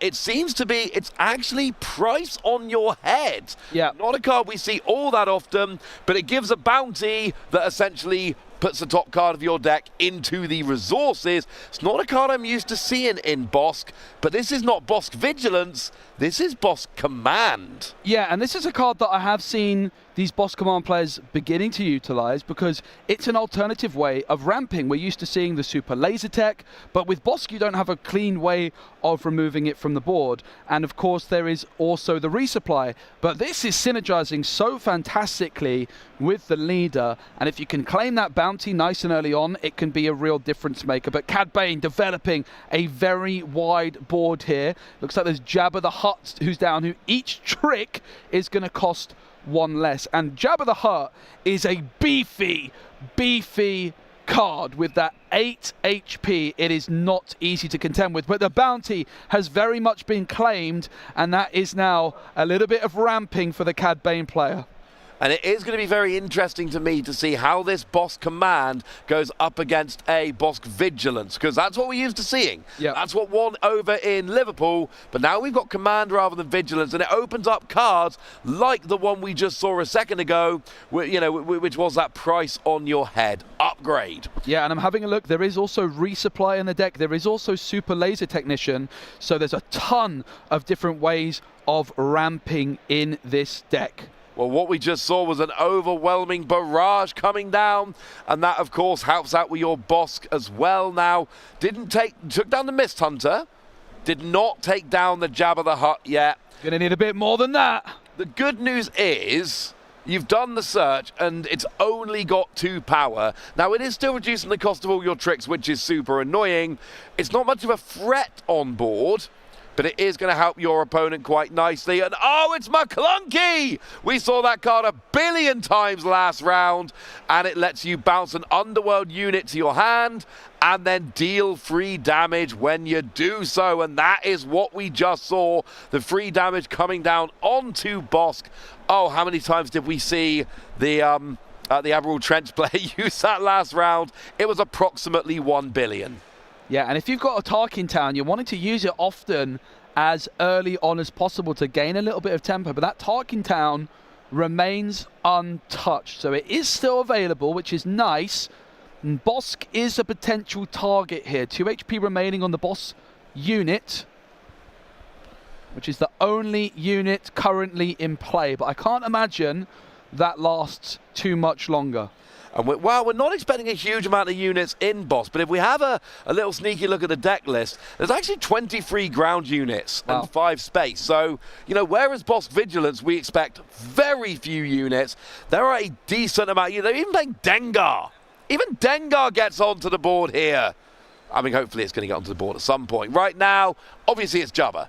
Like, it's not just Jabba, it's a foil Jabba. Oh, foil Jabba. And actually, it's not just a foil Jabba. Oh. It's a hyperspace foil Jabba. Most importantly here, when you replay it, you get to search for the top 8 cards of your deck for a trick for a second time. Jabba's putting in work, mate. It really is, and it's so difficult to deal with. You know, if you're Bosk, you're looking to collect those bounties, but trying to collect the bounty against the Jabba the Hutt is easier said than done. But Bosk will deal some damage here to the Jabba the Hutt, but it will be removed from the board as a result. 4 HP remaining on Jabba the Hutt. But in comes Darth Vader, and Jabba the Hutt is surely going to be taken down by Vader. Yep, it will be. Of course it will be. And it's got Ambush. It deals 5, which is enough to finish it off. And it's only going to take 2 in return. But first, we need to look at the top 10 cards of our deck. Ooh, and we find ourselves a little Black Sun Starfighter, a free-cost Sentinel to go into the space arena there. That's a nice little hit off of Darth Vader. Yep, 3 cost. Maybe it would have been better to have a couple of, a 2 and a 1, but maybe that's not the kind of cards that you're often seeing here with Bosk. I mean, having that big Vader unit out is absolutely helping out very nicely here. So, we got Vader down, we got that Black Sun Starfighter. What have we got from Antoine here, who has lost their Jabba the Hutt? What do they have in response? Another Jabba the Hutt? Probably not, honestly. Yeah, the Cad Bane player still has that Tarkin Town available as well. And the Darth Vader, 5 HP remaining. Tarkin Town can deal 3 damage to a damaged unit. So Darth Vader is safe and sound for now. Oh, he actually does have another Jabba in hand. We could see another Jabba the Hutt come down. I think I've made it quite clear that I would be up for this. Cad Bane looks like it might be entering the ground arena. It is. And it's going to be Vader attacking the Cad Bane and dealing 5 into it. Well, it's got Raid 2, and when you play an Underworld card, you can choose an opponent. And, yeah, they have to deal 2 damage to a unit. Not the Cad Bane we usually see here. But you know what? It will still work quite nicely. And now we're actually capturing that Black Sun Starfighter here. We've, with that Cad Bane. Now, I believe what we saw there was a Relentless Pursuit, which, of course, is that event card that just, captures something, honestly. Yeah, it certainly does. And because it's a bounty hunter, gets a shield token. Oh, look at that. We see the Reinforcement Walker.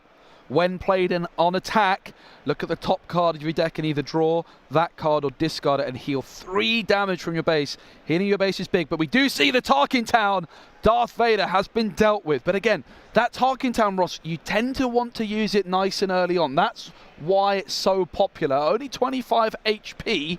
While this was great, was it enough to win this game and only have 25 HP on your base?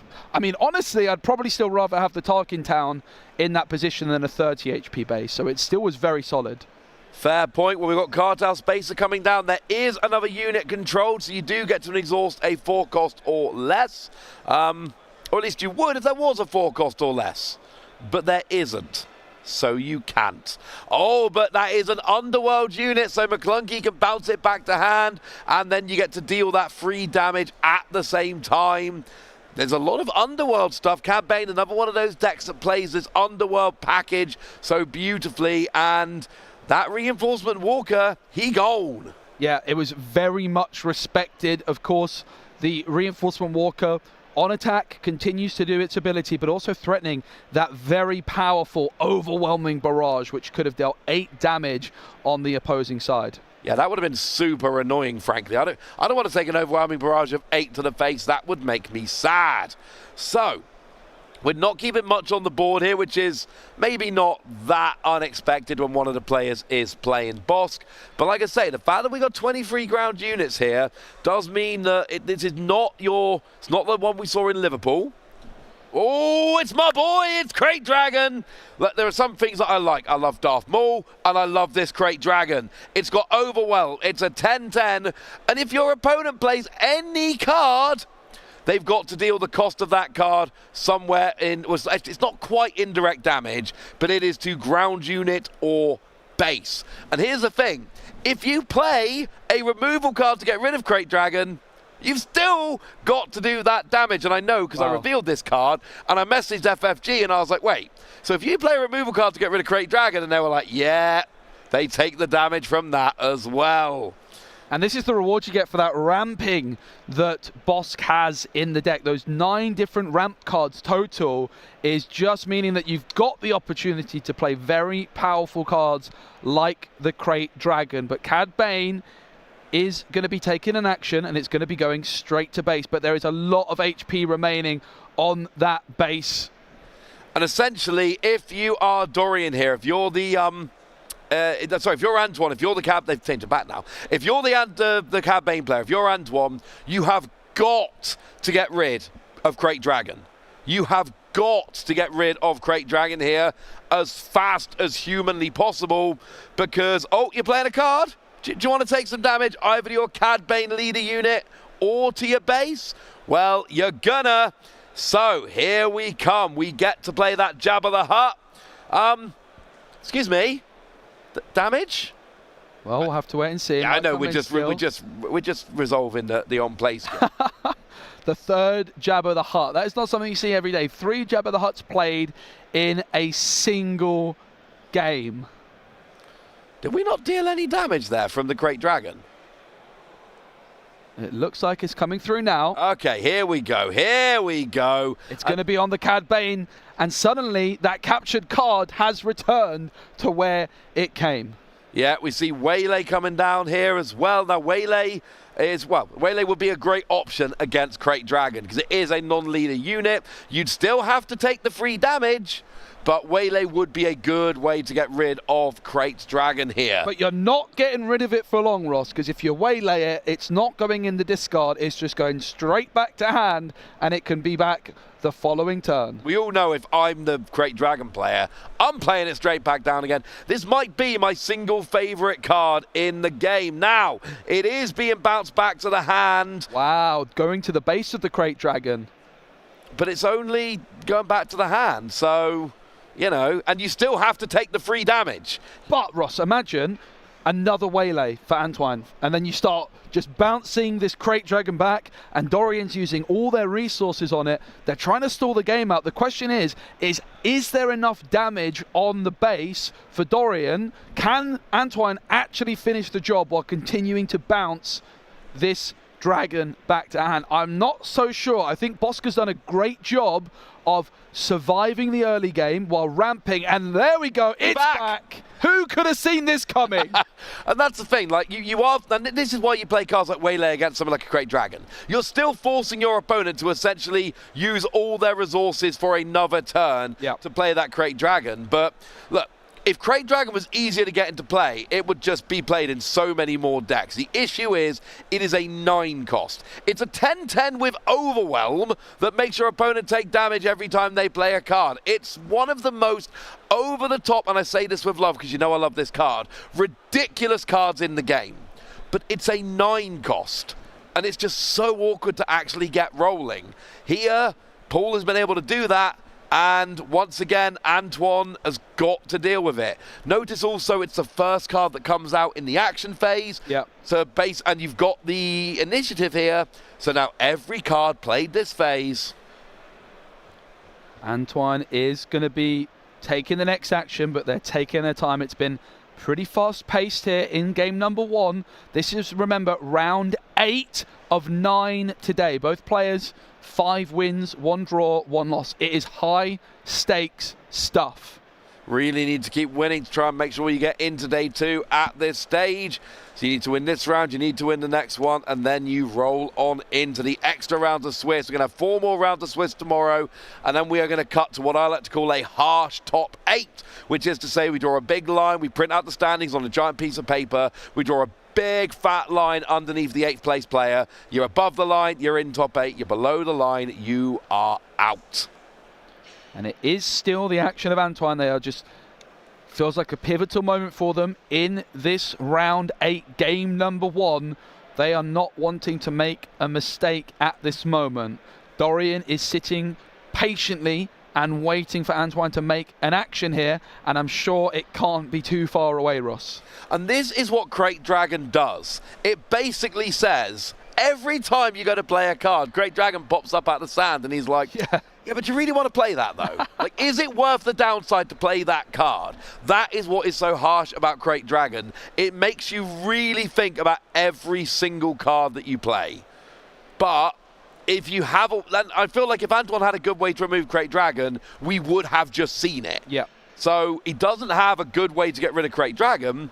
So then it becomes, is a card I'm going to play worth the cost of playing it? Ooh. I mean, Jabba can go into, you're doing 2 damage and getting KO'd in return, getting defeated in return for the cost of 2 damage. Like, we talked about how hard it is to remove a Jabba, but suddenly the power of the Crate Dragon is that the Jabba might be going and, okay, is that hot? What was that was played?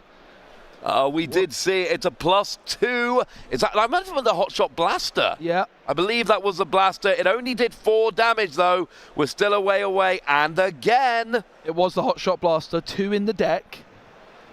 But still, 4 damage counters on this dragon. 6 HP remains. I love this card. I cannot express enough how much I adore Crate Dragon as a card. We don't get to see it very often, but when we do, it makes my heart flutter. And we can see what it's doing here. It's basically better than Sentinel. Yeah, and I think I'm just noticing, if we look at actually the counters on the bases, I do believe that on the overlay here, there might be a little bit of confusion on the base totals on each side. Yeah, there's 13 on the left for Antoine. I think that's a scoop, though. I think Dorian takes game 1 here. Oh, that was Crate Dragon too powerful. Yeah, Crate Dragon comes out and basically just says, hey, you know what? Yeah, you can't deal with me. No. You cannot deal with the power of the Crate Dragon. I can see why you like it, Ross. I'm not going to lie. I can see why you like the card. It's pretty good. And again, you know, not to make it all about me, but I saw this card early because, like I say, I got the reveal of this one. And when it landed in my inbox, I opened it up. I had Cobb Vamp and Crate Dragon. I saw Cobb Vamp and I'm like, that's a cool card. I can see how that would work. And then I opened up Crate Dragon and I immediately fired an email in response.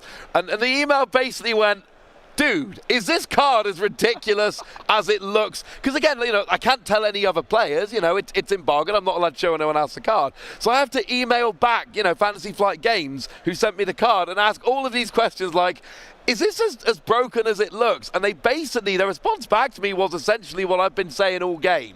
Yes, that card is as good as it looks. Yes, even if you remove it, you've got to take damage for the cards you play. But it is a very difficult game to get into play. And the way they phrased it is the way that I've kind of phrased it. Once it comes down, it probably ends the game. It's just really hard to get down. But I think we can actually go into Game 2 live. Game 1 was pre-recorded. Yep. And I think we are running into Game 2. We're not going to be at the start, but we are showing you as much action as possible. Do you want a break screen or do you want more Star Wars Unlimited action? Here we are in Game 2. The boss player has only got 3 damage on the base. It's confirmation they did win that Game 1. There's 15 damage on the Cad Bane player's base here. The damage, again, is the wrong way around. We'll fix that in a second, don't you worry. But we see Emperor Palpatine and Vader comes down. It's just big Sith Lords all over the board for Bosk here. In what world is this bounty hunter contracting all of these Sith Lords to come and fight for him? Yeah, you couldn't make it up, could you? But we see another card now. That is coming the down. client coming down. He puts a bounty down. Yeah, Cad Bane also does have a captured unit. So if Cad Bane is taken down, suddenly the board could swing even further in Dorian's favor. And before that's revealed, get your guesses in on the chat. What has Cad... Oh, that's not Cad Bane's captured it. That is Forlom, I believe, has actually done the capturing here. No, Zuckus. Forlom and Zuckus come down as a... No, that is Forlom. Zuckus is the... Yeah, Zuckus is the other one, the smaller of the two bounty hunters. They generally come along as a pair. That is Forlom, who has captured something. Yeah, and just to make it clear, there's 3 HP on the base for the Bosk player, and there's 15 damage on the base of the Cad Bane player. Look at the counters on the player's bases. We're getting that fixed for you right now. Also, fun little fact, Forlom gives ambushed, but only to Zuckus. And Zuckus gives sabotage, but only to Forlom. So they really do come along as a pair, and that makes me very happy. Yeah, Saboteur, I should say. It's a really, really good combo, but I have to say, it looks like a tricky matchup for Cad Bane, which is a bit of a slow down, but we're going to see Cham, a great sideboard card. I absolutely love it, but Not the for long, open fire responds. See you later, Cham. It was nice knowing you. Yeah, Cham comes down. And look, you did at least get to accelerate that resource. That was fun. But then open fire came down and frankly ruined the day. That was, yeah, that was quite well done there. Emperor Palpatine is ready to go as we enter the regroup phase. It's actually not. It is actually very much not ready to go. It seems as though it's been exhausted for the duration of this turn and will be ready to go at the next turn. So there may have been a no good to me dead that was played, which kept it from coming up at the end. Now, Bazine the tile comes down. You get to discard a card from hand. That Maul, yeah, that would have been my choice here, would have been the Maul. It's a very dangerous card when it comes down. So get rid of the Maul. That would have been my choice. That is exactly what we see here. There is 10 HP remaining on the Tarkin Town base, and you've seen it once, you've seen it again. It's my boy, Crate Dragon. Wait, was that a scoop? It certainly was, that a Ross. concession? As soon as Crate Dragon hit the board, Antoine went, I am not dealing with that again. You can't make me. And that gives Dorian the 2-0 victory. And both games, it was Crate Dragon coming down. That was the difference. Yeah, it seemed like a very, very tricky matchup for Cad Bane. Cad Bane, it plays Tarkin Town, but it's definitely one of the slower Tarkin Town decks. Yes. And Bosk has just got that unmatched level of green. Like, Bosk might really struggle against a deck like Sabine, whereas Cad Bane has a chance of controlling the early game board, but when paired against each other, it seemed very favoured for the Bosk player. That greedier control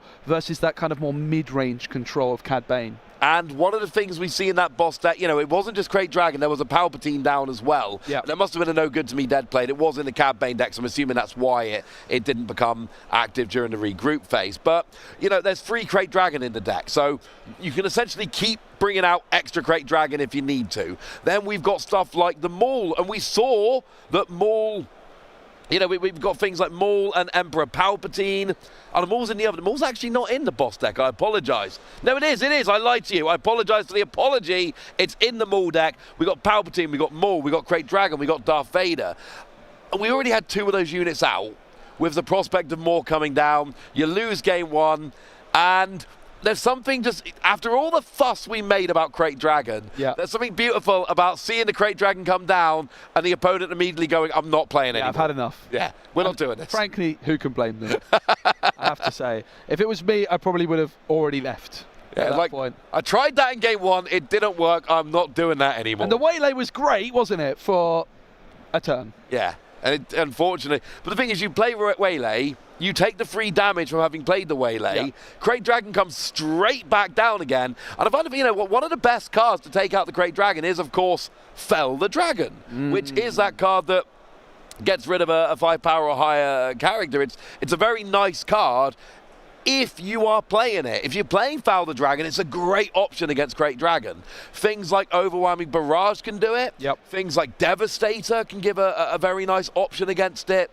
But if you don't have one of those very specific cards that takes out Crate Dragon, it is a problem. Yeah, and I think Cad Bane just not having access to those kinds of cards, unless you want to play them out of aspect, and there's not many cards in Star Wars Unlimited which you can justify playing out of aspect. But we saw that matchup, but let's not forget, that was the second game we saw this round. We had that unbelievably fast-paced 2-0 Han Solo battle, the aggression Han Solo versus the cunning Han Solo, and that Han Solo aggression with command is now 8 wins and 0 losses. Yeah, I bet you didn't have that on your bingo card at home. I don't think people did have that on the bingo card at home. In fact, while we got a second, you'll have to give me turning my head a moment. But why don't we take a quick look in to see what's happening in some of the other round 8 games, because we might have a bunch that have been been reported. So, over on table 1, we had a Quinlan against a Han Solo Audacious Smuggler. Yep. And we did see a win for Quinlan Voss, so still absolutely up there. We saw Sabine against Anakin on table 2, which was a win for Sabine. Awesome. So we still see, you're not too surprised, are you? Anakin, with that Colossus base, it has a bit of a slow start, and you would imagine that even with that 35 HP, that Sabine would just be able to go under them. You would imagine so. I've got sad news that our Admiral Trench player unfortunately lost 2-1. So they dropped to a 6-2 record. Still in position for day 2. Yep. Just need to win one more. And the other one you need to know, we saw Han against Han on table 3. But there was a Han against Han on table 5. So I'm going to predict that the Aggression Han won that 2-0, based off the game we saw anyway. I can confirm that the Aggression Han won that game 2-0. Nice. So a combination of 4-0. It does seem like a slightly lopsided matchup for the Aggression Han. Which is really interesting, right? I mean, they're very similar decks in a way. They're both ramping in a way. And I haven't seen many people have success with Han. Han really struggled, the Aggression Han that is, in the Django meta, because of course whenever a card was damaged, Django could exhaust it, and Han in Aggression is damaging your units.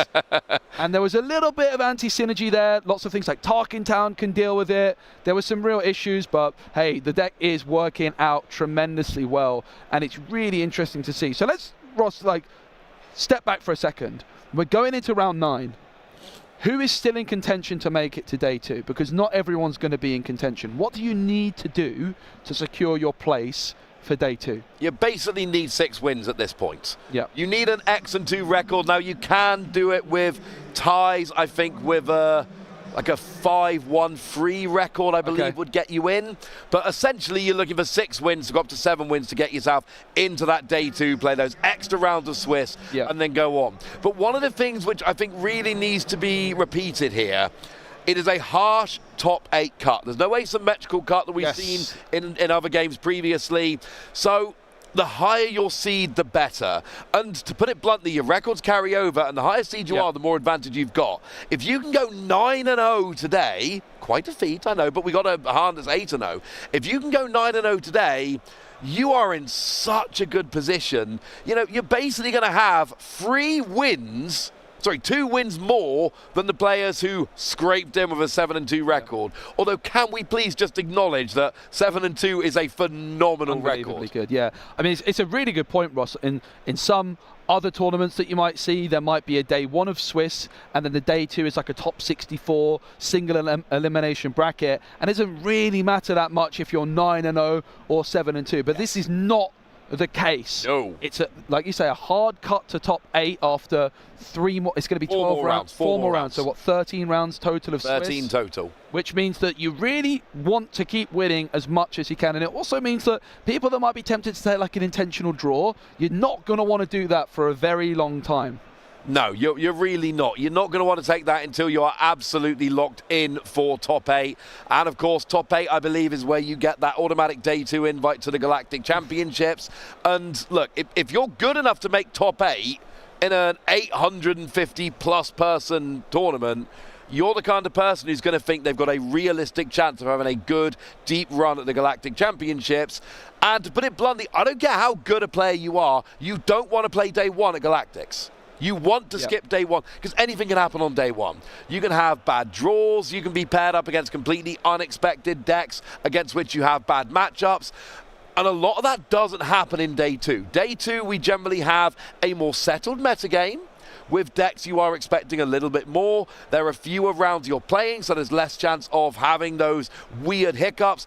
Basically, you do not want to play day one of Galactics, as weird as that might sound. Yep. And also, if you're not playing, you're still going to be at the Galactic Championships, taking it all in, walking amongst the tables and seeing what your potential adversaries might be playing. Try and get some ideas, maybe even, depending on when the deck submissions come in. Go, oh, okay, that's quite a nice card. I might try that one out in my deck. And I think that's honestly a very, very good idea. If you get that day two for the Galactic Championships, don't take the day off on the Saturday. Head down to the venue and see what the meta's feeling like. Get some of the vibes of the players and all that sort of thing, and I think it's just a huge advantage to have that first day off. Just no pressure. Absolutely, and here's the thing, right? We got a very good chance of having an Admiral Trench in day two at this event. Like, that could genuinely happen. They need one more win. They're clearly a great player. They've clearly got this deck sussed out. But Admiral Trench, I get the feeling, is a lot better when you don't know how to play against it. So you play against it day one, you could end up taking a loss because you're playing suboptimally because you're not used to the matchup. Yeah, I can see it. But you find out there's a Trench in day two, you are going to go back with your group of friends and you are going to figure out, wait, what does Trench do? Why is Trench good? And if you play Trench, it's going to be in day two when you're prepared for it, not in day one when you're not. Yeah, and to build on that point, the other thing that I've found when I've been playing recently is the more I play against one leader, I've got a very clear idea about what exactly I'm going to take out of my deck and sideboard in, right? But when you've never played against a leader before, you've suddenly got to use a lot of brain power thinking, okay, what cards do I sideboard in? For example, in Liverpool, I was playing with Wrecker and ECL, and I played against the new Darth Vader. Well, I'm never going to sideboard out my Wrecker, am I? But actually I should have, because the Wrecker does nothing in that matchup. And now I've played it a few times, I just know that automatically. But if you're playing against a leader you've never played against before, you've got to try and do that on the fly. And that is a very, very big ask. And that's a big advantage of playing something off meta. Absolutely, and that's why, you know, if we end up with 2 8-0s, they are going to play and they are going to want to win, because an extra win today means a win. You don't need a win tomorrow. So we've had basically two full games this round. I think we've put in a nice shift, but guess what? We've now basically used all of the time for round 8, which means round 9's coming like now. So very soon. That's a nice cold beverage, but rush back. Round 9's coming.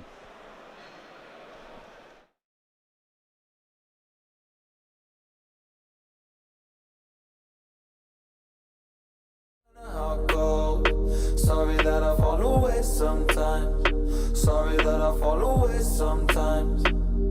Yeah. The end. Got to end it all on the weekend. Sorry that I feel that way sometimes. Sorry that I feel that way sometimes. Oh, yeah. You don't really wanna know me. Hanging in the corner with a nosebleed. High on whatever they sold me. That's the old me, yeah. 6 years later trying to find me. Still trying to figure out the mind piece. Looking for the love inside me.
you look, where you touch, where you feel, yeah. Where you look, where you touch, where you feel, yeah. Yeah, yeah, yeah. Can we talk about me and you? Can we talk about the truth? I wanna know, I wanna know. Can we talk about me and you? Can we talk about me and you? Can we talk about the truth? I wanna know, I wanna know. Can we talk about me and you?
Started as a whisper, message from a new world I'd never known. Something about it felt like it'd been waiting my whole life. Is this home?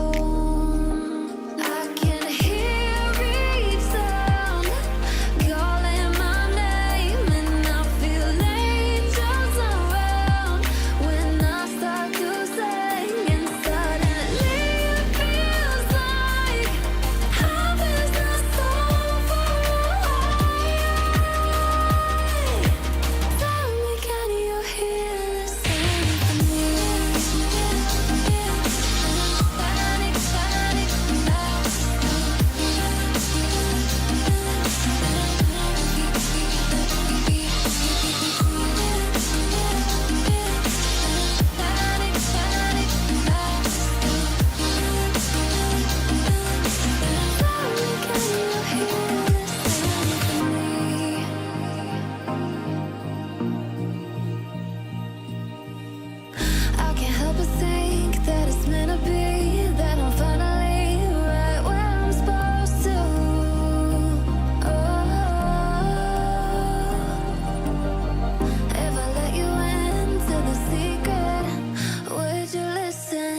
I don't wanna say anything, cause if I do, I might say the wrong words. Oh no.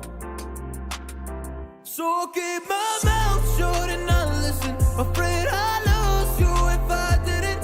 Till we find what we're missing and compromise. So I'll keep my shoes on and not leaving. We're on thin ice, winter season. Can't wait for a single reason not to say goodbye. Oh, if I said what's on my mind, would you stay with me tonight? If I said what's on my mind, would that make you run and hide? Run and hide. Run and hide. If I said what's on my mind, would that make you run and hide?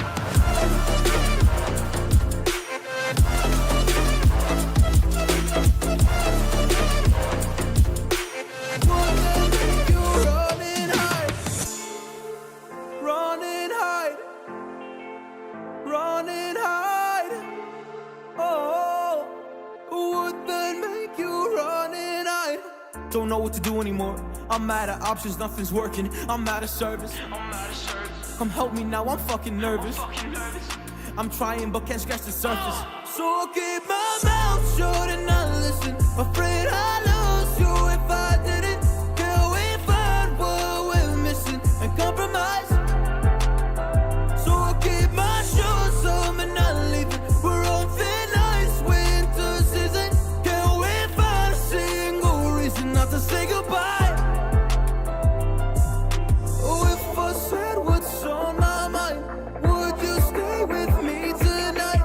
If I said what's on my mind, would that make you run and hide? Run and hide. Run and hide.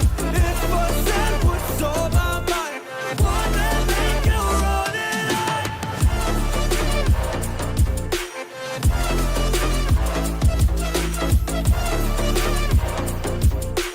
Would that make you run and hide?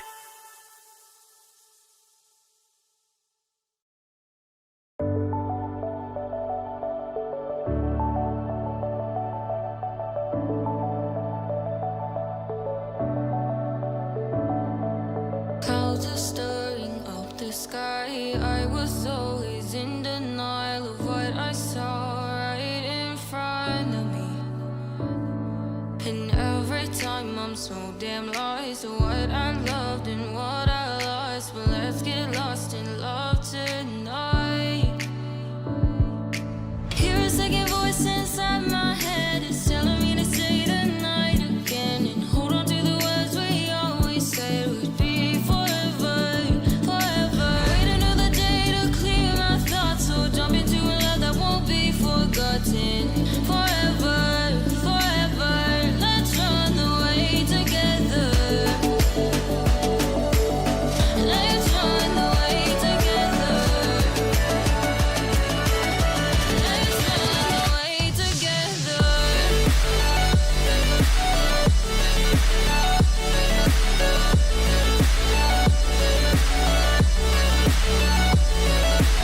I wanna run away with you.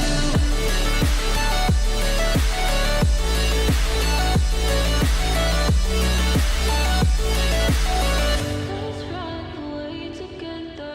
Let's run away. Let's run away together. Let's run away. Swear we'd never say goodbye. Fall asleep to lullabies with something that I thought I'd never find. And what is right and what is wrong, and all I ever saw was love. But let's get lost in love tonight. Hear a second voice inside my head. It's telling me to say the night again. And hold on to the words we always said would be forever, forever. Wait another day to clear my thoughts. So jump into a love that won't be forever.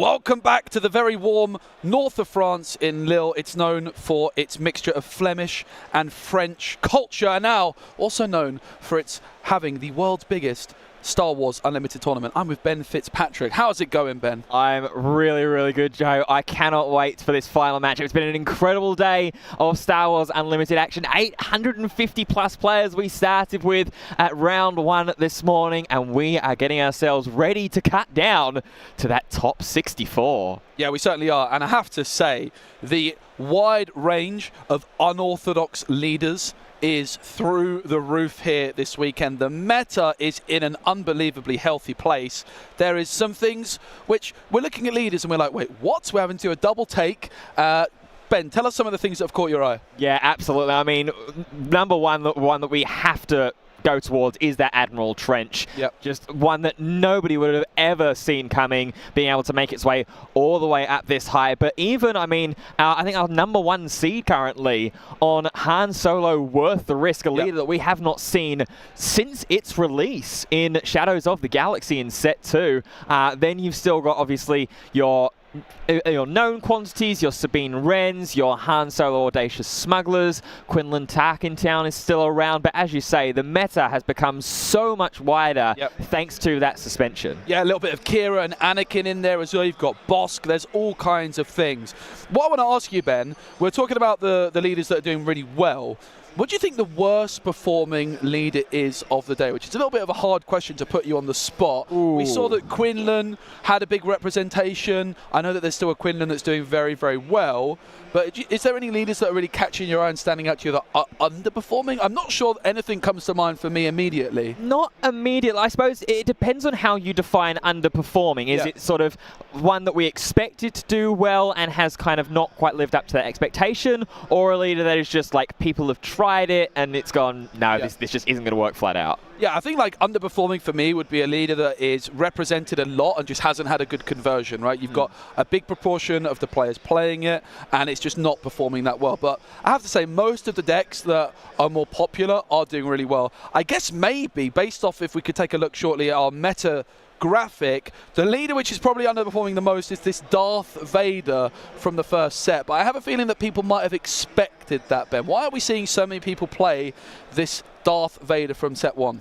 Yeah, Vader set 1, Pain Vader as it used to be known, was that usual and traditional control deck before some of these Palpatine decks started to get a little bit more prominent. And I think that's the thing, is that if you're playing a sort of more punishing hard control list, you've got so many other options in so many other aspect combinations. You've got Emperor Palpatine to be able to, when it deploys, steal damaged units and use its own units for its own good. We've spoken a lot about Kira in the lead up and through this event with Data Vault, that new initiative and that new ambition that has made its way out. Bosk, obviously, the winning deck from the Liverpool sector qualifier, still very, very strong. We can actually have a look and see what decks are the best in the room right now, purely based on the standings. Let's take a little look, and my fantasy draft team, Joe, is looking very, very happy because who is that at the top? My round 2 pick, Mikolaj Wendowski. Well, okay, if we're going to go that route, who's in second place, man? That is going to be Adam Landsberg, who is holding it down. Big shout out to the Nordic Star Wars Unlimited community, who have been very welcoming to me as I've been traveling over there and playing some games. Adam is doing really well playing Quinlan. Yeah, and then we've also got 2 Han Audacious Smugglers in third, and, beg your pardon, it's not 2 Han Audacious Smugglers, it's 2 Sabine Wrens in third and fourth. 1 on Energy Conversion Lab. Jonas, though, he's running Data Vault. On Sabine? Okay, that is not something you see every day, is it? That is really interesting. No, it's not at all. Find out about. Like Data Vault, you're getting that extra HP, a significant amount, 8, but the Energy Conversion Lab, one of the most powerful. But that is just brilliant to see, isn't it? That, okay, you're so used to seeing that, okay, you just automatically go Sabine and Energy Conversion Lab, but you can do something a little bit different. Thomas in 5th is playing the Han Solo Audacious Smuggler. Clement in 6th has Kira. We've got Valentin in 7th with the Anakin. Michael on Quinlan. Philip on Han Solo Worth the Risk. The other Philip in 10th is playing the other Han Solo. So Philip and Philip both playing Han Solo. but both preferring a different option. Like, what an amazing wide range of leaders that is. And that just shows you the health of the game. And honestly, a huge credit to FFG for this restriction list. Clearly, it has had the desired outcome. Yeah, and it's not just the leaders that have been wide out around and changed as well. It's been some of the aspect combinations and base combinations as well. Sabine Wren with Data Vault, that Anakin Skywalker list piloted by Valentine, that is running Data Vault as well, when we're so used to seeing it with Colossus through the jump to Lightspeed meta, and even going back into the Twilight of the Republic meta with a Vigilance base. We saw it earlier on in the day with a 30 HP Vigilance base and getting a victory by 2 games to 0. That was all the way back in round 4. So clearly, even with some of the known quantities and no aspect pairings that we're used to seeing, there is still room for a little bit of innovation with those strong leaders. Yeah, definitely. And it's around 24th place,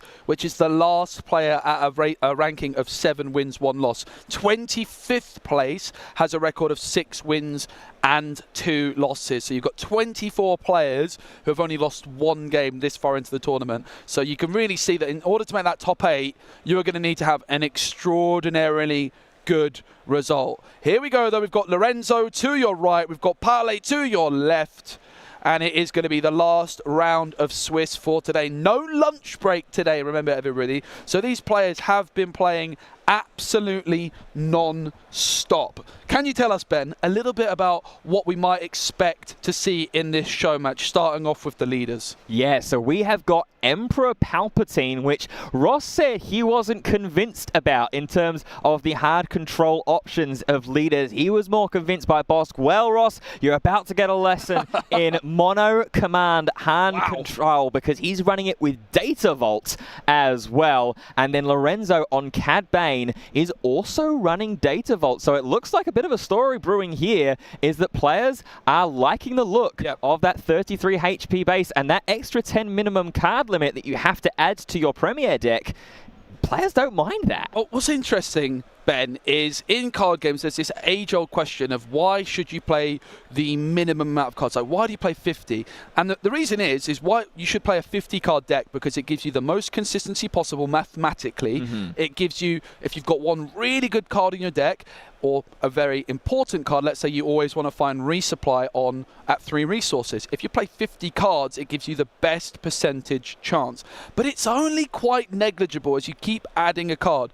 So suddenly, if a very good player that likes their mathematics has said, well, you have to play 10 cards more, you make your deck more consistent, but you get some extra HP, well, suddenly players might be a little bit more interested in doing that. And actually, it makes deck building even more interesting as well, because suddenly you've got 10 extra slots that you can put in there, maybe a little bit of extra flexibility with a sideboard as well. Like, do you think that playing Data Vault is going to maybe change the way you would sideboard at all, because you've got a bigger deck overall? Yeah, I think absolutely. I think it's one of those interesting things, depending on event by event basis and how the meta continues to develop now that we are post-suspension, what players are looking at when they are selecting from their card pool of aspects and going, okay, what cards do I need for my engine? What cards do I need to facilitate my Plan A strategy, but what else can I use for Plan B? What can I go for Plan C if I'm going up against this matchup particularly? And when that is usually facilitated for the sideboard, now you've got, like you say, that 10 extra card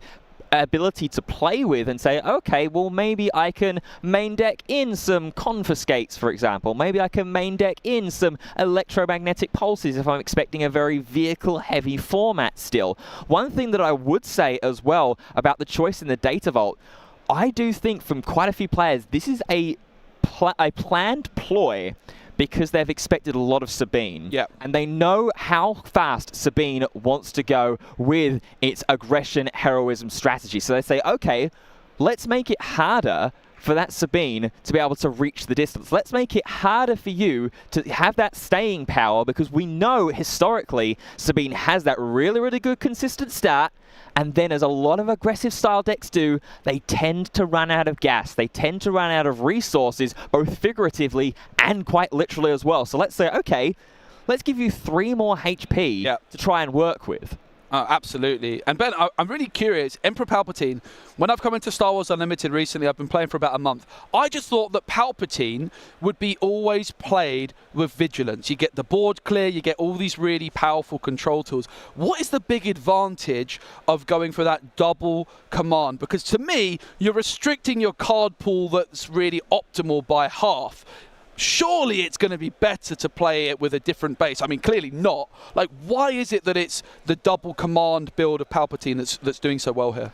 You know, it's a really interesting question because Palpatine, like you say, historically has been very, very strong and dominant with the vigilance aspect pairing. A fantastic player in the UK by the name of Howard Williams, known as the grandfather of Emperor Palpatine in the UK, has always stuck with that vigilance base. There've been a couple of players throughout Twilight of the Republic and the early days of Jump to Lightspeed that experimented with Palpatine with the cunning aspect as well, but it didn't quite work out. So seeing mono command Palpatine, it's not a completely unknown quantity. You particularly get access to cards like Command, one of the flagship dual aspect events that was released in the cycle in Spark of Rebellion. You get access to that with the printed 4 resources at cost. You don't have to pay the extra 2 as an aspect penalty.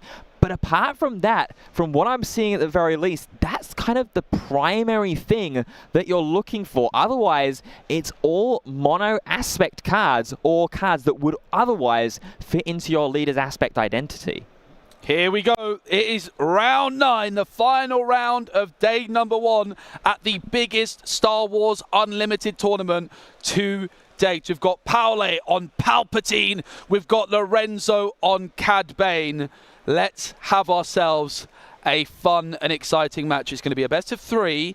Lorenzo with the initiative. Let's say, I don't know who won the die roll, Ben, but if I'm Palpatine, am I going to decide to take the initiative or would I rather my opponent takes it? Oh, you know what? It's a really, really difficult question. A lot of hard control decks obviously like to play in response to whatever your opponents do. So in that sort of theory and line, you'd say, okay, let my opponent have the initiative, I can respond. But in these early stages, you want to get that ramp package going very, very quickly and aggressively. Super Laser Technicians, resupplies, Command in this list does also get you the ramp by putting the command in the resources as one of the 2 options that you can select. But you see, we have the fist bump. We are underway. Oh, that could be a big start. Yeah, good start here. The Bazine Natal is going to reveal Poggle the Lesser, Emperor's Royal Guard, Command, and the Resupply Carrier. What is Lorenzo going to pick here? I think the Command. Yeah, that's interesting. I was thinking it might be that 2-drop to try and get a little bit of tempo. The command might have been better in the long run, but you're just denying Paule playing anything here on turn 2, and Paule will seize the initiative. Bazine, a very nice little tempo play there, of course, has the option of being smuggled out, but that's exactly what you want to see if you're Lorenzo. You play Bazine, you're just hoping that you see your opponent has only 1 2-cost character. Poggle the Lesser, well, we're not going to see him. He's in the discard. Yep, he is indeed the lesser of the options that Paule is going to be able to have going on throughout the rest of this game 1. Whenever another unit gets played, Poggle the Lesser can be exhausted and you can create a battle droid token. But as you say, get rid of that early tempo initially. Here comes the Emperor's Royal Guard onto board as the first unit for Paule. And now Lorenzo is going to do some ramping. It's resupply. Yeah, very, very powerful card.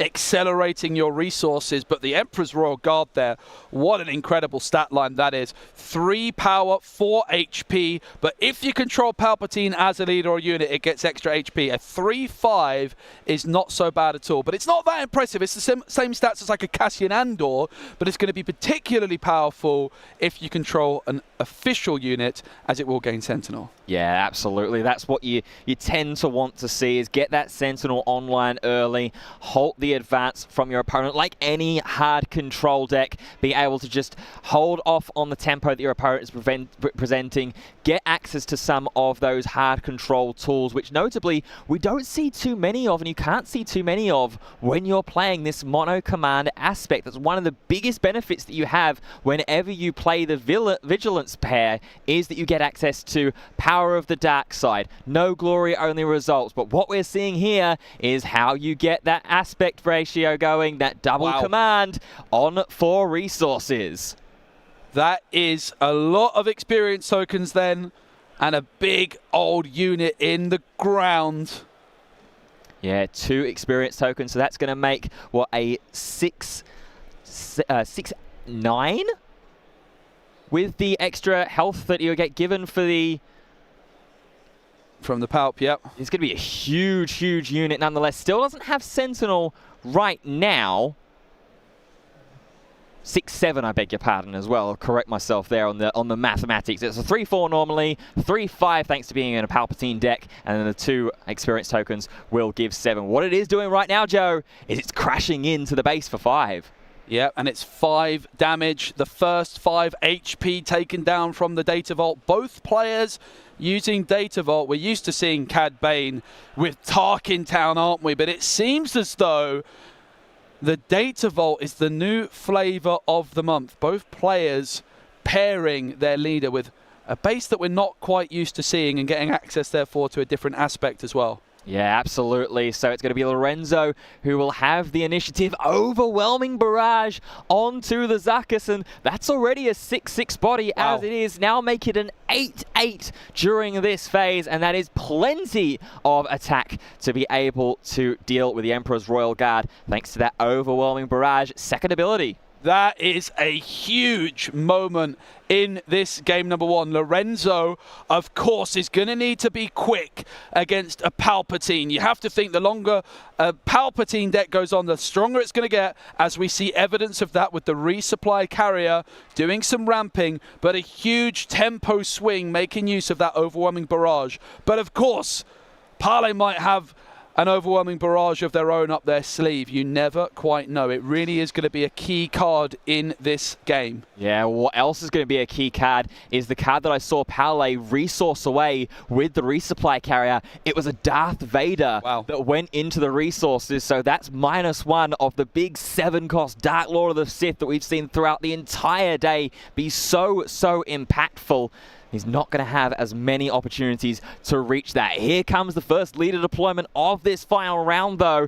It's going to be the Cad Bane deploying first on 6 resources and firing in for 4 thanks to that raid 2. And Lorenzo really is taking on the role of an aggro player against this Palpatine. We know it's one of the strongest leaders in the game if you can get to it. 8 resources is what it costs, but for good reason, and Lorenzo is trying to avoid that happening. But Parlay, with that Data Vault, still has an abundance of HP remaining. 19 HP remains for them, and 29 HP remains for Lorenzo.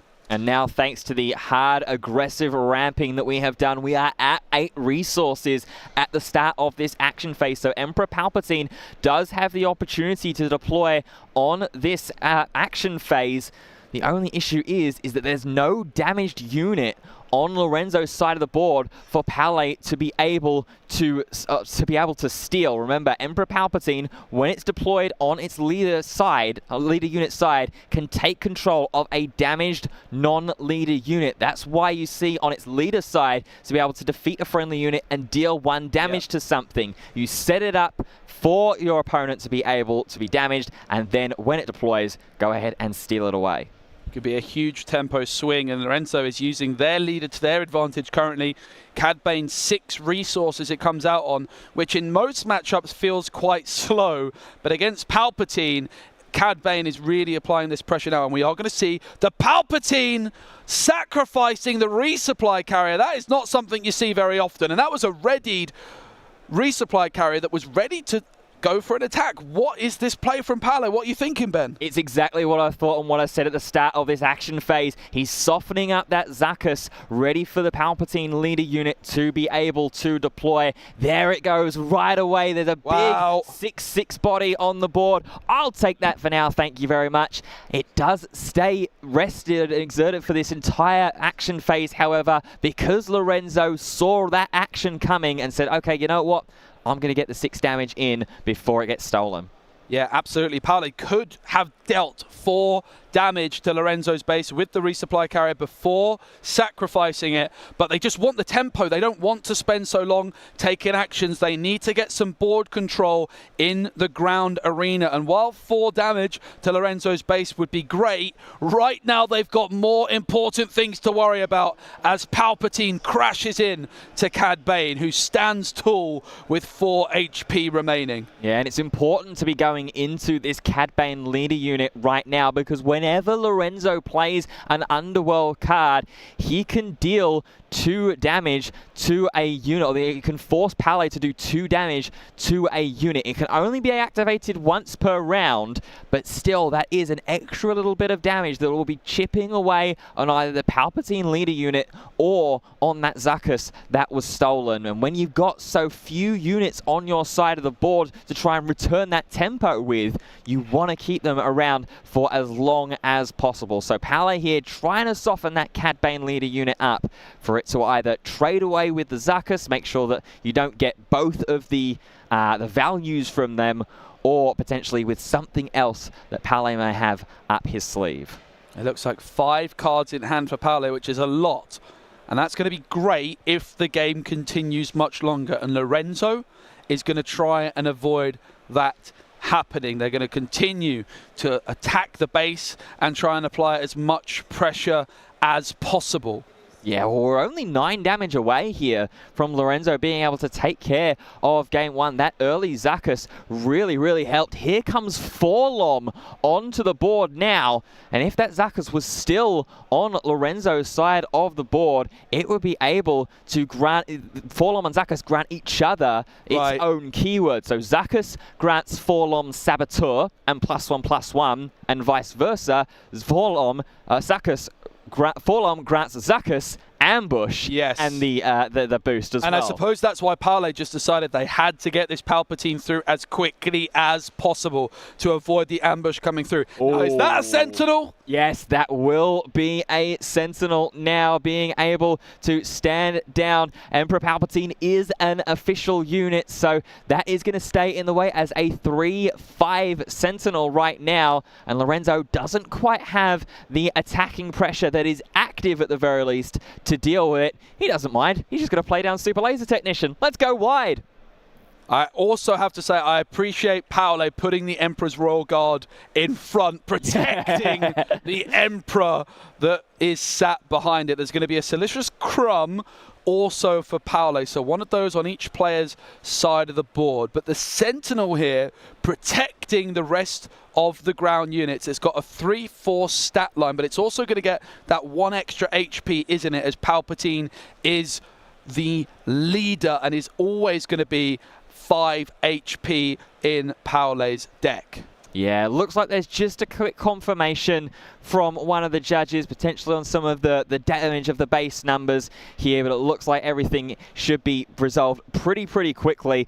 But from what I can see at the moment, Cad Bane should be in some real control here, as we see the Salacious Crumb is going to use its action, bounce itself back into the hand, and do a 1 damage ping onto the Royal Guard. Here comes a Strike True out of Paolo, and that's going to be enough damage to take out the Cad Bane leader unit. Wow. A friendly unit deals damage equal to its power to an enemy unit, doesn't care about whether it's active or not. Yeah, and let's not forget about that Emperor Palpatine on attack ability. You may defeat another friendly unit if you do deal 1 damage to a unit and draw a card. So Lorenzo, the longer this one goes on and the Palpatine remains on the board, Paolo's going to have the opportunity to just continue to draw cards, but it's not the most relevant at this moment, is it? You'd rather the on-attack ability of Palpatine was taking down one of your opponent's characters, and Lorenzo's board is looking nice and wide, but we talked about it earlier, like the battle of the overwhelming barrage. If you could get a big unit down here and get an overwhelming barrage through if you're Paole, you might just be able to solidify and stay in this game. Yeah, you're spot on, Joe. Overwhelming barrage is the real big answer, this big sweeper that Paole has access to. Not playing the vigilance aspect means that you don't have super laser blast. You don't have that big 8 resource panic button to be able to slam if the board gets a little bit too wide and scary. Overwhelming barrage is the only option here as we see Bosk go and ambush in and take care of Paole's Sentinel. Yeah, it was also combining with the Cad Bane ability there for that extra little bit of damage. Palpatine with 4 damage counters on it, but 6 HP remains. That is the power of Palpatine. If you can get to 8 resources, it provides a huge tempo swing, but it's also got a great stat line. Absolutely. Well, we are over with Paole's action here on 9 resources, so 1 away from playing one of those big capital ships. We are well within the resource range, though, to go and play our Maul. And the great thing about this here, Joe, is that Maul has the ability that on attack, you could go ahead and choose another friendly underworld unit and direct all the combat damage that will be dealt in the attack towards that unit. And hey, we've got a cheeky little Salacious Crumb there that's going to go and eat all of that big damage. Yeah, I was wondering, the Salacious Crumb, it wasn't looking like it was doing that much. Well, it can be the sacrificial lamb for Maul, who does the business. Let's remind ourselves, though, of the health remaining. Pal with 6 HP. That is not a lot, but all you need is 1 HP remaining and you're still in with a shot. Lorenzo still sitting nice and pretty with 24 HP remaining, but that could disappear very swiftly. Yeah, and right now it's not going to be putting that damage into our opponent's base. If we're Paole, we're going to try and mitigate a little bit of this board presence that Lorenzo has built. And Lorenzo using Super Laser Technician to go ahead and attack into the base, put a little bit more pressure on and say, okay, go on, if you really want to control this board to its utmost, Paole, get rid of this Super Laser Technician. Give me another resource. I dare you to give me another resource. Yep, and Paole now takes out the trade with the Palpatine, and Palpatine still standing tall. There's still a few resources, though, for Lorenzo, but what's it going to be? It's going to be a Salacious Crumb. And Paole is just going to go ahead and claim the initiative. Lorenzo, believe, is all out of resources here. No, he's got a couple more to work with. He's pivoting into space with the cartel. I was wondering, Ben, the Salacious Crumb, was it really worth not trying to seize the initiative there instead? But Lorenzo decides to try and go wide and overload Paole's removal. If there's no overwhelming barrage, you might not be able to take out multiple characters at once, but it's a big moment. Devastator makes its way onto board, does fall for the trade of having to go, okay, sure, I'll let you have another resource, I'll let your Super Laser Technician go away. It's 1 less damage that I'm going to be taking to my base. Importantly as well, it's a Sentinel in the space. That cartel spacer that Lorenzo played down to try an arena dodge and take the game that way is immediately just put to rest. Darth Maul makes light work of Salacious Crumb, and I said that base total, it seemed like Lorenzo had an abundance, but that is going to run out very quickly if they're not careful. Paole with just 3 HP remaining, and a Super Laser Tech is not that threatening then, is it? No, not right now. That 2 damage will put Lorenzo 1 damage away from taking game 1, but when we've still got active units ready to be able to attack here, oh, this is an interesting one. This is Sidon Ithano, the Crimson Corsair, that's being played down as a unit, and when played as a unit, you can attach this unit as an upgrade to an enemy vehicle without a pilot on it, and when it comes to pilot, that gives -2/-2. It's going to stick on the ground, but not for long. No, it gets cleaned up, and this is in Palpatine's domain now.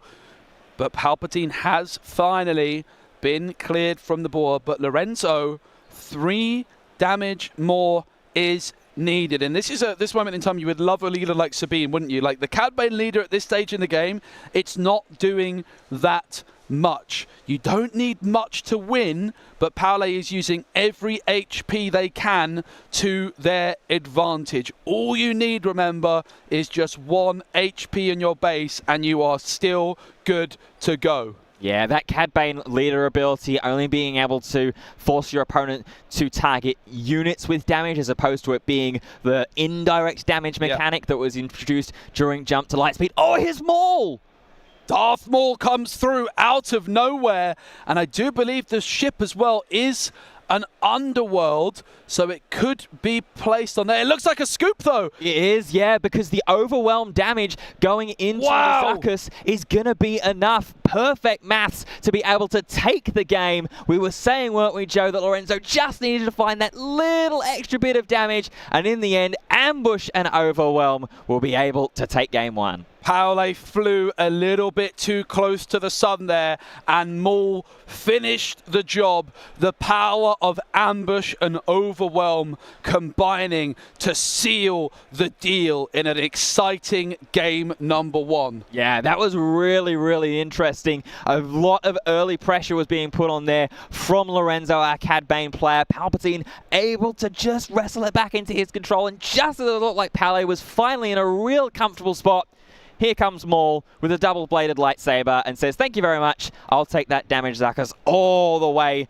to the bank and get myself again up ahead in a very, very important match as well. We've got to remember, Joe, that this is the final round, trying to book these players in to top 64 tomorrow, where they will have to face 4 more rounds of Swiss action before we cut to that single elimination top 8 on tomorrow afternoon. Yeah, and of course, let's not forget, it's going to be a slightly different game 2 than what we saw in game 1, because the players have the option of utilizing their sideboard.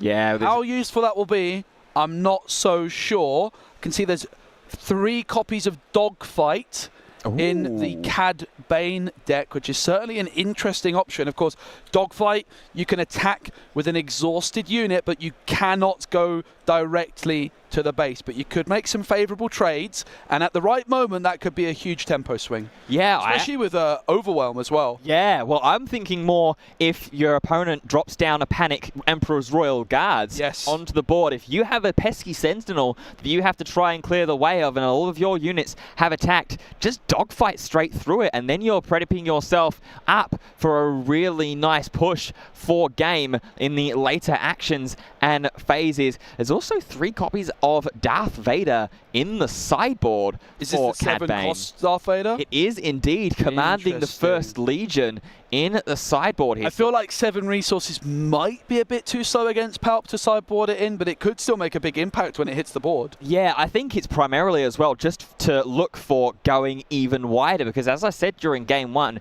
you know your opponent isn't paired with the Vigilance aspect. It's mono command, so you're not worried about Super Laser Blast unless Paolé is going to pay 10 for it, and at that point, I mean, 8 is expensive enough to try and pay for a complete board wipe, let alone trying to pay 10 for it. So you're in a pretty comfortable spot to say the only way that you're realistically clearing my board is with a very, very high power overwhelming barrage. Yeah, absolutely. And I think the sideboarding is still ongoing here, but it won't be for much longer, as the players will be getting their 60 card deck ready to go. That's 60 minimum, because of course with that data vault you are required to play at least 10 more cards than the 50. Players will be shuffling up, and I have to say there's been some pretty good shuffling skills on display here this afternoon. I always get a little bit envious when I come to a tournament like this, Ben, and I see players shuffling so magnificently. Meanwhile, when I shuffle, I'm often dropping cards on the floor, putting them in upside down. It's not a strength of mine, I must confess. I've heard about this. You've heard? I have heard about this mythical shuffling analysis that you do. I love to watch people shuffle, okay? The thing is, right, I am very, very guilty of it. And I know it is a habit that a lot of card game players have. I am a felony for hand shuffling during games. I am an absolute fiend for it. So whenever I see players being really, really dexterous with that. Look at this shuffle on display here. Oh, there we go, yeah.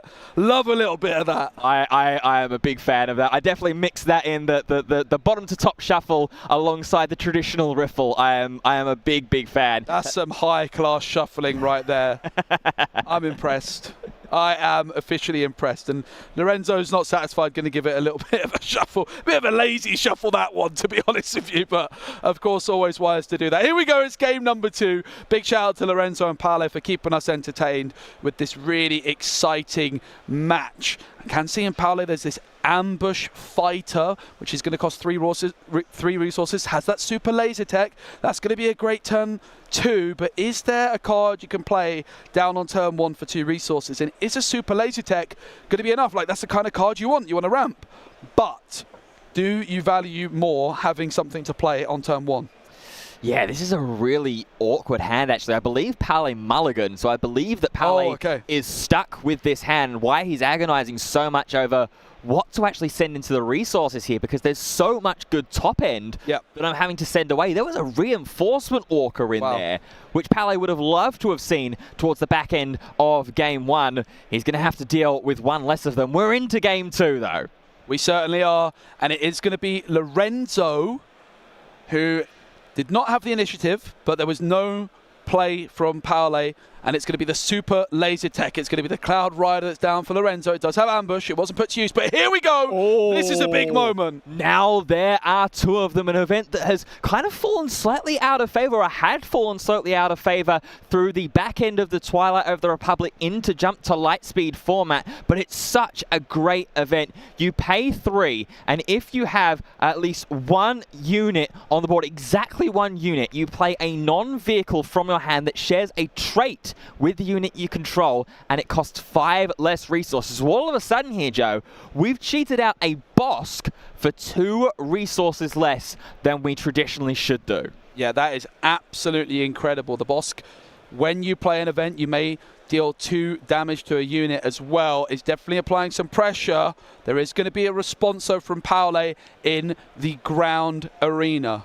Yeah, I believe that's the Enterprising Lackeys that's coming down here. A card from Shadows of the Galaxy, 4-cost double command aspect unit. Making use of it. Here we go. And it's a 5/5. When defeated, you can defeat a friendly resource. If you do, put this unit into play as a resource. So a very, very interesting choice. That's nice. The fact it's smuggle, when defeated, you're just going to do it, aren't you? You'd rather that to be in your resource pile than something that doesn't have smuggle. There's no downside that I can think of apart from maybe a scanning officer, but I don't think that's a threat right now. So a very nice use of the double aspect. We're going to see the Silicious Crumb come back down, not for the first time today. Yeah, get that extra healing, and then the pass action declared after Lorenzo had already previously claimed the initiative. So into the regroup phase we go, drawing 2, sending one of those cards into the resource row. I do see that, I think that Super Laser Technician that we saw in the hand early on might already be in the resource row. In fact, no, they aren't matching your resources. Paolo is still yet to decide what he's sending away. So there is the +1 here. Yeah, Paolo has for resources, 6 against 5.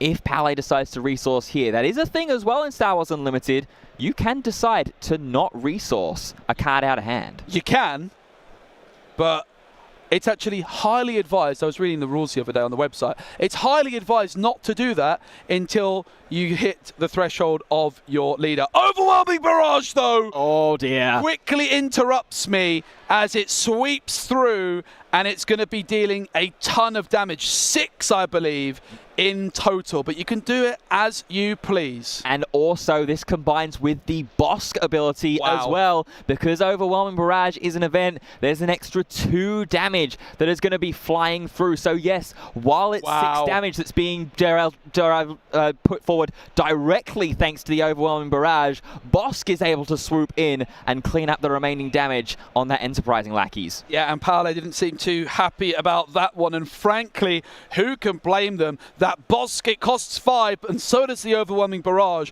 But really making use of that earlier unorthodox ramp play to get Bosk down nice and early. Yeah, as we see just the first order TIE Fighter as the initial response after being barraged away for 6. Here comes the command as well that's going to make its way down. Not getting some experience tokens this time, is instead dealing away with that Cloud Rider, thanks to the friendly unit being able to deal damage equal to its power to a non-unique enemy unit.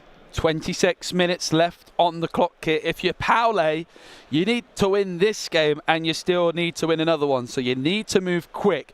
It's easy to forget when you're watching this about the time pressure that both of our players are under, particularly when you need to sideboard in between rounds as well. But look at that, 8 resources for Paole, and that can mean only one thing. The galactic ruler, Emperor Palpatine, cannot be too far away. But it's very obvious if you're Lorenzo that Paole's going to want to call him Palpatine. Can you play around that to some extent? The only thing you can really do here is attack with the Bosk first. I was just about to say, with the Emperor Palpatine leader deployment being on the deck, here it comes now. It's a lot more timely this game around because there's already a damaged unit on your opponent's side of the board. You don't have to sacrifice one of your own units to be able to soften it up and steal it on the next action. It's an immediate response from Lorenzo attacking in for 4 to the base. And in comes Jabba the Hutt. Jabba the Hutt is going to be making every trick cost 1 less, and you search the top 8 cards of your deck for a trick. You have to reveal it and then draw. And I believe also the Cad Bane, once the Jabba the Hutt is resolved, might be doing its damage ping. And Lorenzo didn't manage to ramp, did they? Which meant that Cad Bane is still not down. Palpatine's on the board before Cad Bane has had an opportunity to do so. And that doesn't sound like the same game we had in game 1, where the Cad Bane was out a turn or 2 before Palpatine. Yeah, absolutely. Well, I believe we are at the resource threshold for Cad Bane to be able to deploy. So Lorenzo will at the very least be able to match leader deployments in this phase, it seems, as it looks like the 1 damage ping has been done there onto Palpatine. So that Cad Bane leader should be exhausted from using its leader ability, as a couple more damage is going to go in. In fact, it looks like the Palpatine has crashed into the Jabba the Hutt, and a pass action, I believe, has been declared there from Lorenzo. Yeah, and we're just making sure that Cad Bane is exhausted, as it so should be. The pass action is fascinating here, not wanting to call in Cad Bane and potentially giving Paole an opportunity to just remove it. Now, if you're Paole, do you ever just claim? There you go! Paole showing the power of a claim and trying to punish Lorenzo's pass. Okay, you've got all these resources, but I don't care. I'm the control player. If you're not playing anything, I don't need to either. Yeah, it's a really interesting election from Lorenzo to pass first and foremost, and then Paole to go ahead and claim. Remember, Paole has the knowledge of the sneak attack that is in Lorenzo's hand after it was searched out from Jabba the Hutt, so it's potentially a little bit fearful of anything that Lorenzo could be able to look to sneak attack out. So I said, you know what? I'm just going to play this on my terms. I'm going to play this at my tempo, as every accomplished control player should do. Yeah, and of course Lorenzo could have called in their leader. So while Paole, you could think, oh, well, they wasted all their resources. Why did they do that? Well, it's another turn where Cad Bane still does not come out. Paole has control of the board, and Paole makes the read that the claiming of the initiative at that moment is worse for Lorenzo than it is for themselves. And I feel like Lorenzo with this pass, it was a bit of a desperation pass as we see Darth Vader come into the mix. Is it going to be Darth Vader taking down Emperor Palpatine? That wouldn't be the first time. It would not be the first time, and I tell you what, Joe, it certainly will not be the last. Quickly, while we see Lorenzo searching this top 10 from the Darth Vader when played ability, I want to go back to the first action of this phase, because it was Paole immediately getting the payoff from claiming that initiative first off. Escort Skiff, a card that we barely see in major competition, being able to ambush in because Pally controlled another command unit and taking care of that Jabba the Hutt on board. So a really, really nice heads-up read initially the phase before to claim the initiative away. Definitely. And then use that first action to his advantage. And yeah, we will not be seeing Vader take down Emperor Palpatine at this moment, as Palpatine with that 10 HP still has 7 remaining. Vader, though, can deal 5 on ambush, and it will, I think, be going... It will be taken out. The Escort Skiff took some damage from elsewhere, and this other unit, it was Bosk that was removed. Yeah, so Bosk was the ambush target there from Darth Vader, it looks like. And then the Cad Bane ping dealing some of that extra damage as well. So everything rightfully accounted for. And now over to Palais' action. 5 resources open. There's the overwhelming barrage! We needed to see it in game 1. We get to see it this time. And I tell you what, Joe, it's equally as impactful. No arena dodging with that cartel spacer, and no Darth Vader to stick around in the preceding phases. Overwhelming barrage, the star of the show here. Lorenzo, you look at their base and you think, all right, they've got 33 HP remaining. How bad can it be? But you are playing against Emperor Palpatine in the late game. This is what the decks are designed to do. You're trying to survive the early game and just dominate the late game, and that is exactly what Palpatine is doing right now. Yeah, and that's continuing to prove as well there. Had the opportunity to attack in with the Emperor Palpatine that was boosted up with the overwhelming barrage. Would have been a hefty 6 damage into Lorenzo's base, but valued the initiative more, and we saw that in the last phase with the response to Lorenzo's pass. Wants to keep the initiative here, wants to act first, wants this Darth Vader on his own terms. Yep, the Darth Vader is going to come through, and it has got ambush. Delicious Crumb, I don't think stands too much of a chance here. Oh, I see an Emperor's Royal Guard in the top 10 search, and that's exactly what we are going to go ahead and take while Palpatine leader unit is still on board. That is an official, is going to be able to be granted Sentinel, and I love this from Palais as well, getting that board presence nice and tidied up and putting that Sentinel right in front of everything else in the ground arena. Yeah, absolutely, but Palais, they need to get a bit of a move on. There's 19 minutes on the clock. They've still got to deal 66 damage across these next 2 games to Lorenzo's base to win this one. Of course, the Data Vault at full HP right now. Oh, are we going to finally see? Oh, we still haven't seen Cab. It's just unbelievable, isn't it? I know, and Lorenzo there was just thinking, is it worth it here if I go ahead and deploy? There's 3 resources open right now, so there's not any danger of overwhelming barrage. There is danger of something like Strike True. There is 8 health on Cad Bane when he deploys as a leader unit, so would need 2 attacks in of some description. Ben, I'm going to cast your mind back to the first turn of this game 2. Palais had nothing to play, and yet they've still managed to get in this position as we've seen more come through. What's gone wrong for Lorenzo here? I think it's less about what's gone wrong for Lorenzo and what's gone right for Palais. He's had the instant answers for anything that Lorenzo has tried to put down. Maybe a little bit less immediate board presence for Lorenzo. That might be the only thing, but that's not a conscious thing that Lorenzo has done wrong here. This is Palais just going, okay, I'm finding my hard control tools. I'm navigating the landscape a little bit better. I mean, look at where we are right now. This time in game 1, we were talking about Palais having 27 to 30 Oh my HP. goodness, it's happened. He's here. Cad Bane's arrived. Better late than never.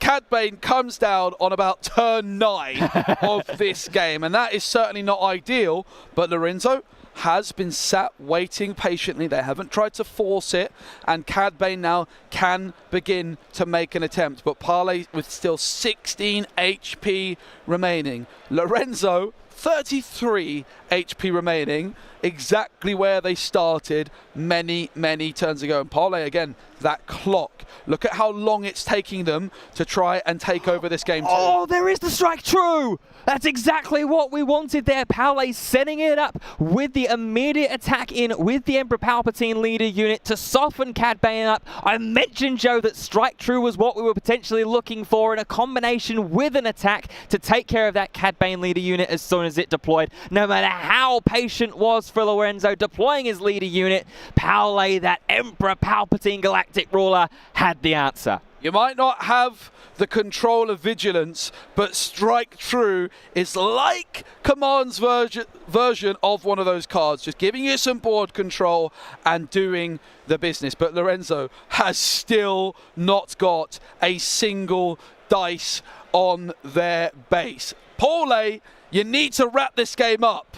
As we see Lorenzo playing down that boss, it's really, really interesting as well. It's not too unfamiliar territory to see Emperor Palpatine decks with a lot of damage on their base and your opponent with virtually nothing in the mid to late game stages. But like you say, Joe, there is a point in time where the attention needs to shift. There is a point in time where the gear stick needs to move up to second and third and then eventually to sixth, especially with just over a quarter of an hour left in this round 9 here. We're still in game 2, and like you've continuously been saying, Joe, Parlay has a lot of ground to catch up on. Oh my goodness!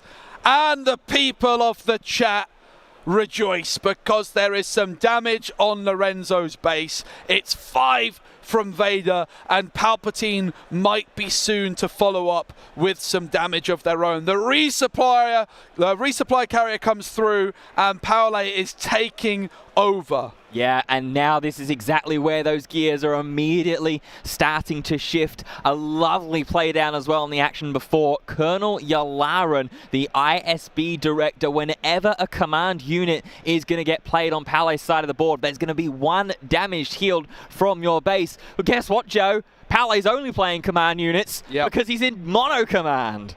Absolutely fantastic. Lorenzo going to ready all of their resources. They do have the initiative token, but 14 damage to Parlay's base seems like a big ask. Now, if you were Parlay in reverse here, right, and you had an extra game to try and win, you might just scoop. But for Lorenzo, the time pressure doesn't really hit them as much. Lorenzo's deck would be able to win game 3 a little bit more quickly, and they might even, if they can get the timing right, they might even protect themselves, and if it's going in a losing position, they might be able to get a draw, right? So it's a really interesting decision here from Lorenzo not to just scoop. And it's something that isn't immediately obvious, but a really important part about competitive card game tournaments. Of course, the deck building and your gameplay is without doubt by a mile the most important factor, but understanding how to use the time to your advantage is also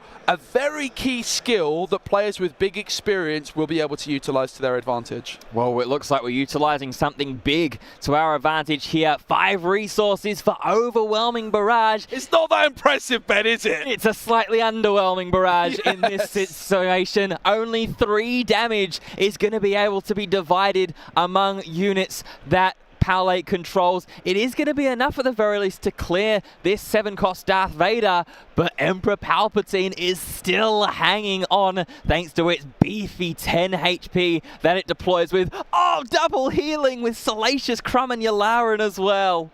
Lorenzo with 14 damage on their base. That means there's 19 HP remaining, and we are almost at a tied game, but the tied game is only on the basis because the board is totally in Parlay's favor. But look at that clock. It is ticking at every second closer to 0. I was about to say tide turning here at the moment in this game 2, seeing that Lorenzo has exhausted kind of all of his things and he's scooping it up. Lorenzo realizes that the hiding is on the wall, and now that clock becomes the attention of both players. We're going to go into game 3 and we are tied. Yeah, absolutely. And if you're Lorenzo, you really want the amount of time which gives you comfortably enough time to just win the game, but you also don't want so much time on the clock that you can't try and just stall out and just try and survive, and even like an underwhelming barrage that might just be enough to keep you in the game, because a draw at this stage is significantly better than a loss. Absolutely, yeah. A draw at the very least guarantees you a point in the standings and gets you potentially that little bit closer into a top 64 berth. It's going to take a lot smarter minds than both of ours combined, I think it's fair to say, Joe, to putting people into top 64. Who's going to qualify and who won't? But we are going to be down to a third and final deciding game between Mono Command Emperor Palpatine and Command Cad Bane. And let's not forget, it's not just the top 64 that these players need to focus on. It's getting in to that top 8, because you've got 3 rounds tomorrow for the top 64. But if you're the 64th player in that top cut, you are going to need to win every single game to have a chance at making the top 8. So it's not just about securing the top 64, but it's about getting yourself in the best position to get the top 8, as we are going to start game 3, and it will be Lorenzo with the initiative, but both players finding a unit on turn 1. Yeah, really, really good quick start from both. Oh my goodness, that's a big moment. The ambush comes through. Yeah, ambush makes its way into board, and another unit gets played down. So here come the battle droids. Roger, Roger, indeed, in round 9 with Poggle the Lesser. And Paule and Lorenzo, you can already see in their mannerisms, in their body language, they know that time is of the essence. We've got 10.5 minutes left in regulation time before we proceed to our overtime procedures, to the end of the next action phase. Once time gets called, here comes the enterprising lackeys, here come more battle droids, and here comes some ramp from Lorenzo. Yeah, the super laser tech has been defeated, and it's gone into the resources, and that's a big deal. That's something that was lacking, and there we go! Paule with 1 damage. That is a vastly different scenario than we had in the previous, but this super laser tech, Ben, it's in the resources, and that means that this Cad Bane is surely this game, like game 1, going to be coming down onto the board before Palpatine.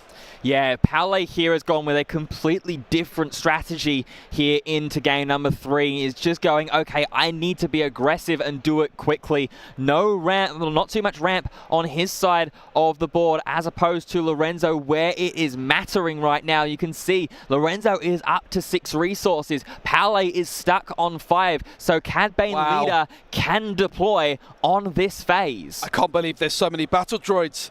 It's really impressive.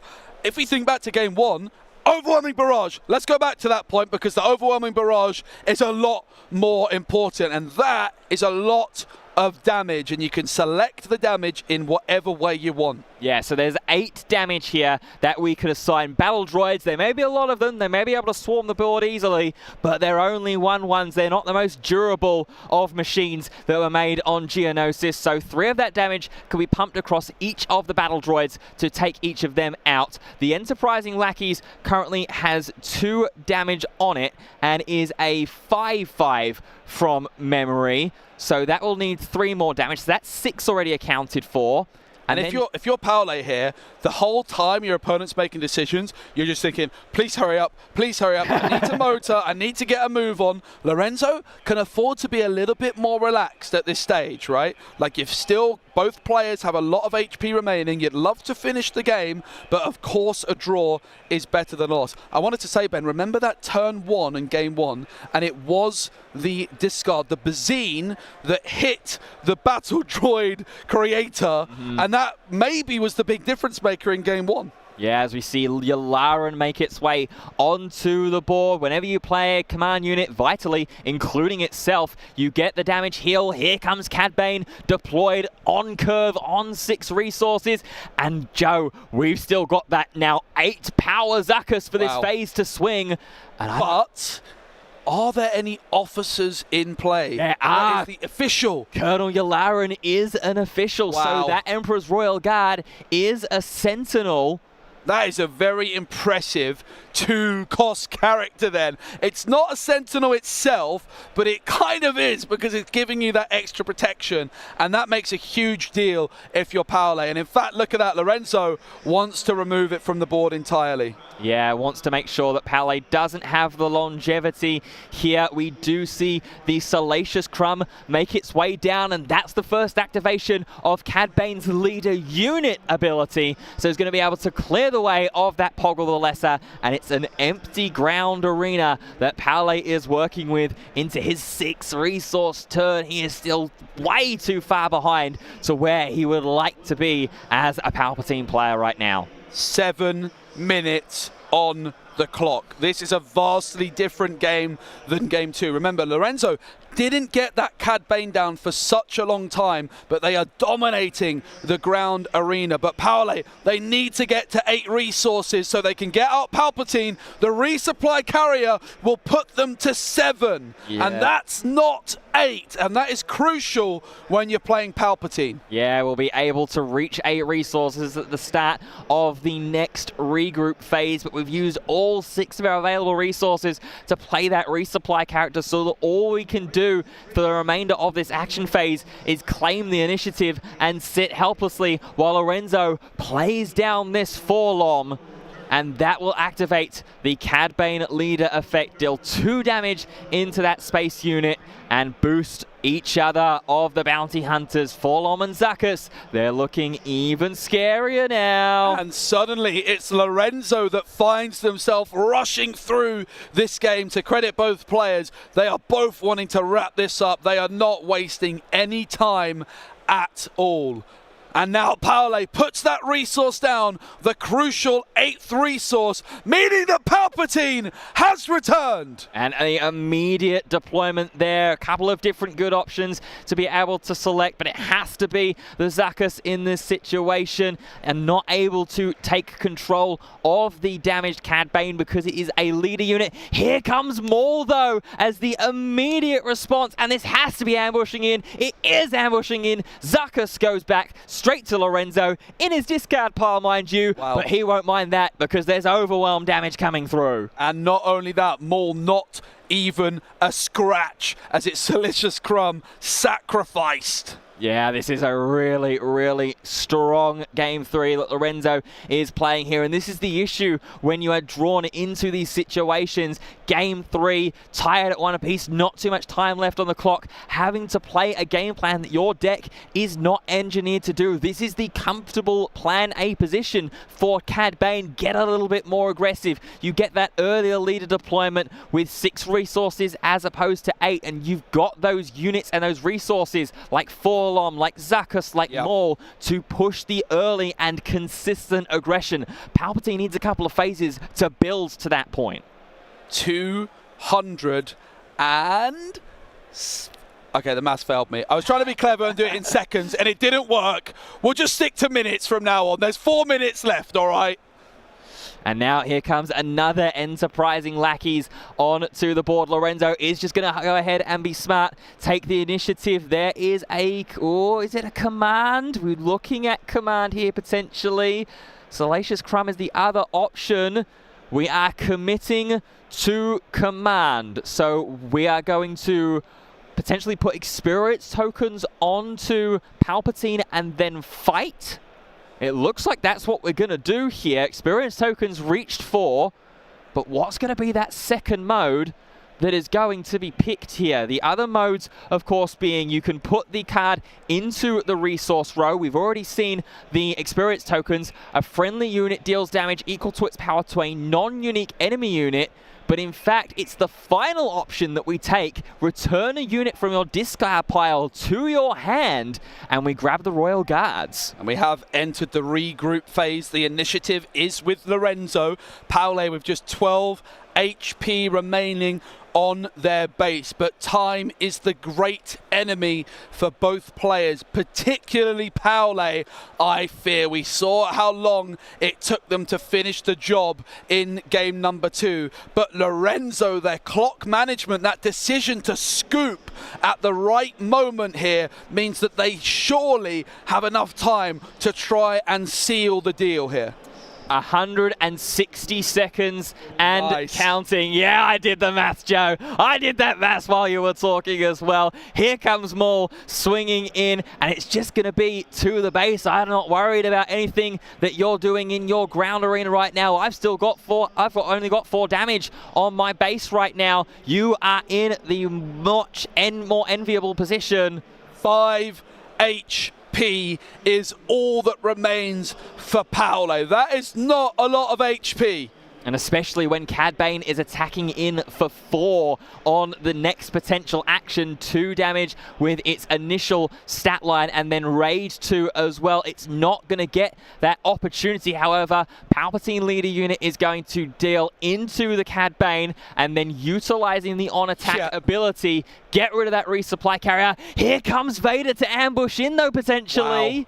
Vader comes through, 5 power on Vader. There's 6 damage on this Palpatine, but I think with the upgrades, it's safe for now. It is indeed. It will survive with 1 HP left if the Vader is ambushing into this Palpatine. There is also the option here to go ahead and ambush into the Enterprising lackeys. That would be enough damage to take out the unit there, but instead we're going to rest down the Enterprising lackeys. That is so powerful, but seems like there might be a change of mind here. Well, we can't rest down the Enterprising lackeys because we don't control another cunning unit. Wow. It doesn't count itself, unlike a unit like Colonel Yularen, which does. It relies on another cunning unit being on board. So Lorenzo, if he wants to deal with this lackeys, has to ambush into it with the Vader. And that is a big deal here, because suddenly Paolo has another unit on the board, and it will be Vader that is going to clean up shop. Paolo with 5 HP remaining, 36 seconds on the clock. Surely the best Paolo can hope for at this point is a draw. Potentially here, you'd have to be. I wonder, is the Emperor's Royal Guard still in hand here? I think I see at the back. We've got overwhelming barrage first, though. That is going to be a lot of damage. Yeah, it will indeed, because we've got 6, 7, 8 with the boost, thanks to the experience tokens and the overwhelming barrage. So barrage is now committed to. There might have been a confirmation or a little chat there about when time is about to be called. It will be at the end of this action phase. Time by our clock is now called. So we play to the end of this action phase. There is then 1 more action phase. If there is no winner determined in that second phase, we are drawn. The game finishes. If Lorenzo, though, can find that magic 5 damage that he's been looking to find for the past couple of actions now. Oh, there we see as well the Sentinel come through. That's going to make it particularly difficult. And now we talked about the clock management, Ben. What if Lorenzo was supposed to scoop that game to a little bit sooner? They could have bought themselves an extra couple of turns. Yeah, this is a very, very difficult situation. Those small, little, minute decisions potentially making itself known, but now it's less about time management and more about action economy. Absolutely. There's no time limit during this phase, so there is an opportunity for both these players, and you see it right there with Lorenzo immediately looking to the sky thinking, okay, is there any way that I can get that 5 vital damage onto this base and take the 2-1 victory as opposed to having to settle for the draw? Both of these players have a draw to their name. Are we about to see them add a second? Well, we will soon find out. Paolo can surely not win from here, so they're just going to be taking on the role of damage limitation. Try and ensure that they keep their base as safe as possible. For Lorenzo, you know that your base is safe. You just have to go fully on the offensive. You might not be playing aggression as your aspect, but aggression is surely what you have to do here. Oh, that Cartel Spacer attacking as the first action for this phase. That's slightly heartbreaking for Lorenzo because that Space Arena is wide open. There's no Sentinels that we have to try and burst through first. So if we had a way to boost up that Cartel Spacer, Surprise Strike would have been perfect maths. If we have the extra 3 damage to take the game, but having to attack first, that'll feel really, really heartbreaking for Lorenzo. Does Lorenzo have any tricks up their sleeve? Of course, that Cad Bane has already been deployed as a ground unit, so Cad Bane not going to be able to be of much help at this stage. I'm not too sure if there is much else that will be of help here for Lorenzo. He's got 3, 6, 8 resources open and available here. We are paying 6 resources. What are we looking for here from Lorenzo? What has he found that we have not accounted for? It's a Palp's return. Okay, interesting. And of course, potentially trying to find some sort of overwhelm. It will be Maul, but the Sentinel is keeping Palpatine protected. I'm not sure there's going to be enough overwhelm there. Certainly not to finish the job, but maybe in combination with something else. Right now it's not, because that is a 3-5, remember, that Emperor's Royal Guard because of the Emperor Palpatine. So the 7 damage from Maul, there's only 2 damage that will be being done as overwhelm here. Of course, all the damage that will be taken in that exchange is going to go into the cartel spacer, having already attacked, but we are still 2 damage short. 2 HP is all Paulie has, but 1 HP is all they need. But Lorenzo does have 2 resources available. Nothing comes to mind, and there's a heal, and suddenly it's 3 that you need, and Lorenzo lets out a little laugh, and I'm not sure it was a happy laugh. No, that was a visceral reaction there, and it's continuing on as well. I can only assume that Lorenzo had some kind of way to deal that final necessary 2 damage. Could it be a dogfight, for example? We talked about it being a potential sideboard. While Maul is exhausted, you could use dogfight on it, and maybe with the overwhelm there onto Palpatine, that's the only thing I can think of. Oh, of course, you could go into the Silicious Crumb, in fact, right? Yeah. That would be dealing 4, so a dogfight here could be enough. But do they have it available? It's in the sideboard. They could have sideboarded it in, I don't know. Well, the fact that we haven't slammed the dogfight down tells me that I don't think that it's there. At least right now, it seems that way. But Lorenzo is going to take his time as much as he is going to be afforded to here. Of course, players still will be encouraged to play in a timely fashion. We're going to have a little perusal of our discard pile. Try and see what resources... nice little stretch. What resources have we already gone through? What resources are potentially available?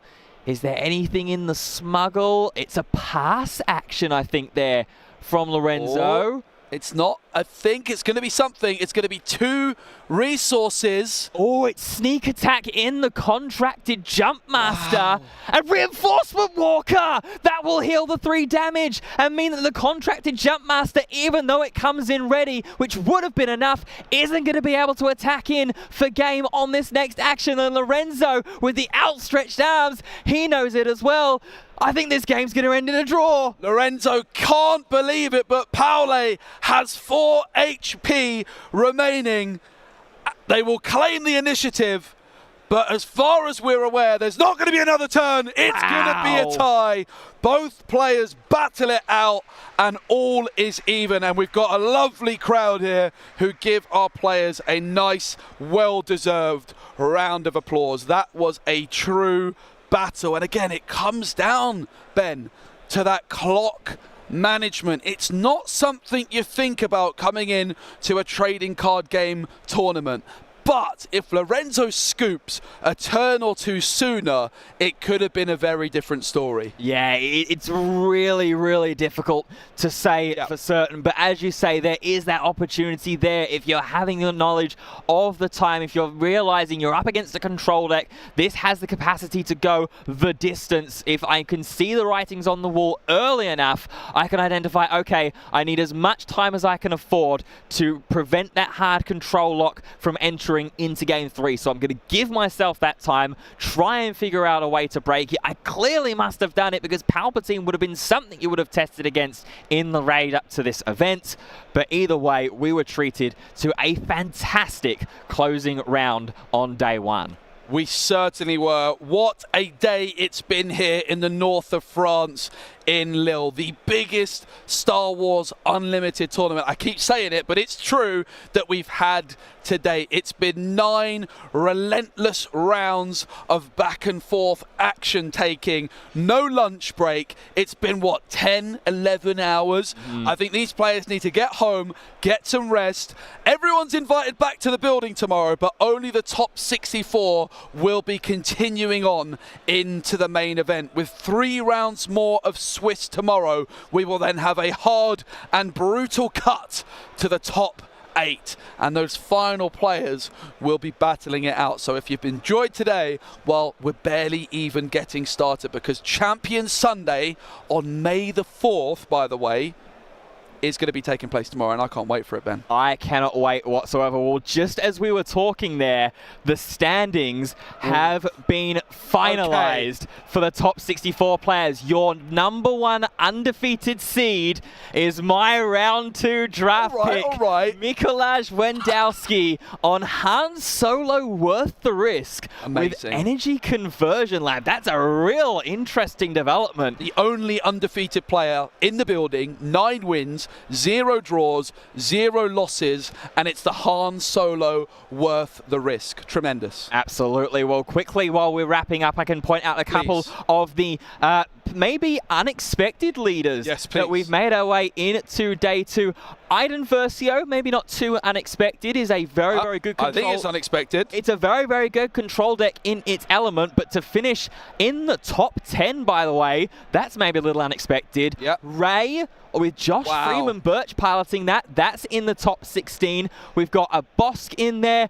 We've got Grand Admiral Thrawn. Ooh, okay, I like that leader, you know. That's one of the first leaders I played against, and I was impressed. I haven't seen it much being represented, but it's great to see. There's a lot of Sabine. There's some Kira up there. No surprises really there. Chancellor Palpatine, playing both sides, sits at 34th place. Pardon? Wow. I mean, that... I thought that was a meme leader. I didn't think it was serious. Hey, that's my twin son's leader, that. Him and Ray making battle droids, making clone troopers, powering them up. That's what we're talking about. We've also got a Kazuda Shiono in the top 64. A Poe Dameron, I can see, has made it in as well. And who else is on the cusp? A Victor Squadron leader Vader, a Kylo Ren, another a second Grand Admiral Thrawn, but this is jump to Lightspeed Thrawn. How unfortunate, as opposed to Spark of Rebellion. I mean, if you didn't have an excuse already to tune into Championship Sunday tomorrow, you've just been given about 6 or 7 excuses more. Yeah, absolutely. Honestly, unbelievable. I cannot wait to see the meta breakdown for tomorrow. What a healthy and diverse meta we've got in Star Wars Unlimited. It went from the Django show, and now it's the everything show. Yeah. It's just glorious, and I cannot wait for day 2. But that is all we've got time for, Ben. Thank you to everybody at the venue for making this happen. A particularly big shout out to our judges who are working tirelessly to make this event happen. And thank you, of course, to you at home for watching. Make sure to subscribe or follow the channel, and you do not want to miss tomorrow. What time do we start tomorrow? 9 a.m. I think, local time. It's currently 7:45 local time PM. It's been a long day, and the players need to go home. They don't need to go out on the streets of Lille. They need to go back to their hotel room and get some sleep. Absolutely. Well, we encourage you to do the same, but as Joe said, make sure that you are right back here. You wouldn't want to celebrate Star Wars Day any other way on what is set to be a true celebration of Star Wars Unlimited. That's going to do it then from us here at the desk. For myself, Ben Fitzpatrick, Joe Curley, Ross Andris, au revoir, auf Wiedersehen, and goodbye. We'll see you tomorrow morning. See ya.